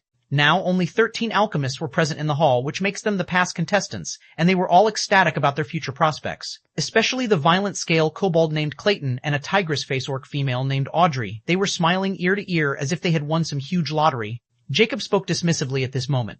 Alright, I've sent your recordings with your names to the higher-ups. You'll receive your senior Grandmaster badges within a week, and I've also sent you guys invitations as promised. Now being a permanent member depends on your own skills. Lastly, the next guild leader will be Clayton. He had refined a magic gem with a purity rate of 92.69%, and the vice guild leader will be Audrey as her magic gem was 91.93%. I might not be available in the guild for a few days, but I'm not leaving yet. Now you guys are dismissive, and Dilly, you have only a week to give me an answer. I have already added you, so you can contact me anytime. Dilly, who was also involved in the group and managed to pass Jacob's test and managed to receive another invitation, quickly nodded. I won't disappoint, guild leader. Alight, go. Jacob nodded. Thank you, guild leader. Everyone bowed their head before they left the hall in full of excitement, while Jacob remained there sitting on his chair. His lips suddenly curled up. I wonder if those rumors of me leaving the Dark City today managed to draw all those people out who wanted to kill me, especially those mercenaries. I was planning to leave right after this test to kill those idiots and then head toward the location of that great earth miner. It's in the Inner Beast Forest, which is quite close to my location. Afterward, I would have started searching for the materials and then left the rare plains for good. But I need to change my plan now. The Dark Earl can save me tremendous time if I somehow manage to contact him. But I'm not going to become a Dark Baron to meet him since the time required to achieve that title is even more lengthy than finding those materials on my own. Let's see how it's played out. I can only decide after Dilly gives me his final answer. But it didn't change the fact that I need to get rid of those pests today, and then I should head to the location in the Inner Beast Forest before that guy died. With that thought in mind, Jacob stood up and walked toward the exit and went all the way toward the lift and headed to the first floor. Jacob then started moving toward the exit of the building and made sure he got noticed by as many people as possible. The moment he exited the building, Jacob instantly felt multiple pairs of eyes land on him. Well, it was even easier than I was expecting it. Spreading those rumors was the right thing to do after all. Jacob was satisfied with this development.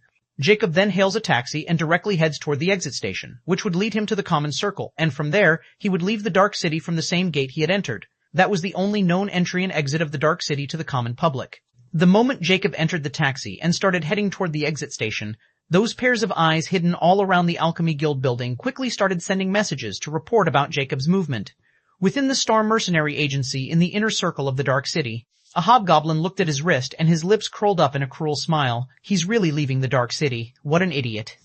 The higher-ups clearly overestimated this guy to tell us to use full force against him. Heh, what a joke. Within the noble circle of the Dark City, Skull number 80 was looking at a projection of Skull number A1 with somewhat disbelief. Did that really leave? Yes, it's completely confirmed. It's 99% our target. He's now already entering the exit station of the inner circle.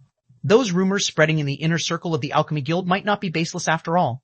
As for who spread them, it doesn't matter anymore. I've already contacted the other 9s, and they are moving according to the plan as we speak. I'll give you good news in 3 days, A1 confidently assured. A peculiar glint flashed past A0's eyes before he said, there is something wrong with all this. I want you to send a probe to the Alchemy Guild building. Send 2 or 3 if you have to. I want this confirmed faceless ancient really left the building, or if this is just a decoy. If that's really him, then inform me before you take any action. We might not get another chance if we let him escape this time. If he really made a mistake, then let's make it his last. Understood. A1 quickly agreed before the call was disconnected. Why did he leave like those rumors stated he would? There is something fishy about all this situation. A0 muttered gravely, if it's a decoy, I have to find the real one, but if it is not, then I need to be extremely careful. This guy is too mysterious and astute unless he's not confident. He won't make a move like this. With a grim look in his eyes, A0 stood up and walked toward the door. With Jacob's single move, the entire Dark City seemed to come alive as the normally barren exit station of the Inner Circle started to greet many visitors who wanted to leave the Inner Circle of the Dark City. Not only that, but even the outer Dark City experienced the same thing as hundreds of cloaked figures embarked on the exit lifts, which led to the only exit of the Dark City. Only if those guys had known they were walking straight toward their funerals, and this would also start a terrifying storm. Alas, no one can escape fate. We 278, Chapter 278. The Walking Disaster 2. A week before everything went down, after Ellie disconnected the call with Jacob, her lips curled up as she muttered in disdain. Although he's ambitious and vigilant, but it also made him predictable.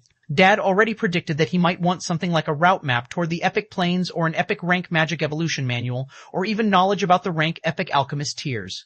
In the end, he was just content with maps. I guess a lowborn will remain a lowborn no matter how high they can climb the ladder. Since he wanted to be a dog without a leash, he could be one. I just need him to direct him in a certain direction then. Coldness crept into her eyes as her Star Watch's interface started to before a contact appeared, and then a voice call request was sent, and soon it got connected. A melodious voice with a hint of surprise exclaimed, "Oh, tell me if it's really my little darling, Elle, or did some star hacker manage to hack my Star Watch?" Ellie instantly snapped with a hint of killing intent in her eyes. "Lucy, you bitch, cut the nonsense and tell me if you're interested in making a bet with me or not." Lucy's playful voice rang again. "Long time no see, Elle. I was just making sure you were the real deal since the star hackers are getting out of hand lately as the trial is upon us. As for the bet, if you need money, then just ask. You know I won't reject you even if I have to sell my body for you." Ellie gritted her teeth in indignation. "Bitch, if you don't want to talk properly, I'll cut the call. Hee hee, how cute. You're just making me more excited. All right, I'll bite." Lucy giggled without any hint of seriousness. This made Ellie even more rageful. But she didn't lose her calm as she said icily, "I recently discovered that you tried to undermine me regarding the matter of Faceless Ancient. Don't worry, I won't hold it against you, but this matter also involved Faceless Ancient, so it was necessary to mention him. I know you put some kind of commission on him. So, I want to bet on this exact thing since the stage is already set. Do you dare?" "Oh, it seemed that old pervert finally had his way with you, huh?" Lucy chortled wickedly. "Do you believe I'll raise your bank branches and alchemy region into the ground if you dare to spout any more nonsense?" Ellie nefariously questioned. "All right, you know we are best friends, and best friends joke all the time. Tell me what you suggest." Lucy coolly changed the subject. Ellie controlled the urge to cut the call and revealed, "I want to bet whether Faceless Ancient could come to Epic Plains alive or not."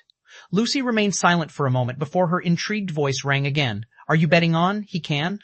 "Yes," Ellie answered without hesitation. "I know it won't be so simple with you." So, what will be the conditions? Lucy questioned. I only have one condition, and that if he is stopped or dies at the hand of any epic level being, or anything epic as a matter of fact or type 2 or above treasures, poisons, mech, this bet will be voided, Ellie answered coldly. Lucy again fell into contemplated silence before she replied with a hint of interest. You want to void the bet but not place a condition like, if I violated this, I will have to give you the item I bet? Don't tell me, if you found yourself losing, you will just go out your way and use this loophole yourself so you could save your own ass. This bitch is as sharp as ever. Ellie narrowed her eyes. She didn't deny it nor admit it and coldly spoke. I'm placing this condition only because if I didn't place, you would never bet the item I want. Then you should have tried to ask me. I might have fell for your trap, you know. Lucy mockingly replied. Are you betting or not? Ellie snapped. I want to add another condition then. If you accept, then let's talk about what we're betting, said Lucy.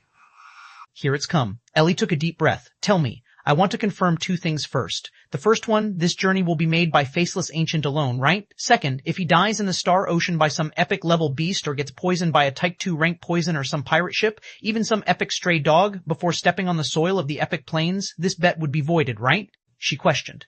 To answer your first question, I have already sold him the map of the epic plains sea routes, but he will not get any help from my side, and I have nothing to do with his actions except that map he bought from me for his services. As for your second question, yes, as long as he won't die by anything but epic or type 2 and with their involvement and can't reach the epic plains, you won. But if you did, you lose. Ellie replied, giving him a map is akin to giving him a shortcut. But it would make it more interesting. The last question, we are using Zodiac Oath contract, right? She asked again. Of course it goes without saying. Or do you think I would make a bet with a willy bitch like you? Ellie scoffed. You know that's kind of hurt.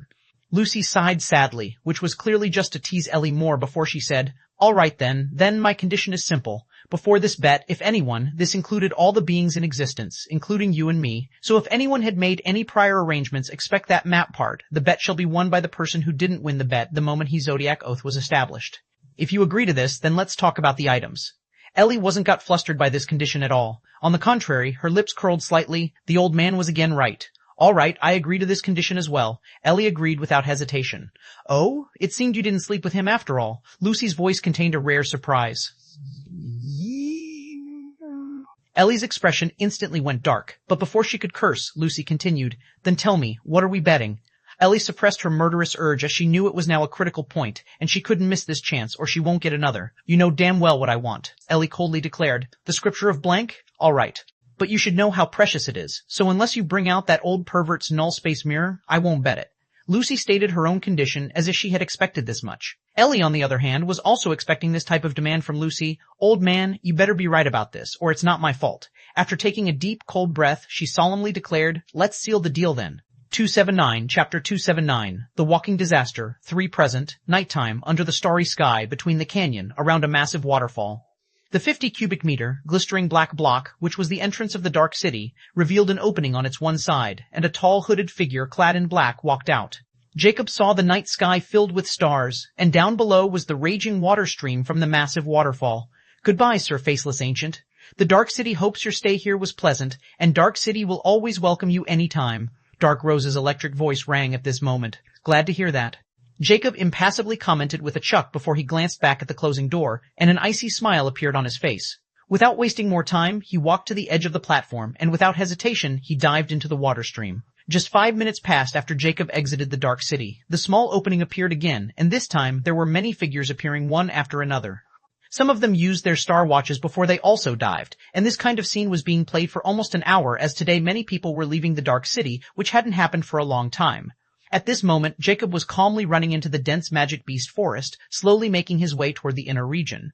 But his speed was only average as he ran between trees. Just how many people are after my life? Don't tell me the entire mercenary agency was put on the task to kill me. Or are there more hidden enemies that I was unaware of? Well, let them come then. I'll get rid of them in one fell swoop, Jacob thought maliciously. Although it looked like he wasn't paying attention and was going on his merry way, in truth, Jacob was on full-time high alert. From the moment he exited the canyon, he knew he was being watched. After he entered the forest, those guys who were lying waiting in the forest started following him, and slowly but surely, their numbers started to climb as time went by. Jacob guessed that those guys who were present in the Beast Forest before he left the Dark City were only scouts, and the true force was the guys joining them, and they most likely came from the Dark City. But Jacob was still quite astounded when he found that the numbers of his pursuers kept increasing, and not only that, but it was more than one group. He didn't know if those guys were together or knew about each other's existence. but he was pretty sure that they all had one common goal, him. If he wanted, he could start acting right away, but he didn't do so because he wanted to see just how many guys were after him and get rid of them all at once. Although this action of his was dangerous and filled with uncertainties, Jacob was quite confident in preserving his life unless there were epic beings present among those guys or they had Type 2 treasures, which was nigh impossible in his knowledge. Even if, by some bad luck, any of those possible scenarios came true, Jacob wasn't like 20 months ago. He was as ready as he could get to start the voyage to the epic plains. The rare plains were now just like a backyard to him, which he could leave on a whim. Nobody could stop him. Jacob then thought of something as he thought, Cursed Immortality. Cursed Immortality instantly appeared, hovering in front of him as the pages started to turn, and he read words written by Immortica. You finally decided to summon me after 2 years. I was getting bored out of my mind. Those words were filled with resentment. But Jacob wasn't the one to fall for them. If you're doing whaling, then help me find if there is anyone here with a heart worth of cursed blood condensing. Jacob knew it was almost impossible to find another wyvern-like existence in this place again, but this didn't mean he won't find someone with a faint trace of some legendary bloodline. According to Immortica, as long as he eats the heart of someone with legendary potential, his cursed blood condensing would increase, and the bloodline plays the biggest part in having a potential of legendary rank. But it wasn't important to have a true legendary bloodline. That's where descendants came into the picture. Even if someone had a faint trace of their legendary bloodline, they would be considered a descendant of a legendary being. Even if there was a 0.1% bloodline present in that person, Jacob was willing to take their heart since it was better than nothing. The chances of that blood density getting higher would be increased when he starts his hunt in the epic plains. Right now, he had hundreds of chicks following him, and he could slaughter them as he wished, so he didn't want to waste any potential heart. That's why he summoned Cursed Immortality to identify those hearts. Even if the result turned out to be disappointing, he was also hoping to use it for scouting, but of course, he won't admit that out loud. Do you think legendary rank's descendants would play house in a place like... Immortica suddenly stopped writing, which was quite a surprise to Jacob as it never had happened before, which made his heart palpitate. Do you found something? He asked in disbelief as he instantly became vigilant of his surroundings. He can ignore anything but cursed immortality. Ha ha ha ha. The very next moment, Immortica's maniacal laughter filled the page, which only made Jacob more uneasy. Just out with it, he sternly declared. You really have devil's luck. There are 2 hidden existences within your pursuers who match the requirement for cursed blood condensing, although they are not direct descendants, but they are only far from 6 generations. Jacob's eyes shimmered intensely as he felt more at ease since it wasn't some danger. It's quite rare that I'm glad that I summoned you. So, where are they? 288, Chapter 280, The Walking Disaster 4. Where are they? Confident, aren't we?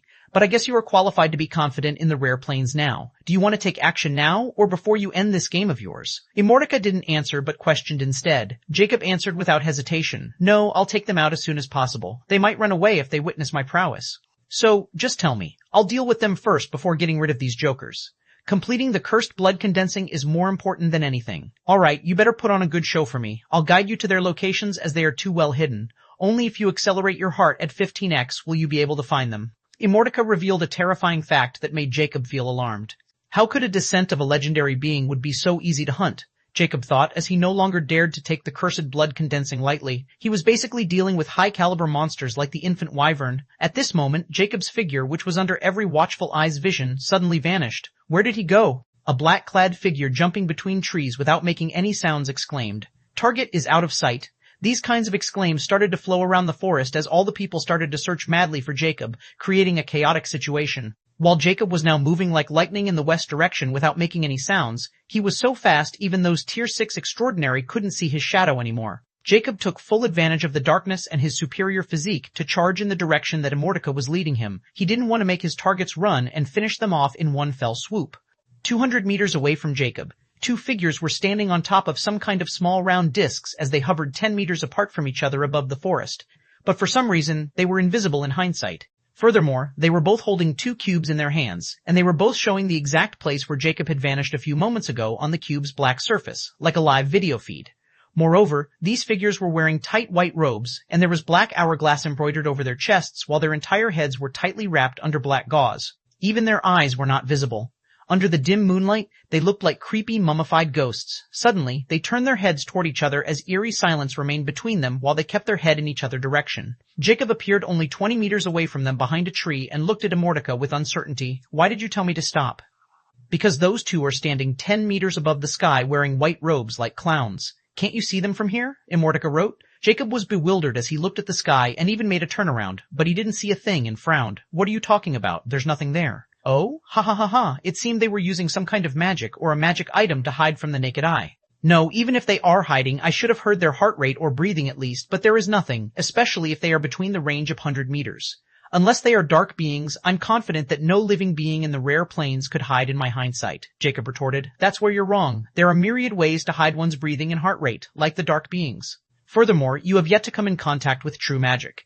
The magic in Type 1 planes is simply too crude. They don't even have proper magic scriptures to cultivate it, so you naturally underestimate the use of magic. Anyhow, you will be able to detect them as long as you use your fluid acceleration at 15x. Jacob wasn't flustered by Immortal's words, as he knew it was right about the people of rare planes being crude when it came to using magic. Although he had yet to read the Type 1 Universal Magic Manual fully, he had already read the introduction, and he knew it was a basic magic scripture of basic elements. He was putting it on hold because he didn't have time to waste because of Ellie's deadline.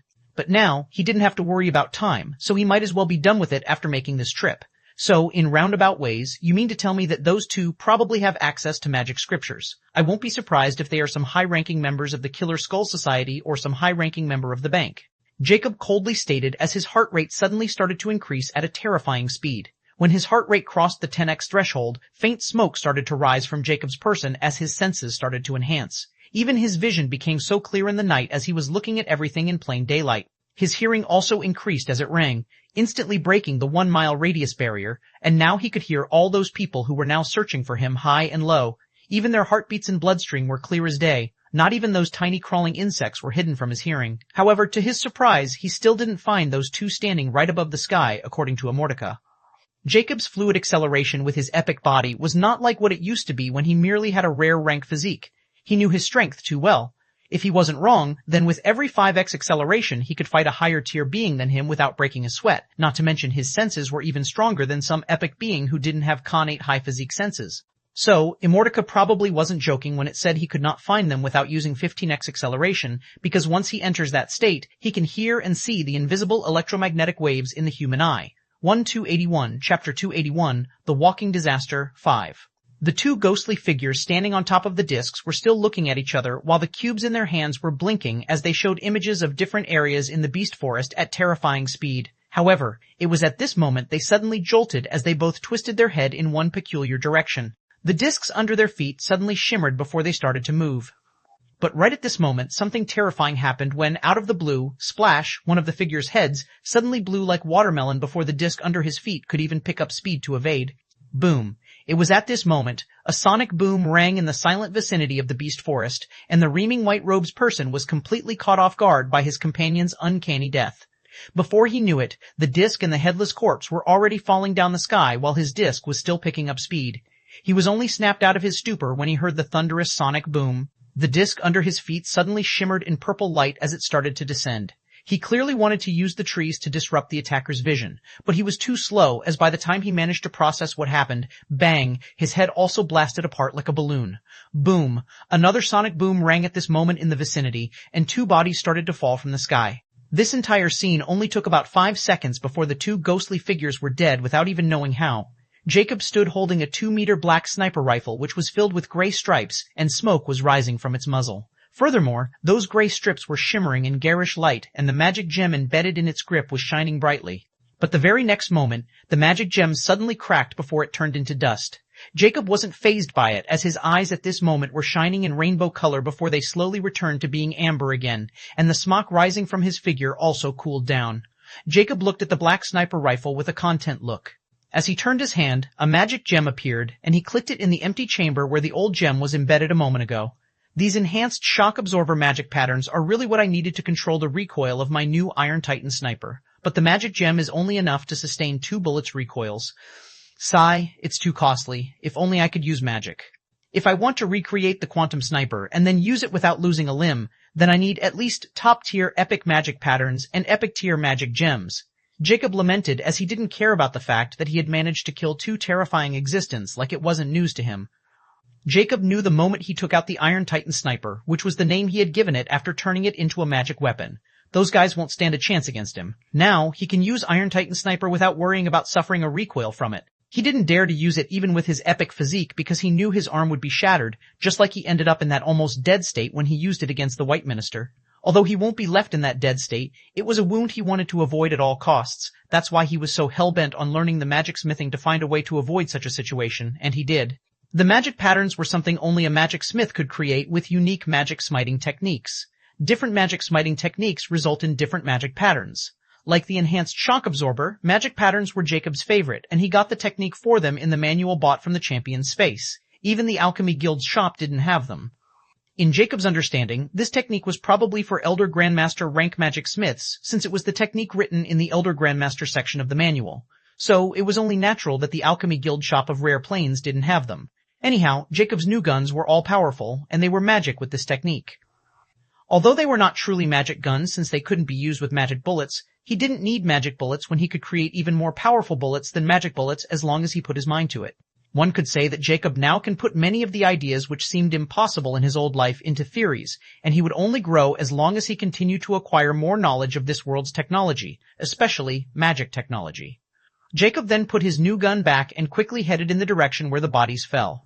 He was also quite interested in those two discs, which seemed to be like some hoverboard. Furthermore, with those two explosive sounds from his guns, he knew those guys searching for him were all coming in this way, so he had to collect their bodies and belonging first before he started dealing with the others. With his excellent vision and sense of smell, he quickly found the two bodies and the discs. He didn't have time to check them as he stored them in his pendant and decided to enjoy a feast later after he got rid of all those pests. What Jacob didn't know was the moment he killed those two guys on the discs, within the hidden library in the Dark City, the Goblet, impassively reading an old cover book, suddenly heard an electric voice. Iron Puppet Assassins has been killed by the target.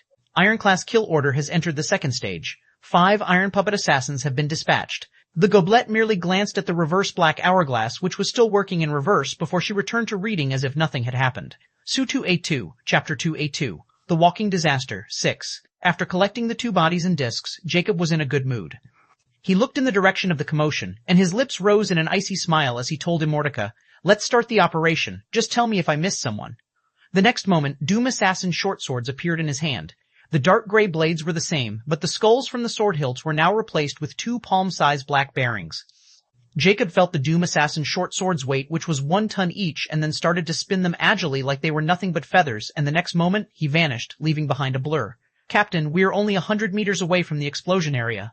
A black-clad figure spoke in his star watch while he nimbly moved between trees, and he was heading straight in Jacob's direction. "Good. Keep your guard up. There is more than one group in this place, and they are probably after our target. As long as they are here to kill him, don't get in their way. Let them take the lead even to probe and wear out the target. We'll get the rewards as long as he dies. It matters not if someone else kills him. What matter is he's dead tonight." A raspy voice rang in reply. Almost all the mercenaries received the same kind of command from their captains. If it were 2 years ago, they would have all been fighting for the kill, but now it was completely different. Their commission has been changed from a bounty to must-kill order, and rewards will be given to everyone who participates in this hunt and manages to get rid of the target. At a mile in the northeast direction, Skull Number A1 stood with a party of 9, and they were also listening to a report from his scout. There are over 300 unknown personnel, and they are all after our target. "What is your command?" A1's eyes narrowed. "It doesn't matter. We need to bring him in alive. Let the other side attack first. Just don't lose sight of him anymore. As long as the other side draw out all his trump card, we'll interfere." Unders, kick, the voice suddenly cut abruptly with a strange cry. "What happens?" A1 was bewildered as he asked, but no reply came as the connection was completely lost. "I think he's been killed." A heavy voice rang from one of the 4-meter-tall giant figures. "The question is by whom?" Another giant figure coldly chuckled. A1's grim voice rang. "It seemed we needed to step in sooner, gentlemen.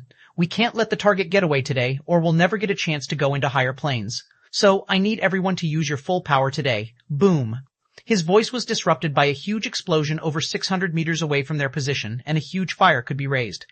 "Oh, someone already used an explosive magic spell of 9-star rank." A woman's voice filled with interest rang. "Let go before he gets killed." A long sword appeared in A1's hand before he moved in the direction of the commotions. However, as they got closer, they could hear screams ringing all around them, and those screams were absolutely bone-chilling as they rang all over the forest while all kinds of explosions rang. For a moment, they rang from the east, and the next moment they rang from the south. It was like a war zone, but this made the top 10 A-rank skulls of the Killer Skull Society even more confused. Since there should be only one target, how could everyone start fighting each other? Not only the 10 skulls, but there was another group of 32 universal mercenaries. They were all official members, not reserve members, and 3 of them among them were Dark Baron-level Dark Nobles of the Dark City. This group was the true upper echelon of the mercenary agency in the Rare Plains, and they were all going to leave the Rare Plains in over a year when the reinforcement from the Epic Plains arrived to suppress the Dark Beings. They all came here with their underlings, beaming with confidence, but now they were all panicking as their numbers suddenly started to feel down like a waterfall. What the fuck is happening? Who is attacking our men? A booming voice rang in the forest. It was a giant wearing menacing-looking black armor while holding a 6-meter-long halberd while he was trembling with rage and trepidation. Lord Fire Cannon, we lost contact with 3 more scouts and 3 more leader-level figures have left the hunting chat. Another giant, grimly informed Fire Cannon, who was the second most powerful official mercenary present in the Dark City and a Baron-ranked Dark Noble. What? Those fools cut the contact as well? What the fuck are they doing? Fire Cannon didn't hide his booming voice as he was now completely enraged. Maybe they're just killed by me? At this moment, an icy voice replied, Who? Fire Cannon was startled as he twisted his body in the voice direction, and he was instantly horrified when he saw his right-hand man, who was just alive a moment ago, was now falling to the group as his giant head was rolling over. Not only that, but a dark figure was right in front of his face and only a meter away. Time seemed to slow down as Fire Cannon saw 2 sharp streaks headed toward his neck in a scissors-like motion. At this moment, Fire Cannon, a mountain giant who wasn't afraid of even death, felt the fear of impending death as that dark figure appeared akin to a grim reaper who couldn't resist as his body froze in place. Swish, Fire Cannon felt his vision start to twist as all the feelings he had a moment ago started to slip away. He only heard atrocious muttering before everything faded away. I wonder if I should take these giants' hearts, but it would take too much space. Forget it. They're just trash. I should take their rings, weapons, and Star Watch. 4283, Chapter 283, The Walking Disaster, 7. In the dark night, the Magic Beast Forest today was filled with horrified screams, and blood dyed the soil. Dead bodies dropped like rain as all of their head were cleaved, and not only that, but their chest was all cut open, and their hearts were missing with their Star Watches and rings. This caused those people who came here with the intent to kill completely shudder, even those high and mighty experts with status. Lord Fire Cannon connection has also been lost. A hobgoblin standing beside another hobgoblin said with trepidation, I'm leaving. The hobgoblin said in his Star Watch before disconnecting it, and then he looked at the other hobgoblin beside him. Order our men to retreat. Something is terribly wrong with this place. The hobgoblin ordered, and he turned around without hesitation. Going somewhere? A ghost-like voice suddenly rang, and before the hobgoblins could even react, their head was rolling as their bodies took a few steps before they fell down. Jacob scoffed, looking at the dead hobgoblins as he went ahead and harvested their hearts before he took their Star Watches and 1 space ring which the hobgoblin was wearing. It only took him 5 seconds before he moved toward another target. It seemed these guys are now planning to run, hee, Immortica wrote. But can they? Jacob sneered as he entered 2x acceleration, increasing his sense range even more, not to mention his speed. The renaming members of the other hunting parties now realized that they were not the ones who were hunting, but they were the prey here, and the hunter turned out to be none other than their prey. They knew the target was a wolf in sheep's clothing. However, their retreating efforts were all turned into nothing but meaningless struggle as more blood-curdling screams reverberated in the vicinity, and those screams only belonged to those who were scared out of their minds. But as soon as those screams rang, they died down the next moment. Gathered together, everyone. He's hunting us down one by one. Gathered together if you want to survive. A booming voice rang in the vicinity, and it was filled with rage and panic. We, the Universal Mercenaries, invite everyone to work together to fight against this fiend. Another loud roar sounded like thunder. Killer Skull Society gathered with the mercenary friends. A heavy voice replied as those guys who were running like headless chicks started to snap out of their stupors, and they ran in those voices' direction like crazy. They all now understand that they will be dead eventually if they continue to run like this, and the other party seems to know exactly where they are running. Even those top 10 A-rank skulls realized that the Faceless Ancient wasn't a target at all, but he was a predator who they had underestimated terribly. So, they forget about their actual motive and decide to retreat from this death trap before reporting it to A0. They had thoroughly underestimated Faceless Ancient, and they needed more than numbers to take down that guy. They couldn't even trap him because they couldn't even see him as if he was a ghost. Jacob stopped in this track as he looked in the direction of the voice and listened around and smiled deviously. Well, they're making it even easier for me to get rid of them. All those guys are now gathering in one place. Now, this is what you call the true way to live. Just kill them all and take whatever you need once you have the strength. I suggest you kill everyone in the Rare Plains. Who knows, you might find more surprises like those 2 guys. No one can stop you. Ahahaha, Immortica revealed its nefarious plan. Jacob looked at the bloodthirsty suggestion and scoffed. I'm only doing it because those guys provoke me first. Besides, the moment I start massacring every living being I see, I'm pretty sure I'll be even more hated than the dark begins. You yourself said that there's a godly existence like Zodiac will, so I want to avoid it as much as I can, and I'm pretty sure you wanted to do the same, so stop with your moronic suggestions. How do you know I want to avoid it? Immortica questioned. That's something I want to know as well, Jacob candidly replied. Curiosity killed the cat. It wrote ambiguously. There's not an option when curiosity is part of the cat. So, as long as you are on my side, I hope you will eventually reveal the problems, especially those that could get me killed. Jacob honestly stated, and he got no reply, which he was not surprised about. 5 minutes later, did all of them gather? He then asked, as he didn't sense any more scattered mob, and all of them were gathered in one place. 28 Extraordinary Tier 6 and 219 ranks not worth mentioning have been gathered together in a large group. What are you going to do? It better be entertaining. I have collected enough hearts and some high-tier meat for a meal, so I don't think I need their hearts anymore. The only thing they have valuable is their star watches, and some high-ranking members wore space rings, so I can kill them without being worried about damaging their bodies anymore. Jacob ambiguously replied before the swords in his hands vanished. He then started moving in a particular direction and stopped when he was only 200 meters away from the gathered mob. The next moment, he took out a 2-meter weapon. He placed it on the ground. This weapon consisted of 4 main components: a barrel, a base plate, a bipod, and a sight. That was a freaking mortar with magic markings all over it. Jacob then took out a 120mm blue mortar round with propellant rings, and it was a spin-stabilized bomb. He then loaded it in its muzzle and then set the barrel at a general angle between 45 and 85 degrees. Jacob then placed his hands on the trigger and pulled a murderous smile. Let's hope they won't be blasted apart by this basic Type 1 mortar round.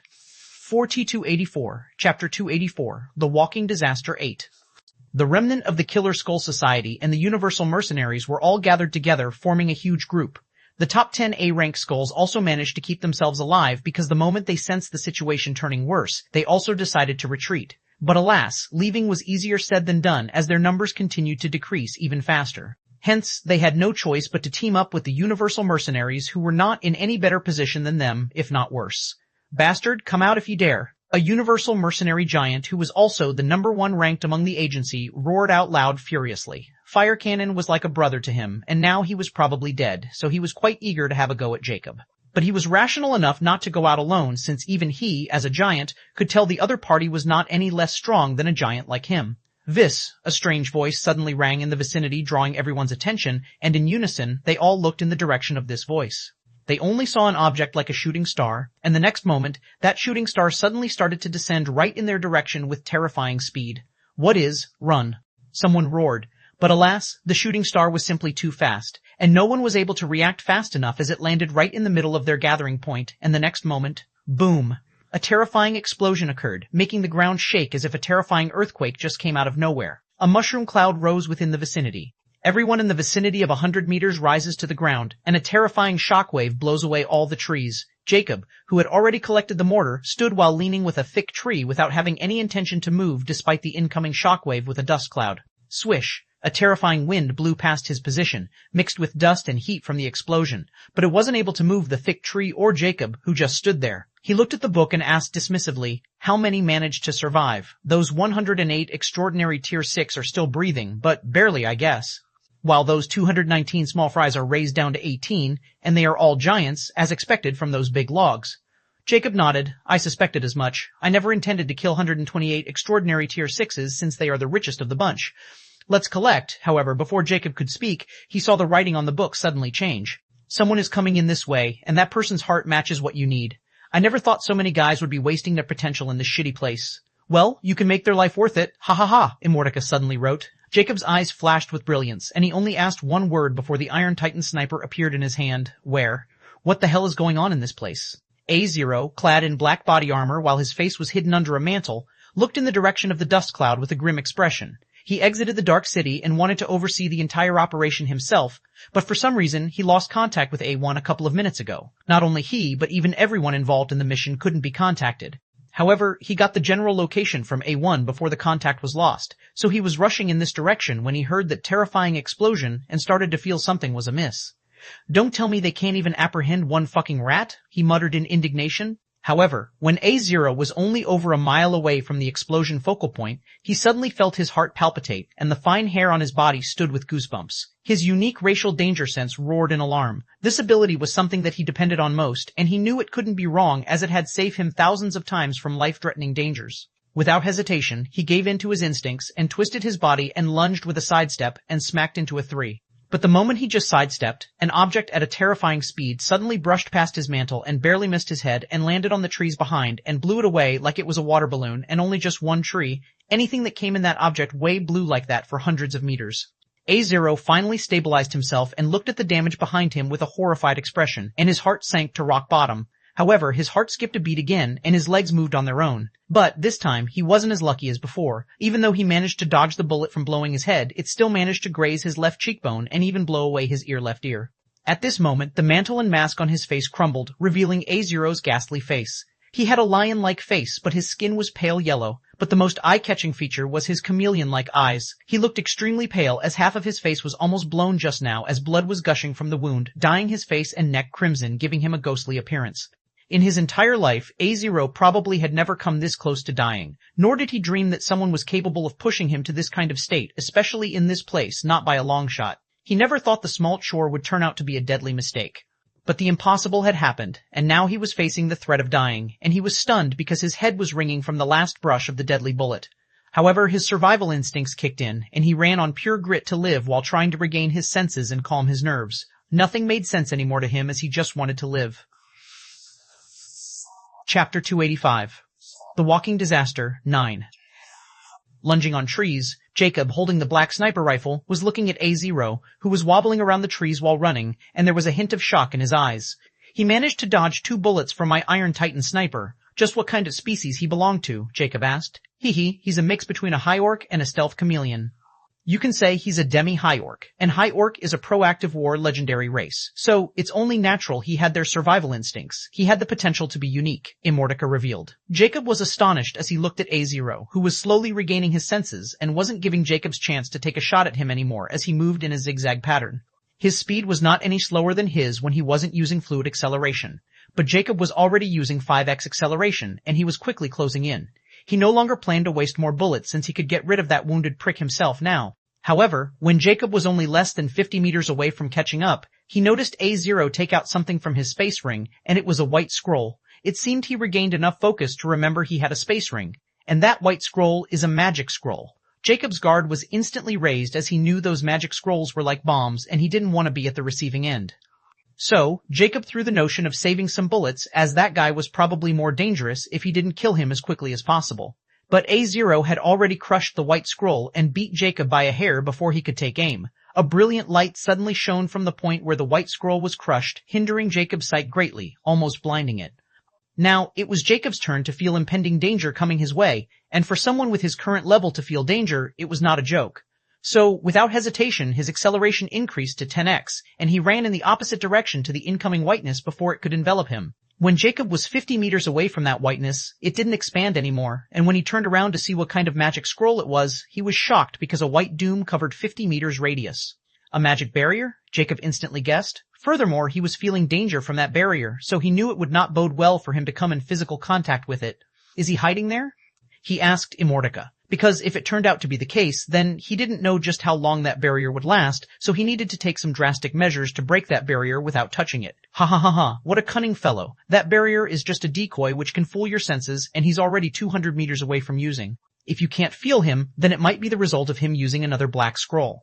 Immortality amusingly wrote, No, that barrier wasn't a decoy. It was most likely meant to trap me within. Jacob's expression changed as he stopped wasting his time standing there and quickly gave chase. He nearly got fooled by that wounded fellow by thinking that he was hidden in that barrier. Just who is this guy? Jacob thought while he followed the direction where Immortality was leading him. He was hell-bent on killing this guy, and the reason was nothing but his precious heart. A0, who was chucking down vial after vial of crystal green liquid as his wounds were starting to mend, couldn't get rid of that dangerous sensation even after using that precious 9-star blind barrier magic scroll and another 9-star shadow magic scroll. Why is he so strong? Who is he? Could it be he's an epic? No, impossible. Nobody can go against the restriction of a plane. Just who is he, however? The feeling of dead enveloping him rose again, and he jumped down. K-boom. Ah ha ha ha. He screamed when he saw his leg had been blown off despite his managing to save his head. He can see me. No, I'm going to die. I don't want to die. A0 felt his mind on the verge of a breakdown, and with the pain, it started getting worse. He never thought he would die like this, and he didn't even have a chance to retaliate as the other party was simply too terrifying to track him down. But he knew the true reason for his demise was that weapon which was even faster than his danger sense. His reaction speed, which should be around epic tier 1, was nothing in front of the bullet speed, and this type of weapon shouldn't exist on the rare planes. Stop. Please stop. Why are you attacking me? He roared with an appalled expression while surpassing his pain. At this time, Jacob finally landed a few meters in front of A0, who looked like a mess with his leg blown and his face still filled with blood. Because I like your heart. Jacob dismissively replied before he left an afterimage and appeared right in front of A0, and his short sword had already appeared in his hand. Appalled, A0 never thought this guy would be so decisive as he didn't even wait for him to react. Wait, I'm D. Kick. The sword blade passed through his throat before he could even complete his words, and the light in his eyes dimmed down as his head rolled on the group within his own blood. I don't care who you are, Jacob scoffed as he stowed away AD0's entire body, leaving behind his mingled head. Jacob had already felt AD0's movement of hand when he tried to talk with him, and he knew he was up to no good. He had seen and heard too many scenarios when giving a chance to your enemy to talk could be fatal. Jacob hadn't killed A0 because he was his enemy. He didn't even know if he was an enemy or just a passerby or someone who was drawn in by that explosion. The guy didn't even attack him first. Jacob killed A0 because he had something he needed, and he couldn't stop him from taking it. It was that simple. 286. Chapter 286. How sad. Ellie sat in front of a jade table, and there was a palm-sized rectangular white sheet placed on it. She held a long, thin brush which was shimmering in a purplish hue as she elegantly made strokes on the white paper. With every stroke, a purplish line would appear on the paper despite there wasn't any sort of ink, and thereby it turned into a rune symbol. With every successfully carved rune symbol, the white paper seemed to be pulsing. When the 5th rune symbol was done, her hand stopped moving before the white paper suddenly encased in a purple brilliance. Thereupon, the brightness fades away, and what is left is the white paper with a purple line pattern all over it. The runes have vanished somehow. Ellie doesn't seem to be surprised by it as she places the white brush, which now looks like a normal paintbrush, on the jade table and then picks up a small crystal stamp beside it. It also shimmered in a purple hue before she turned the white paper around and stamped its empty size with her stamp, and when she removed it, a beautiful symbol of a purple eagle, which looked extremely vivid, appeared on it. She muttered with a hint of satisfaction, I can finally create an intermediate type 2 talisman on my first try. I am getting closer to reaching the intermediate stage of the Rune Artificer Elder Grandmaster rank. At this moment, she suddenly frowned as she looked at her wrist before a projection appeared, and the next moment a hint of shock flashed past her eyes when she was a message, and there was a video file attached to it. Faceless Ancient sent mail. I have killed 682 people today, and I don't know who was who since they all came after me, but I'm pretty sure over half of them were universal mercenaries. I have no way to confirm their identities, but I do record their appearances, and there is also the exact moment of me killing these guys, so this video is legit. There were also some other guys, but their appearances weren't presentable or intact. Anyway, I don't know how you're going to confirm their identities since it would be a hassle, so Vice President, you can just send me 150,000 ZC for this service, and we'll consider the trade between us a success. 682? Does he think I'm an idiot? Ellie muttered in disbelief, but still, she opened the video file. The video file was an hour long, and as she played it, she was instantly captivated by it when she saw the starting scene was of some black-clad guy who was seemed to hiding in a tree, but almost instantly, that guy's head started rolling down. It was simply too fast, and then the scene changed. What? Ellie was bewildered as her disbelief expression turned solemn. She then activates the 360-degree video mode as any video recorded by a Type 1 Star Watch was a 360-degree video by default. Furthermore, the video quality was like a movie, and everything was clear as day. There was even a 50x slow motion option in the videos recorded in advanced Type 1 Star Watches. But Ellie's Startwatch can go to 1000x slow motion, and she used it without hesitation to watch the first scene frame by frame, and she watched Jacob, not the dead guy. In the end, her eyes were filled with disbelief and a hint of appalling. Just what kind of monster is he? She then watched the next scene, and there was the same result. Toward the end, there were just recording of dead bodies. There were only 40 scenes where Jacob was seen beating people like he was cutting chickens, and those scenes were all recorded at the exact moment he was going to deliver the killing blow, not the entire process. Still, just this much was enough to reveal his capabilities in the assassination, and not only that, but Ellie also noticed some dead bodies at the end were completely charred and missing limbs, as if they were at the center of a terrifying explosion. Ellie took a deep breath before her lips curled up in an icy smile. We only wanted to test his capabilities by giving him this mission, but he's out of our expectations. Even Dad might have never thought that he was capable of this kind of feat. When he suggested that he would be capable of coming in here without us interfering, he only said there were over 30% chances of us winning, and even if Lucy ended up breaking the bet or we did, we won't lose a thing. On the other hand, Lucy would have suffered losses to take the champion of the rare planes down, but just this much loss to the bank is enough to get Lucy to bleed like the old bitch she is. It seemed our 30% chances have increased to 55%, and if we can interfere with Lucy's interference and stop her from killing him to void the bet, those chances will rise to 80%. I need to tell Dad. Soon Lucy would start to take it even more seriously. Ellie's eyes shimmered in excitement, but she stopped all of a sudden and then opened another application, which was the bank application. I should reward my dog first to keep him happy. He wanted 150k ZC. I'll give him 200k to make him even more obedient. With a dark smile, she transferred 200k ZC to Jacob's account. Then she instantly contacted the guild president, Nelson. While Ellie was gloating in her good luck, someone else was going to suffer from bad luck. Lucy was looking at the projection of an elegant elf male as her usually aloof eye were filled with disbelief as she asked, "So, you're saying you lost all contact with our hunting group over an hour ago? What about the team members? I've already tried multiple times, but none of them is responding. I've already sent another small team to investigate the situation." The elf respectfully replied with a hint of trepidation in his voice. "Inform me as soon you receive any news." Lucy cut the call with a frown. "What is going on?" she muttered. However, at this moment she received a message from Ellie, and when she read it, she knew something was extremely wrong. Amiable monkfish reply, "Sending your men to die, how sad. I wonder how the bank will react." 287, Chapter 287, Skull Number S0. At an unknown place, dark miasma covered the horizon as if nothing was visible in this strange, mysterious place. However, a couple of 100 meters deep underground was a humongous space, and in this space was built a metropolis.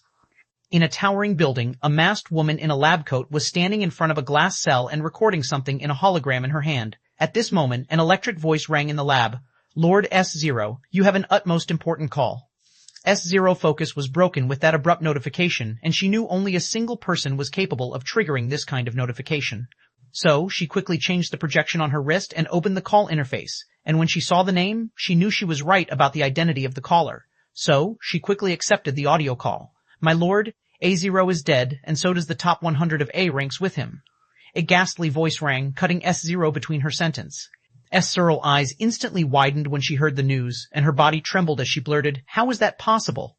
She knew better than anyone just how powerful A0 was, and he should be able to preserve his life even if he encountered an epic. But his death with the top 100 A ranks was a massive shock to her, and if it was true, then it was an unforgivable blunder. "You tell me." The ghastly voice coolly replied. The voice may sound indifferent, but there was a clear, frigid intent laced within. S0 was lost for words, as she herself couldn't wrap her head around this abrupt turn of events. My lord, give me some time to investigate. He might have been sieged by some hidden enemy, and in the process, his brain chip might have been damaged. So, there's still a chance he's not dead." S0 refused to believe that A0 could die in the rare plains. "Hee, do you think I would have called you if I hadn't confirmed it? You know quite well a skull with the number 0 has a special brain chip implanted in their brains that can send us video feedback for 1 minute before a number 0 dies. So, are you getting retard, or are you suggesting I'm a retard?" the ghastly voice asked in derision. S0 instantly kneeled down as her entire body was feeling goosebumps despite the fact that she was only talking with a voice. It was a kind of fear that simmered into her very being. I didn't dare. It was me who lost my rationality. Please forgive my lord. Please forgive me," she started to plead. "Enough with this nonsense. Tell me, how are you going to retrieve our assets on A0 and the data from the cannibal plan?" the ghastly voice sternly questioned. SE0 quickly replied, "I'll go myself to complete this mission." "Humph, I'm giving you one more chance to make everything right. I want the assets and data before the epic trial begins. Or you will be demoted to S1 rank, and you will have to complete a Dark Skull mission to make amends." Done saying its piece, the voice ended the call without waiting for any reply. S0's eyes were filled with despair when she heard the punishment. A few moments later, she finally managed to collect herself. An eerie voice of teeth grounding rang at this moment in the silence lab before S0 furiously roared, "Who did this? Show me A0 last vision." Her eyes were bloodshot as she saw a video appear on her Starwatch interface and started to play. When she saw how almost all the video was A0, running for his life, and then he was maimed by some extremely fast projectile towards the end, she was dumbfounded. But this video was like a normal video as it didn't have a 360-degree feature, and it could only show what A0 saw before his impending death for up to 1 minute. So, she didn't have any clue what kind of thing hit him that tore apart his leg or how he was wounded before. Stop, please stop, why are you attacking me? At this time, Jacob finally landed a few meters in front of A0, and S0's eyes instantly widened as she knew who this guy might be. Faceless ancient, but how? She blurted in disbelief as she watched with hatred in her eyes. "Because I like your heart." Jacob dismissively replied before he left an afterimage and appeared right in front of A0, and his short sword moved. "Wait, I'm D. Takik." This was the end of the video. Just how can he be so powerful? Didn't that bastard say the target was only from the common planes, and he was only a rare rank species when he appeared in the rare planes? Then how could he have the strength to corner and kill A0? Then there is that weapon which maimed A0 while running. It has to be a gun, but that wasn't a Type 2 magic bullet, or his entire torso would have been blown by that shot, not just his leg. So, it was not a magic bullet, but a mech bullet. The real question is, how in the world did he manage to get his hands on a Type 2 gun and its bullets? S0 muttered like crazy. She was still finding it hard to believe that A0 was killed by a single person, not an entire army, and that person happened to be the one she had sent A0 to apprehend herself. In a sense, A0 was also under SE0's pressure, so he had no choice but to move out himself, but he never thought he could get killed so easily by Jacob. Now, S0 was in an even worse situation, and she knew if she didn't do something she might never be able to enjoy the life of luxury anymore, and her high status would be stripped. But what she was most afraid of was the Dark Skull mission, which is a kind of suicide mission that the Killer Skull Society only gives those skulls who were incompetent and had messed up big time. Now, it was a life or death situation for S0. 288, Chapter 288, Big Accumulation. After dealing with the massive mob of enemies, Jacob was feeling somewhat lethargic. He knew he had exhausted a massive amount of energy in a couple of hours of running around while using fluid acceleration and pinpoint focus. If he didn't have the unique endurance of a wyvern, he might have never kept up with this many enemies, and energy consumption was already hungry beyond salvation, not just lethargic. However, he wasn't worried about it in the least bit since he had already collected his dinner. Right now, he was in some cavern of magic beast forest that he snatched from an extraordinary Tier 6 spike bear after killing it. There was a large bonfire, and 3 skewered bodies were roasting over the fire while Jacob was busy gutting the reaming bodies he collected from the mob. As for the 3 bodies already on the skewered, they were the 3 bodies of the legendary decadents. He knew once he consumed their hearts raw, he needed to consume high-grade nutrition to make his body compatible. That's why he's been collecting all the bodies he deemed satisfactory to his need.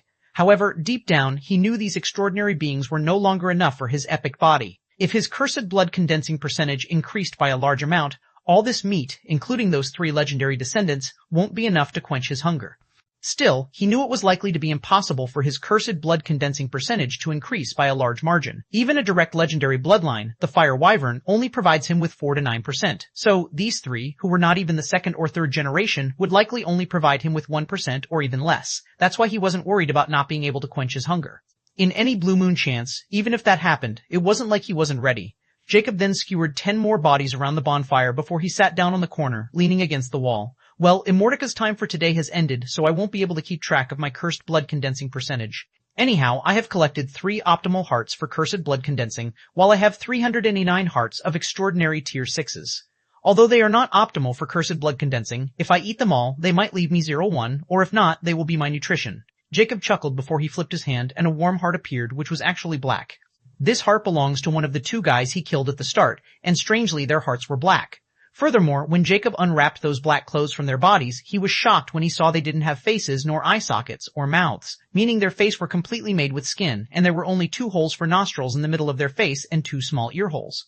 They didn't even have hair on their head or their entire body, as a matter of fact. The strangest thing was their bodies were spotless, as if they were born this way. They also didn't wear any star watches or have any space rings. They didn't even carry small bags. All he got was 2 cubes and 2 discs, and that's it. Their appearances made even Jacob uncomfortable. And if Immortica hadn't assured him they were both eatable, he might not even wanted to eat their meat. Last but not least, A0, that guy's heart was normal and only slightly a bit bigger than a human heart by 3 inches. Not only that, but he collected 10 space rings from A0's hands, and from the look, he could tell they were all at least advanced Type 1 space rings. This discovery made Jacob shocked, and he guessed this guy's identity had to be quite startling. He still didn't have any clue that he was the important Grace 34 he had few unpleasant interactions with, or he might have already been grinning. Except for those rings, he also managed to collect 52 space rings and 603 star watches, and they were the ones he could find. He knew there were some star watches missing under that explosion, but he wasn't bothered by them. If he sold all those star watches, he would make a huge profit, and that's why he's been collecting them. As for the space rings, they were still useless to him since he couldn't open them, which was quite frustrating, but Jacob had a plan for solving this problem of his. But the solution can't be used right now, and it was a long shot, so he still has to bear with it. Without hesitation, he removed his mask, revealing his peerless face, and started to eat those hearts one after another. As he ate the 3 hearts, he felt his veins start to heat up, but not as much when he ate the Fire Wyvern heart. This feeling was quite vague and vanished by the time he finished eating his 32nd heart. That feeling of heat was then replaced with the feeling of warmth as he ate more hearts. Not only was he recovering, but he was also slowly becoming stronger. He was too familiar with this feeling and couldn't have enough of it. Just like that, 2 hours passed, and Jacob was still feeling lethargic, but not as much as when he started eating those hearts. Sigh, this is becoming more and more absurd. He sighed in exasperation and was about to turn his focus on the skewered bodies, which should have been cooked by now, when his star watch vibrated. He frowned as he opened the interface and saw it was a notification. Amiable Monkfish sent 200,000 ZC to your bank account. New balance 277,738 ZC. Didn't I ask for 150k? Why did she send me 200k? Jacob muttered with a hint of wariness. He wasn't a fool who would believe that Ellie sent him 50k ZC out of the kindness of her heart. However, his focus was broken when the Star Watch vibrated again, and the interface changed on its own. Jacob knew his interface could only be changed on its own when someone sent him an unignorable call request, and he was right. W289, Chapter 289, I'll wait for you. Apocalyptic S wanted to send you a voice call. Except, note, Apocalyptic S has used star privilege to send an unignorable call request. Apocalyptic S, star privilege is higher than you, faceless ancient. Notification can't be ignored. Star ID can't be blocked. Frowning, Jacob thought it was quite strange to receive a call from a new big boss-level character at a time like this, so he was quite sure it had something to do with what he did. For some reason, he thought about the last guy he killed. Nevertheless, he would find out once he accepted the call, and this was just a voice call, so it was clear that the other part also didn't want to show its pace, nor wanted to see his. So, he accepted the call without hesitation. Apocalyptic. S's crisp voice sounded at this moment, and it was icy cold. Mr. Passion. Faceless Ancient, do you know what you have done? Jacob was speechless hearing this woman's ambiguous words and retorted coldly, I have no idea who you are and what I have done to you. So, you better get to the point before I cut this call, and don't even think for a second I will pick it up again, even if you call me 24/7. Humph, you do have a temper, don't you? Alright, I'll get straight to the point. I want you to return everything you took from Killer Skull Society, and I consider this matter over between you and my Killer Skull Society. Apocalyptic S revealed her true intentions, and her tone was extremely overbearing. Jacob's eyes flashed with a hint of surprise when he understood the other party was from Killer Skull Society, and a feeling of déjà vu washed over him. It was clear that this woman was clearly quite a high ranking in the Killer Skull Society, and probably at the same level as Gunnar and Lucy, so she won't contact him just to demand the return of their items. Furthermore, he knew Important Grace should be in charge of this place, so if anyone, he should be the one contacting him. And unless that guy didn't want to make his superiors unhappy, he wouldn't tell them that he was helpless against him. Even if he killed hundreds of Killer Skull Society members, it should be A0 to contact him and then threaten him, not this high-ranking woman from the society. So, unless there was something special involved in last night's massacre which could alarm this Apocalyptic S that was even out of the reach of A0, she shouldn't have contacted him. Lastly, she was speaking quite ambiguously. She wasn't demanding that data he took from the common planes directly, but items which made his conjecture even more solid. Then again, the last kill appeared in his mind, and the 10 space rings. His eyes flashed as he subtly replied, I have some unpleasant encounter with your organization, and it was you guys who provoked me first, and I always acted in self-defense. As for the things I took, they are my compensations for all the traumas I have been through. This means I don't give two shit about my enmity with your clown society, just send more of your little clowns. Or better, just come here yourself. I promise I'll skin you alive as I did with your little pet, Important Grace. Jacob's tone was even more overbearing as he uttered. He was not afraid of Killer Skull Society as long as he was in the rare planes, and he knew for a fact that these guys were nothing but cowards who were afraid of 3 hegemonies. As long as they didn't know when he left the rare planes, they would never be able to harm him, and with his growth rate, he would be invincible in the epic planes eventually. You ant slave, you dare to speak to me like this. Apocalyptic S instantly fly in rage on the other side, as she never expected Jacob to be so overbearing despite knowing just what kind of authority she had. Yep, just a little slut who only knows how to wiggle her big cunt and throw out your bastard toys since her ass is too big for you to move. Jacob cursed coldly without holding back, while in actuality he was completely calm and wanted to confirm if the person he killed in the last was really Important Grace. As for why he thought that he was Important Grace, it was simple. After he confirmed that the Killer Skull Society was involved in last night's raid and Apocalyptic S's abrupt call and her overbearing yet anxious attitude to get something back from him. So, he instantly thought about the guy who came at the end, and he had astonishing trump cards, so he could only think of one person in the Killer Skull Society who could trigger the alarm in the epic planes, Important Grace himself. What was left was to confirm, and the only way was to anger Apocalyptic S to the extreme so she could admit it herself, and she already half admitted by not retorting about the Important Grace death by his hand. You lowly foul-mouthed swine, I'll make you eat those words even if you hide under the earth or high in the sky. I'll find you and let you know your place, which is right under my foot. Apocalyptic S uttered while chewing on each word in hatred. She had never suffered such humiliation in her entire life, not to mention humiliation at the hand of someone who she considered nothing but an ant. Jacob chuckled coldly. I'll wait for you. In the meanwhile, I'll sell all that loot and make sure you will never get what you want. Selling it, huh? I dare you to try it. Let's see who dares to buy it. Apocalyptic S threatened before she cut the call. She was clearly not good with words and was already on the verge of going on a rampage. She knew it was impossible to talk with Jacob, and she didn't even offer him the things she prepared in exchange for what he took from AZ-Row and the data. Now she wanted him dead more than anything, and she knew what she had to do to make that happen. Jacob's arrogant expression turned colder as he mused grimly. So, that prick was indeed that important Grace, and I took something important to the society again. Is this some kind of sick joke? 290, Chapter 290, Reaching the Meeting Point. In the middle of the day, Jacob finally left the cave and headed in the east direction of the inner magic beast forest. After his chats with Apocalyptic S, Jacob was not feeling as apprehensive as he should have. On the contrary, he wasn't feeling anything, as if it was just a normal day of his day-to-day life. What he was concerned about were those 10 space rings he got from A0, and he wanted to see just what kind of treasures they held that even someone like Apocalyptic S contacted him personally. Especially when she belonged to an organization like Killer Skull Society, her star ID should be top secret. As long as I'm in rare planes, I should be fine. I just need to be careful about my departure from the rare planes. I can't let anyone know I'm leaving rare planes, or the Killer Skull Society might not be the only one seeking revenge. I'm pretty sure that Lucy's character would suffer some repercussion after I killed probably all the official mercenaries in the Dark City. I haven't even left this place yet, and here I already have terrifying enemies in the Epic Plains, so I need more precautions than I already have, and I just happened to head such a place which is helpful. Jacob's lips rose in a faint, icy smile as he picked up speed. After 2 hours of traveling at his top speed without fluid acceleration, he stopped in the middle of the forest while he looked at the hologram map on his wrist. The location he sent me should be around somewhere here, Jacob uttered under his breath before he sent a call request to Earthgreat Miner. Payandi Noni 4045. After 5 seconds, the call was finally picked up, and a hoarse voice, almost as if dry leaves were rattling together, rang. Why, you better be calling me to give me good news. It was clear that Mason was quite desperate. I'm standing at the location you gave me. Jacob coolly replied as he was smiling when he heard Mason's voice. He knew this guy was at the end of his tether. Excellent. Mason almost cried in mirth when he heard Jacob's words and quickly cut the call. Jacob knew he probably cut the call because he was coming to get him, and he focused on his hearing to hear his footsteps.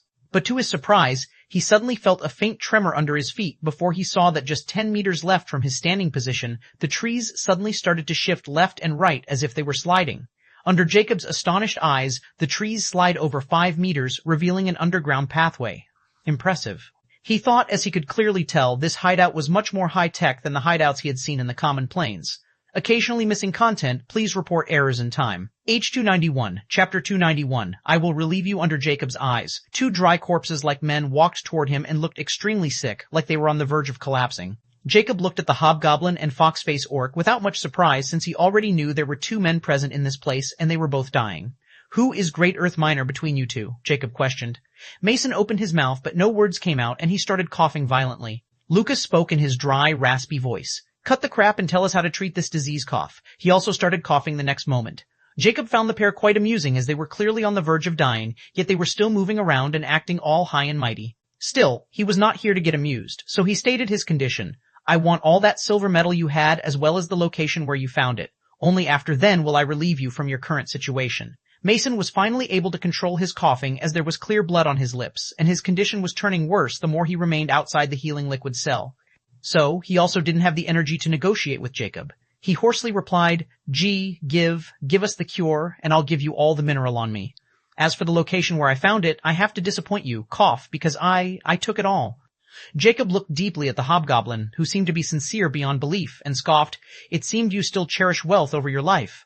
So, you can take it to your grave then.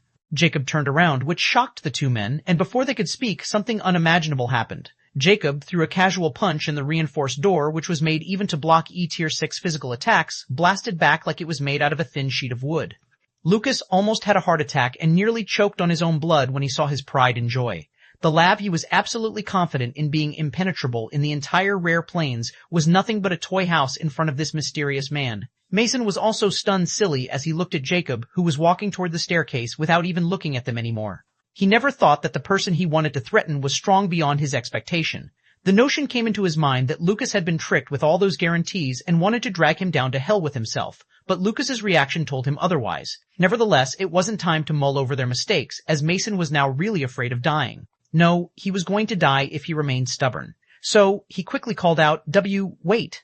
Jacob halted his footsteps and looked behind before he said, "I'll give you one last chance. Give me all that mineral on you as well as tell me the exact location where you found it. If there's even a little bit of falsehood in your words, I'll know, and this time I won't stop. And don't even think that all those explosives hidden in this base, especially the one you two are hiding right behind the south wall, which is made with the same material, can threaten him. That product is only half-baked, and it won't even blow up a chicken. If you don't believe me, you can try, and let's see what happens." Jacob's casual words made the two guys' expressions warp, and with an appalled look, they looked at each other. There were clear shock, disbelief, and terror in their eyes, especially Lucas. He almost thought that Jacob had an X-ray vision or had some high-grade scanner, or Jacob somehow deactivated the anti-barrier of this hideout. Nevertheless, whatever the case was, the cats were now out of the bag, and the man seemed to be not afraid despite knowing what was hidden in this place. They might have tried calling Jacob's bluff, but after seeing him punching the reinforced door like he was breaking a twig, none of them were confident anymore. Mason was instantly broken since he no longer found Lucas reliable, and he still thinks that he was in this mess because of Lucas and his experiments. He was in constant pain as even breathing made him feel worse than living, and he was already on the verge of a mental breakdown. He was too afraid of dying, and when despair filled his heart. I agree," Mason blurted before he showed the ring on his pinky and to Jacob. "I have over 50 key drives of that mineral right in this space ring. The location coordinates where I found it is also recorded in my map scanner. You can take them all. Just give me the cure." "Why, you fool, didn't you say you hid the map scanner with coordinates before coming here? What if he took it and killed us?" Lucas wanted to roar, but he could only nod. However, the terror in his eyes was clear, because he knew they couldn't threaten Jacob anymore with the explosives hidden in the base. So, those coordinates were the only bargaining chip they had over Jacob. If it were him, he would have offered Jacob the mineral first and only after Jacob handed him over the cure. Maybe then he might have given him the real location or even a fake one to lead him in circles. But alas, the muscle-brain greedy hobgoblin was not as treacherous nor tenacious as the fox-orc and broke under the pain and despair of death. "Shut up! We are in this state because of you greedy cough, greedy ass," Mason berated with a twisted expression. Jacob's lips curled up under his mask. "All right, empty your space ring right here, and as long as the goods are here, I will relieve you of your suffering." "SC? He didn't cough, didn't make a move, or he could have simply killed us and taken my ring. And this time, I wasn't lying," Mason disdainfully retorted. Lucas also felt it made sense, but he still felt they had lost all leverage. Mason no longer cared about Lucas's feelings or what he thought. He just wanted to be relieved from this pain. So, without hesitation, Mason moved his hand and started to take out everything in his space ring. When Jacob saw all those minerals, especially the large boulder of plutonium, his eyes lit up, and he also noticed other things, as well as the black map scanner. He knew Mason was not playing tricks anymore. "It's empty. Now give me the cure," Mason madly declared. "I believe you," Jacob nodded, giving Mason hope. But the next moment, Mason's hope for getting all of this turned into sudden despair when Jacob's finger vanished from his sight and appeared right in front of his face while his hand was moved like a knife and directly penetrated into his heart. Jacob's devilish voice rang, "Let me relieve you of your suffering." 292, Chapter 292. Maybe it's time. Lucas fell on his butt when he saw Mason's lumpy body hanging over Jacob's bloody hand, which was coming slightly out of his chest. Mason's heart was clutched within Jacob's hand, and it was pulsing weakly. Squish! Jacob crushed the heart like a bug before his hand retracted, and Mason's corpse fell to the floor with a large bloody hole in his chest.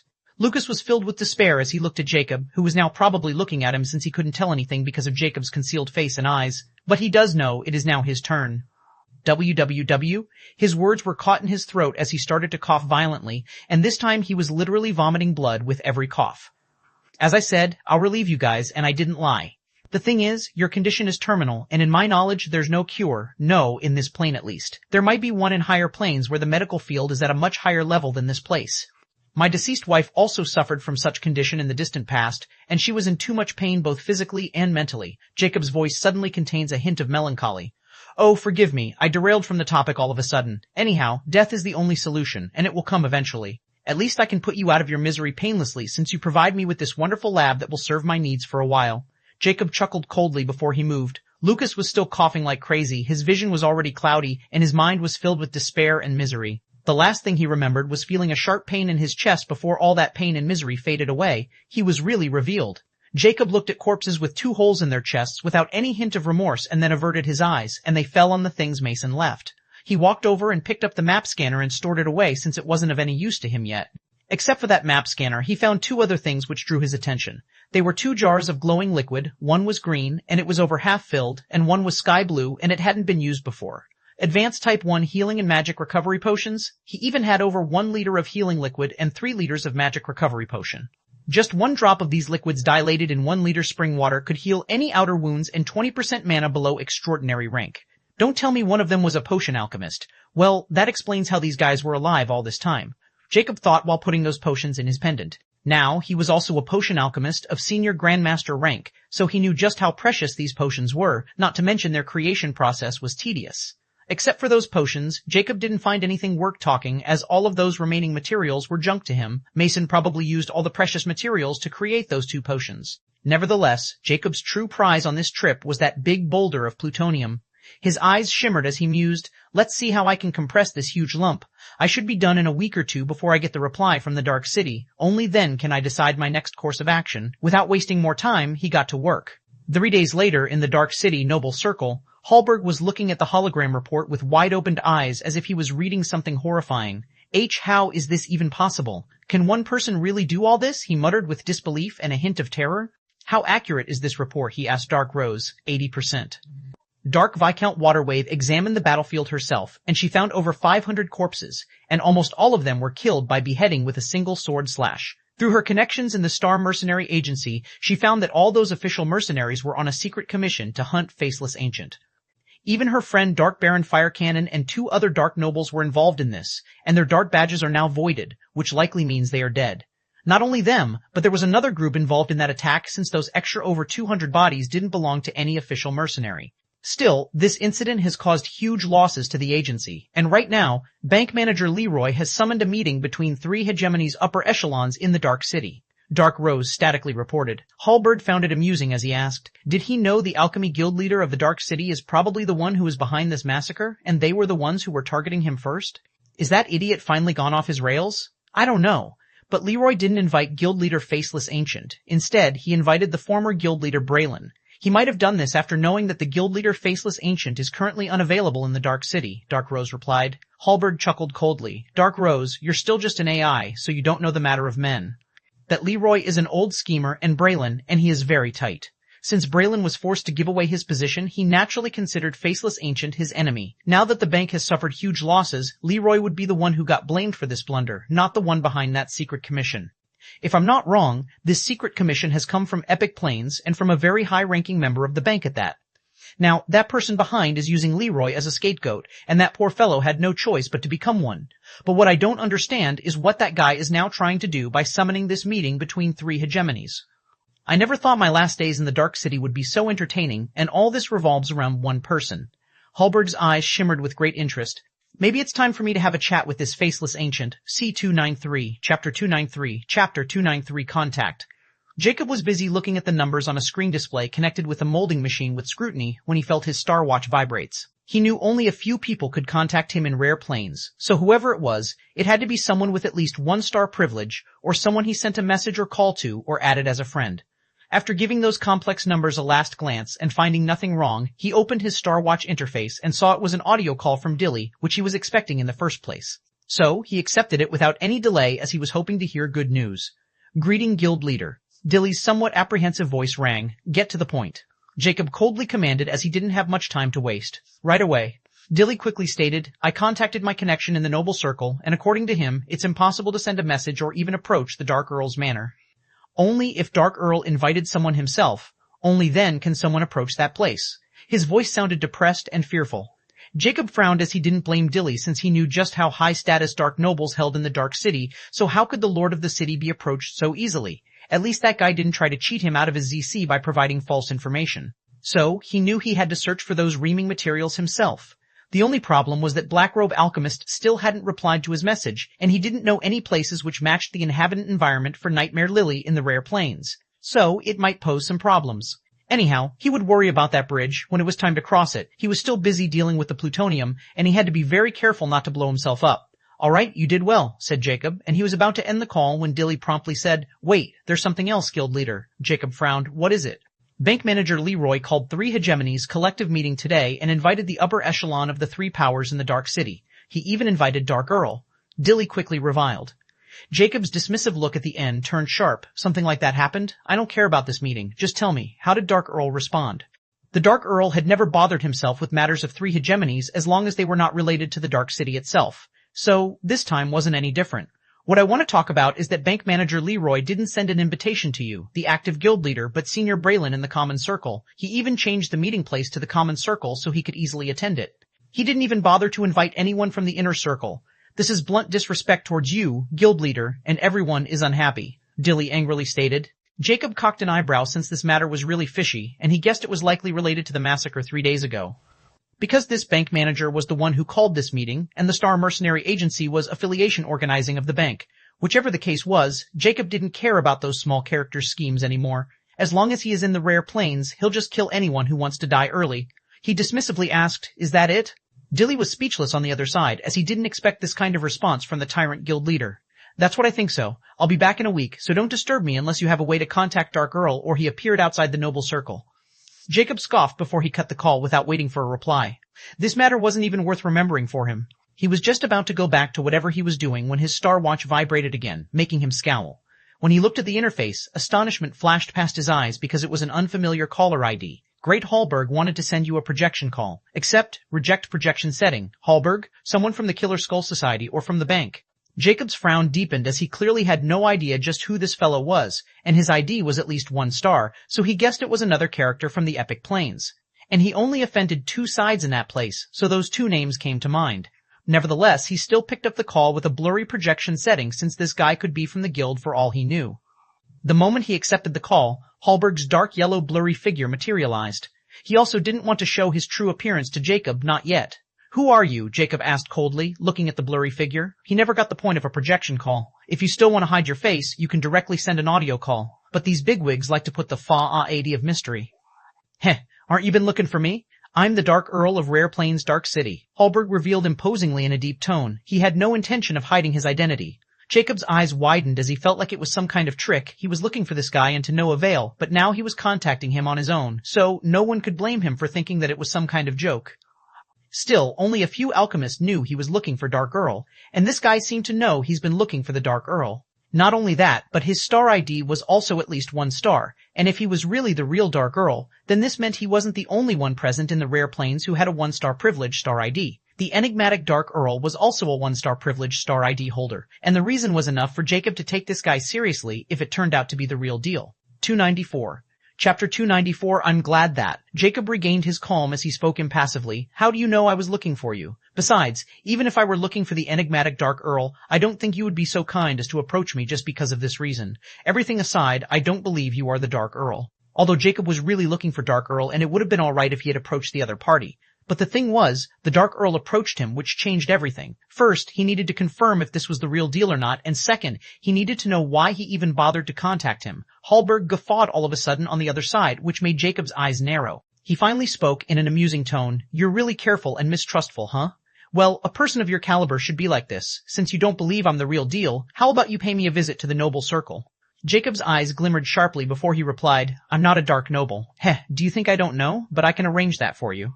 It's the perks of being the lord of a dark city. So, are you down?" Hallberg inquired jollily, as if he was talking with a long-lost friend, not some stranger. But this action only made Jacob warier of Hallberg's intentions because if he was apprehensive of something in the Rare Plains, it was without a doubt the dark city where even 3 hegemonies have to behave. Furthermore, if Hallberg was really the Dark Earl, then this means this guy was another person present in the Rare Plains with 1-star privilege, and he knew for a fact getting that status was not as easy as it sounds. He only got it after he became the champion of the Rare Plains. If it was someone from the Epic Plains, he might not bother since they can't do a thing to him. But now, it's not the same thing. Still, Jacob knew this was a chance to meet the Dark Earl in person, and he may be able to strike a deal with him about the materials he required, and it would be more convenient to make a deal face to face. Even if things turn awry, Jacob is confident in escaping, especially since he now has plutonium in hand. So, he replied, "All right, I agree to this meeting. It's better this way." "Excellent. I haven't entertained a guest in decades. Expect it to be a feast." Hallberg's elated voice rang from the other side. "So when are you coming?" Jacob felt this guy was too optimistic about this entire thing. But his doubt about Hallberg's identity was now almost clear, so he knew he had to meet him. Anyway, he was planning on paying one last visit to the Dark City and settling everything before he left for good, so meeting Hallberg was a bonus. "I'm still in the Magic Beast Forest taking care of some unfinished business. I'll return in 10 days, Jacob replied. "Just send me a message at the city entrance and I'll have Dark Rose arrange for your escort to the Noble Circle," Hallberg replied. "Will do."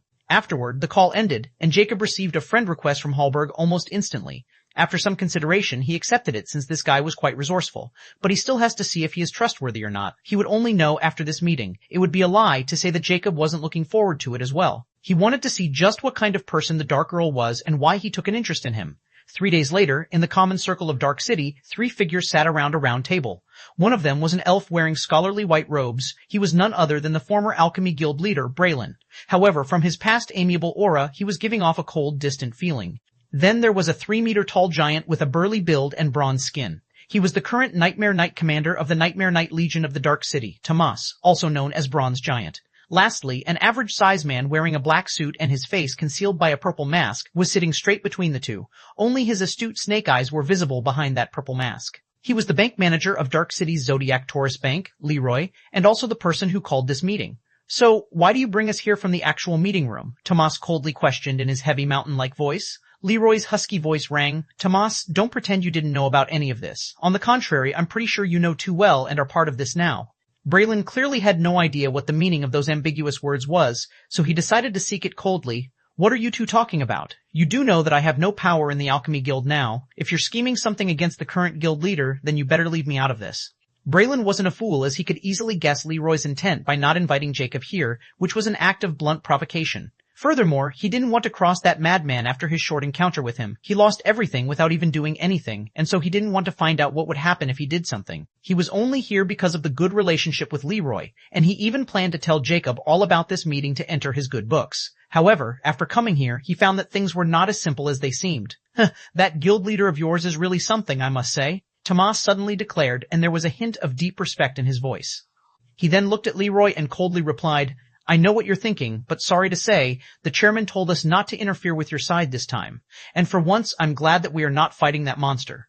But I'm still quite curious. Why the hell do you keep provoking him?" Leroy's snake pupils narrowed into slits when he heard Thomas's unexpected words, while Braylon was completely out of the loop now. "But I was informed the Alliance would be our allies in this venture," Leroy coldly uttered. 29.5, Chapter 29.5, rather be a deserter than deceased. "But I was informed the Alliance would be our allies in this venture," Leroy coldly uttered. In response, don't make me laugh. "Do you think of us as mercenaries like yourself who would sway by money? I admit we do like fighting and killing, but we do not like throwing our lives away. That monster killed over 500 people within 6 hours, and I know those guys didn't even put up a fight from their clean deaths. He's likely in the wind now. So, why the fuck do we want to go after him to waste our resources on a ghost chase? Even if we found him, you and I both know without an army, we'll die," Tomas snarled disdainfully. Braylon's instantly got the idea of what they were talking about and almost fell from his position.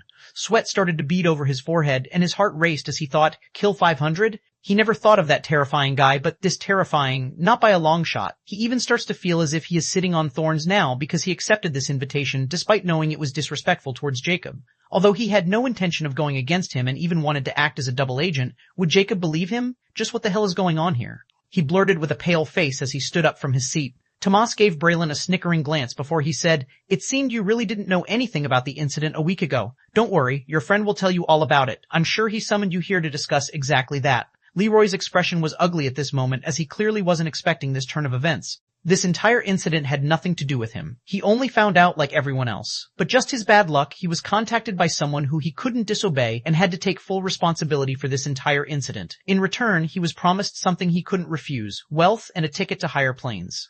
Not only that, but he was also given another mission, which was to unite the masses against Jacob and then ruin his public image as well as his guild image. Furthermore, he was told there would be another attempted assassination, and this time they would have the ZWA Zodiac Warrior Alliance full support as well. However, now Tomas was straight out refusing him, and he even brought the ZWA chairman into it, which means he was likely telling the truth. This could only mean two things. The negotiation between ZWA and UZB Universal Zodiac Bank has failed. Leroy was now feeling extremely gloomy, as this would also make things nastier for him. He clearly won't lead the charge to hunt Jacob himself. He cares about his life more than some empty promises. Likewise, he would rather be a deserter than deceased. However, he still didn't understand one thing. He asked with a raspy voice, "Just why did you kick him out of ZWA if he's such a powerful figure and let him join the guild?" Braylon also looked at Tomas because he always wondered about it. It was quite clear that Jacob was now an official member of the guild, but he knew that he was a former ZWA member. He had made the mistake of thinking that he could kick Jacob out since he didn't belong to the guild, but he learned the hard way that he was extremely wrong. Jacob was an official member even before he met Braylon, which meant he was contacted by someone with the same status as him, and Braylon had no idea who that person was, to tell the truth. But this just made him more fearful because there was a chance he had supporters from the higher planes, and that's why he didn't want to cross him ever. Tomas's grin stiffened when he heard that question as if someone had stabbed him right in the gut. He naturally knew Jacob was an official member of ZWA because he was appointed to this position by one of his pawns in the Freedom Plains, Nixon. At that time, Jacob was still considered to be a blanker, and he wanted to earn his loyalty by providing him with resources and leaving it to Nixon to handle it. However, before their plans were even put into motion, Jacob's kidnapping happened, and everything goes down to the hills. But Tomas had never even thought that a nobody would turn out to be a monster within a few years who even he had to look up to. He even took the man for someone else when he found that he was a permanent member of the guild. However, when he got recently contacted by the ZWA chairman, the person he worships, he found out a terrifying truth.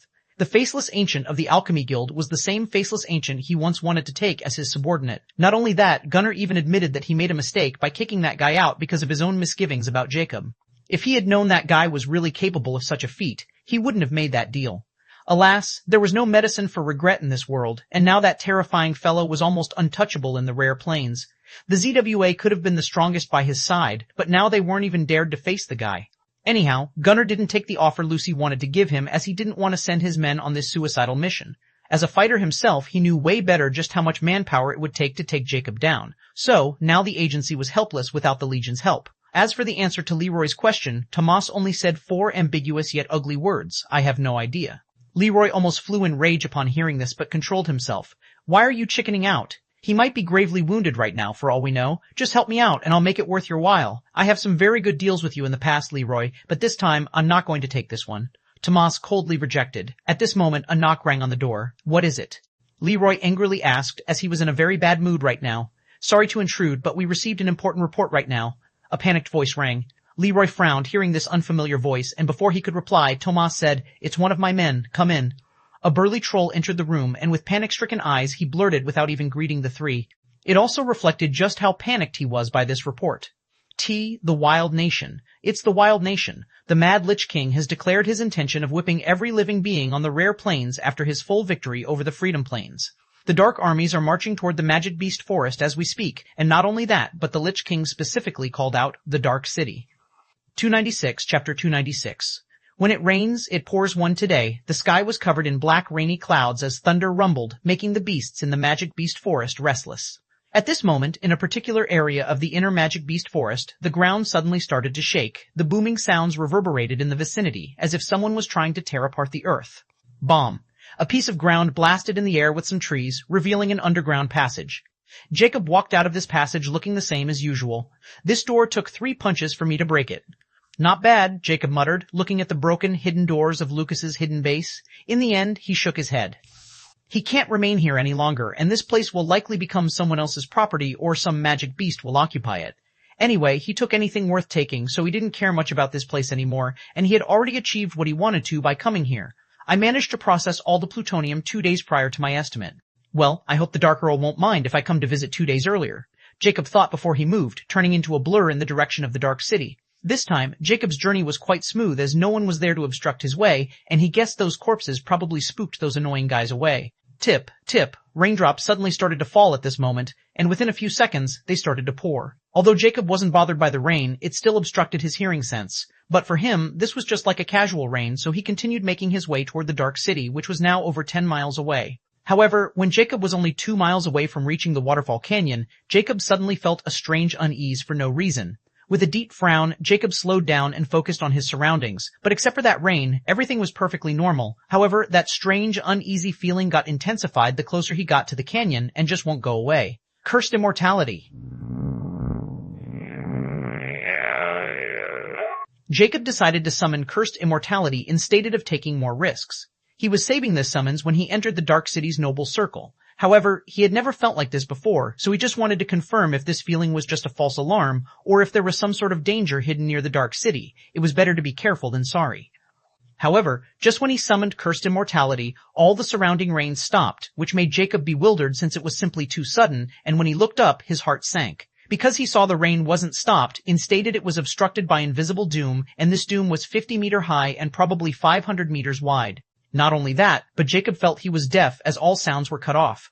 Almost instantly, Jacob's entire body trembled as he felt goosebumps rising, and the fine hair on his body stood in alarm. However, without sound, Jacob's balance systems were greatly effective, which was clearly the scheme here, and the other party wanted to take full advantage of it as well. But Jacob wasn't so easy to subdue either. Within that instant, his two swords appeared in his hand while he twisted his body to the right. Just when Jacob started to twist his body, a red streak appeared right where his chest was a moment ago. However, Jacob was far from out of danger. He only managed to avoid the blow to his chest. Because at that same time, Jacob felt something sharp with a force of at least over 10 kilotons land over his shoulder, which should be supposed to be for his neck. The windbreaker he was wearing had at least a basic Type 2 defensive capability, and he was wearing a shirt made with the same type of material, so that blade didn't manage to wound him. However, after the second attack in succession, another came, which was headed toward his head. But now he also got enough time to move his sword, and he used it as a shield to protect his head without hesitation. Bang! Although he managed to block that dark blue streak, Jacob instantly received a terrible impact on his head, which wasn't any lower than 10 kilotons. All happened in 1 second in slow motion, and the moment that second passed, swish, Jacob's body blasted in the right direction, crushing many trees in its path. Jacob felt his head ringing, but he knew if he succumbed to this pain and didn't recover fast, he would be dead since this three-way attack was perfectly coordinated. This time, his enemy was extremely sneaky that even he didn't see them coming, nor they gave him any chance to even look at Cursed Immortality which was hovering in front of him. He simply summoned it too late. His heart entered 10x acceleration at this moment, and Jacob regained his sense and maneuvered in the air to stabilize himself on the ground. However, his enemy seemed to be even faster than him, as he could now sense another deadly attack coming right behind his neck and another one from the air. Without hesitation, the sword in his hand rotated backward, and he stabbed it to the back without even looking, while his second sword rotated upward and he thrust it toward the air. Cling, eerie sounds of metal clinging together rank almost instantly, and Jacob felt pressure behind those two attacks. Although they weren't equivalent to epic rank, they were not far either. But this action also exposed all of Jacob's body, and when Jacob sensed two more attacks were coming from right up ahead, he knew there were more than 3 attackers, and his eyes went deadly grim. Using his superior physical strength, he slashed the sword, which was blocking the attacker in the air, down with the attacker itself. Those two attacker itself were instantly disrupted by this action. At this moment, Jacob finally got a glimpse of Immortality, who had written something, and his heart sank when he saw the very first line. There are 5 legendary descendants. Right at this moment, Jacob saw a sharp edge appear out of nowhere, and it was only an inch away from his left eye. 29:7, chapter 29:7, when it rains, it pours too. The blade appeared literally out of nowhere, and the moment Jacob realized that it was there, it was already touching his mask's eye, which was made with a basic Type 1 glass known as sky glass. Sky glass has a clear reflection on one side, while the other side looks like a solid surface, and it is quite sturdy and stainless. Not even an advanced Type 0 weapon could scratch its surface. However, the assassins were clearly quite professional, and they probably knew what kind of target they were going to assassinate, so they clearly won't come with some Type 0 weapons. So, Jacob knew that even if he managed to evade, his eye was as good as gone. What he should be worried about was that blade managed to penetrate deep into his skull. That's why Jacob started to retract his head backward, while the blade edge was already breaking past the sky glass and now only a hair away from touching the cornea, and almost at the same time, it turned fiery crimson. Thereby, Jacob felt a sharp, fiery pain in his eye, as if someone was piercing his eye with a scorching skewer. When the blade finally started to enter it, his entire eye went blind, leaving only the fiery pain. But he knew it was unavoidable. As the blade entered 3 to 4 millimeter deep into his eye socket, it started to go upward toward his eyebrow because of Jacob's timely retracing his head backward. However, this didn't mean he was out of the wood, not by a long, showing that fiery blade directly cut through his eye and skin. It even managed to scorch his skull before it left Jacob's head. Not only did the blade manage to take out his eye and nearly kill him, but his mask and hood were also blown apart by the sharp, fiery intent behind that blade. Jacob's face was revealed, with a deeply charred gush over his left eye, while his right bloodshot eye was deadly cold and filled with disbelief. He never thought he would come closer to death despite his current prowess in the rare planes. He thinks of himself as someone who could easily avoid danger in the rare planes. But now he knows he was too naive. No amount of preparation could compare to the unknown dangers, and this lesson could only learn through deadly experiences. Jacob looked at the crimson blade going over his head, and at this moment his heart rate jumped to 20x acceleration. The gush on his eye started to mend visibly the moment he entered that state, while his other amber eye turned bright golden before multiple colors shimmered in his retina. The moment seemed to slow down for Jacob, and he could overwatch his surrounding in 1 meter like that was now part of his vision. There wasn't any blind spot nor any hidden enemies in this range anymore. Jacob's hand moved from the back, which was blocking the attack from behind, and directly slashed toward the blade's owner, who was in a straight position, with his sword moving over Jacob's head. His sword cut past the hand holding the blade before it moved directly toward the neck. Before the other party realized it, he was cleaved into 3 pieces, and Jacob's body moved so fast those other 4 attacks were still probably thinking that he was pinned down, while he was now almost freed from that deadly lock. The 20x acceleration was something that could make his speed increase by 20 times, as well as his reaction speed. His mind works at terrifying speed while his vision sees many things which he can't normally see. The most terrifying about achieving a 20x boost on his current level was that 1 meter zone where Jacob felt he was a god and nothing could escape him. So, he called it God Zone. However, this didn't mean there wasn't any price to pay. In 20x acceleration, his body energy also rapidly depleted to fuel that massive acceleration. Jacob's conjecture was he could only maintain this acceleration for around 1 minute, even with the unique endurance of a wyvern, or his body would start burning his muscles. That's why he didn't use it carelessly, since he would need a massive amount of nutrition to regain his peak condition. However now, after almost dying, he couldn't care less about that price. He wanted these guys dead. The remaining 4 finally realized that their companion was dead when his sword-wielding hand, head, and body started to split into 3 pieces, and somehow Jacob's speed greatly surpassed their own reaction speed. When any of them realized that Jacob was gone and now attacking them, it was already too late as his sword was hacking down toward the 3 guys in front, like unstoppable wind, and slicked past them like a butter knife before they could even react. Jacob then finally turned around toward the last guy who attacked from behind, while the blood wasn't even falling to the ground of his newly cleaved victims. His eye was exempt from any emotion, and only bloodlust was emitting from his very being. Without hesitation, he threw his sword toward the last person who was trying to retreat, but appeared extremely slow in Jacob's vision, and the sword directly stabbed into his head. Only after confirming that there weren't any more attackers did Jacob start to calm down, and his heart exited the acceleration state. His entire skin was scorching while steam was rising. He looked like a crimson devil with his one scorched eye. At this moment, the barrier above suddenly burst like a bubble before the rain started to pour down again. This clearly has something to do with those 5 attackers' death. Jacob felt somewhat better under that cold rain and finally took a careful look at the appearance of those 5 death assassins. Before, he only cared about killing them and didn't have time to waste looking at their appearance. The moment he saw those corpses, his eye turned deadly cold, but there was a hint of dread present in it. Those 5 were dressed in white robes with black hourglass symbols on their chests while their bodies were wrapped in black gauze. They were just like those 2 mysterious figures hovering on the discs he killed on the day of the massacre. 29.8. Chapter 29.8. Yuri Sick. Iron Puppet Assassins has been killed by the target. Iron Class Kill Order has entered the 3rd and final stage. 10 Iron Puppet Assassins and 1 Bronze Puppet Assassin have been dispatched. An electric voice rang in the secret library. The goblet was putting back some old books when she heard it, and a hint of surprise flashed past her ruthlessly cold eyes. She muttered with interest and a hint of astonishment. How can someone be capable of killing 2 waves of iron puppets in this place? Now that the Iron Class Kill Order has entered its final stage, if it fails again, the Iron Constant has to pay 100 times the initial Iron Kill Order price before he can put a new kill order on any target again. I wonder if this target will survive and break the 300-year Iron Kill streak, and... Her muttering was like eerie noises within the silence of the library. In heavy rain, Jacob looked at the cleaved corpses with his icy gaze. He walked toward them as he started to feel lethargic again, and this time, this feeling was quite intense, as if he would fall asleep the moment he closed his eyes and let his vigilance go. However, his left eye was still burning while his vision was dark, so it was enough to keep him awake, and now he was going to eat them all to recover his depleted energy. Not to mention their hearts were even more nutritional and precious. But this didn't mean he was happy about getting almost killed by this bunch. He was lucky he only lost an eye, and if he had been wearing his old dressing, he would have been stabbed multiple times before that guy would have claimed his head. Just who the fuck are they? They clearly belong to the same organization. What kind of species are they from? Jacob asked Immortica sternly, who was hovering there all this time. Today he also learned just how important Immortica's ability to see through any species is, and he shouldn't hesitate to use it if he ever started to feel uneasy. He only has 1 life, and there's no point in holding back on it. Ha ha ha ha, they almost had you, huh? I must say, the attack was almost impeccable. They first put a magic barrier with a soundless effect to throw you off your balance for a few moments, and they took full advantage of those moments. Since you put up a good show for me, I'll reveal something interesting about these guys, which I ignored last time. Jacob's expression instantly darkened when he saw the ignored part. He knew it was nothing but bullcrap, and his rage was almost boiling.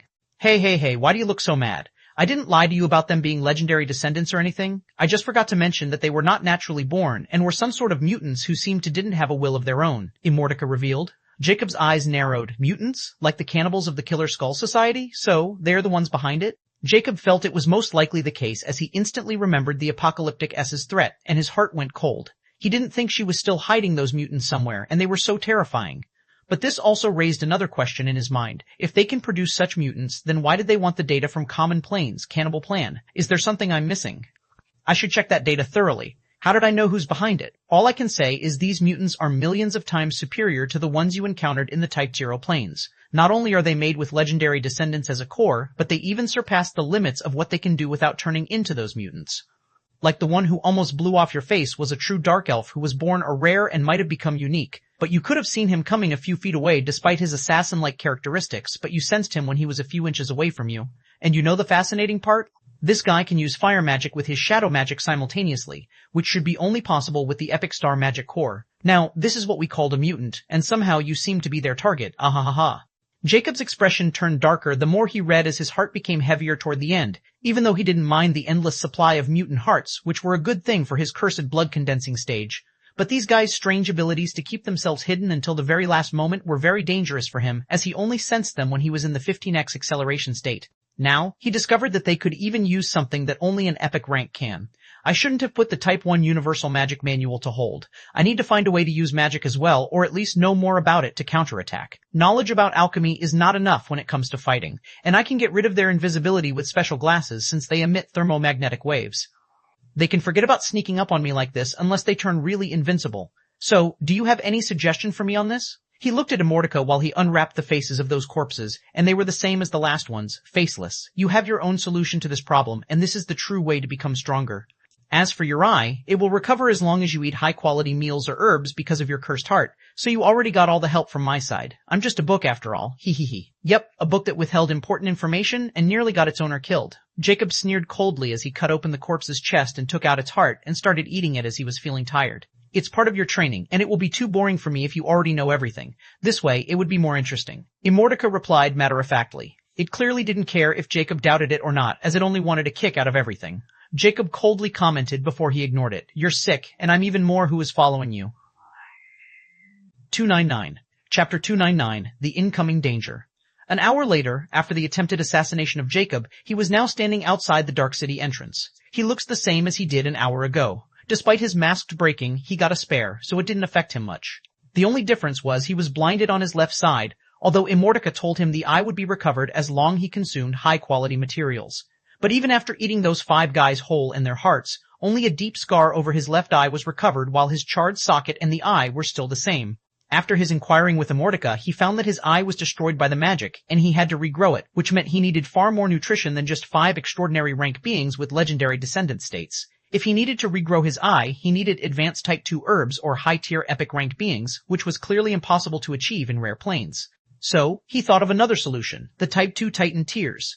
After he managed to learn the rune language and philosopher language, he naturally examined this miraculous formula that can help anyone advance to a higher rank. He discovered the Titan Tiers book not only contained Type 0 and Type 1 formulas of the potion, but there were still 4 unidentified formulas that he couldn't read because they were probably in Type 2 philosopher's language. But with his current attainment in alchemy and the philosopher's language, he could still decipher the basic Type 2 Titan Tiers formula.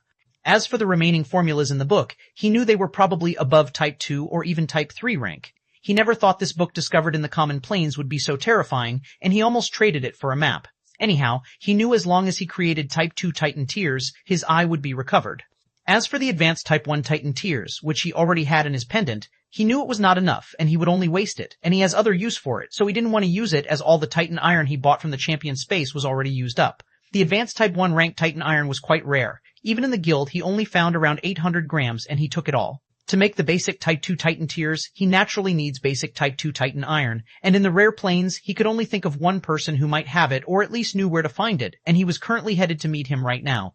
Lastly, he also got to see the final percentage of his cursed blood condensing, which was 5 to 1%, and it was after eating 8 legendary descendants' hearts. This naturally left Jacob depressed because he only got 0.2% added into his previous 4.9% cursed blood condensing stage. It was too low in his mind, and it wasn't seemed like worth trading his eye for and almost dying. Welcome to the rare Dark City, esteemed wanderer. Please identify yourself. Seeking permission to scan the Star Watch, will you accept? Jacob heard Dark Rose's voice and the same notifications he heard when he entered the Dark City for the first time. So, he allowed the scanning. Identity scan complete. Faceless Ancient, Senior Grandmaster Gunsmith Alchemist, Dark City Status, Alchemy Guild Leader, Dark City Criminal Record, None, Dark City Noble Title, Upper Dark Noble, Temporary. Welcome back, Sir Faceless Ancient. You have an appointment with the Dark Earl. You have been allocated a 7-day pass in the Dark Noble City Circle by the Dark City Administrator, Dark Earl. Do you wish to start your visit right now or on a later day? At least he was the real deal. Jacob felt somewhat good after confirming that the Dark Earl was really the real thing, and he arranged for his visit as he had promised. His evaluation of the guy raised a bit, but this didn't mean he would forget about the fact that the Dark Earl also has a one-star privilege like him in the rare planes. "I'll take it today," Jacob replied without hesitation, as he didn't have time to waste after the assassination an hour ago. "Very well, please embark on the lift, Sir Faceless Ancient. It will take about 2 hours to reach the Noble Circle. I'll inform the Dark Earl right away."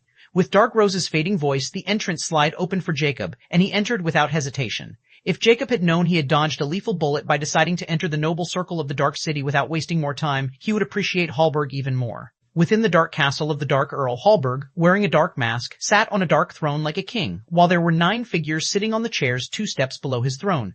It looked like a royal court of a king. Hallberg also didn't have that happy-go-lucky air around him anymore as he sat there with dignity, and those 9 figures didn't dare to even breathe heavier in his presence. Did someone find out why the Lich King specifically said he would flatter the Dark City with the Magic Beast Forest?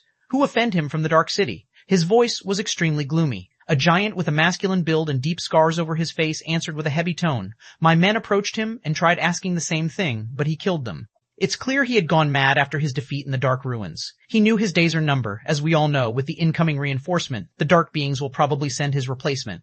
We let him take the Freedom Plains exactly because he won't take this kind of foolish decision. But not only did he not appreciate our kindness, but he even dared to march his troops toward our city. Did he really think, since we don't interfere with day-to-day matters, the Dark City is afraid of some corpses?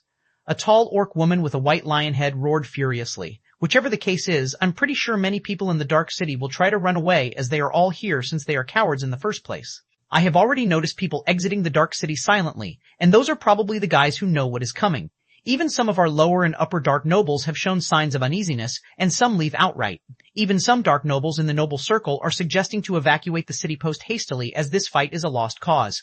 An elf worriedly stated, "Heh, you're just expressing your own intentions in the sham of others. It's so like you, Dark Viscount Cloven." A 2-9-meter-tall giant woman wearing black battle armor scoffed disdainfully. "Dark Viscount Waterwave, don't slender others without proof," Cloven retorted with a dark expression while there was a hint of panic deep hidden in his eyes. "Enough with this nonsense." Hallberg slapped his hand over the handle of his throne and said in exasperation, "If the Dark Being armies wanted to annihilate the Dark City, they needed to sweep through the Magic Beast Forest first, and unlike Freedom Plains, we won't let them do that anymore. Let's chip away their numbers as much as we can before we deliver the killing blow once they enter the Dark Zone. Dark City has been silent for too long. It's time to show why even 3 hegemonies have to show respect in Dark City." Hallberg coldly declared before his Star Watch vibrated. A300, Chapter 300, Meeting with Dark Earl, won a luxurious carriage drawn by 4 horn horses, which were actually domestic rare-rank magic beasts, was slowly making its way into the massive gates of the Dark Castle. The Dark Castle was designed like a medieval castle with pristine black stones, and there were dark guards of the Dark City patrolling on the walls while some were standing straight on their posts with all kinds of cannons and war machines. Watching all this setting closely was Jacob, who sat inside the carriage with his scrutinous gaze. After he entered the Noble Circle, this carriage was waiting for him right outside the station, which was naturally arranged by the Dark Earl.